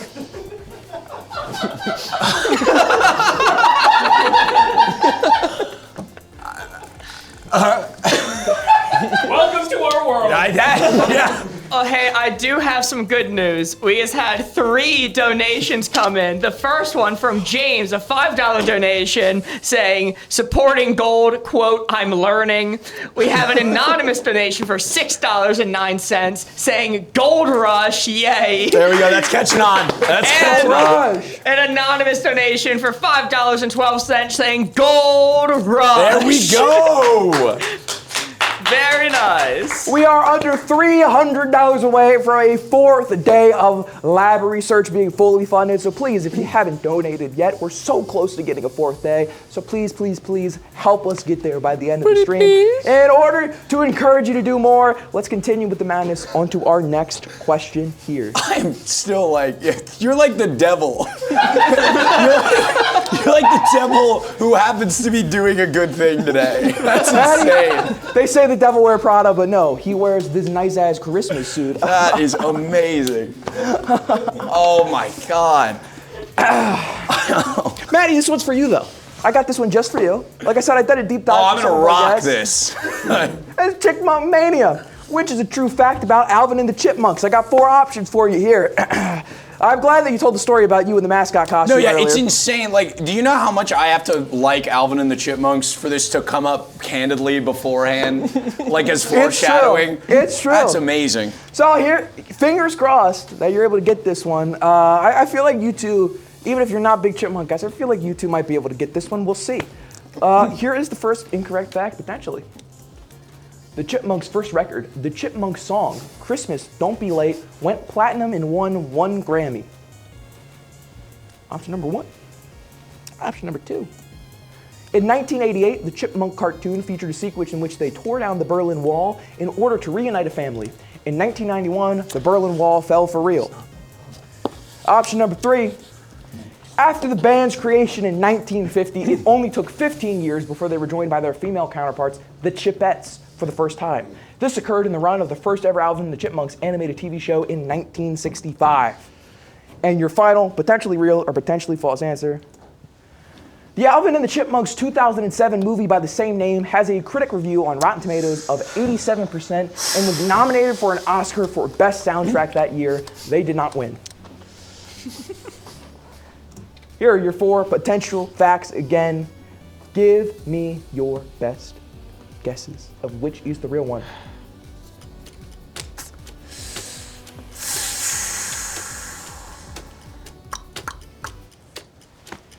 Also, as you guys are thinking, I will take a point to read chat here. Chat wants me to highlight the fact that in order to understand the levels at which I will go for a bit on stream, I was a guest star on one of the friend of Boardgamers channel, Nerd Incorrect, a couple weeks ago. And in that 2.5-hour live stream, I proceeded to, every time I took a drink from a glass, to drink from a bigger and larger drinking container for 2 hours, which winded up resulting in me bringing out a wheelie bin in the middle of my room and sticking a large comical 4-foot straw down and having a drink.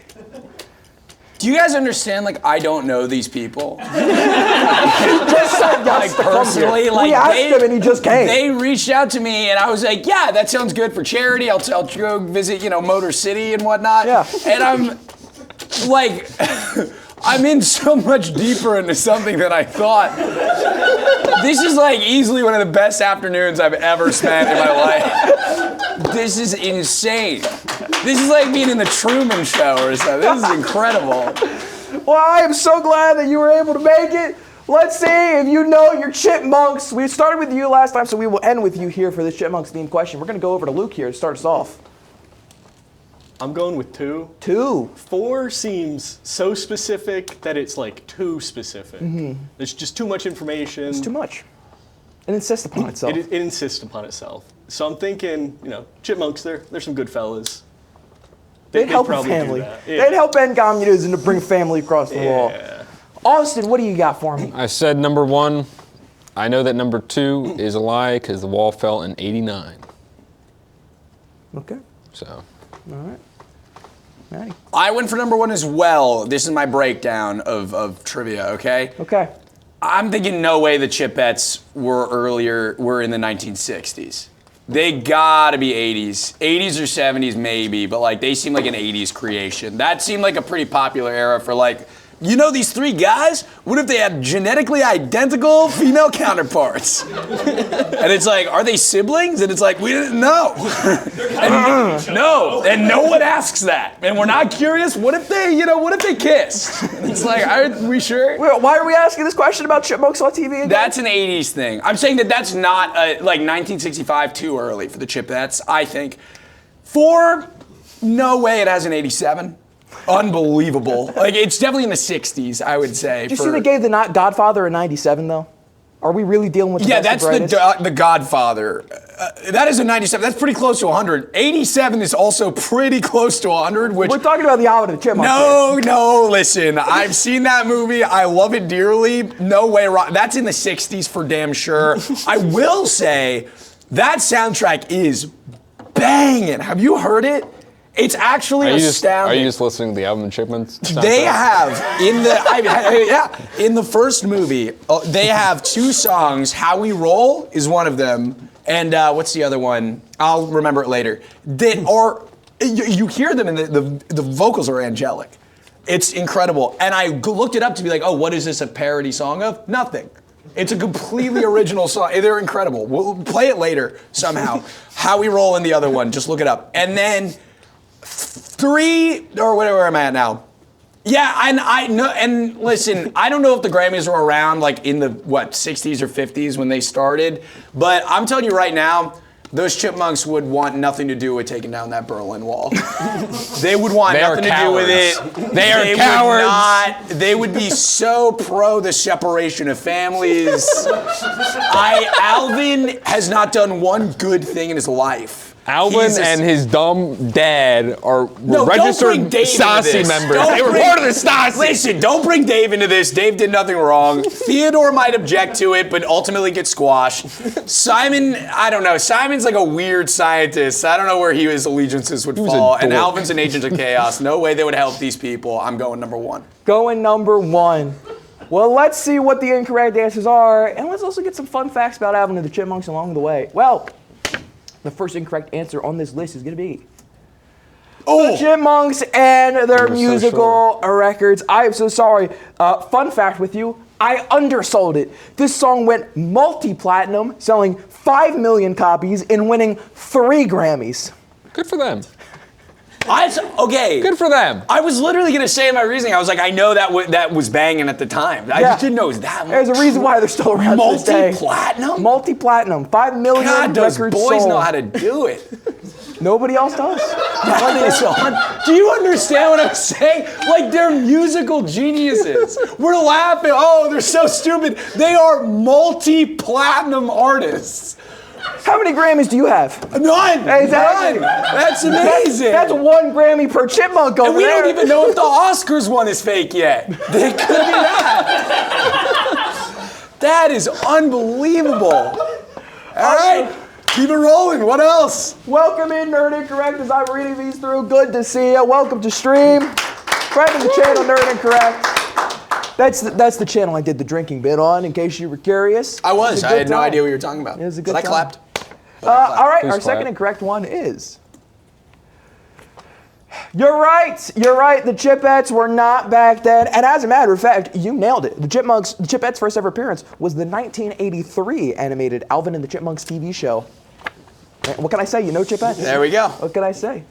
Okay. And the second incorrect answer, and we will get to you in a second. But the final last incorrect answer on this is, in fact, the Alvin and the Chipmunks 2007 movie. Does not have a critic review of 87%, and it was never nominated for an Oscar. Do you want to know how much the Alvin and the Chipmunks got rated by critics? Oh, is it lower than 60s in the 20s? It's 28%. Yeah, there it is. 28%. Damn. Meaning, I'm going to give Austin the point for this because it was a miswording on my part that caused him to get the question wrong. So Austin will get the point for this one. Alvin and the Chipmunks, they did have a dream sequence where they tore down the Berlin Wall in order to reunite a family at the Berlin Wall. The misaccreditation on my part is that part of this dream sequence is it dissolved the Soviet Union, which happened in 1991. The wall fell in 1989. Yeah, but what wrong did they did while they were doing that? You know what I'm saying? What did they do? They saved one family, but how many perished? That's what I'm saying. You know? How did they take down the wall? How much rubble? A lot of TNT. All you ever right. see what happened to the whale on the beach? I got them wrong. You know what? And I'll say I was wrong about the Chipmunks. They really did. I was wrong about that. How dare you slander them? They're freedom fighters. Somebody who claims to be such a big fan, how dare you slander them like that? You know what? There was a little malice in my tone. Maybe it's jealousy. Maybe it's that Alvin big shot at me and Simon and Theodore didn't show up to my show when I asked them to. But I was wrong not only in that they are multi-platinum, which is more than I thought, but they also are kinder than I thought, or depending on. Let's not get too crazy. This was a dream sequence. They didn't actually do this. This was a dream sequence. Let's not get crazy with it. Okay. All right, so that is 1 point to Austin. If we want to do a check-in Do I? on the scores. Yes. Do I still If we get want to the do point? a check-in on the scores, that is going... Sorry, Mark. Austin and Luke get the point. I already started the score sequence to show Luke getting 0. So, Right, yeah. Which, We'll fix that. I did try and cut you off. I'll fix that in a moment, but that'll take the score to 4 for the blue team, 1 for the red team, and 2 for Maddie. Did I add that wrong? Hold on. I might need to fix this in a moment. Anyway, ignore this. There's no right. score. Look at that. There's I'll no move on to the next scores. question so you have a chance to fix it. Moving on to our next question here. This is question number 9, our penultimate question before we get into the bunko parlor. Kryptonite. Crypto nightmare, if you will. Maddie, I saw you a fan of Superman. Let me ask you this. Scale of 1 to 10. How big of a Superman fan are you? 1 being like, you watch the movies, you like the idea of Superman. 10 being, you got like a first edition hiding away somewhere. I mean, if one's starting at, I'm a fan of Superman, I like where he's at, I'll throw myself at a solid 4 or 5. I like Superman a ton, but in terms of my actual knowledge of everything that he's got going on lore-wise, it's pretty minimal. I like him in a very conceptual and broad way. Look, the absolute indomitable spirit of mankind exists throughout him, but not in the Kryptonite. In the Kryptonite, that is probably where the worst of comic book writing comes in. Let us get into 4 different variants of Kryptonite. I'm going to list here. Only 1 is an actual Kryptonite that's been used in the comic. The other 3 are fake fabrications by myself. Well, let's see what we got here. Number 1, purple spotted Kryptonite. When Krypto the Superdog is exposed to it, it makes him chase his tail. Kryptonite number 2, chartreuse Kryptonite. When Kryptonians are exposed to it, they become squishy and malleable, similar to Play-Doh. Kryptonite number 3, peppermint striped Kryptonite. When a Kryptonian is exposed to it, they temporarily gain the powers of Santa Claus. And our final piece of Kryptonite, green speckled Kryptonite. Humans exposed to this Kryptonite have to immediately use the bathroom. Those are your 4 options. Fun fact, if you didn't get a chance to read the blurb at the beginning of this, there are over 20 different types of Kryptonite in the comics. 20 different variations of this space rock in different colors and combinations. One of those is one of the 20 plus. But which one is it? Question, do we have another expo marker back there, perchance? Top them off. Let's top them off. Can you play along at home? You may absolutely play along with these questions. If you want to write in chat what you think the answer is, you can lock in your bragging rights for when it is revealed. Have fun, and best of luck to you. Maddie's finishing his answer. I think the other 2 are locked in, ready to go. That's nice. All right. That's nice. I'm good. All right. I think we started with Luke last time, so we'll go with Austin. Oh, sorry. I was looking at what he was drawing. I said 1. I Say 1. By the way. I said 1. Just, I don't know anything about Superman. Just vibes. Just vibes based. Seems like something that would be in a comic. Yeah. All right, I'll give it to you. Maddie, what do you got? All right, I got a marker now that rocks. All right, you thought I sucked? It's an upgrade right there. Come on, dude. I went with number 2. Here's my thought process. Peppermint Kryptonite's out because Kryptonite does not help Kryptonians. So if it did, I feel like that's breaking lore in a way that like kind of defeats the purpose of what Kryptonite is. Although it's very realistic that is a thing that exists in the comics. Green speckled humans. Why would they need, you know what I mean? Like, no, I wasn't buying it. Which leaves Purple Spotted and Chartreuse both felt similar, but I felt that Chartreuse was the most of a downside. Like the idea of Kryptonite is that it's a weakness. Chasing your tail's like kind of a weakness. Number 2 feels like a definitive weakens the superhero. So I'm rocking with number 2. I like the logic. Luke, what'd you get? I went with 3. 3. I had a similar thought process where 2 and 3 sounded like they could be real, but I feel like they probably had like some one-off thing where, oh, Santa lost his powers, but he still has his bag. Oh, look, we've got this. You got it. Peppermint striped kryptonite. He did it, folks. Nice. Got this peppermint striped kryptonite. Here, Superman. Oh, I can save the day. I like the logic. I see what you're saying, but if it's Kryptonite, like who's writing that? So they don't get it. It's probably a 1 on the Superman scale that you mentioned previously. I'll tell you that right now. Some goober. Some freaking goober, dude. Well, let's see who knows Kryptonite best. The first incorrect one's gonna be Chartreuse all right, well. Kryptonite. I'm so sorry, Maddie.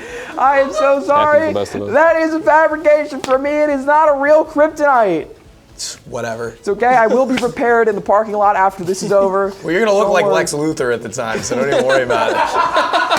You got bigger problems. You got bigger problems, Superman. I walked into that one. Oh my God. If he's lucky, he'll look like Lex Luthor. He's a good-looking guy, that Lex Luthor. He might be taking over the world in pure capitalist evil, but nobody can say there's a gleam off that head. You know? Yeah.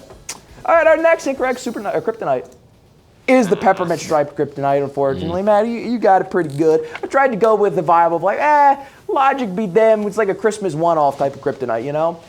And our final, knocking my mic, excuse me. Our final one is gonna be green speckle Kryptonite. Meaning, Austin, you got it. That's the good. one that makes Crypto chase his tail is a real Kryptonite. I believe it is in the Crypto the Superdog cartoon from back in the day. Okay, that makes.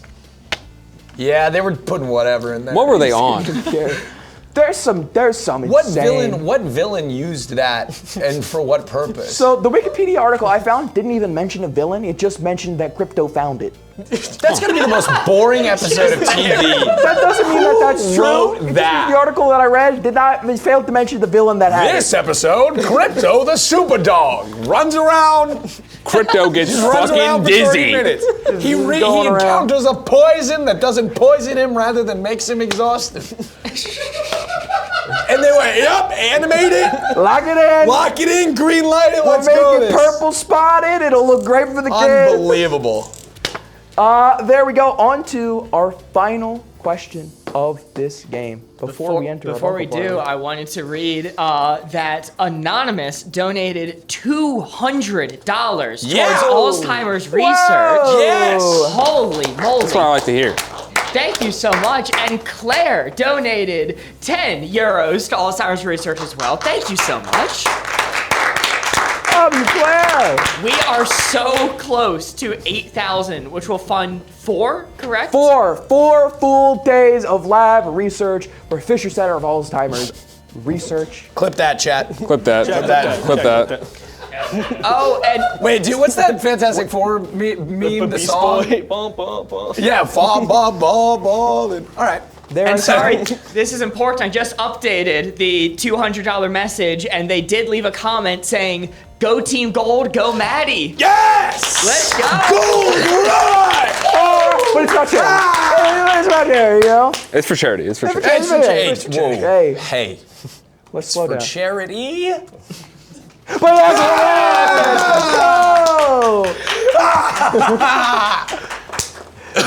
We are $73 away from hitting that 8,000 milestone. It could be you. If you haven't donated today, please, we are so close to getting 4 days of research. Think about the lab research as we go into our final question for this game. It's all about sporting events. But not necessarily the event themselves, more about the sports. I'm going to give you 4 sports, 3 of which are fake ones I made up. 1 is a real sport that is actually done and practiced around the world. Your job is to figure out which one that is. Option 1, ferret legging. A sport where 2 angry ferrets are stuffed down someone's pants. No underwear allowed. Very just specific free about balling. that. And they must hold out as long as possible before removing them. I would do that. I'm doing that right now. Next one. You're doing that right now? Yeah. I got 2 running. Is that what that noise I've been hearing is? Sound. It's impressive. Do you understand if that's true, Chad? It's big in Detroit. Do you understand know? that you're actually in Detroit? In Detroit. It's big in Detroit. Deep dish pizza and ferret legging. Ferret legging. And cars. And cars. Option number 2, coin wallop. 2 people pelt each other with coins. Every one you dodge, you were able to keep. Winner is whoever has the most money at the end. Number 3, Albanian arm wrestling. 2 people tape their arms together as tight as possible. You win by either outlasting the other guy or breaking the other person's arm, snapping yourself free. And last but not least, dogging. Person A finds a place to hide while person B stands by with the dog. After a 5-minute wait, the dog is sent to find person A as fast as possible. Quickest time wins. These are your 4 options. Which of them is a real sport people do?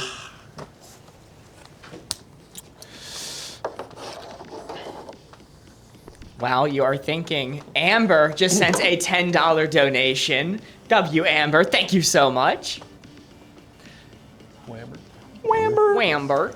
I like wallop. Wallop is a good word. Wallop is a good word. You ever play Cuphead? Nope. Oh, classic. Classic. All-time great. Yeah. Couldn't get past the first level, but damn, that game looked You know what? Understandable. Right? Quite honestly, understandable. Good. Were you that IGN reviewer? Stuck on the tutorial for days. No, for real. It's hard, dude. All right. It seems like our contestants have their things locked in. Maddie, we'll start with you here. All right, it's been,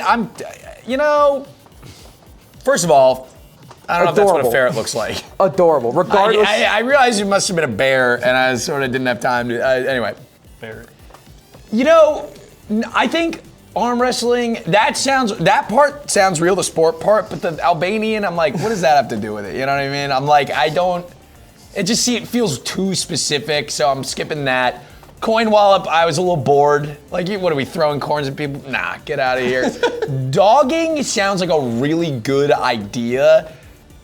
And it's almost such a good idea that I'm like, I feel like I would have heard about it. And I vaguely feel like I've heard of something about ferrets and it was weird recently. And I was watching the History Channel last night in my hotel cable. And I think that it was there or something like it was there. So I'm going ferrets. All right. Number 1. There it is. Luke, what do you got? I went with dogging. Going dogging. What's your logic behind it? That sounds like something that that's competitive. That's maybe English. Okay. They play some crazy games over there. So. They ride horses and have sticks they hit balls around over there? No shot. Like horses? Yeah, horses. If they do that, they might as well be dogging. I might as well be dogging it, man. They got dogging, they got crickets. You got crickets. They got all sorts of animal zoo games. over there over the pond. They got all sorts of You would turn on ESPN, it's like the damn zoo, am I right? I mean, I don't know the answer to this one. I know the answer to most, but not this one. I don't get how dogging could possibly be a sport. Have you seen a tracking dog find something? Like, what would the game be? Maybe it's just a random dog. Just like somebody's pet. You hope you get a fat one, Like and that's how you win. some big fat mutt that they found on the street. They're like, Listen, hey, man. find this guy. People run speed running categories that have like a 5-second world record time, all right? Dogging, ain't any less likely. But let's see, Austin, what you got for your final I said 3. You went with Albanian arm wrestling. Albanians mentioned. I had to go with it. Fair enough. So it's another thing added to the list. Peanuts, cheese, water slides, pubs, Albanians. Not a military jet. Don't even get me Don't even, I don't know anything about that. Don't even try. Well, let's see what the first fake sport on my list is.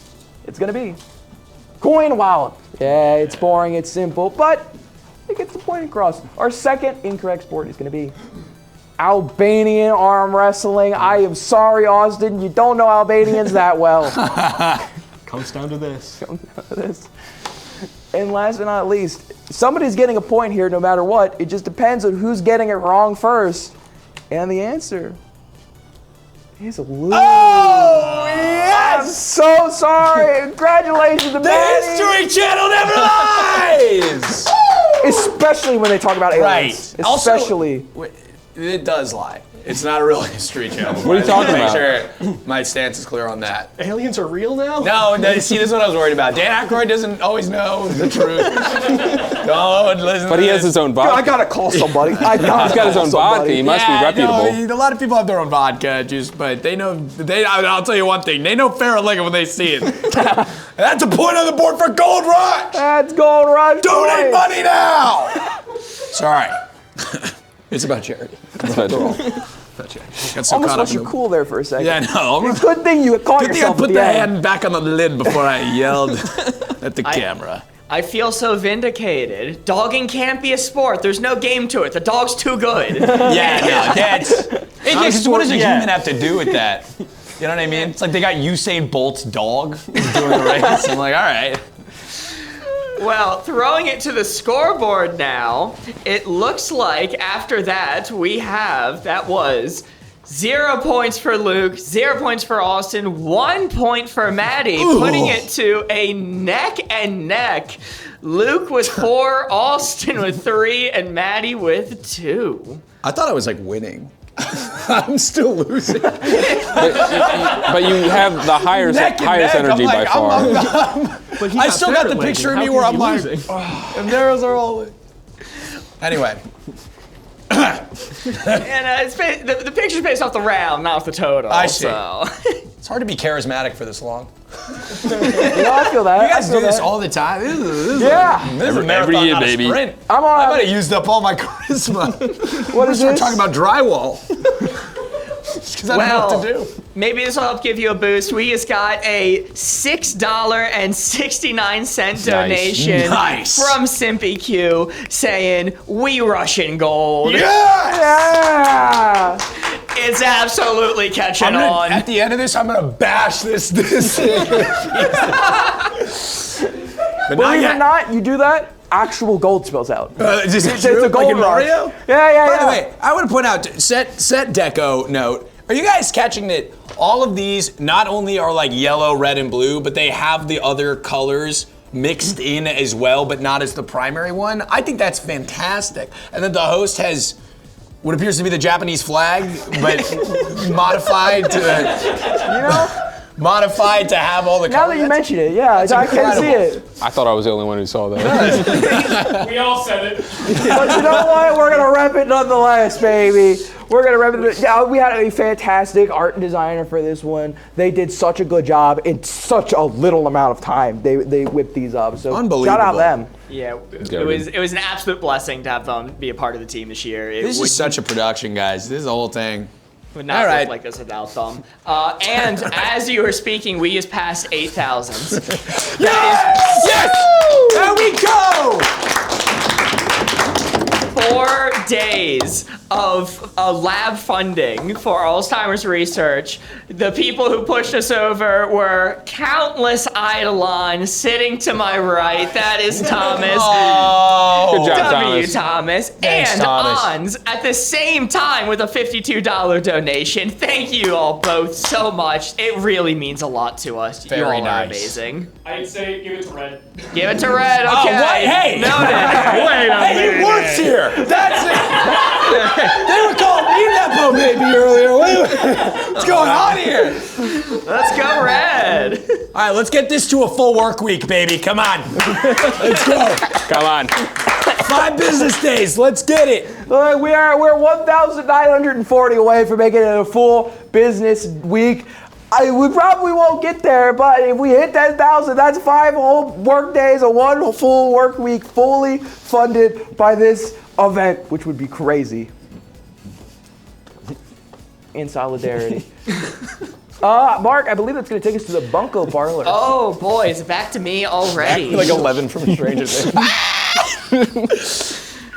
Well, we are going to be moving on to our second that out of there. Bunko Parlor of this section.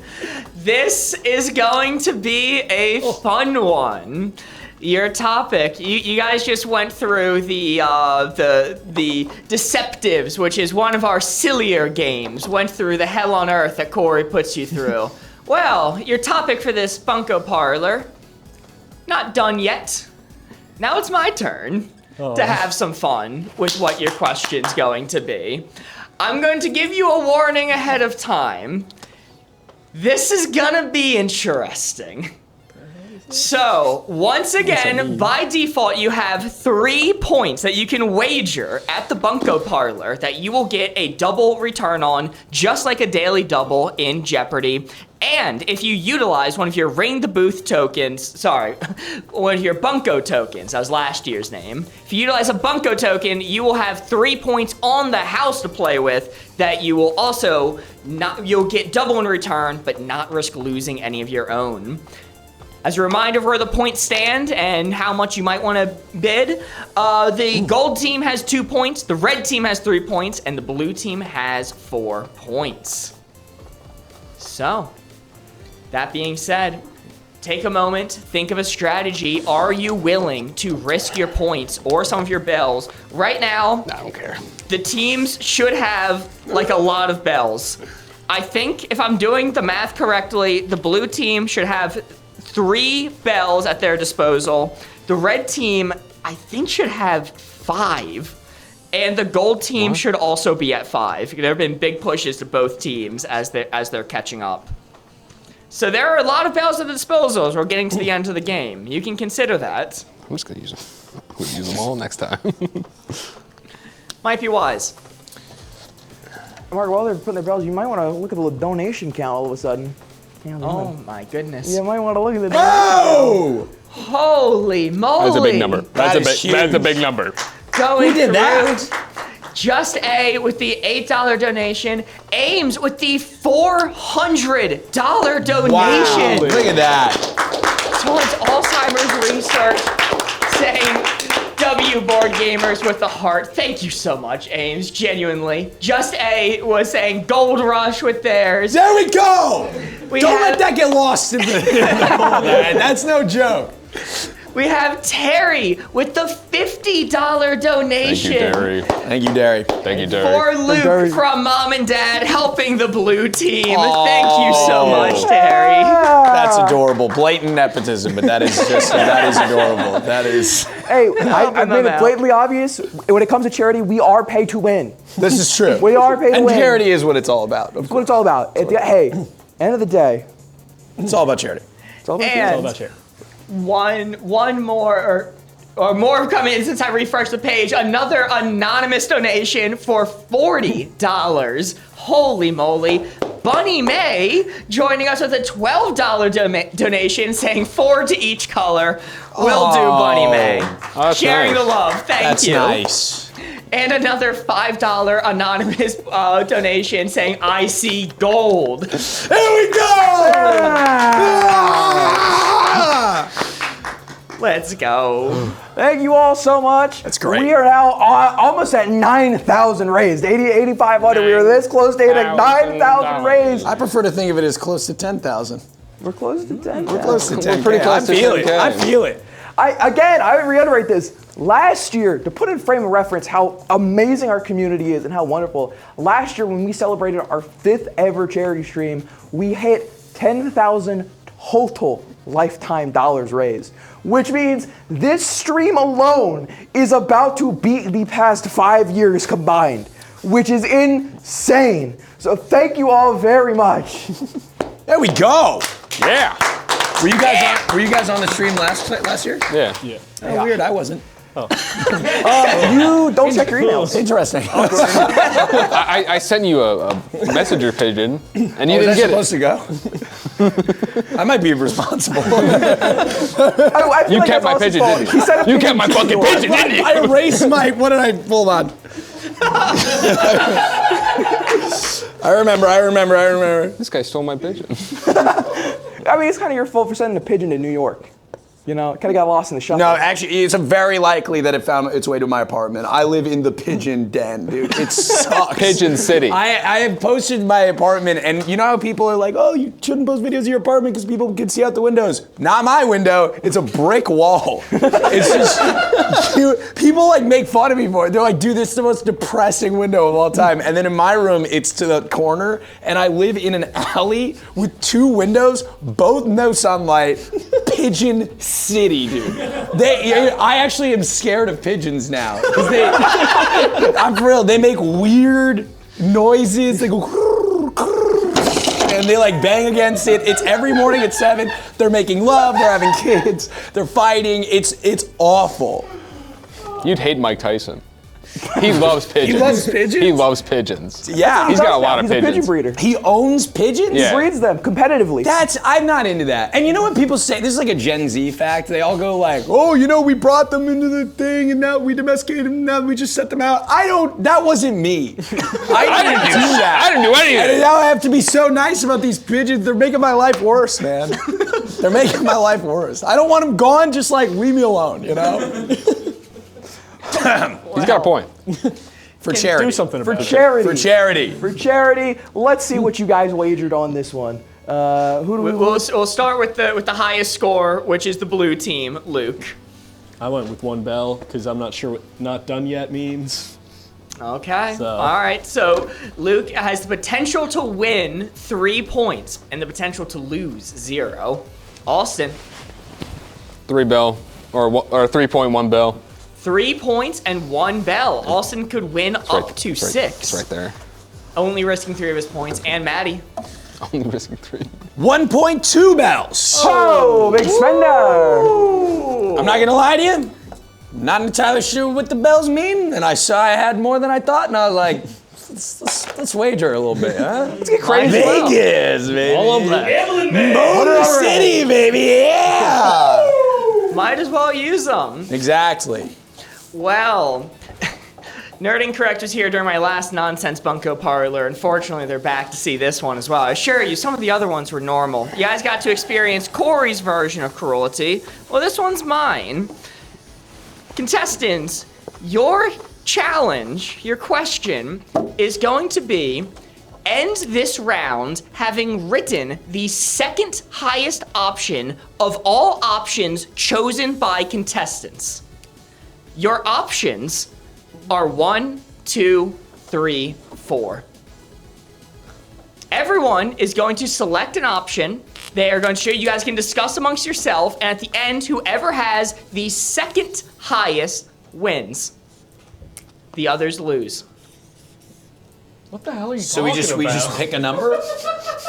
You can pick a number, you can discuss strategy if you want. If you all pick the same number, nobody has second highest. You all have highest, so you would lose. So we would lose. But somebody undercuts you, they would have the second highest. Oh, so we can lie to one another? You've can. introduced the concept that we can all agree, but we can lie. Yes, you want to, by the end of this, have the second highest number on the board. Oh, the second highest. Yeah, you don't want the highest. Oh, so whoever picks 4, which wasn't me. Whoever picks 4 is gonna lose. Yeah, let's all pick 4, guys. I'm saying 2. Saying 2? So what happens if we both have 2? What if he has 4 and we both have 2? Do we both win? Yeah, you both have second highest. So some sucker is gonna get stuck Yeah. with a high number. And potentially the lowest as well. And potentially the lowest, which you also don't want. You want to shoot for that middle. Perfectly average. I mean, you know, I'm sticking with 2. You got a point right now. You guys, if you want to have a chance against the gold team, you do have to win. You do have to prevent the gold team from winning. So I mean, you have to strategize around that. Hey man, you working with these guys or something? I'm just saying, there's a lot to consider. This is a fucking... I'm saying 2. You keep saying that. I'm saying 2. I feel like it's now me versus you two. Well, what are you saying? Oh. You don't know yet. No. Corey, what would you choose in this situation? What would I entirely choose? sure how this works. I think the smart money's on. I think the smart money's on 1 personally because I feel like everyone's going to be too scared to do 3 because nobody wants to do 4. I'm So doomed everyone's gonna do regardless. 2 I or don't care. 1. I'm saying 2. I think you though. Hey, I'm not playing. My money's out on the line here. I'm not a part of this cruel torture experiment. Between us two, is either one of us gonna do 1 or 3? Sure. Whatever you say. So okay, all right, hold on. All right. Let's talk about strategy. What do you guys think? I got it. We're good. Okay, all right. Everybody got their answers. Well, we'll start going down the line. Luke, what'd you write? With 1. 1. Okay. Interesting pick. Austin, you said you're going 2. I'm a man of my word. 2. Ooh. Okay. I went 1 as well. Hey, you already said 2. I believed you fully. Yeah. At that point, what am I gonna do? Pick 3? And what would be the play there? Genius play. Because then you pick 3. You two would have had to like silently communicate to one another that you would then be picking 2, so that I would pick 1. That's like so much. No, 1. All right. All right. Well, that means Austin had the highest with 2, meaning second highest is Luke and Maddie.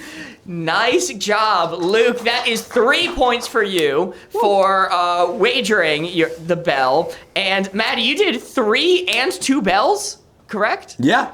So that is 9 points to you. Holy. That is an insane amount. I'm not gonna believe it until I see that damn graphic. Well, I'm setting it up now. We can go to the graphic board, Ghost. The add up is going to be, I have changed it on my screen, I forgot. That is going to be 0 for Austin, 3 for Luke, and plus 9 for Maddie. Look at him go! Bringing the totals to 3 for the red team, 7 for the blue team, 11 for the yellow team, meeting. Yes! Team wins! It is an absolute Gold Rush!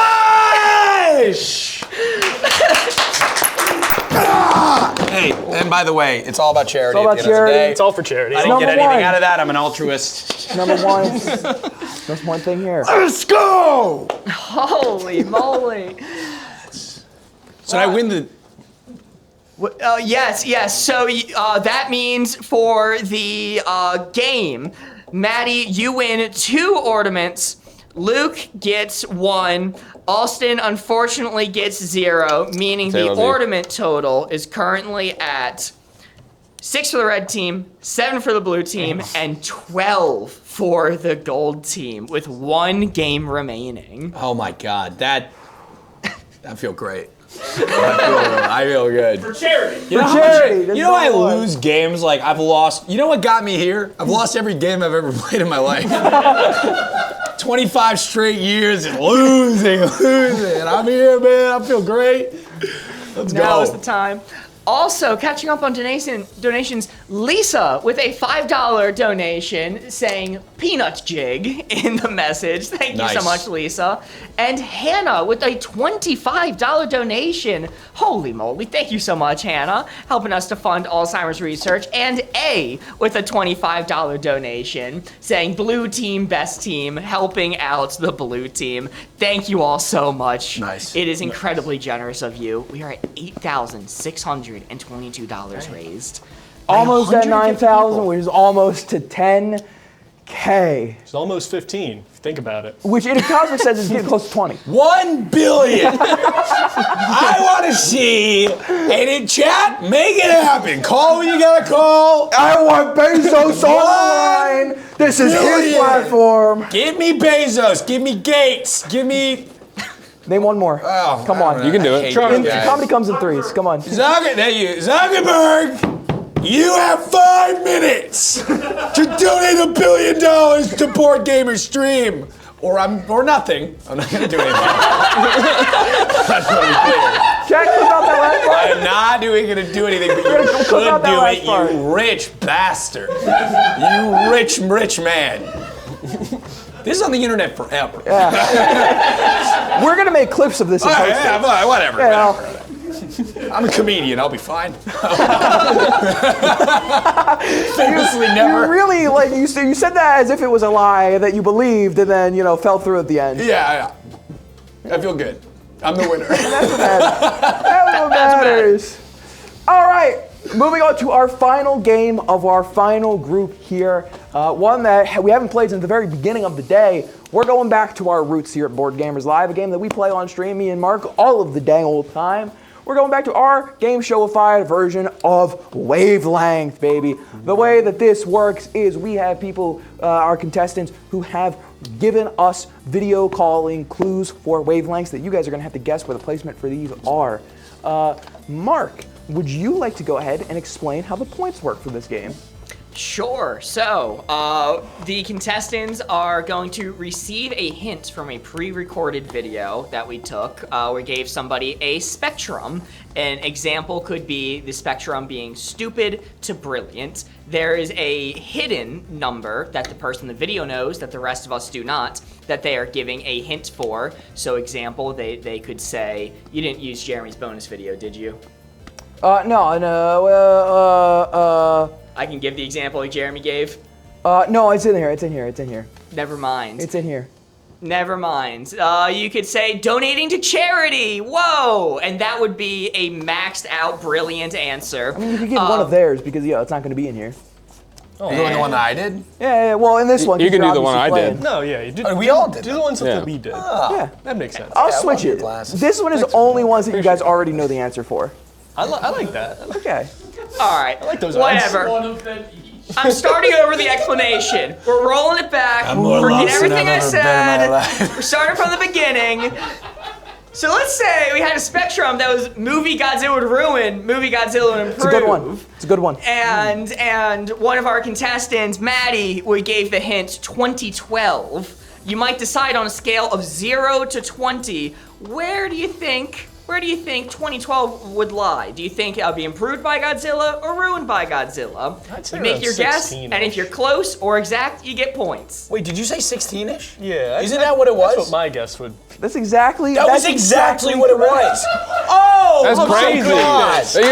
He's so good at this. He's so good at this game. Because you understand, because it's a boring, it's sort of a boring disaster movie, and adding him would make it good but not perfect. And I he got see it. The streamer. Did they get that on the stream earlier? It was on the stream earlier. It was on the stream earlier. Yeah. There was points awarded. I've been made a fool of for the last time. I'm surrounded by people who know the stream. They know everything about the stream. Me, I did it ground floor, baby. I knew nothing. I came here to Motor City with no information. Motor City. And I've gotten all the way to the top. Anyway, do you understand how earnestly I thought? Was that what you were recalling? Yeah. Oh. I really didn't want to say anything because I had a feeling it was going to shatter your world. I was I thought you were so going along with the bit, excited. I'm gonna be honest. Dude, this is right up there with the PS3 Indiana Jones thing. It's not as bad as that. It's bad. Oh my God. Anyway. Anywho. Sorry, made it about me for a sec. Well, the game will make sense as we play it. I guarantee you it is very simple. Corey, do you want to lead us off? I absolutely will. So like Mark said, depending on how close you get to the actual number depends on the points you get. And if it is your team giving the clues, if you land anywhere on the board, you get a bonus point. So, starting us off, the bonus point potential is going to be for the blue team. Our spectrum here is doesn't need a Muppet adaptation, does need a Muppet adaptation. Let's hear from the first time since the beginning of the day, Jeremy from the blue team. It's Jeremy, oh my God. Hey, I'm Jeremy from the blue team, and your spectrum is doesn't need a Muppet adaptation, does need a Muppet adaptation. My hint for you is Avatar: The Last Airbender. Avatar: The Last Airbender is his clue on doesn't need a Muppet adaptation, doesn't need a Muppet adaptation. Let me know where on the spectrum of 0 to 20 you think that lies. And Mark, as they're writing it, do we have a dono update? We do. Yes, we have a $15 donation from Anonymous. Thank you so much. And we also have a $100 donation from Nanette saying hello from Caroline's mom. Thank you for raising money for a wonderful cause. Love your new setup. Keep it up. Thank you so much. Thank you so much for supporting us year after year. Welcome to the stream. All right, it seems like they're finishing their answer. Give me a second. Jeez Louise. You're out of seconds.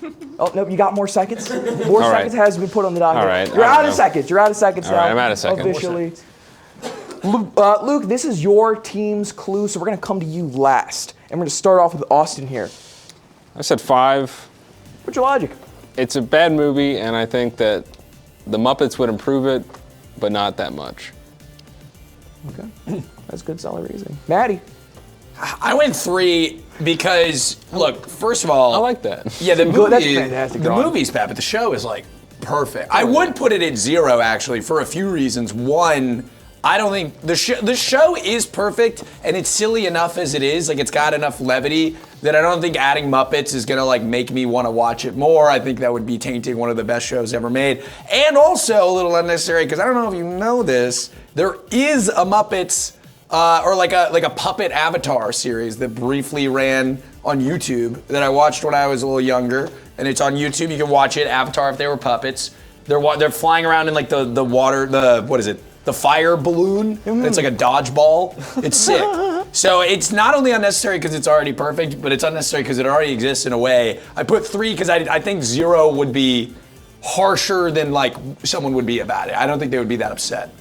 I like the logic. Last but not least, Luke, this is your team. You have a chance of getting the bonus point. I also went with 5 because the show is basically perfect. And while it could maybe be done to fix the movie, the show doesn't need anything at all. So I kind of hedged a little, somewhere in the middle of that range. Well, let's see I was if thinking it of the pays movie off too for much. you, because the actual placement Jeremy was going for with this clue was 5. Oh my God. That's good. Let's go. You guys nailed that. On the money. You guys nailed that. Wow. So that is going to be, I believe, 2 points for yellow team, or gold team, excuse me, with Maddie. That is going to be 4 points for red team with Austin, and 5 points for the blue team, as Luke guessed perfectly. That's great. His team's goal. Yes, if you correctly guess one of the videos from your team member, you get a bonus point. So, some extra stakes there. Very nice. Oh, I see. Yeah. For a second, I thought if we could identify if it was in fact our team, and I was like, well, pretty sure I'm gonna be able to figure out. Yeah. Real thinker here. I'm a fan of the page. All right. Well, that is our first wavelength down. Moving on to the second one. This time, repping the red team. Unacceptable place to scatter ashes. Acceptable place to scatter ashes. Let's say hello to Megan. Hi, I'm Megan. I'm on the red team. Your spectrum is unacceptable place to scatter ashes versus acceptable place to scatter ashes, and your hint is Disney World. Disney World, baby! That is your clue on our spectrum of unacceptable place to scatter ashes, acceptable place to scatter ashes.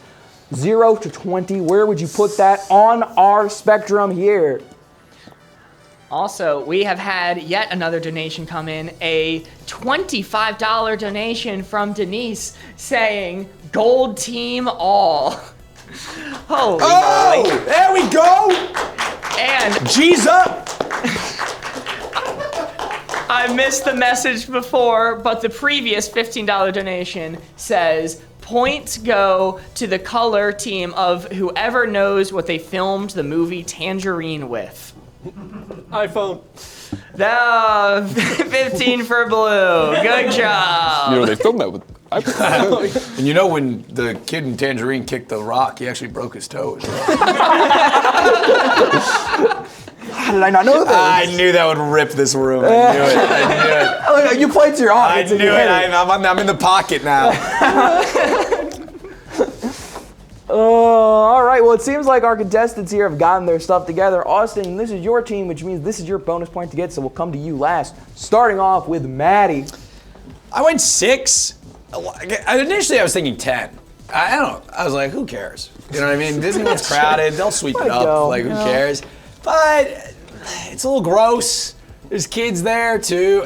Initially, I was at firm on 7. And then I was thinking about the kids. It's like, well, I don't know. I mean, with the millennials these days, who's to say? But, so I bumped it down. It's a family establishment. It's supposed to be cleanly. It's probably a kind of a gross place, but there are definitely worse places. I was thinking 10, but I bumped my way down to 6, so maybe I'm off. But you gotta let Meemaw ride Space Mountain one last time. You know, that is the goal. All right, a 6. I like it. I like the logic. I think it's sound. Moving on to Luke. What do you have for me? I was also about to go 10, but because I know like a lot of people attempt to do it, but I've also seen a lot of people who work there be like, "This is disgusting. We have to shut down the ride." Like, we have to clean all of this up. We have to drain It's a Small World, whatever. Ugh. So, it kept knocking me down. And I landed on 4. All right. I take it. And Austin, this is your team, your bonus point. You're saying 2. I think it's nasty, and Disney doesn't like it, but it's a 2 because I do like the idea of breaking Disney's rules. That just makes me happy. That does like make me happy. That makes me chuffed a little bit, but chuffed a bit. It is also kind of nasty because it's human remains. Like Meemaw on Space Mountain. Like I took my grandma's lashes and I went, like that's kind of weird. Yeah, it's just a bunch of trash. Just a bunch of trash. You know what I mean? It's clean. That's my grandmother. Well, you know what I'm saying. I'm just saying it's not as gross, as long as it doesn't get on you. Yeesh. Got a little dark on the charity stream. It's for charity. It's for charity. It's for charity. All right, well, let's see what Megan said, because that's what matters at the end of the day. Megan went with... Oh! There we go! Right on the money for Maddie. Unfortunately, Austin, you will not be getting any points this round. I'm so sorry. I was cooked but anyway. Luke, with a 4, will be getting 2 points added to his docket. And Maddie, right on the money, will be getting 6 points added. It's 6. Sorry, 4 points. 4 points. The number is 6. Sad about the remains, happy about the win. Let's go. Very nice. If you want to jump over to the point screen to see the totals of what we are at right now, after that round, it was unfortunately 0 for Austin, 2 for Luke, 6 for Maddie, making the totals very close. 7 for Luke, 6 for Maddie, and 4 for Austin. It is anyone's game. Anyone's game, folks. Anyone's game. Anyone's game. All right. Moving on to our third question, this one from the yellow team. Let's see what we got. Our spectrum is gonna be bad food pairing to good food pairing. Let's say hello to Charlie from the gold team, excuse me, see what he has to say. Hello, hello. This is Charlie from the gold team. Your spectrum is bad food pairing to good food pairing, and your hint is popcorn and water. Ooh. Popcorn and water, that's your food pairing on a scale of 0 to 20. Not one that I would traditionally think of off rip. As they are thinking, we have another donation. Country Mozart donating $18, writing, supporting the green team. Let's go! So Let's Corey, see, I that's claim you. that. Corey, you get a bell now. Oh my. I'm Congrats. gonna cherish this. You can eat it. Yay! That's what you can do. You like Oh, that? crap. Yeah, you should probably take that out. Those are spray painted with like lead paint recently. It's like barely dry. You don't say. Refreshing. All right, hopefully that bit stalled for enough time. Seems like everybody's got their answers written. Maddie, this is your bonus point to get, so we'll come to you last. We'll start off with Luke here. What'd you say? Popcorn and water. 10. 10. Both very neutral foods. Just bland. Just bland. They don't add anything really to each other, but they don't take anything away. So it's, yeah, 10. I respect it. Austin. I also said 10. It's just kind of They're both inoffensive. I think if you're eating popcorn and drinking water, it's like, it's not the worst, but it's not like astounding. So. I respect it. And Maddie, last but not least, are you going to complete this trifecta? 10s across the board plus a breathy apology because I called Ashes trash. I felt it just felt crass. I think we were talking about a real event, and I didn't hear it. I jumped in. When you spread his grandmother's ashes. I didn't know that we were talking about real, so I just want to breathily apologize. I think there's more to it than that, but that said, for popcorn and water, it's pretty mid. I don't care. I didn't care one bit. I thought I'd come with me. I don't know. I got a good story for you. Oh, yeah. We'll talk after. I got a good story for you. Save it for after the stream. Save it after the stream. All right. Well, let's see. Everybody's on the same. Let's see if everybody is getting points and if Maddie's getting one extra. Oh, let's see. The answer. 12. I was gonna go 11 too. I see what you're saying. Because it helps the dehydration process, but I just think the fact that they're not a pair, like it's not PB&J, it's like popcorn and soda. You know, popcorn and soda would have been. That would have been a little further. I would have rocked that at like 20 for me. 15. That's actually. I love a nice cold sody pop at the movie theater while I'm eating a bunch of popcorn. It's the that I best put too experience. much fucking butter on. What are you rocking for the Coke machine? Like Coke Freestyle? Yeah, like when you have all of the things, the options, what are you mixing? What are you making? Like a Mr. Pibb kind of guy. I'm a Pibb man. I'm rocking like cherry Coke mixed with the vanilla Coke. I used to have a go-to, and I'm so upset by this. There was my favorite drink of all time, which was Minute Maid made a sparkling lemonade that they served at the Coke Freestyle. And I'm a big fiend for lemonade. It was my favorite drink ever, and they got rid of it for Diet Minute Maid, and I have never forgiven them since. That sucks. Disgusting. I've been rocking Coke Zero these days. Coke Zero's my go-to. Pepsi Zero as well. If you're a Pepsi Regal Zero. Club member, Regal. You guys know Regal Cinemas? Oh yeah, I know Regal. yeah. Pepsi Zero, goated. Coke Zero, also goated. But if I'm getting crazy, if I'm getting mad scientisty, a little bit of Sprite, a little bit of lemonade, throw that together. Ooh, classic. Oh, that's a great idea. That's a classic. All right, Mark, how are our points looking at the end of these first three here? The end of these first three, if you throw it to the score screen, everybody scored that time. That was 2 for Luke, 2 for Alston, and 3 for Maddie with the same team bonus, meaning it is a tie for first. We have 9-6-9. Wow. Nice. Nice. All right. It's nice no matter which way you look at it. Moving on to our next round here. Going back to the blue team. Oh, we're still going.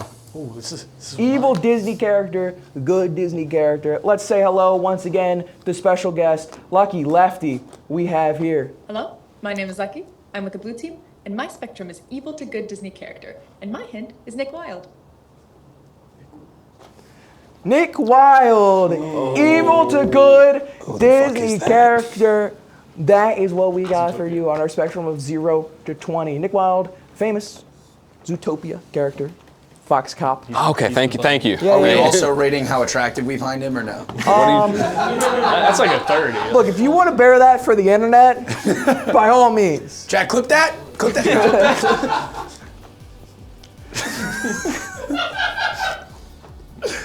We're waiting. Oh, how attractive I Yeah. find him? I mean, you know. Well, you can save that card's coming up later. Don't Yeah, worry. okay, I'll say it. That's the bonus round we have at the end. That's what Mark's got for the Bunko I'll parlay. say Ready to go.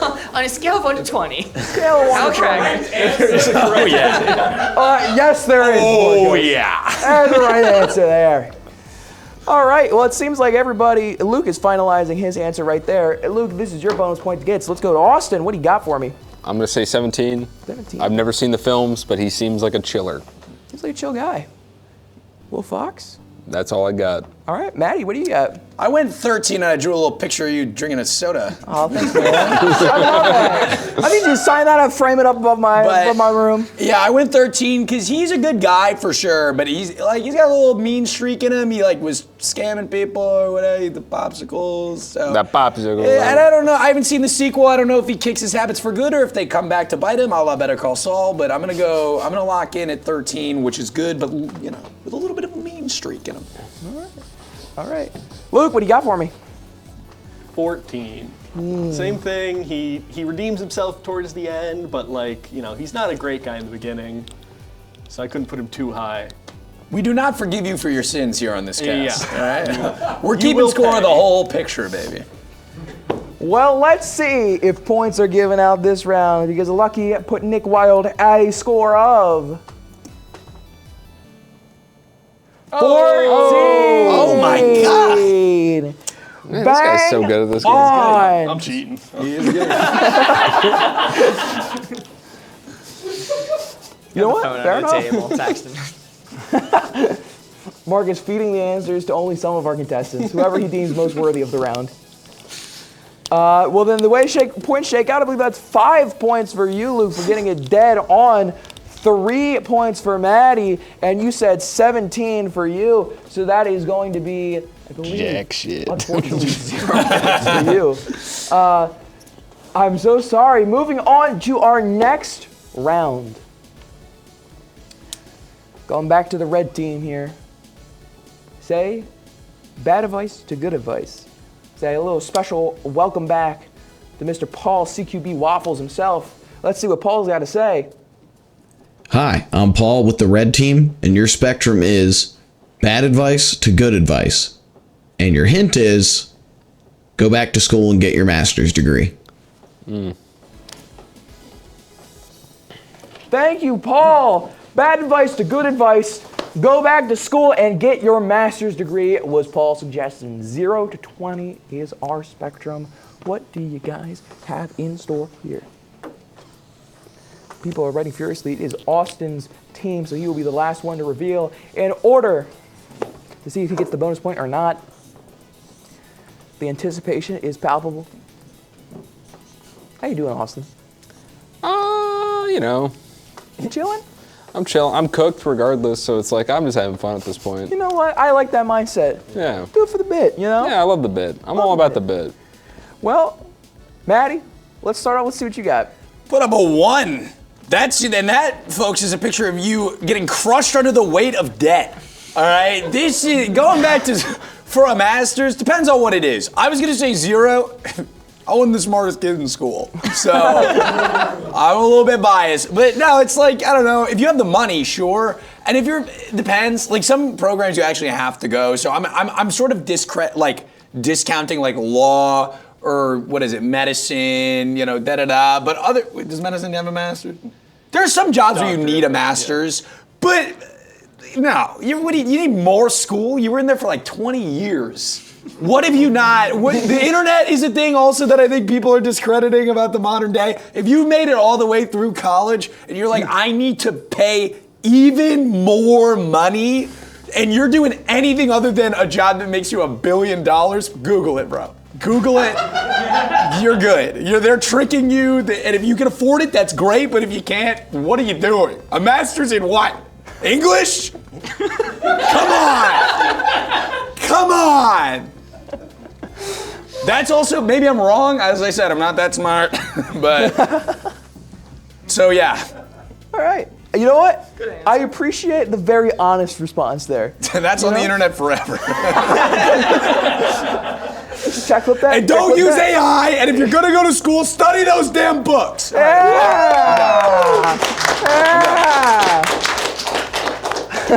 All right, Luke, going to you now. Well, with 16.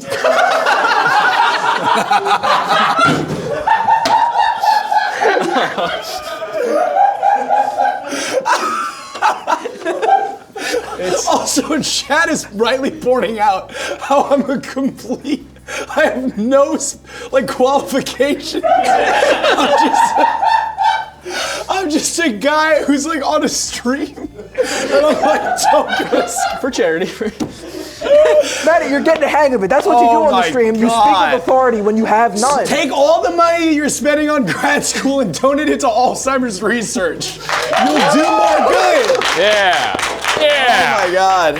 So 16. There's a logic behind that, Luke.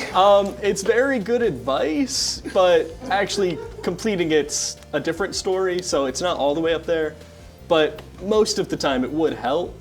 So it's like a good thing, but I couldn't put it much higher than this, I thought. Respectable. Austin, bring us home. This is your bonus point to get.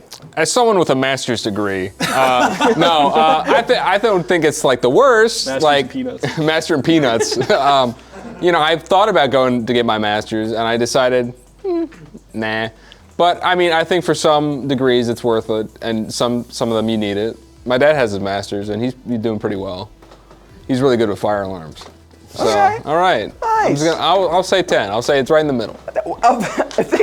I think what we have just been shown is 3 answers that could not be more different.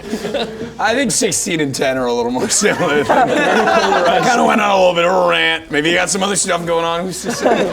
Hey, let's see. Maybe it paid off. The answer Paul was going for. Ooh. Oh my God. It really just zoomed right past it. Paul, what are you telling these people, man? You know how much it is to go to Masters? Oh my God! If it were free, I'd be like, everybody go. They're charging like millions of dollars for this. Do you know how bad student debt is, bro? Damn. Student debt might be bad, but these points our contestants got are really good. But I got nothing. 2 for Luke. That's gonna be 2 points 2 for Luke. Points are contested. I'm not a success, so you know, don't take it with a grain of salt. I'm just saying.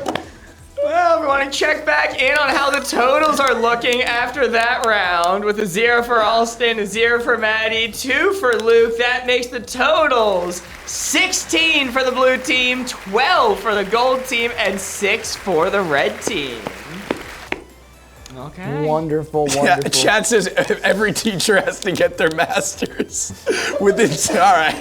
Notable that CQB Waffles is Paul himself commenting. Okay. That makes a lot more sense. Paul, somebody got it. Moving on to our next one. Here, going back to a yellow team question. Plot twist to Saw It Coming. Everybody, welcome back since the beginning of the day. None other than Colleen herself. What do you got to say, Colleen? Hi, this is Colleen from the Gold Team. Your spectrum is plot twist to Saw It Coming, and your clue is Frosty the Snowman melting at the end of Frosty the Snowman. Is that background real, do you think? Yeah. I mean, Charlie had a Christmas tree. Why shouldn't... Sure. Same Christmas tree, by the way. Real. Different angles. Real. Yep. It's true. Frosty melting, plot twist to Saw It Coming. Her house is so nice. Does he melt? At the end of one of them, I believe. Yeah. I thought didn't he come back to life and... Yeah, next year, and they build him again. In some iterations of the story. In the cartoon one, he goes to like Antarctica or some, Yeah, that's... lame Does shit. he like live forever? He comes back in the joy of Christmas hearts. This is the problem with Frosty the Snowman. The guy's origin story's all over the map. Like, what? All right, let me lock in. I've been talking a lot. He's got my wife in hysterics.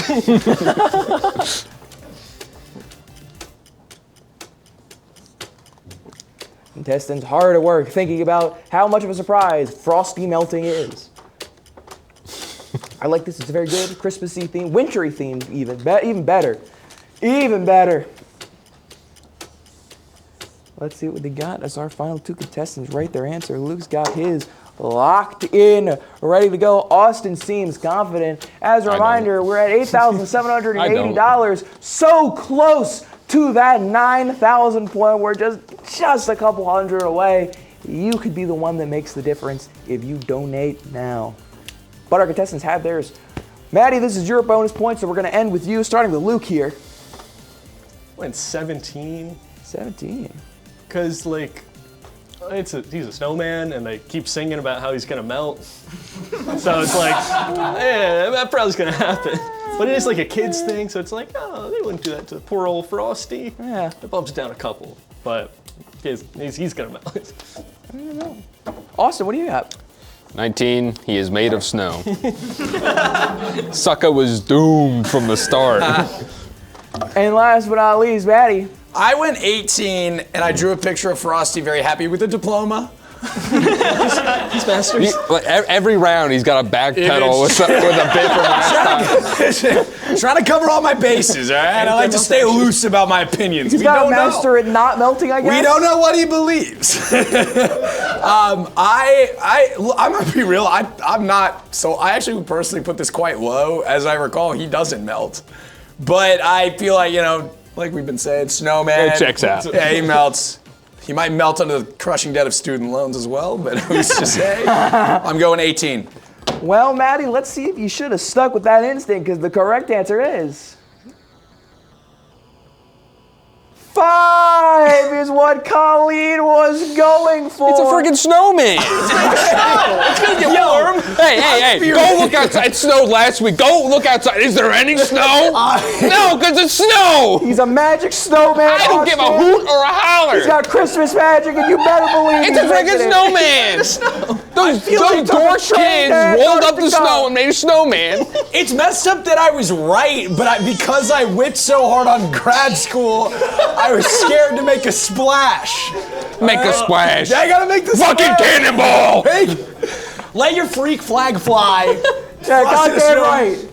We let didn't melt at the end. I told you. He does melt. In some versions.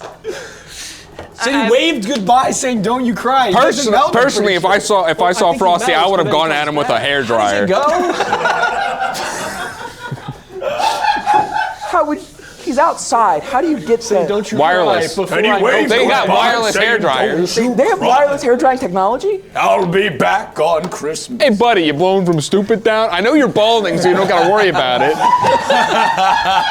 He meant for charity. He meant for charity. I have a beautiful full head of hair right now. Right now is the operative word there. Donate more money right now.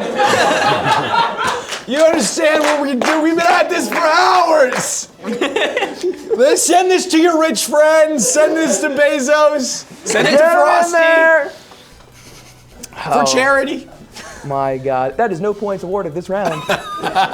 Lord. Going on. Time check. Mark. Bunko Yes. Parlor guy. I got 3 more available to go, or shall we move to the Bunko Parlor? Ooh, let's see. Where are we at right now? Well, we're decently behind schedule, so to make sure we have time for the proper haircut and the your trivia game, I say we move to the Bunko round now. Well, Mark, take us to the Bunko Parlor, if you will. Of course, happily. Fighting for my Let's life get to our last one here. Sweetheart above. We're gonna end with just a nice, positive, holiday-themed trivia one. The topic is going to be Santa Claus. Now, this one's just genuine trivia. If my calculations are correct, blue team has 2 Bunko Bells remaining, red team has 4 remaining, gold team has 3 remaining. There is literally no reason to not use all of them right now. I don't know. What if I want to save them? I don't know. What if I want to take it home with me? All right, any ones that you don't use, you can take home with you. I ate a couple of them though, so. I keistered a couple of them. They're coming home with me one way or another. Okay. Mark, how many points do I have to wager? You all have 3 to wager. You all have high points. So you have a baseline 3, and then Austin, you have up to 4 bells. Sweet Lord above. Notice the clause spelling. Bunny May, you may be thinking that something clever is coming, but this in fact was written at 4 in the morning and it's merely a typo. I will elaborate when things are typos versus when they're not. The Tim Allen movie? It is not the Tim Allen movie. Hey, you guys hear about Ernest Goes to Camp? This game was designed in Visual Studio Code, which doesn't have spell check. No, I think it's the Tim Allen. It is rough. Well, all right. I'm assuming everyone is locked in at this point. Let's see. Everyone's Jack, clip that. Clip that. Jack, can you clip that? wiggling their boards for good luck. We're gonna move straight into the question. Your question is, according to the U.S. Postal Service, what's Santa's mailing address? What the? Your options are 1, Angel Boulevard, North Pole. 123 Elf Road, North Pole. 2 Claus Avenue, North Pole.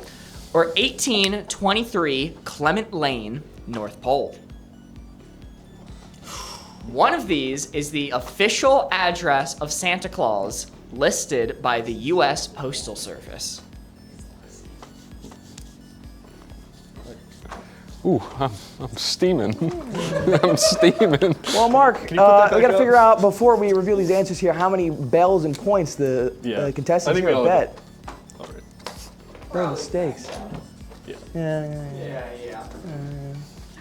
Well, so let's see. What do they stand to win? So, blue team, if you get it right, you will be using your 2 bells, and with your 3 points, that is going to be 9 points that you get for getting it right.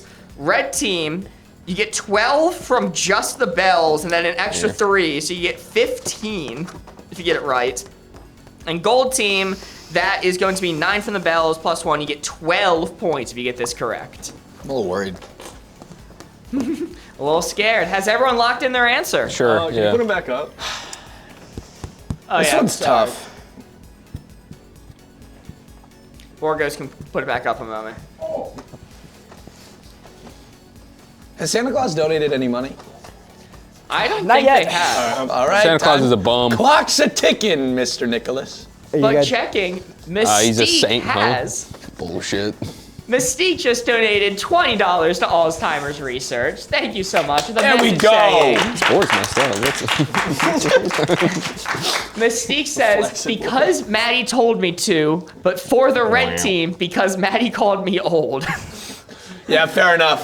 Fair enough. Hey, as long as it's for charity, you know, whatever I gotta do. Well, contestants, let's see. We'll start with first place. So that is going to be Luke once again. Luke, what did you say? 3. Number 3, 2 Claus Avenue, North Pole. That's what you went with. Any reason? Oh. It says Okay. Claus. All right, Austin. That's his name. I said 2. Purely vibes based. 123 Elf Road, North Pole. Yep. That's the right vibes where Santa could live. All right, Maddie.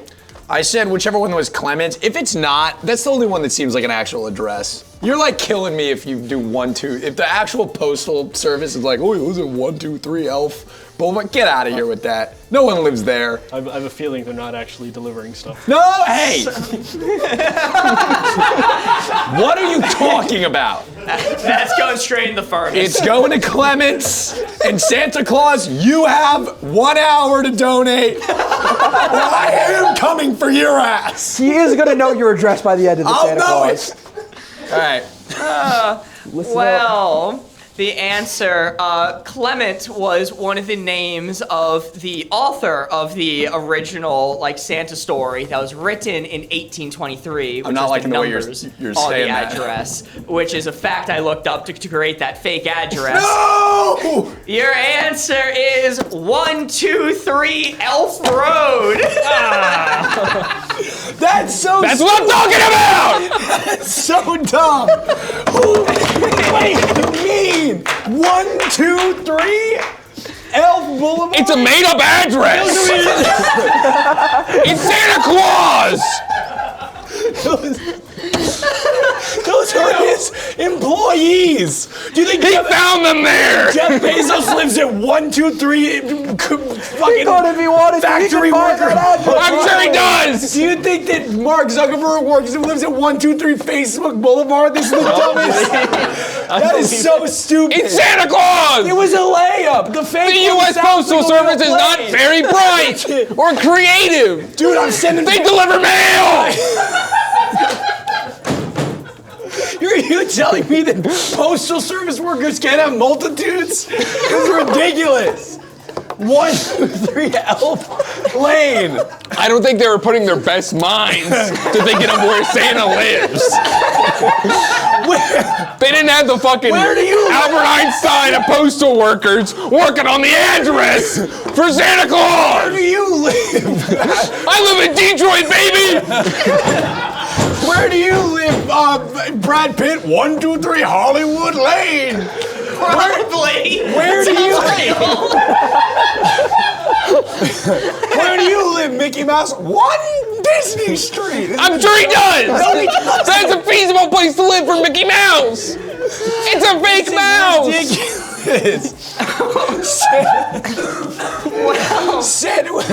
Where do you live, Mr. Baggins? 1 Ring Street. Shut up. You know, that Don't would've bring been up really Lord of the Rings with me. Where do you live, For Peter most of Frodo's life. He lives in Bag End. That's what I'm saying. He lives in Bag End. Bag End is kind of along the same breath. That is his name. Oh my God. Well, a last-minute upset. What is this? Alston from dead last soars, gaining 15 points to 21. In second is Blue Team with 13, and unfortunately, in our third place position is Maddie with 9. How did this happen? Meaning that is two ornaments for the red team, 1 ornament for the blue team, 0 for the gold team. Meaning our grand winner of the night, the team that scored the most ornaments across all games, the performance of every single team member is accounted for here. The winner is the gold team.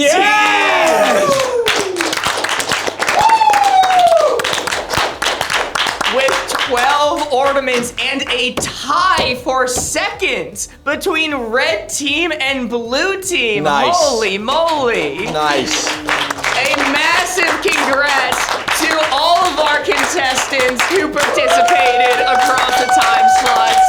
They did absolutely amazing. Well, Mark, one final thing. Don't forget, like I've always said all day to here, at the Boardgamers Charity Game Show, because it's for charity, it's pay to win. So who is our actual second place, if you don't mind taking us back to how much each team has earned throughout the day? That's baloney. Well, I think now is a good time to do the add-ups. I will take us back through these score screens here. We will start with the red team, which, that's supposed to be covered right now. Hold on, let me reset that. The red team, who since the last time... I don't know what happened to the boards.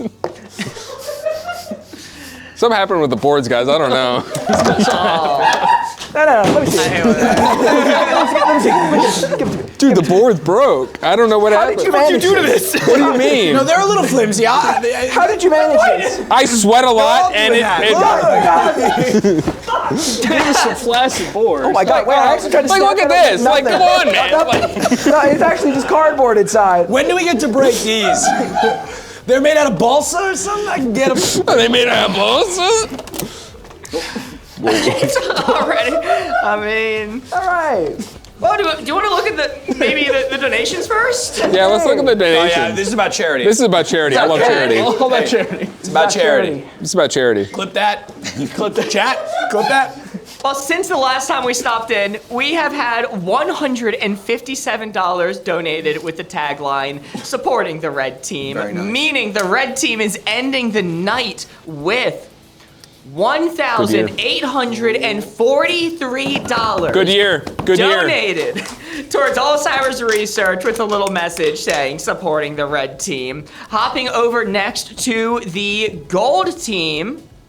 The gold team, since we last saw them, has had $321 donated in support of them, funding Alzheimer's research, meaning they are ending the night with $2,132 donated in support of the red team. That is astounding.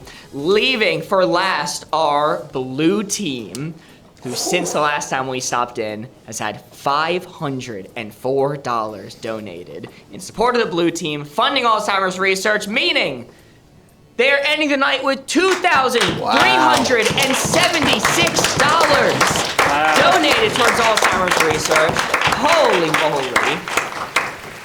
W, everyone who donated. Thank you all so much. This has been such an amazing stream. It has been so much fun. I'm so glad we have gotten to do this. Well, Mark, we're not done yet. We're not done yet. But wait, there's more. But wait, there's more. There's more. Wait! Wait! Because while we're going to be saying goodbye to these contestants here in a second, afterwards we are going to be playing our final game of the night. I have put our 9 contestants today through the ringer with my various shenanigans. So it is only fair at the end of the night to celebrate the massive amount of money we have received for donations to charity, to put myself through that very ringer, courtesy of my contestants. In a minute here, we're going to be playing one final finale game where I will be answering trivia that has been submitted by our contestants, and depending on how poorly I do with that trivia, will make my haircut worse and worse and worse until it gets just real downright bad by the end of it. So we'll see how far the shaving of my head goes and just how awful I'm going to look for a good amount of time after this charity stream, because I will not shave it bald for at least until it's unrecognizable. We'll see how long that takes. So, with that being said, one final last goodbye to our contestants of game Group 3 here. Luke, your hand to everybody. Luke, let's start with you. Is there anything else you got to say here? You're already ready to go. You're already ready to leave. Is there anything you have to say to the camera one last time before you're out of here? Peace. Yeah, Luke.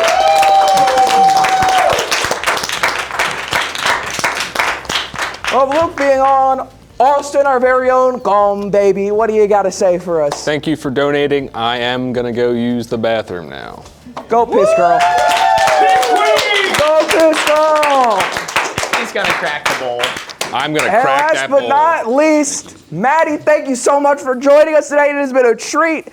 What do you got to say to the people? Listen, everybody, America. I just want to say, first of all, thank you for you guys, Board Gamers Live, for having me. What a show.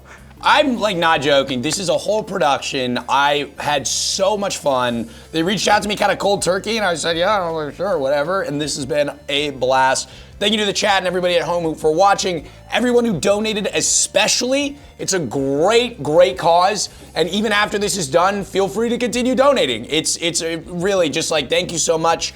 And if you follow me, if you want to keep up with what I'm up to, Matt Haverty on Instagram and on TikTok. I do comedy in New York City, so look out for shows over there if you want to visit or if you're in the area. Follow me on both of those things. And but ultimately, guys, it's about charity. So it's about charity. But also, it's Matty Haverty, and I really don't want you to forget that either. So, okay. All right. No, seriously, check him out. Thank you so much for having me, guys. Matty Haverty. And Matty brings up a really good point as well. The donation link, I believe, Mark or Board Ghost might have a proper estimate for me, but it will be live after tonight is over. So if you didn't get a chance to donate, or you know somebody who would really like to, the link will be up so that you could still submit to our campaign post today's stream. And we'll see what happens from there. So I think, Corey, before we move on, I do have something important.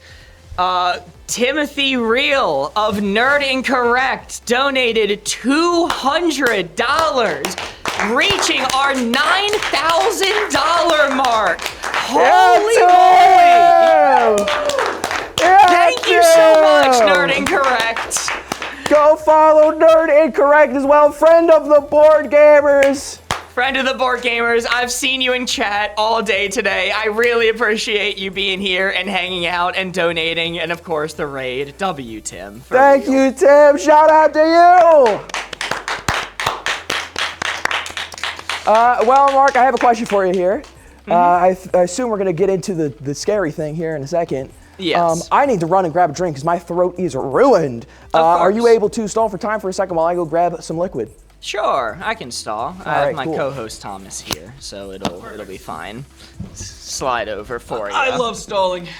Yes, Thomas has been running the sound effects for us all stream and miking up the contestants and helping with the audio. Love good sound utility. Yeah. You've been here since yesterday, helping us. Yes, I'm here nonstop for what I can help with. And we really do appreciate that. Oh, it's because they were crying like babies about their points. That's why I did the baby crying noise. I did hear that one. Yes, it was a little bit harsh, but they maybe deserved it. Yeah, I mean, what have you thought of this charity stream so far? This is really nothing like we've done any previous year. Year 6, and we just keep getting better and better. It is amazing to have a full studio, and the amount of effort we've put in getting special guests here to experience a new avenue with us and having their responses back to us, loving the experience, is just phenomenal. Yeah, and I saw Tim pointing out, thank you for the nice words. I get to tiptoe up to 900 or 9,000 on the back of Ames. Ames, you're so incredible. Ames, we say it all the time, but genuinely, thank you so much for everything you do for the channel. It is incredibly generous, everything you've done today. If you want to take it on the W, I think you single-handedly did a whole day. Yes, that is amazing to think about. A full day of Alzheimer's research. And by the end of this, we have, the whole stream has funded 4.5 days. That's kind of unbelievable. The fact that I think our largest ever gotten in one stream was about like $3,500. And we thought that was phenomenal, and then here we are nearly tripling our best output day. You guys as a community have always blown me away. Yeah, it's always quite the event. And yeah, it's so different. I've mentioned this before on stream. This is the first year we've ever had like a location to do this at. In previous years, we've cleared out space in basements, in living rooms. We've commandeered people's houses for weeks on end. Corey's poor mom in the past has had to put up with us taking her entire living room in the weeks leading up to Christmas. They're constantly like filming things, doing prep, setting up, and it feels right to be in a new space. This was requested earlier. If we can give some credits to some of the like the behind the scenes departments, we have our art department that set up the beautiful paint array. We have Corey's mom that we've already talked about doing the catering for today. She brought us a lot of the food this morning. It is just, if you want to. I can go off. Our art department, I don't know if they want their names mentioned or if they want to be on camera at all, but we mentioned it before. This could not have been done without them. It has been absolutely amazing working with our art director and the team that they brought on with them, and everyone who came. Some of the contestants, Luke and Megan, were here yesterday as well, helping us build things. The podiums were built by our art director. The design of the backdrops. I'm here, I promise I'm here. Captcha's going off. we took all these ornaments from Corey's mom, who very generously has lent them to us and helped us so much with the crafty and the food for this. And I believe Bagel Works is the ones who donated a bunch of our morning catering? Yes, Bagel Works. It's a bagel place that we asked them. It was Corey's mom's idea. She goes, why don't we just call and ask if they have anything extra that they could do for charity stuff? And they're like, yeah, we're actually looking for a place to get rid of these. Nobody else accepted them. So we got the bagels from the previous day. We got like a full trash bag. 3 trash bags worth of bagels. Yeah, we were worried that we're gonna have to like roll the contestants out. They're gonna be too full of bagels. And it's been absolutely amazing. And as always, we can only shout Board Ghost's love so much as he's been running around taking care of everything he can. I've mainly just been here as his backup set of hands, so I only know how much effort he's been putting in. You'll see some behind the scenes photos posted in the Discord. To really get the extent of how much equipment is set up in this room and how much is just going on with this. It is really quite the feat. I'm looking at how many computer screens can I see right now? Oh, geez. 1, 2, 3, 4, 5, 6, 7, 8 separate computer screens just where I'm sitting. If I crane my head a little bit, I see a TV screen, 2 TV screens, 3 TV screens, 3 TV screens, and Corey's computer. and Corey's computer, all rigged up in this room by Board Ghost. Nobody else would have been able to do this. The lights that are all plugged in as well, managing to not trip a breaker through all of this, which is astounding. I'm impressed. I was not expecting that to go so well. Baby! Yeah. Card-carrying union member. That'll do it for you. Oh, did you do the introduction of the sweater? Oh, no, I didn't. I kept on forgetting I promise, to do that. Mystique. Oh, my goodness. Yes, my Oh Snap sweatshirt. I've been wearing this for this is my charity stream outfit, I think 3, possibly 4 years running at this point. I didn't realize, and you guys probably didn't realize either, it is exactly matching Megan's earrings. She has gingerbread earrings that also have an arm cracked and it says "Oh Snap" on it, exactly like my shirt does. Complete coincidence. It has nothing to do with Marvel Snap or Snapchat. Oh Snap. Oh Snap. And Board Ghost actually owns an identical sweatshirt to this one. We bought it together, charity stream, either 3 or 4 years ago. We're like, crap, we should dress Christmassy, shouldn't we? I bought an ugly Christmas sweater to wear to this, but after being told what I was doing today, I didn't think I'd be on camera, so I didn't wear it. And now I feel buffooned. Yeah. Unless you're actively avoiding it, there's always a chance you end up on camera. Chance on camera, fine. I didn't know I'd be sitting here talking for a little bit. Oh. I feel like I've hoodwinked myself. Understandable. Back from work. Welcome back, Synthesis. Thomas isn't wearing the one we got at Walmart. Mark Punch.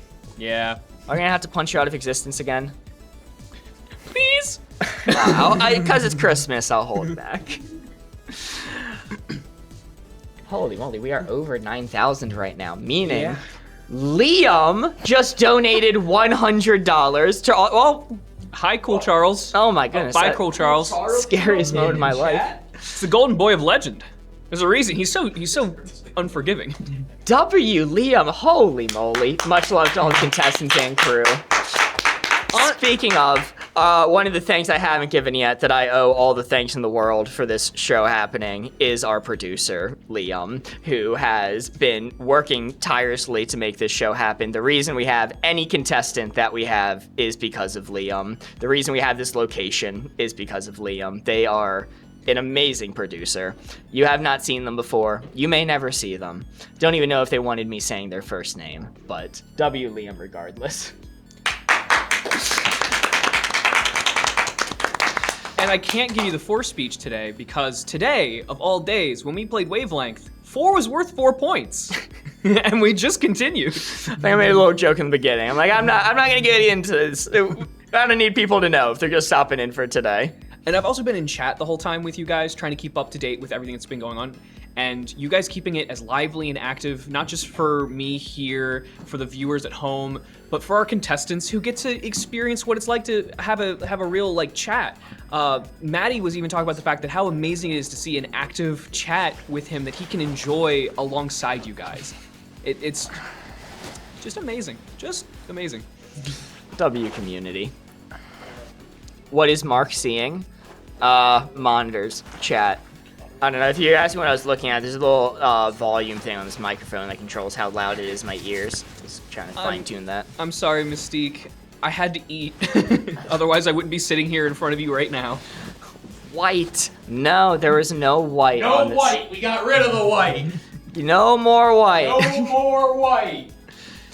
And they're setting up for the haircut right now. This is why this is taking so long. We're laying down tarps and everything. Want to be very respectful of the space that we're in. Make sure nothing gets on those floors. Whew, this trivia. It's gonna be something. The more you talk to me about the questions I gave, the worse I feel about them. But there's no way I'm doubling down. I'm doubling down on what I did. Yeah.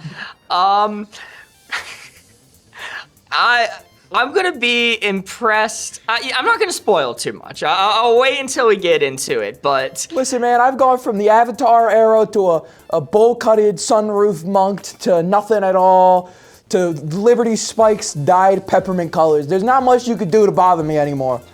Yeah, Corey has been through the whole gambit of hairstyles. So honestly, it's the hair part is not the one I'm worried about. It's him just feeling these questions out.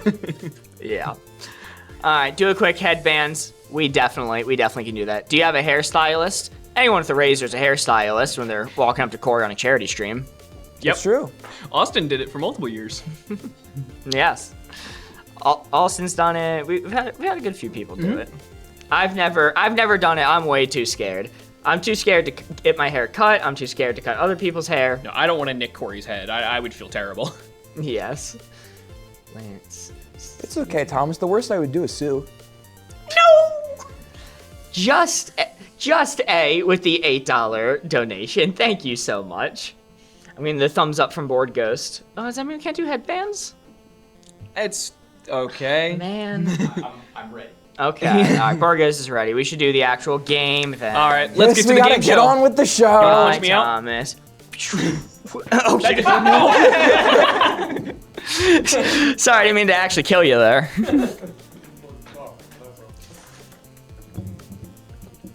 Is it just A or Justa? Just a random person watching donated. Oh, so it is just A, or it's just a random person watching. Yeah. Okay. Oh, I'm glad to know that. Thank you so much, just a random person watching. Is it Obama? You got it. Okay, we can move on. Well, welcome to our final game. The contestants are gone. There's only one person remaining out on that stage. Hi, it's me. How's it going, guys? Corey. It's been a while. It's been a long day. It has been a long day. Are you feeling nervous at all about this? No, there's not really much you can do to scare me at this point. I could be walking out of here, absolutely bald to the max. You could carve a QR code into my head at this point. I don't know. There's not much you can do to scare me. When it comes to trivia, either I get it right or I get it wrong. There's not much we can do to scare you, but that doesn't mean we can't try. Uh-oh. This final game is going to be titled Revenge of the Contestants. Corey has been torturing the contestants all day with ridiculous games and trivia and nonsense, and now it's time for them to get a little bit of payback. These are trivia questions submitted by the contestants that, based off how many Corey get right, will determine what haircut he gets. Isn't that something? What a little twist. Well, Corey, I will let you know there are 21 questions. Our lowest category, the best you can do, is if you get just 14 right out of 21. That's not bad. That's like a little over half, right? If you manage to get 14 out of 21 questions right, Corey, your haircut, Borges, you can go back to the Revenge Contestant screen, your haircut will be a light trim. We didn't have a photo to represent it, so you snapped a photo of you earlier today. Damn. Smiling, happy. I looked like that earlier today? That's tough. That is a Corey who spent the past 24 hours getting ready for today. Well, you're gonna look like that, but just as happy, and the hair a little bit shorter. All you need to do is get 14 questions correct. Easy. I'm gonna scam chat out of this dono goal. I'm gonna light trim. We're gonna go home looking fresh. Well, what happens if you only get 12 correct? Ooh, that's a little less now. It's just over half, just barely. Well, in that case, you're gonna be rocking the modern mullets. Fuck, no, that's the worst thing you could do. This should be 0 correct. I don't want to rock the mullets. And that's so much worse than any of the stupid shit I could have, because somebody could think I'd be rocking that unironically. Well, if you get the next one, if you get the next category, maybe you can just throw. Because if you only get 10 correct, maybe you like this better. You get 10 correct, then you start throwing. You could go for the split part. The split part. Unfortunately, This is an AI photo. This was not realized. It was already put in. Generate you up a split cut. Yeah, you're gonna look AI generated. That's a 0. Man, these are all just the worst options possible. Well, Corey, you didn't consider what happens if you only get 8 of these 21 questions correct. Well, in that case, you're gonna be rocking the limp mohawk. You will not be observing kids on a soccer field, but the feel will be the same. Thank God. I feel like too many streamers might be interested in doing that, so I thank you for specifying that. Okay, all right. We're getting to the bad territory now. Corey, if you only get 6 out of 21 questions right, you are going to do the full bald. That's not bad. I can rock it. All things considered, really not the worst. Chad might actually be right for once when they say bald. I'll take that. Yeah, I mean, that guy looks content enough. He kind of looks like, like blue collar, like a construction worker.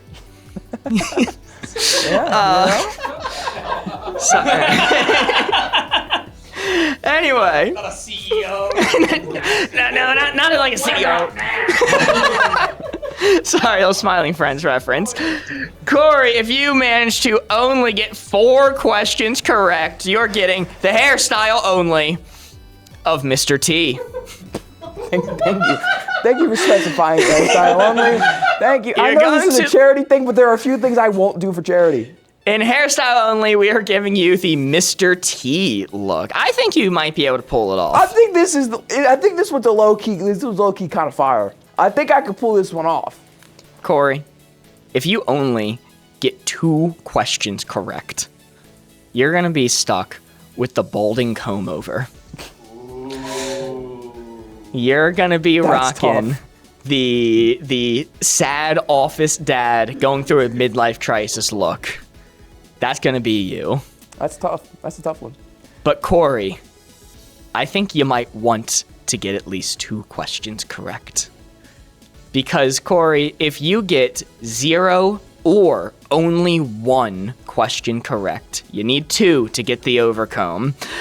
If you get 1 or 0 of our 21 trivia questions correct, Corey, your haircut is going to be...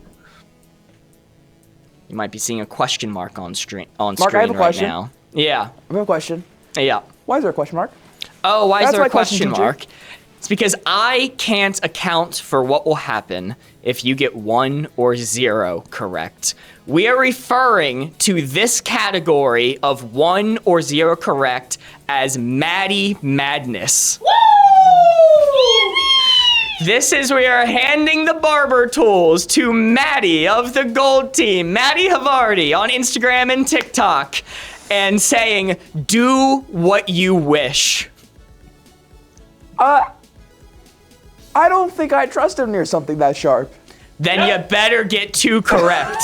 Oh, fuck. That's my advice to you, Corey. Get 2 of these correct. Why did we put him last in the docket? He's got the most fresh vendetta against me. Oh, yeah. God. He's got a lot to say, and you got a lot of hair to lose. No, don't make me lose it. Actually, you know what? I'm thinning a little bit right there. We can cut it all off. That's fine.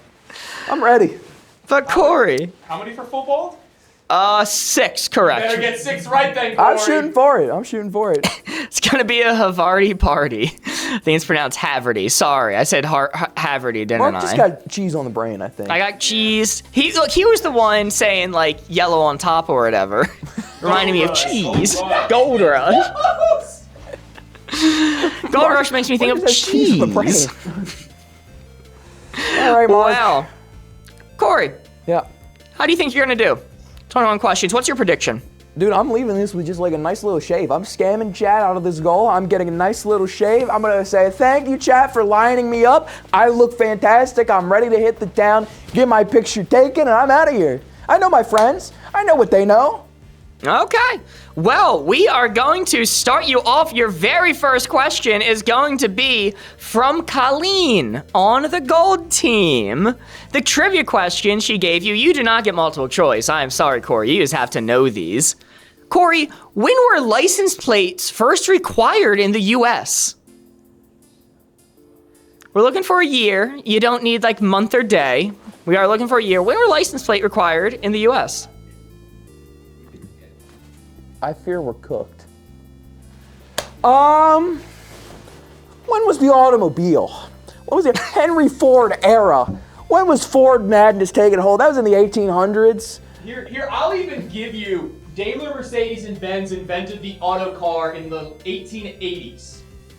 Fuck, it's definitely not till 1900. Do I have to get the year exact? Yes. Oh my God, we're so cooked, Jack. We're so cooked.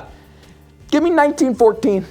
1914 is pretty dang close. But not correct. You're looking for 1901 in New York State, but you had to make them yourself, and they only required your initials on the back of the vehicle.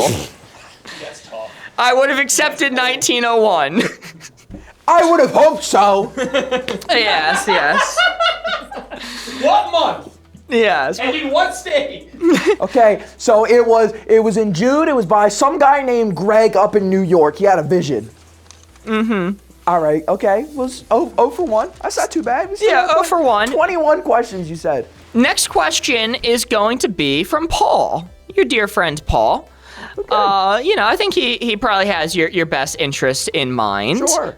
And you even told me that of the ones you thought you might get correct, you thought it's pretty likely with Paul, depending on what topic he picks. Yeah. Well, let's see if that's true. Your first question is going to be, what city was Joe Jonas born in? Fuck. A younger Corey could have told you this. A younger Corey with more enthusiasm and more of a song in his heart could have answered this spot on, because my family, I had cousins growing up that were massive Jonas Brothers fans, and I used to know this answer. Oh, Joe Jonas. I'm thinking of all the things I know about the Jonas Brothers. I need a city. Give me Boise, Idaho. Boise, Idaho is very close. No, don't even say that. But the answer was Casa Grande, Arizona. Yeah, why would you lie to me? Why would you lie to me like that? You got the right continent. In the cosmic sense. Thanks, Mark. You know, in you could have said I got the right country. You know, that would have been a little nicer. It's not bad. It's not bad. It's better than I expected. Well, coming up next. All right, Corey, I'm going to be genuine. All these other questions have been mean. This one is going to be from Lucky Leftie. Oh, come on, Lucky, please. Give me And one. when I received this question, I went, oh, that's perfect. Everyone in our group should know this. I knew the answer right away. But then I started asking people in our friend group, and none of them knew the answer to this. Oh, God. And I was very curious. So, Corey, I'm going to lose a little bit of faith in you if you actually don't know the answer to this one. Your question from Lucky is, who did the cat in the introduction of The Godfather belong to in real life? I do know this one, Mark. As a matter of fact, this was going to be one of the questions I asked. It was nobody's cat. It was a random one they found on the street right before they started filming that they gave to Marlon Brando. Thank goodness! That is one correct! That is one correct answer. You only need one more correct in this entire quiz, and you get to avoid Matt Madness. The answer is no one. It was just Stray that wandered on a set. The whole scene was improvised. All right. Good job, W, Lucky Leftie, for not being spiteful and horrible to you. Thanks so much. I needed that one.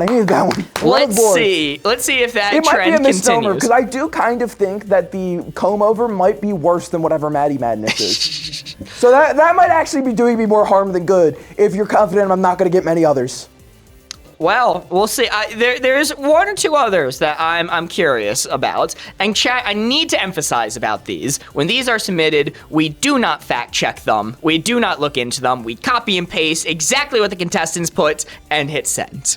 All right, that's an important note to give. For the most part. We got a video game one next from Austin. You like video games? I've been known to dabble. Cool. How much did the R8 revolver cost in Counter-Strike Global Offense on release? You're a bastard, man, and you know it. You should know this. You are one of the things I pride myself in the gaming world as a prolific with thousands of hours logged on Steam. One of the things I pride myself most in is I have never launched CS:GO one time. I pride myself on that fact. Ask the question again. How much did the R8 revolver cost in Counter-Strike Global Offense on release? On release. I feel like this is a trick question. I feel like I was gonna say you start with a gun, but you don't. It's just a knife, isn't it? Or is it a pistol? I don't know. It's a revolver, so give me 200. 200. $850. You're the worst. Start with $800 at the beginning of the game. Right. So you can't even buy it in the beginning. You know that would have been awesome if I ever played CS:GO in my life. You know. You're stupid. You're not wrong. I'm not going to deny it. Water slides. How many $1 million? Well, Corey. Next up, we have one of your dear friend Jeremy's questions. This is another video game one, which you'll be happy to know. This is also a Fallout New Vegas one. Okay, all right. So I think your odds are pretty good here. Big Fallout fan, this guy. Big Fallout fan. Massive Fallout fan. You might just genuinely know how old is Rex the dog in Fallout New Vegas? Fuck. Oh, fuck. Man. Rex the dog. He's like 1 billion years old because he's a cyber hound. He's got like cyberkinetics. I can't remember though. The quest that you put the cybernetics on him, is he a normal dog at first? I think he's a normal dog at first, and then you put the cybernetics into the dog. You upload that dog to the cloud. Give me 12, Mark. 12? Give me 12. 12 years old is in the ballpark. You were looking for 209. I knew it. I couldn't remember. I couldn't remember if it was a quest to put it on or if he starts with it in the game. It was a coin flip. 209. And Corey, the reason this one's so cruel is this is not information that's possible to find in the game. The only time this information was ever given was in a single magazine article about the game. I knew. So it's not as cruel as you think, because the answer is because he's pre-war in the Fallout universe, and the war happened 200 years ago. So it's about the lifespan of a dog plus 200 years. Okay. Yep. A little lore. Corey, your next question is going to be from Megan.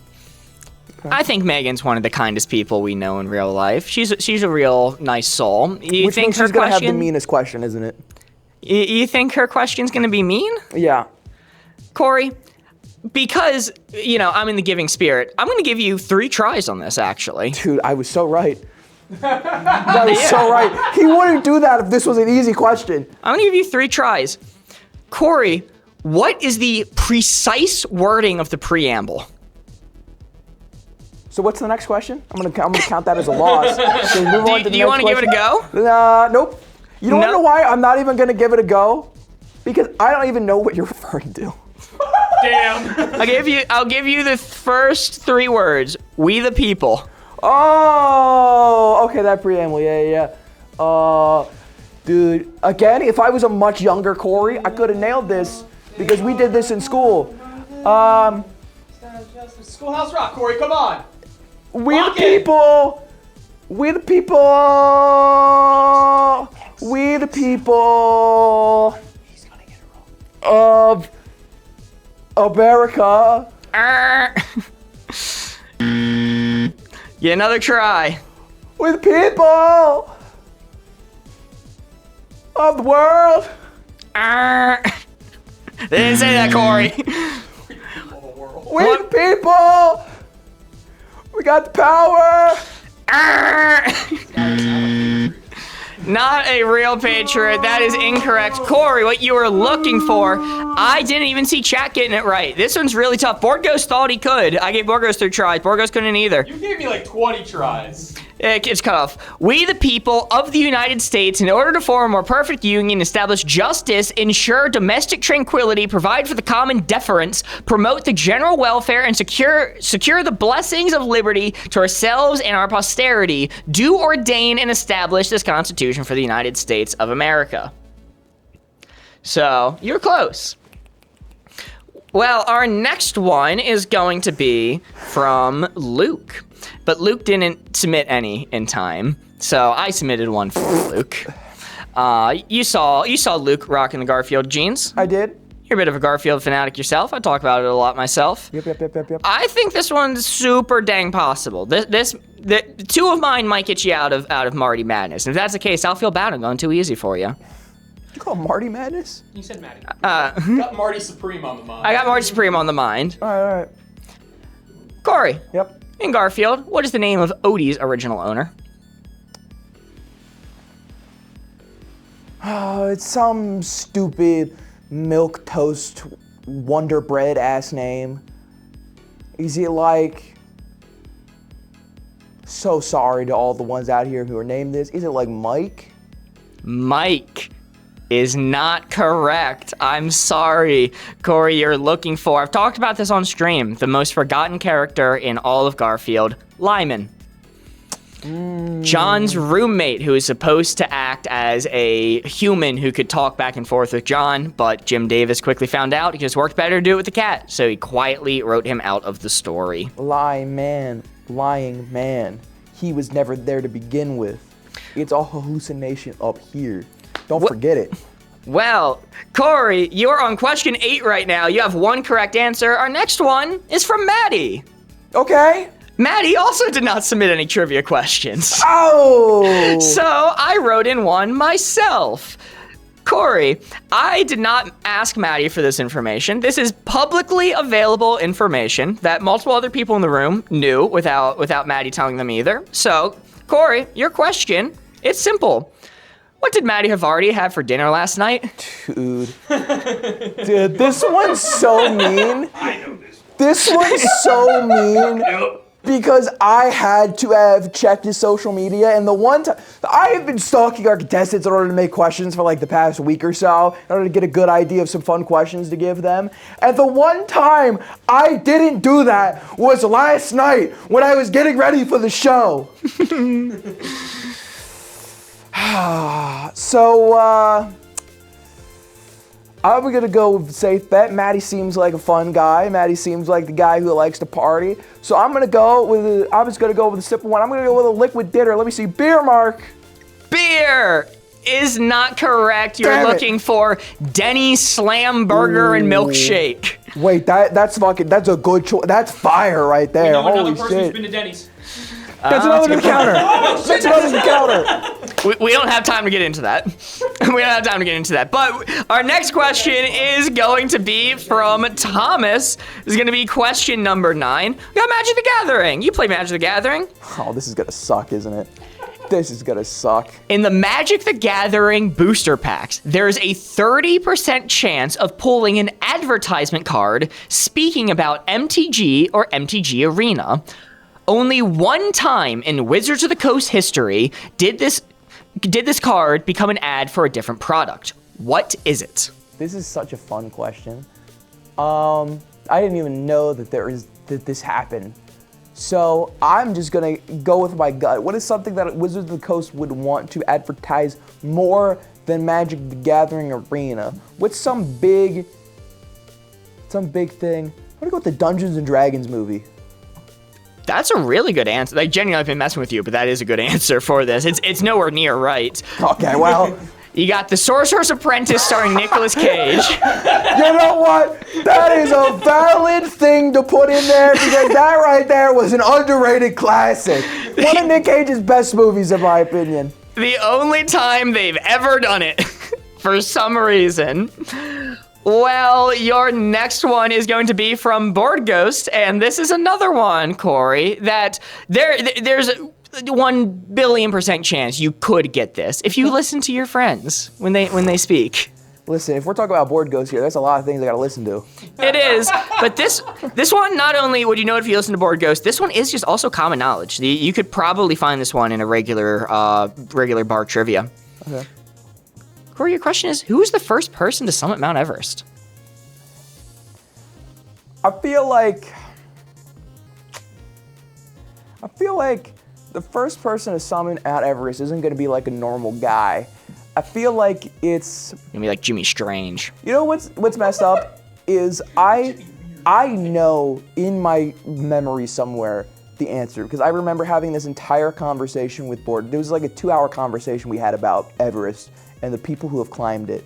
And you're asking me to remember a name out of all of the ones that were given during that conversation when I could barely remember my own half the time, which I think is a little messed up.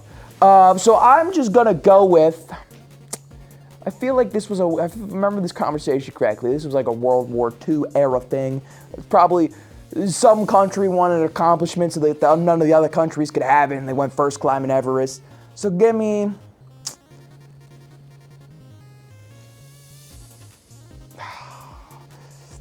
Need an answer. Give me generic Russian soldier. Generic Russian soldier.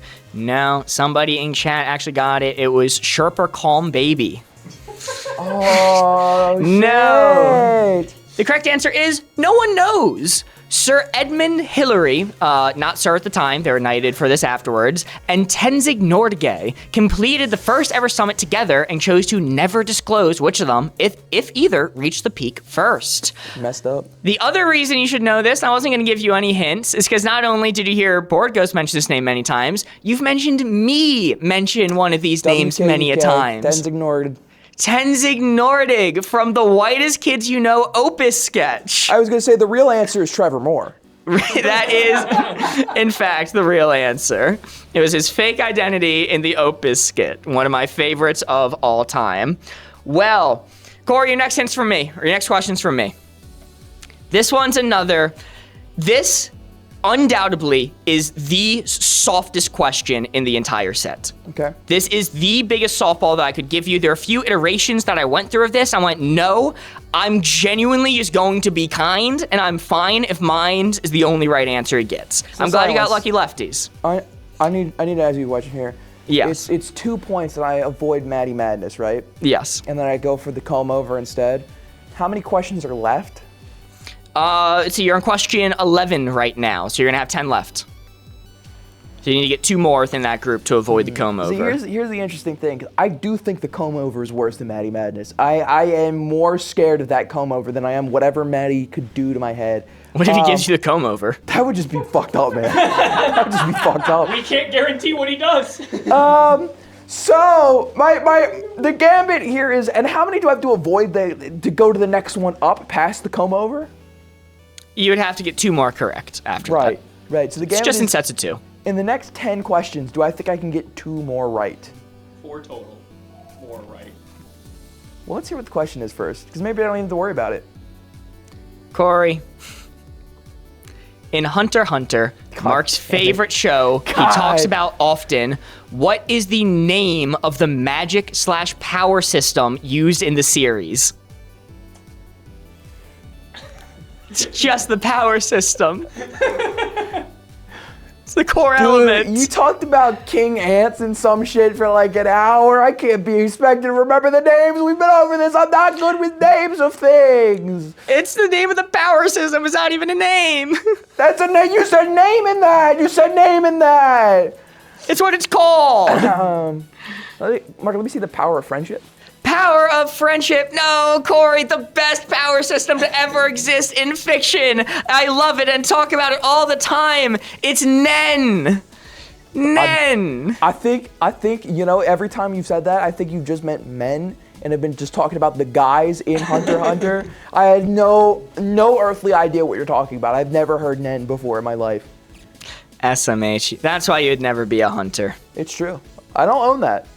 I'll never make it. That's fine with me. I can sleep at night knowing that. I was gonna ask you, like, who's the 14th prince of the Kakin Empire? I was gonna ask you who were the final applicants in the hunter exam class that Goen was in. No, I went with what was the power system called. Dude, and you couldn't lost do me it. after you said Kakin Empire.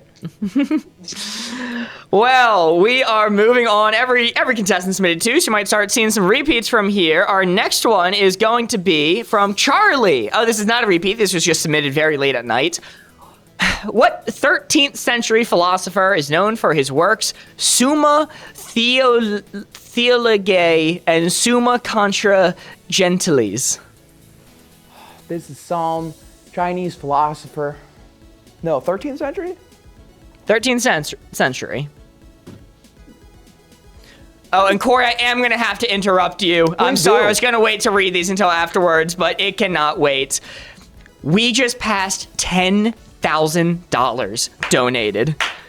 Holy moly.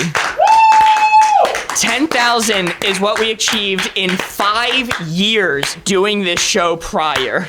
And we just hit it in one show. Thank you all so much.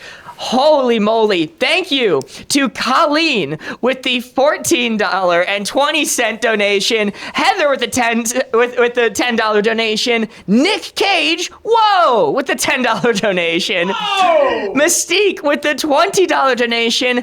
Maddie Haverty with $200 donated to the cause. Maddie. Holy moly. And then getting us there, Ames with $500 donated. Reaching 10,000 in one stream. Thank you all.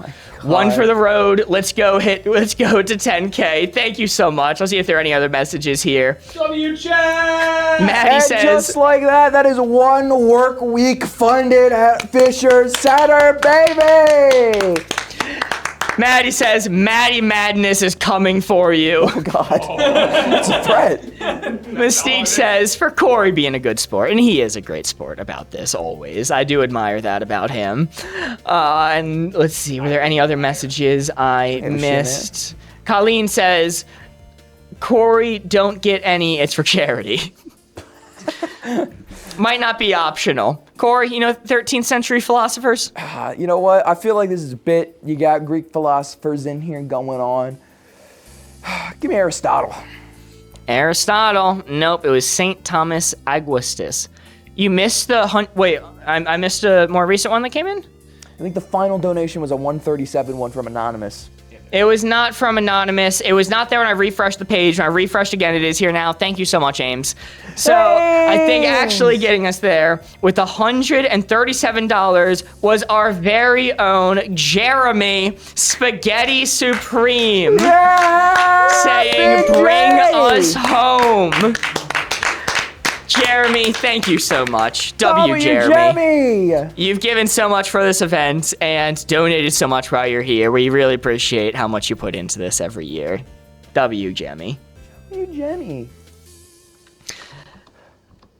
Corey, your next question. At this point, I don't know who they're going to be from until I see them myself. Okay, fair enough. We're back to Colleen, who is the first person to ever win 2 Nobel Prizes. And Colleen texted me to specify that in order for you to get it right, you also have to name what the Nobel Prizes were in. That's not part of the trivia question. That's not the question that was asked, Mark. I call bull on that.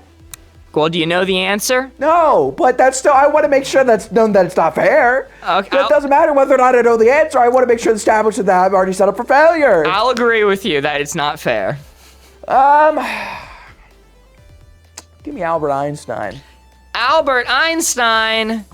It was Marie Curie in physics and chemistry. That's so upsetting because I think if I thought about it for like 30 more seconds, I definitely could have had it.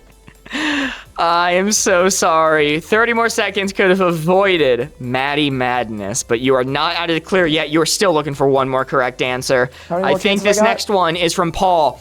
You said if it's one of Paul's special interests, you might be able to get it. Corey, your question is, what is the name of the island from the second Bionicle movie? Oh my God. Okay. Most of my Bionicles lore is through Paul or some of the other friends. There's only one Bionicle name that's popping into my head. Let me see. Mon Nui. Sorry, what was your answer? Mon Nui. Mon Nui is actually really close. Metru Nui. No! That's actually so close. Yeah, I am sorry, Corey. You actually nearly got that one. That was wild. You doubted me, but I got close. I was doubting until you told me that you might know if it's a special interest. I'm like, okay, this might actually be right. Your next one's going to be from Lucky Leftie again. I think this one's harder than the cat one, but you might know this. This is just general trivia. All right.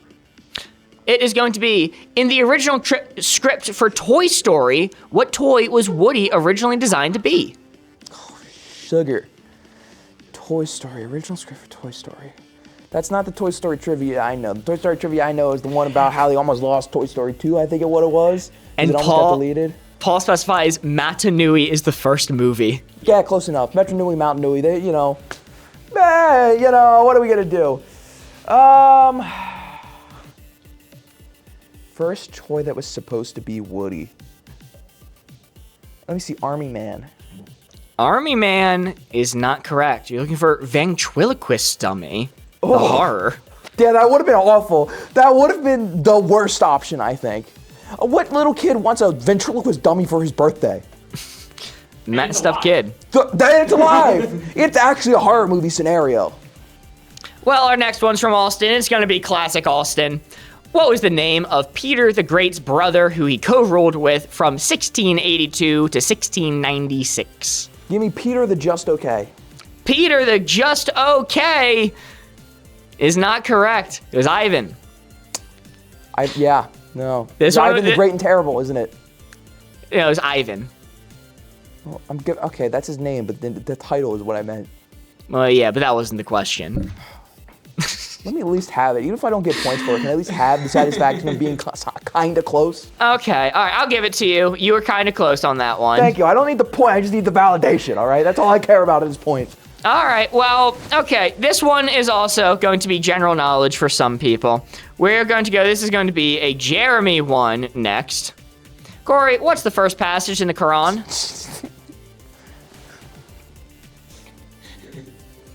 Any guesses? Mark, in order to remain culturally sensitive, I'm going to pass. You're going to pass. The I'm going answer... to politely decline. The answer was... Austin or Jeremy, you guys in the room? They've been practicing this. Jeremy! He's getting both of them. The correct answer was... Need Jeremy in here. I don't want to steal his thunder. Get Well, that guy in here. If he's not here, he's not here. We're going to have to fill in. Bismillah ar-Rahman ar-Rahim. Bismillah! That is what you were looking for. I'm sorry, Corey. Corey, you're on question 18. It's Bismillah ar-Rahman ar-Rahim. You don't know that? You don't know? Listen, I haven't been practicing recently. Come on, bro. I'm sorry. Come on, bro. I haven't been practicing. Listen. Well, let's go to another Megan question. This Friday. I'll be there, I promise. Sorry, we're going to a Charlie question first. We're going to do a Charlie question first. Corey, how many years are in a millennium? So, Mark, I know the answer to this. It's very simple, but how many questions are remaining? You're on 18 out of 21. There's 3 remaining. Okay. There is absolutely no shot I'm getting 2 more questions correct after this. There's no way. So I have a choice to be made here. 2 paths diverge for me. I can stick to my guns, get this answer right, and wind up with the comb over, which I don't want to do. Genuinely, that might be the worst one on this list. You put it at a very good spot. Or I could just roll the dice and see what Maddie's going to give me and purposely get this question wrong. We were thinking about putting Maddie at 7. So, Mark, let's go with 999 years. 999 years is not correct. Corey, the answer you're looking for was 6'7". As I said, we do not fact check these. We throw them in as the contestants send them. You're worried for nothing. Sorry. I hate you, Charlie. I hate you, I think. I think I've decided I hate you. Hey, Corey, let's see that luscious mane one last time. In the arms of an angel. I think I'm next.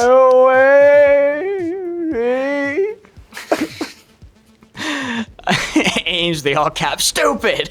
I agree. Your next one, this is a board ghost one. I forgot to put 2 of these in. What does the I stand for in the BMW Model I series? Hey, buddy, you're a bastard man. I want you to know that. I want you to understand that. It's not the Model I series, that's a different thing. What does the I stand for in the model name? They are different things. Okay, all right.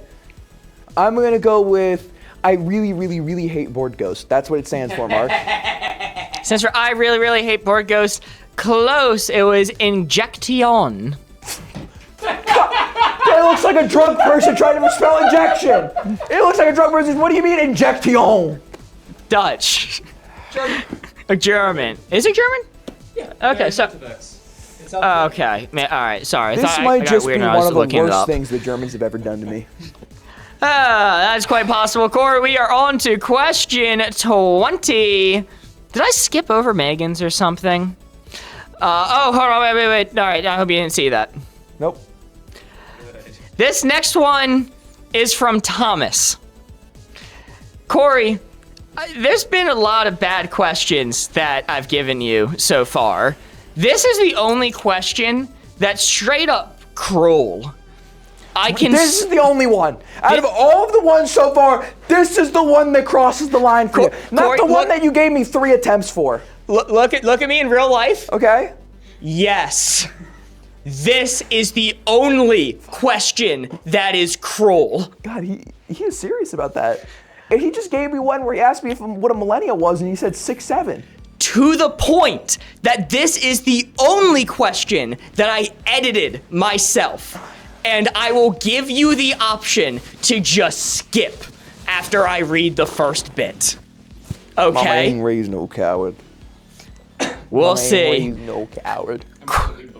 Corey, your question is, in what episode of Critical Role Campaign 3 Bells Hells did ... Would you like me to read the rest of the question? That's so fucked up. Let me set the stage here, all right? Let me set the fucking stage. This is, okay, all right, you know what? You better get the fuck out of this room right now, because I'm coming for you the second this is over. What Chet doesn't know is I've been a massive fan of Critical Role for over a decade now. I introduced the show to Thomas himself. I've been a massive fan, but as Campaign 3 has gone on, I have lost the ability to watch it in real time, and now I have fallen behind, that I am no longer caught up, and I am trying to get caught up, and Thomas is giving me a question that is a spoiler for an episode I have not seen yet. Well, Corey, what is your choice? Give me the fucking question. I've been watching Beacon. I know you haven't made progress in I don't know how many months. Give me the fucking question. I've been a busy guy, Thomas. Leave me alone. I'm not going to display it on screen. So, chat, I'm going to warn you now, if you have any investment in Critical Role Campaign 3, Bells Hells, come back in like 5 minutes, okay? The question is, in what episode of Critical Role Campaign 3, Bells Hells, did FCG Fresh Cut Grass meet his untimely demise? Okay, thank God. Okay, Thomas is not that cruel, because this is one of the few spoilers I do know about. Because, fun fact, the reason why this happened is voice actor and cast member of the show, Sam Riegel, ended up getting throat cancer and had to bow out for a few months for recovery. So I did know that this happened, thankfully. No, I appreciate it. That's why I went for it. It's later on in the campaign. I want to say it's like in episode, it's like 70 to 80s range, I want to say, because the campaign went on for like 120 episodes, and I know that Sam did, even if it was just a guest, did come back towards the end of it, which would have meant that would have been towards the end of his remission. So I'm going to say episode 6-7. Episode 6-7 is a good guess. You're looking for episode 91, True Heroism. I was close with the 80, all right? You know, for somebody who hasn't seen it, I'll take that. Genuinely not bad. And your final question from me, yours truly. This is a toughie. This one's going to be, in video and photography, ISO is one of the elements that controls your image brightness. What does ISO stand for? You dick. You're so mean for... No! It's just an acronym. Put the question up one more time. In video and photography, ISO is one of the elements that controls your image brightness. What does ISO stand for? I'm gonna go with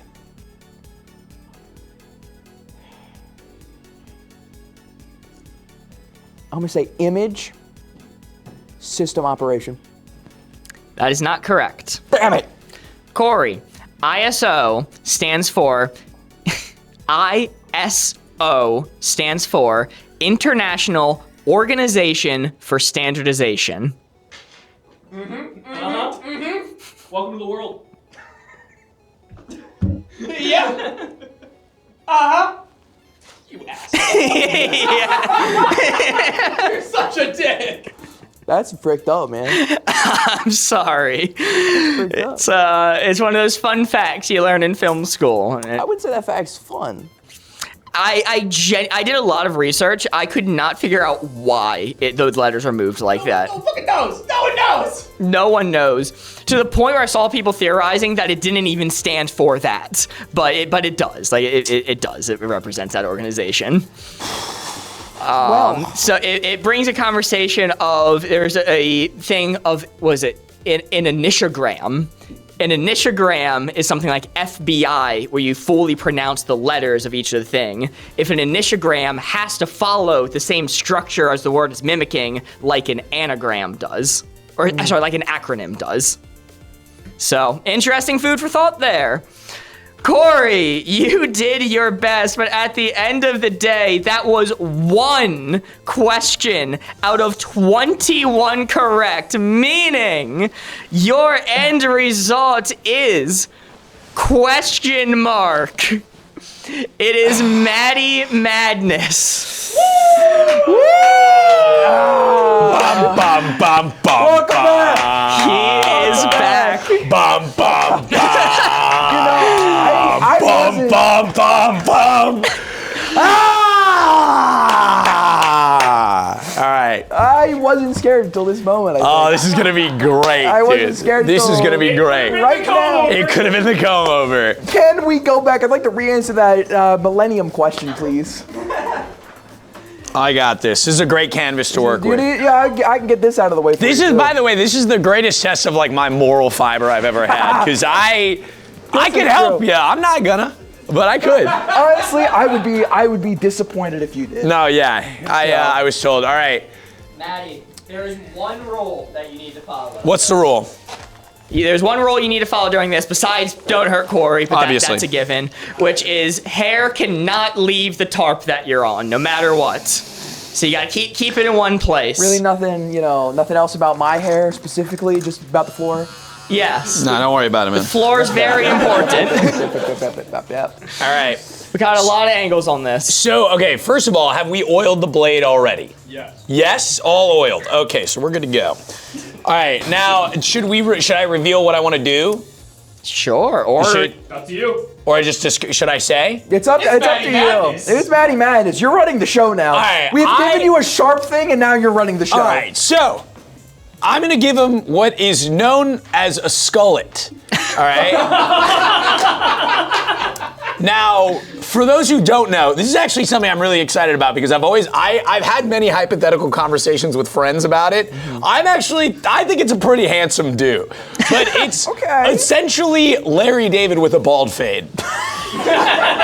Is how I would That's describe how most people it. describe me. Yeah, Larry David with a bald fade. If it makes you feel any better, I'm trying to kind of set you up with something nice here. But do we have a picture of it that we can? Okay, word. So let's see. I'm flying blind. The question is, how do I've never cut a man's hair. Yeah, that's what I'm after. It looks like someone's turned an industrial fan on. Yeah. All right. So, do you think that I should go like buzz first for the fade? How do you fade? You use the guards. All right, I'll figure it out. And then triggers. All right. We're so cool. No, don't worry. All right, I'm gonna start with a 5. I'm gonna start light. You know what I'm saying? Yeah. All right. We'll just see what the length is on this. Yeah, why not? Give it a little test. Give it a little test. Oh, here we go. Oh, yeah, right down the center. All right.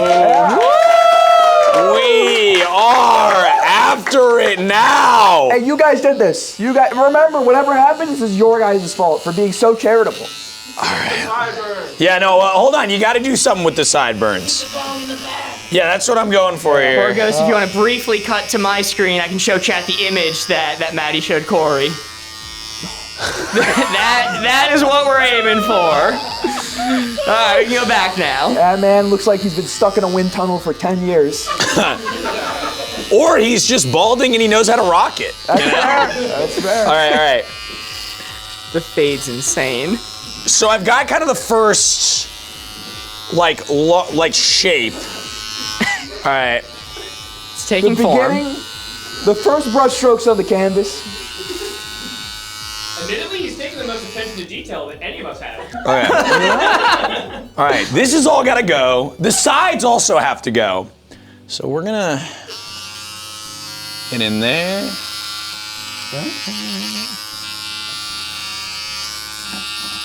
You know, it's kind of relaxing. You know, you ever see those old barbershop ASMR videos back in the day? Yeah. If I just kind of pretend like I'm watching one of those and that this isn't a real thing that's happening to me in the moment, I think I can make it through it. No. This is awesome, dude. This is, you understand, like, when you answer your email, you know, like, you can do whatever. I'm seeing chat, this guy's saying he's going into the wrong angle. I don't know what that means.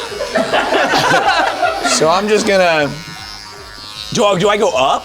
Oh, maybe that's what they mean. Okay. Also, it doesn't really matter if it looks good. All right. You know, you're not wrong, but I'd like it maybe if you didn't think that. If the person cutting my hair didn't think that, Nah, you don't come on. You know what you did. Hush, hush. Okay. It'll all be over soon. You know? Okay. You maybe not rush too much. You know, you can take your time a little bit. That's true. We're actually, so far, I'm kind of on the theme, I think. Yeah? Yeah. All right. Okay. This is awesome. When do you ever get to do this in your life, huh? Except for barbers all the time. All right. So, let me see my reference photo here. Yeah. Give me a good comparison. Let's see. Oh, man. Okay, all right. Okay. He's giving Yep. That guy's giving Logan Paul in that one really unflattering photo. All right, from this point, I think this is a good base at least to work with. I can touch it up a little later. I'm gonna go, so that was a 5 guard. You know, now that I'm not wearing my glasses, it just looks like a normal haircut for me right now. So, you know. keep saying that. Okay, yeah. Keep saying normal haircut. Keep your glasses off. So now, I'm gonna kind of go in. I got my line. Yeah.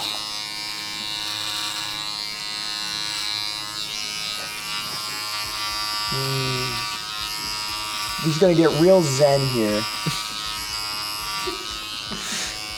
It's kind of relaxing, no? It is. Yeah. I just gotta put out of my mind what you're doing currently. Namaste. Everything's been so hectic for you this stream, Corey, but now you can just sit back and relax. You can fall asleep here. Yeah, fall asleep in the chair, man. Don't even worry about it. Wake up a new man. Okay, so now I'm gonna go. I don't know what these letters are. Oh, I have a little. There we go. I have a little Love hearing brush. your barber say that. That's number one on my list of things I want to hear my barber say. I'm gonna line you up good, man. I'm gonna line you up good. All right, relax. What are these plastic things in the box? Relax. Okay, so now I'm at a 3. All right. You know what, if I just materialize, it's actually halfway through February. I'm at my actual stylist. She's fixing whatever Maddie's done to me. I also, I will say, I said this was a test of moral strength for me. I really didn't hesitate too much. I was pretty excited. He seemed down. Okay. All right. I guess a good part. I could do the absolute funniest thing the second this hair is revealed and just stone face. What have you done to me? All right. So that's that. I think I'm going to cut the back as well a little. Maybe with some clippers. It's been a few months, so you know. Yeah. Well. Oh my God, it looks amazing. All right. I am gonna go. Where's the 2? There's the 2 guard. Going in for the hair is just not there until you get to the back. Also, by the way, I love that I'm like, okay, what's a fade? Well, logically, it would be starting at 5 and then just kind of working your way down to 2. Yeah, but you gotta leave the back end of the 5 at 5. I mean, as it's growing back. 4 years of fun colleagues the firm is airline. What do you think I'm such a big hat guy? I think I'm such a big hat guy. Oh. It's just going to become a normal mullet as it grows back. Doing okay? In a sense. I'm doing wonderful. All right. This is the best haircut I've ever had. You got a little zit there. Don't worry. Thank you for pointing that Well, out. no, there's a little break in the skin. You feeling okay? I'm good. All right, I'm chilling. Just let me know. I think you'll understand when I'm not doing okay if I start going, ha, ha, ha. Well, let's not get to that point. Yeah, we'll see, where it takes us. Yeah, Corey, on our 0 to 20 scale, how are you feeling right now? What's good and bad? How are you feeling on our 0 to 20 scale? 20, I'm feeling like a...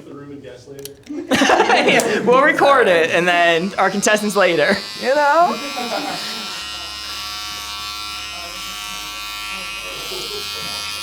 Yeah. Oh, I'm seeing the vision. Oh. No, I think I can rock this as a default. Go back in a month. Yeah. I think I can rock it. You know what they say? Not many people thought they could pull this off, but me, I might be there. We might be hitting it. Fashion trends all start somewhere. Yeah, if you're in New York and looking for this, look for the pigeons. All right.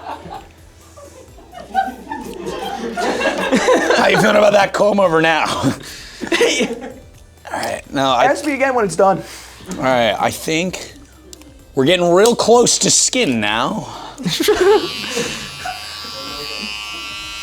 Such a concerning statement to hear.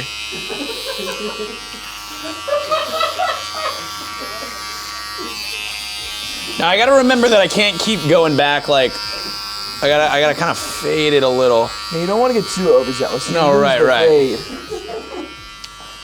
Okay, this area is a little problematic. It's kind of giving party in the back, middle-aged crisis in the front. Okay.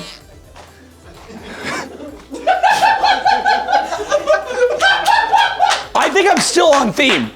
No? Yeah. All right. Blue collar from the front. CEO from the back. Oh, dude, this is awesome. I'm trying. The shitty thing is, like, I can't really nail this like how I really want to see it, but I'm using what I have available to me to like get it close, you know? I can't. All right. Now, is there a skin guard on this, or do I just rip it? Do I just rip it? Yeah, I'm not seeing a skin guard, so. All right. Is that the correct answer? Let me brush this I off. don't know enough about razors. Let me see the safety of it just to. Yeah, just take a look. Okay, so it's still guarded. Do it okay? All right. I gotta resist every urge in my body to scream the second that touches my head. You didn't expect razors to be so warm. You know?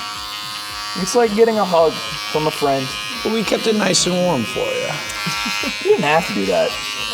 You could have just left it cold.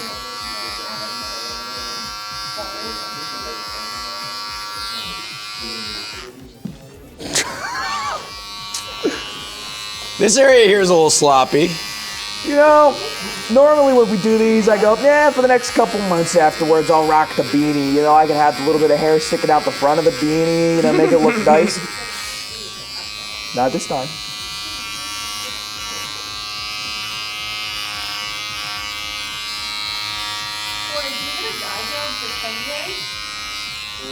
I mean, we don't have any dye currently. We can go right now. I could be back in 10. All right. Black hair dye at the house. What are we thinking for the fade part? I'm thinking, could you give me a little turn? Yeah. All right. Let's give that a little spin. Okay. There is vision. No? I think, let's give you a brush. Let's just brush some of this off. Here, let's give you a comb, huh? That'll feel nice, huh? Oh, now it's really the full barber experience. All I right. would take the sides back a little more. Yeah, right? You feel, it's a little stark right now. And real quick, we have yet another donation. I missed this when this first came in, but thank you so much to Katie for the $25 donation. Thank you so much. The fade exists. It's awful, but like that's there. All right, I'm gonna take progress. I'm gonna take the sides back. Oh my God, dude. This is nuts. This is. I'm feeling. You can still comb it over, too. Wait, hold on. So I'm gonna stop your progress for a second. Can we? I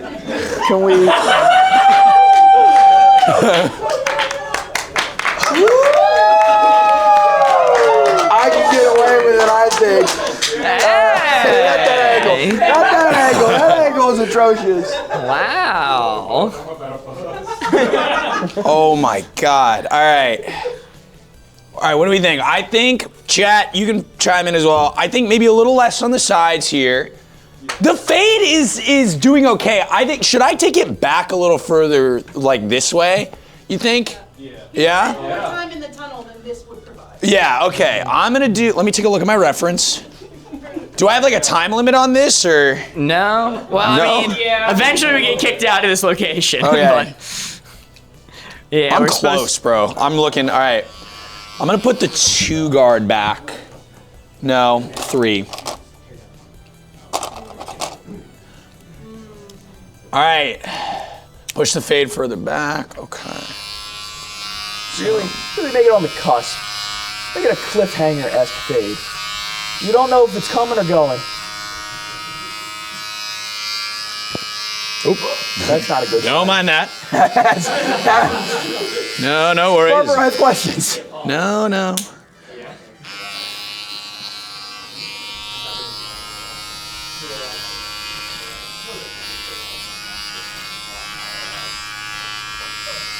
All right. idea, Mark. I'm gonna take a. Seen it from this angle before. I'm gonna take a break from the clippers for a sec. I think snippers in the back, keep it tight. Some cleanup. We feel okay about that? You feel okay about that? Yeah. Or should he so choose? Yeah. All right. I'm just gonna kind of. Actually, maybe I shouldn't. What do you think? They're saying Bob in chat. It's a little late for a bob. All right, you want to pass the bob train? You want to put your head down for me, please? Yeah, sure. Thank you so much. What do you think, guys? Should I just get in there? Dude, it's Matty Madness, man. All right, Matty Madness. You know, now that I have my head down, it's giving Les a haircut more public execution. I'm gonna try. Let's see. I'm gonna maybe trim this part a little bit. All right. Does that seem like it's part of it? Sure. Yeah. Whatever feels right. All right. This might be too dense. This is not very. All right. I'm gonna at least gotta cut something here. All right. What do you guys think? Should I go back or like top to give it the little trim? I think you should stay on the top. Stay on the top? If you section off a little bit of the top, you can kind of layer it. I just don't know how barbers do this. They go. I see them go like this. I ask it every day. It's magic. Oh. All right. They use the length of one of their digits to determine an inch.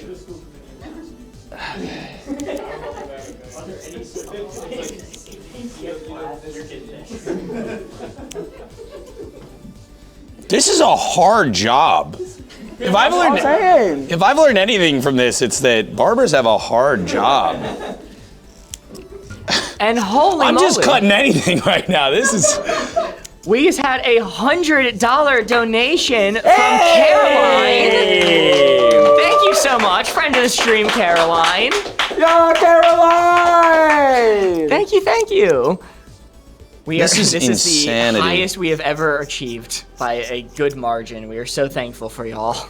Yeah, it's like triple our highest ever. I'll have to fact check it at some point. Was the highest ever seriously 3K? Yeah. We did 10K today? Yes. Damn. Sounds pretty close to 20K. Yeah. Hey, Almost there. One small donation away. One small donation away. That is. Now- And Santa. Yeah, I know you can't put a time limit on true art, but for the sake No, you of... should. I gotta get out of here at some point. For the sake of the studio, I'm going to say this will have to be done by 10:30. What time is it now? Oh, easy. 10:23. Easy. Oh, we seven, got 7 minutes. Do I have time to drink a cappuccino in between that? I mean, this is easy. All right, I think this needs to go. This. You know, from my angle, it just looked like you pointed at me in general. I'm sorry. No. You know, I don't think those. There we go. That's How could I say that when you are the most beautiful man in the room right now? You know, it means a lot you're saying that post the haircut, you know? That's what I mean. That's how I know it's genuine. Complimenting my work. Oh, not me, just your work. Yeah. You know, fair enough. Caroline. A master craftsman should be recognized. Oh, dude, wait, it's so coming together now. Sorry, couldn't have watched more participating in chat today. We are glad you're here when you get here, Gormaline. Good to see you as usual. Okay. And I gotta even that out. Thank you, Chatter Hot Farts, for saying the Clippers are so dangerous. Appreciate that. Don't say stuff like that. Don't freak me out. I'm not trying to hurt my friend here. I'm just trying to ruin his life. You know what? That's how I know you're truly one of my friends. Yeah. Nice meeting you today, by the way. Yeah, how many other people have you met in person for the first time, and within like 4 hours you're doing this? I'm gonna be Is that real. a real occurrence? This is, without a doubt, one of the most surreal and great experiences of my life. Highly doubt I'll ever do this again, so I'm really milking it. All right, let's get in there. Unless I join a frat or something at 25. They'll be every day. That means you go back for a master's. Yeah. And we've established I'm not doing that.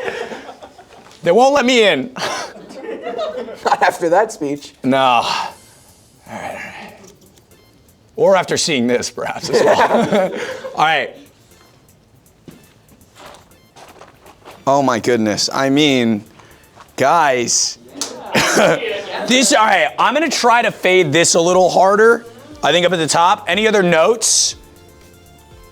Looking good to me. I think you're good to fade. All right. We are returning to fade. All right, this has got to get taken down. I'm putting a 2-guard on.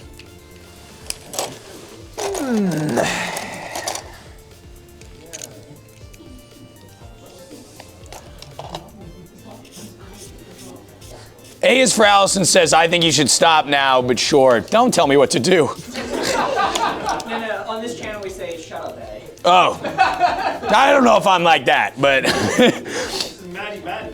Matt, do you do birthday parties? That's a good question. Listen, if you pay for my transit, we've established I'll show up pretty much anywhere. I don't think that should be a thing for you. All right.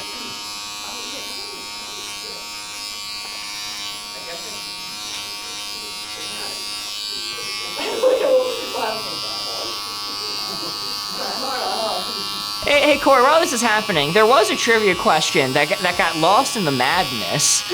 Do you want to hear it and see maybe if you knew the answer? You could have avoided There could have been a different outcome? Sure. Sure, okay. Jeremy has it memorized here. I can pull it up on my phone if you prefer. Okay. Corey, in 1979, what famous figure received the key to Detroit City for donating $250,000 to Yasso's church? Can you say what famous what again? What famous figure? The Yasso's church. Uh-huh. Key to Detroit City. Key to the city we live in. Icon. Mm-hmm. Icon. To say the Public least. figure. Go with Yo-Yo Ma. I'm so sorry, Corey. The answer was Saddam Hussein. You almost had it. They didn't put that on his trading card. They left that one off. Full circle. Simpy says, yeah, notch an eyebrow.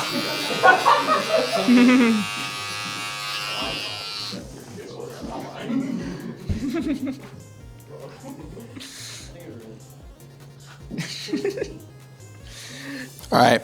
2 minutes remaining. 2 minutes remaining. Final call. Anything else I should do? I want you to do if you could do a turn. Just say yep. Yeah, do a little spin. Like, chop up the layers in the back so it's just one flat line. For extra cruelty. I don't. How about this? I'll trim the back Take away a little. the texture. I'll take. I want it to be renderable with a Lego piece.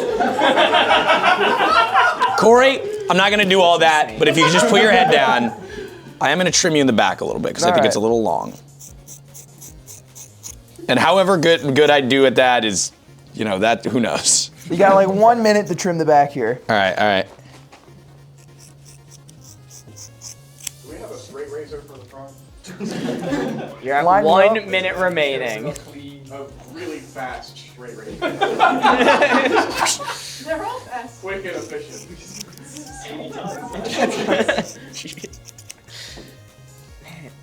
Corey, All right. all the years we've done this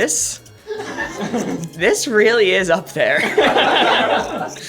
Well, you've never made 10K before either, so We never did. It had to be special. There's a silver lining. Some would say you didn't even have to do this part because you already made the money. You could have ran, yeah. We could have cut rug and get out of here. 23 seconds remaining. I have it on a timer. Last looks.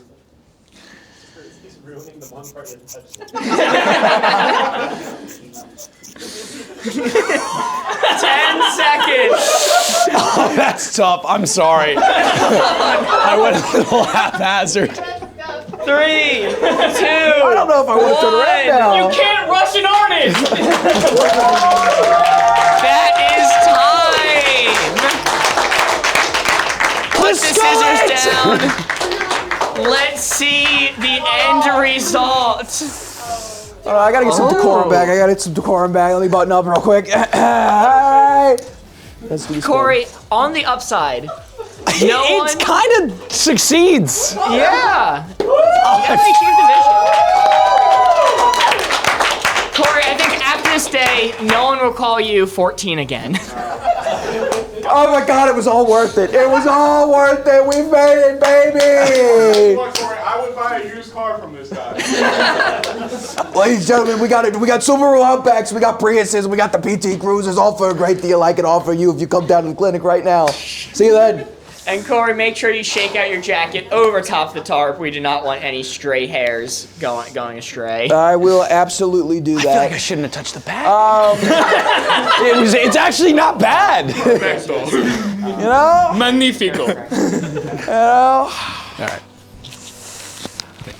Well, Mark, now that my beautiful, oh God, it feels interesting back there. I'll say that much. They said they want to get a prize for the cabinet then. You know, if I lean far enough back like this way, it just looks like a normal cut, you know? Then I could jump scare people. Hey, Nerd and Correct, we saw your messages. Unfortunately, just we don't know how to get in touch right now, and we are on time constraints and we're about to end. But we might reach out in the future. Sorry, there's a message for chat. Fair enough. Well, all right. Thomas, Mark, you guys.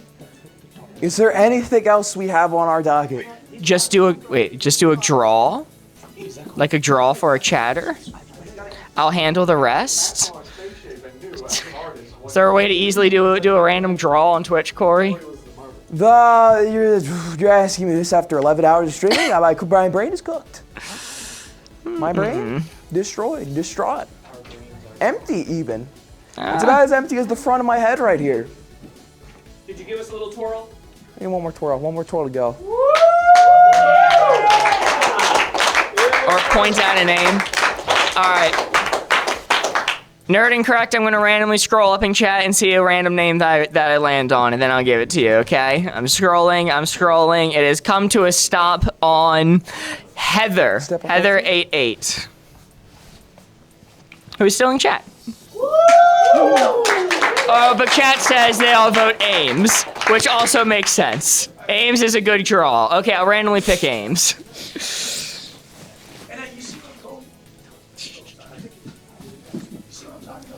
should turn this off first. I'm very proud of that.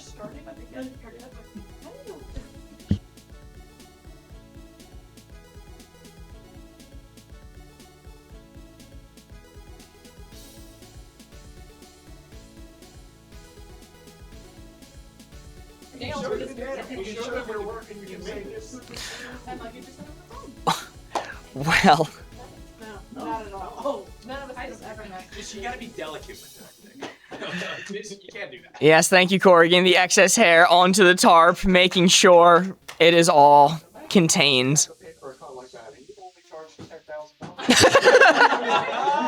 $10,000 haircut. $10,000. Oh, you guys have made my dreams come true. Got a great life.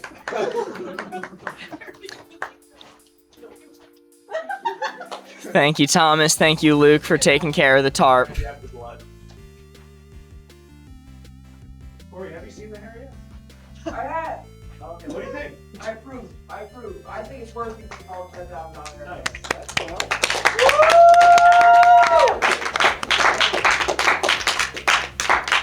Also, as per every year, W. Corey for being such a good sport about all of this. Let the hair through. Yes.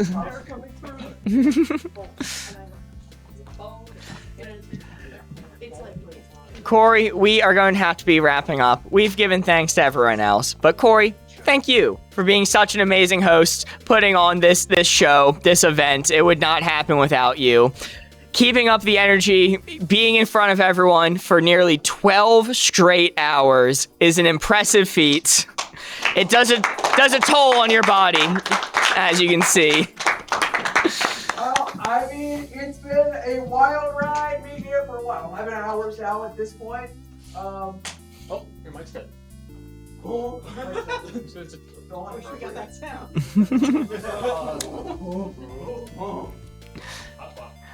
Love you all. Thank you for being one of the best parts of this year. Thank you, Country Mozart. Thank you for being part of our community. Love to have you. Thank you to our community who's grown this entire year. We love you guys. W chat.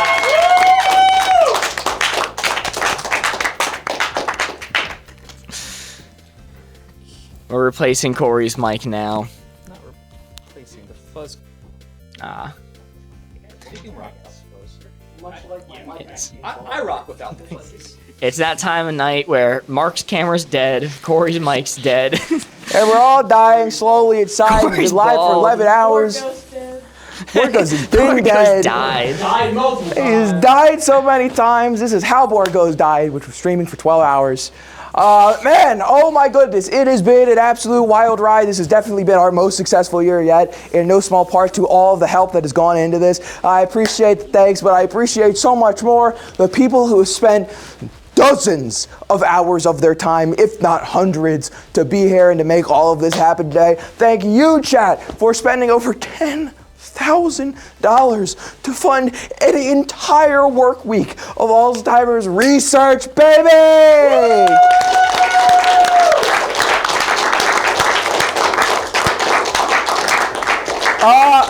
Thank you so much for allowing us to use this space. And one last thank you to all of our contestants who have been here and spent their time hanging out, answering my stupid questions and my stupid puzzles. If you take a minute and all join me on stage so we can give one final goodbye. Jeremy, Maddie, Colleen, Charlie, Lucky, Megan, Luke, Austin, Big Brayden, Sophia, Andy, how's it going? Whoa, and behind the Thomas in the scenes! back. Behind the scenes!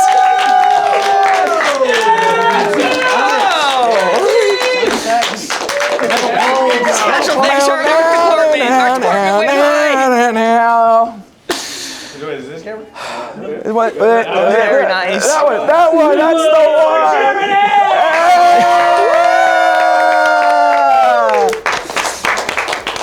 Thank you all for hanging out, and Happy New Year, I guess. Happy New Year!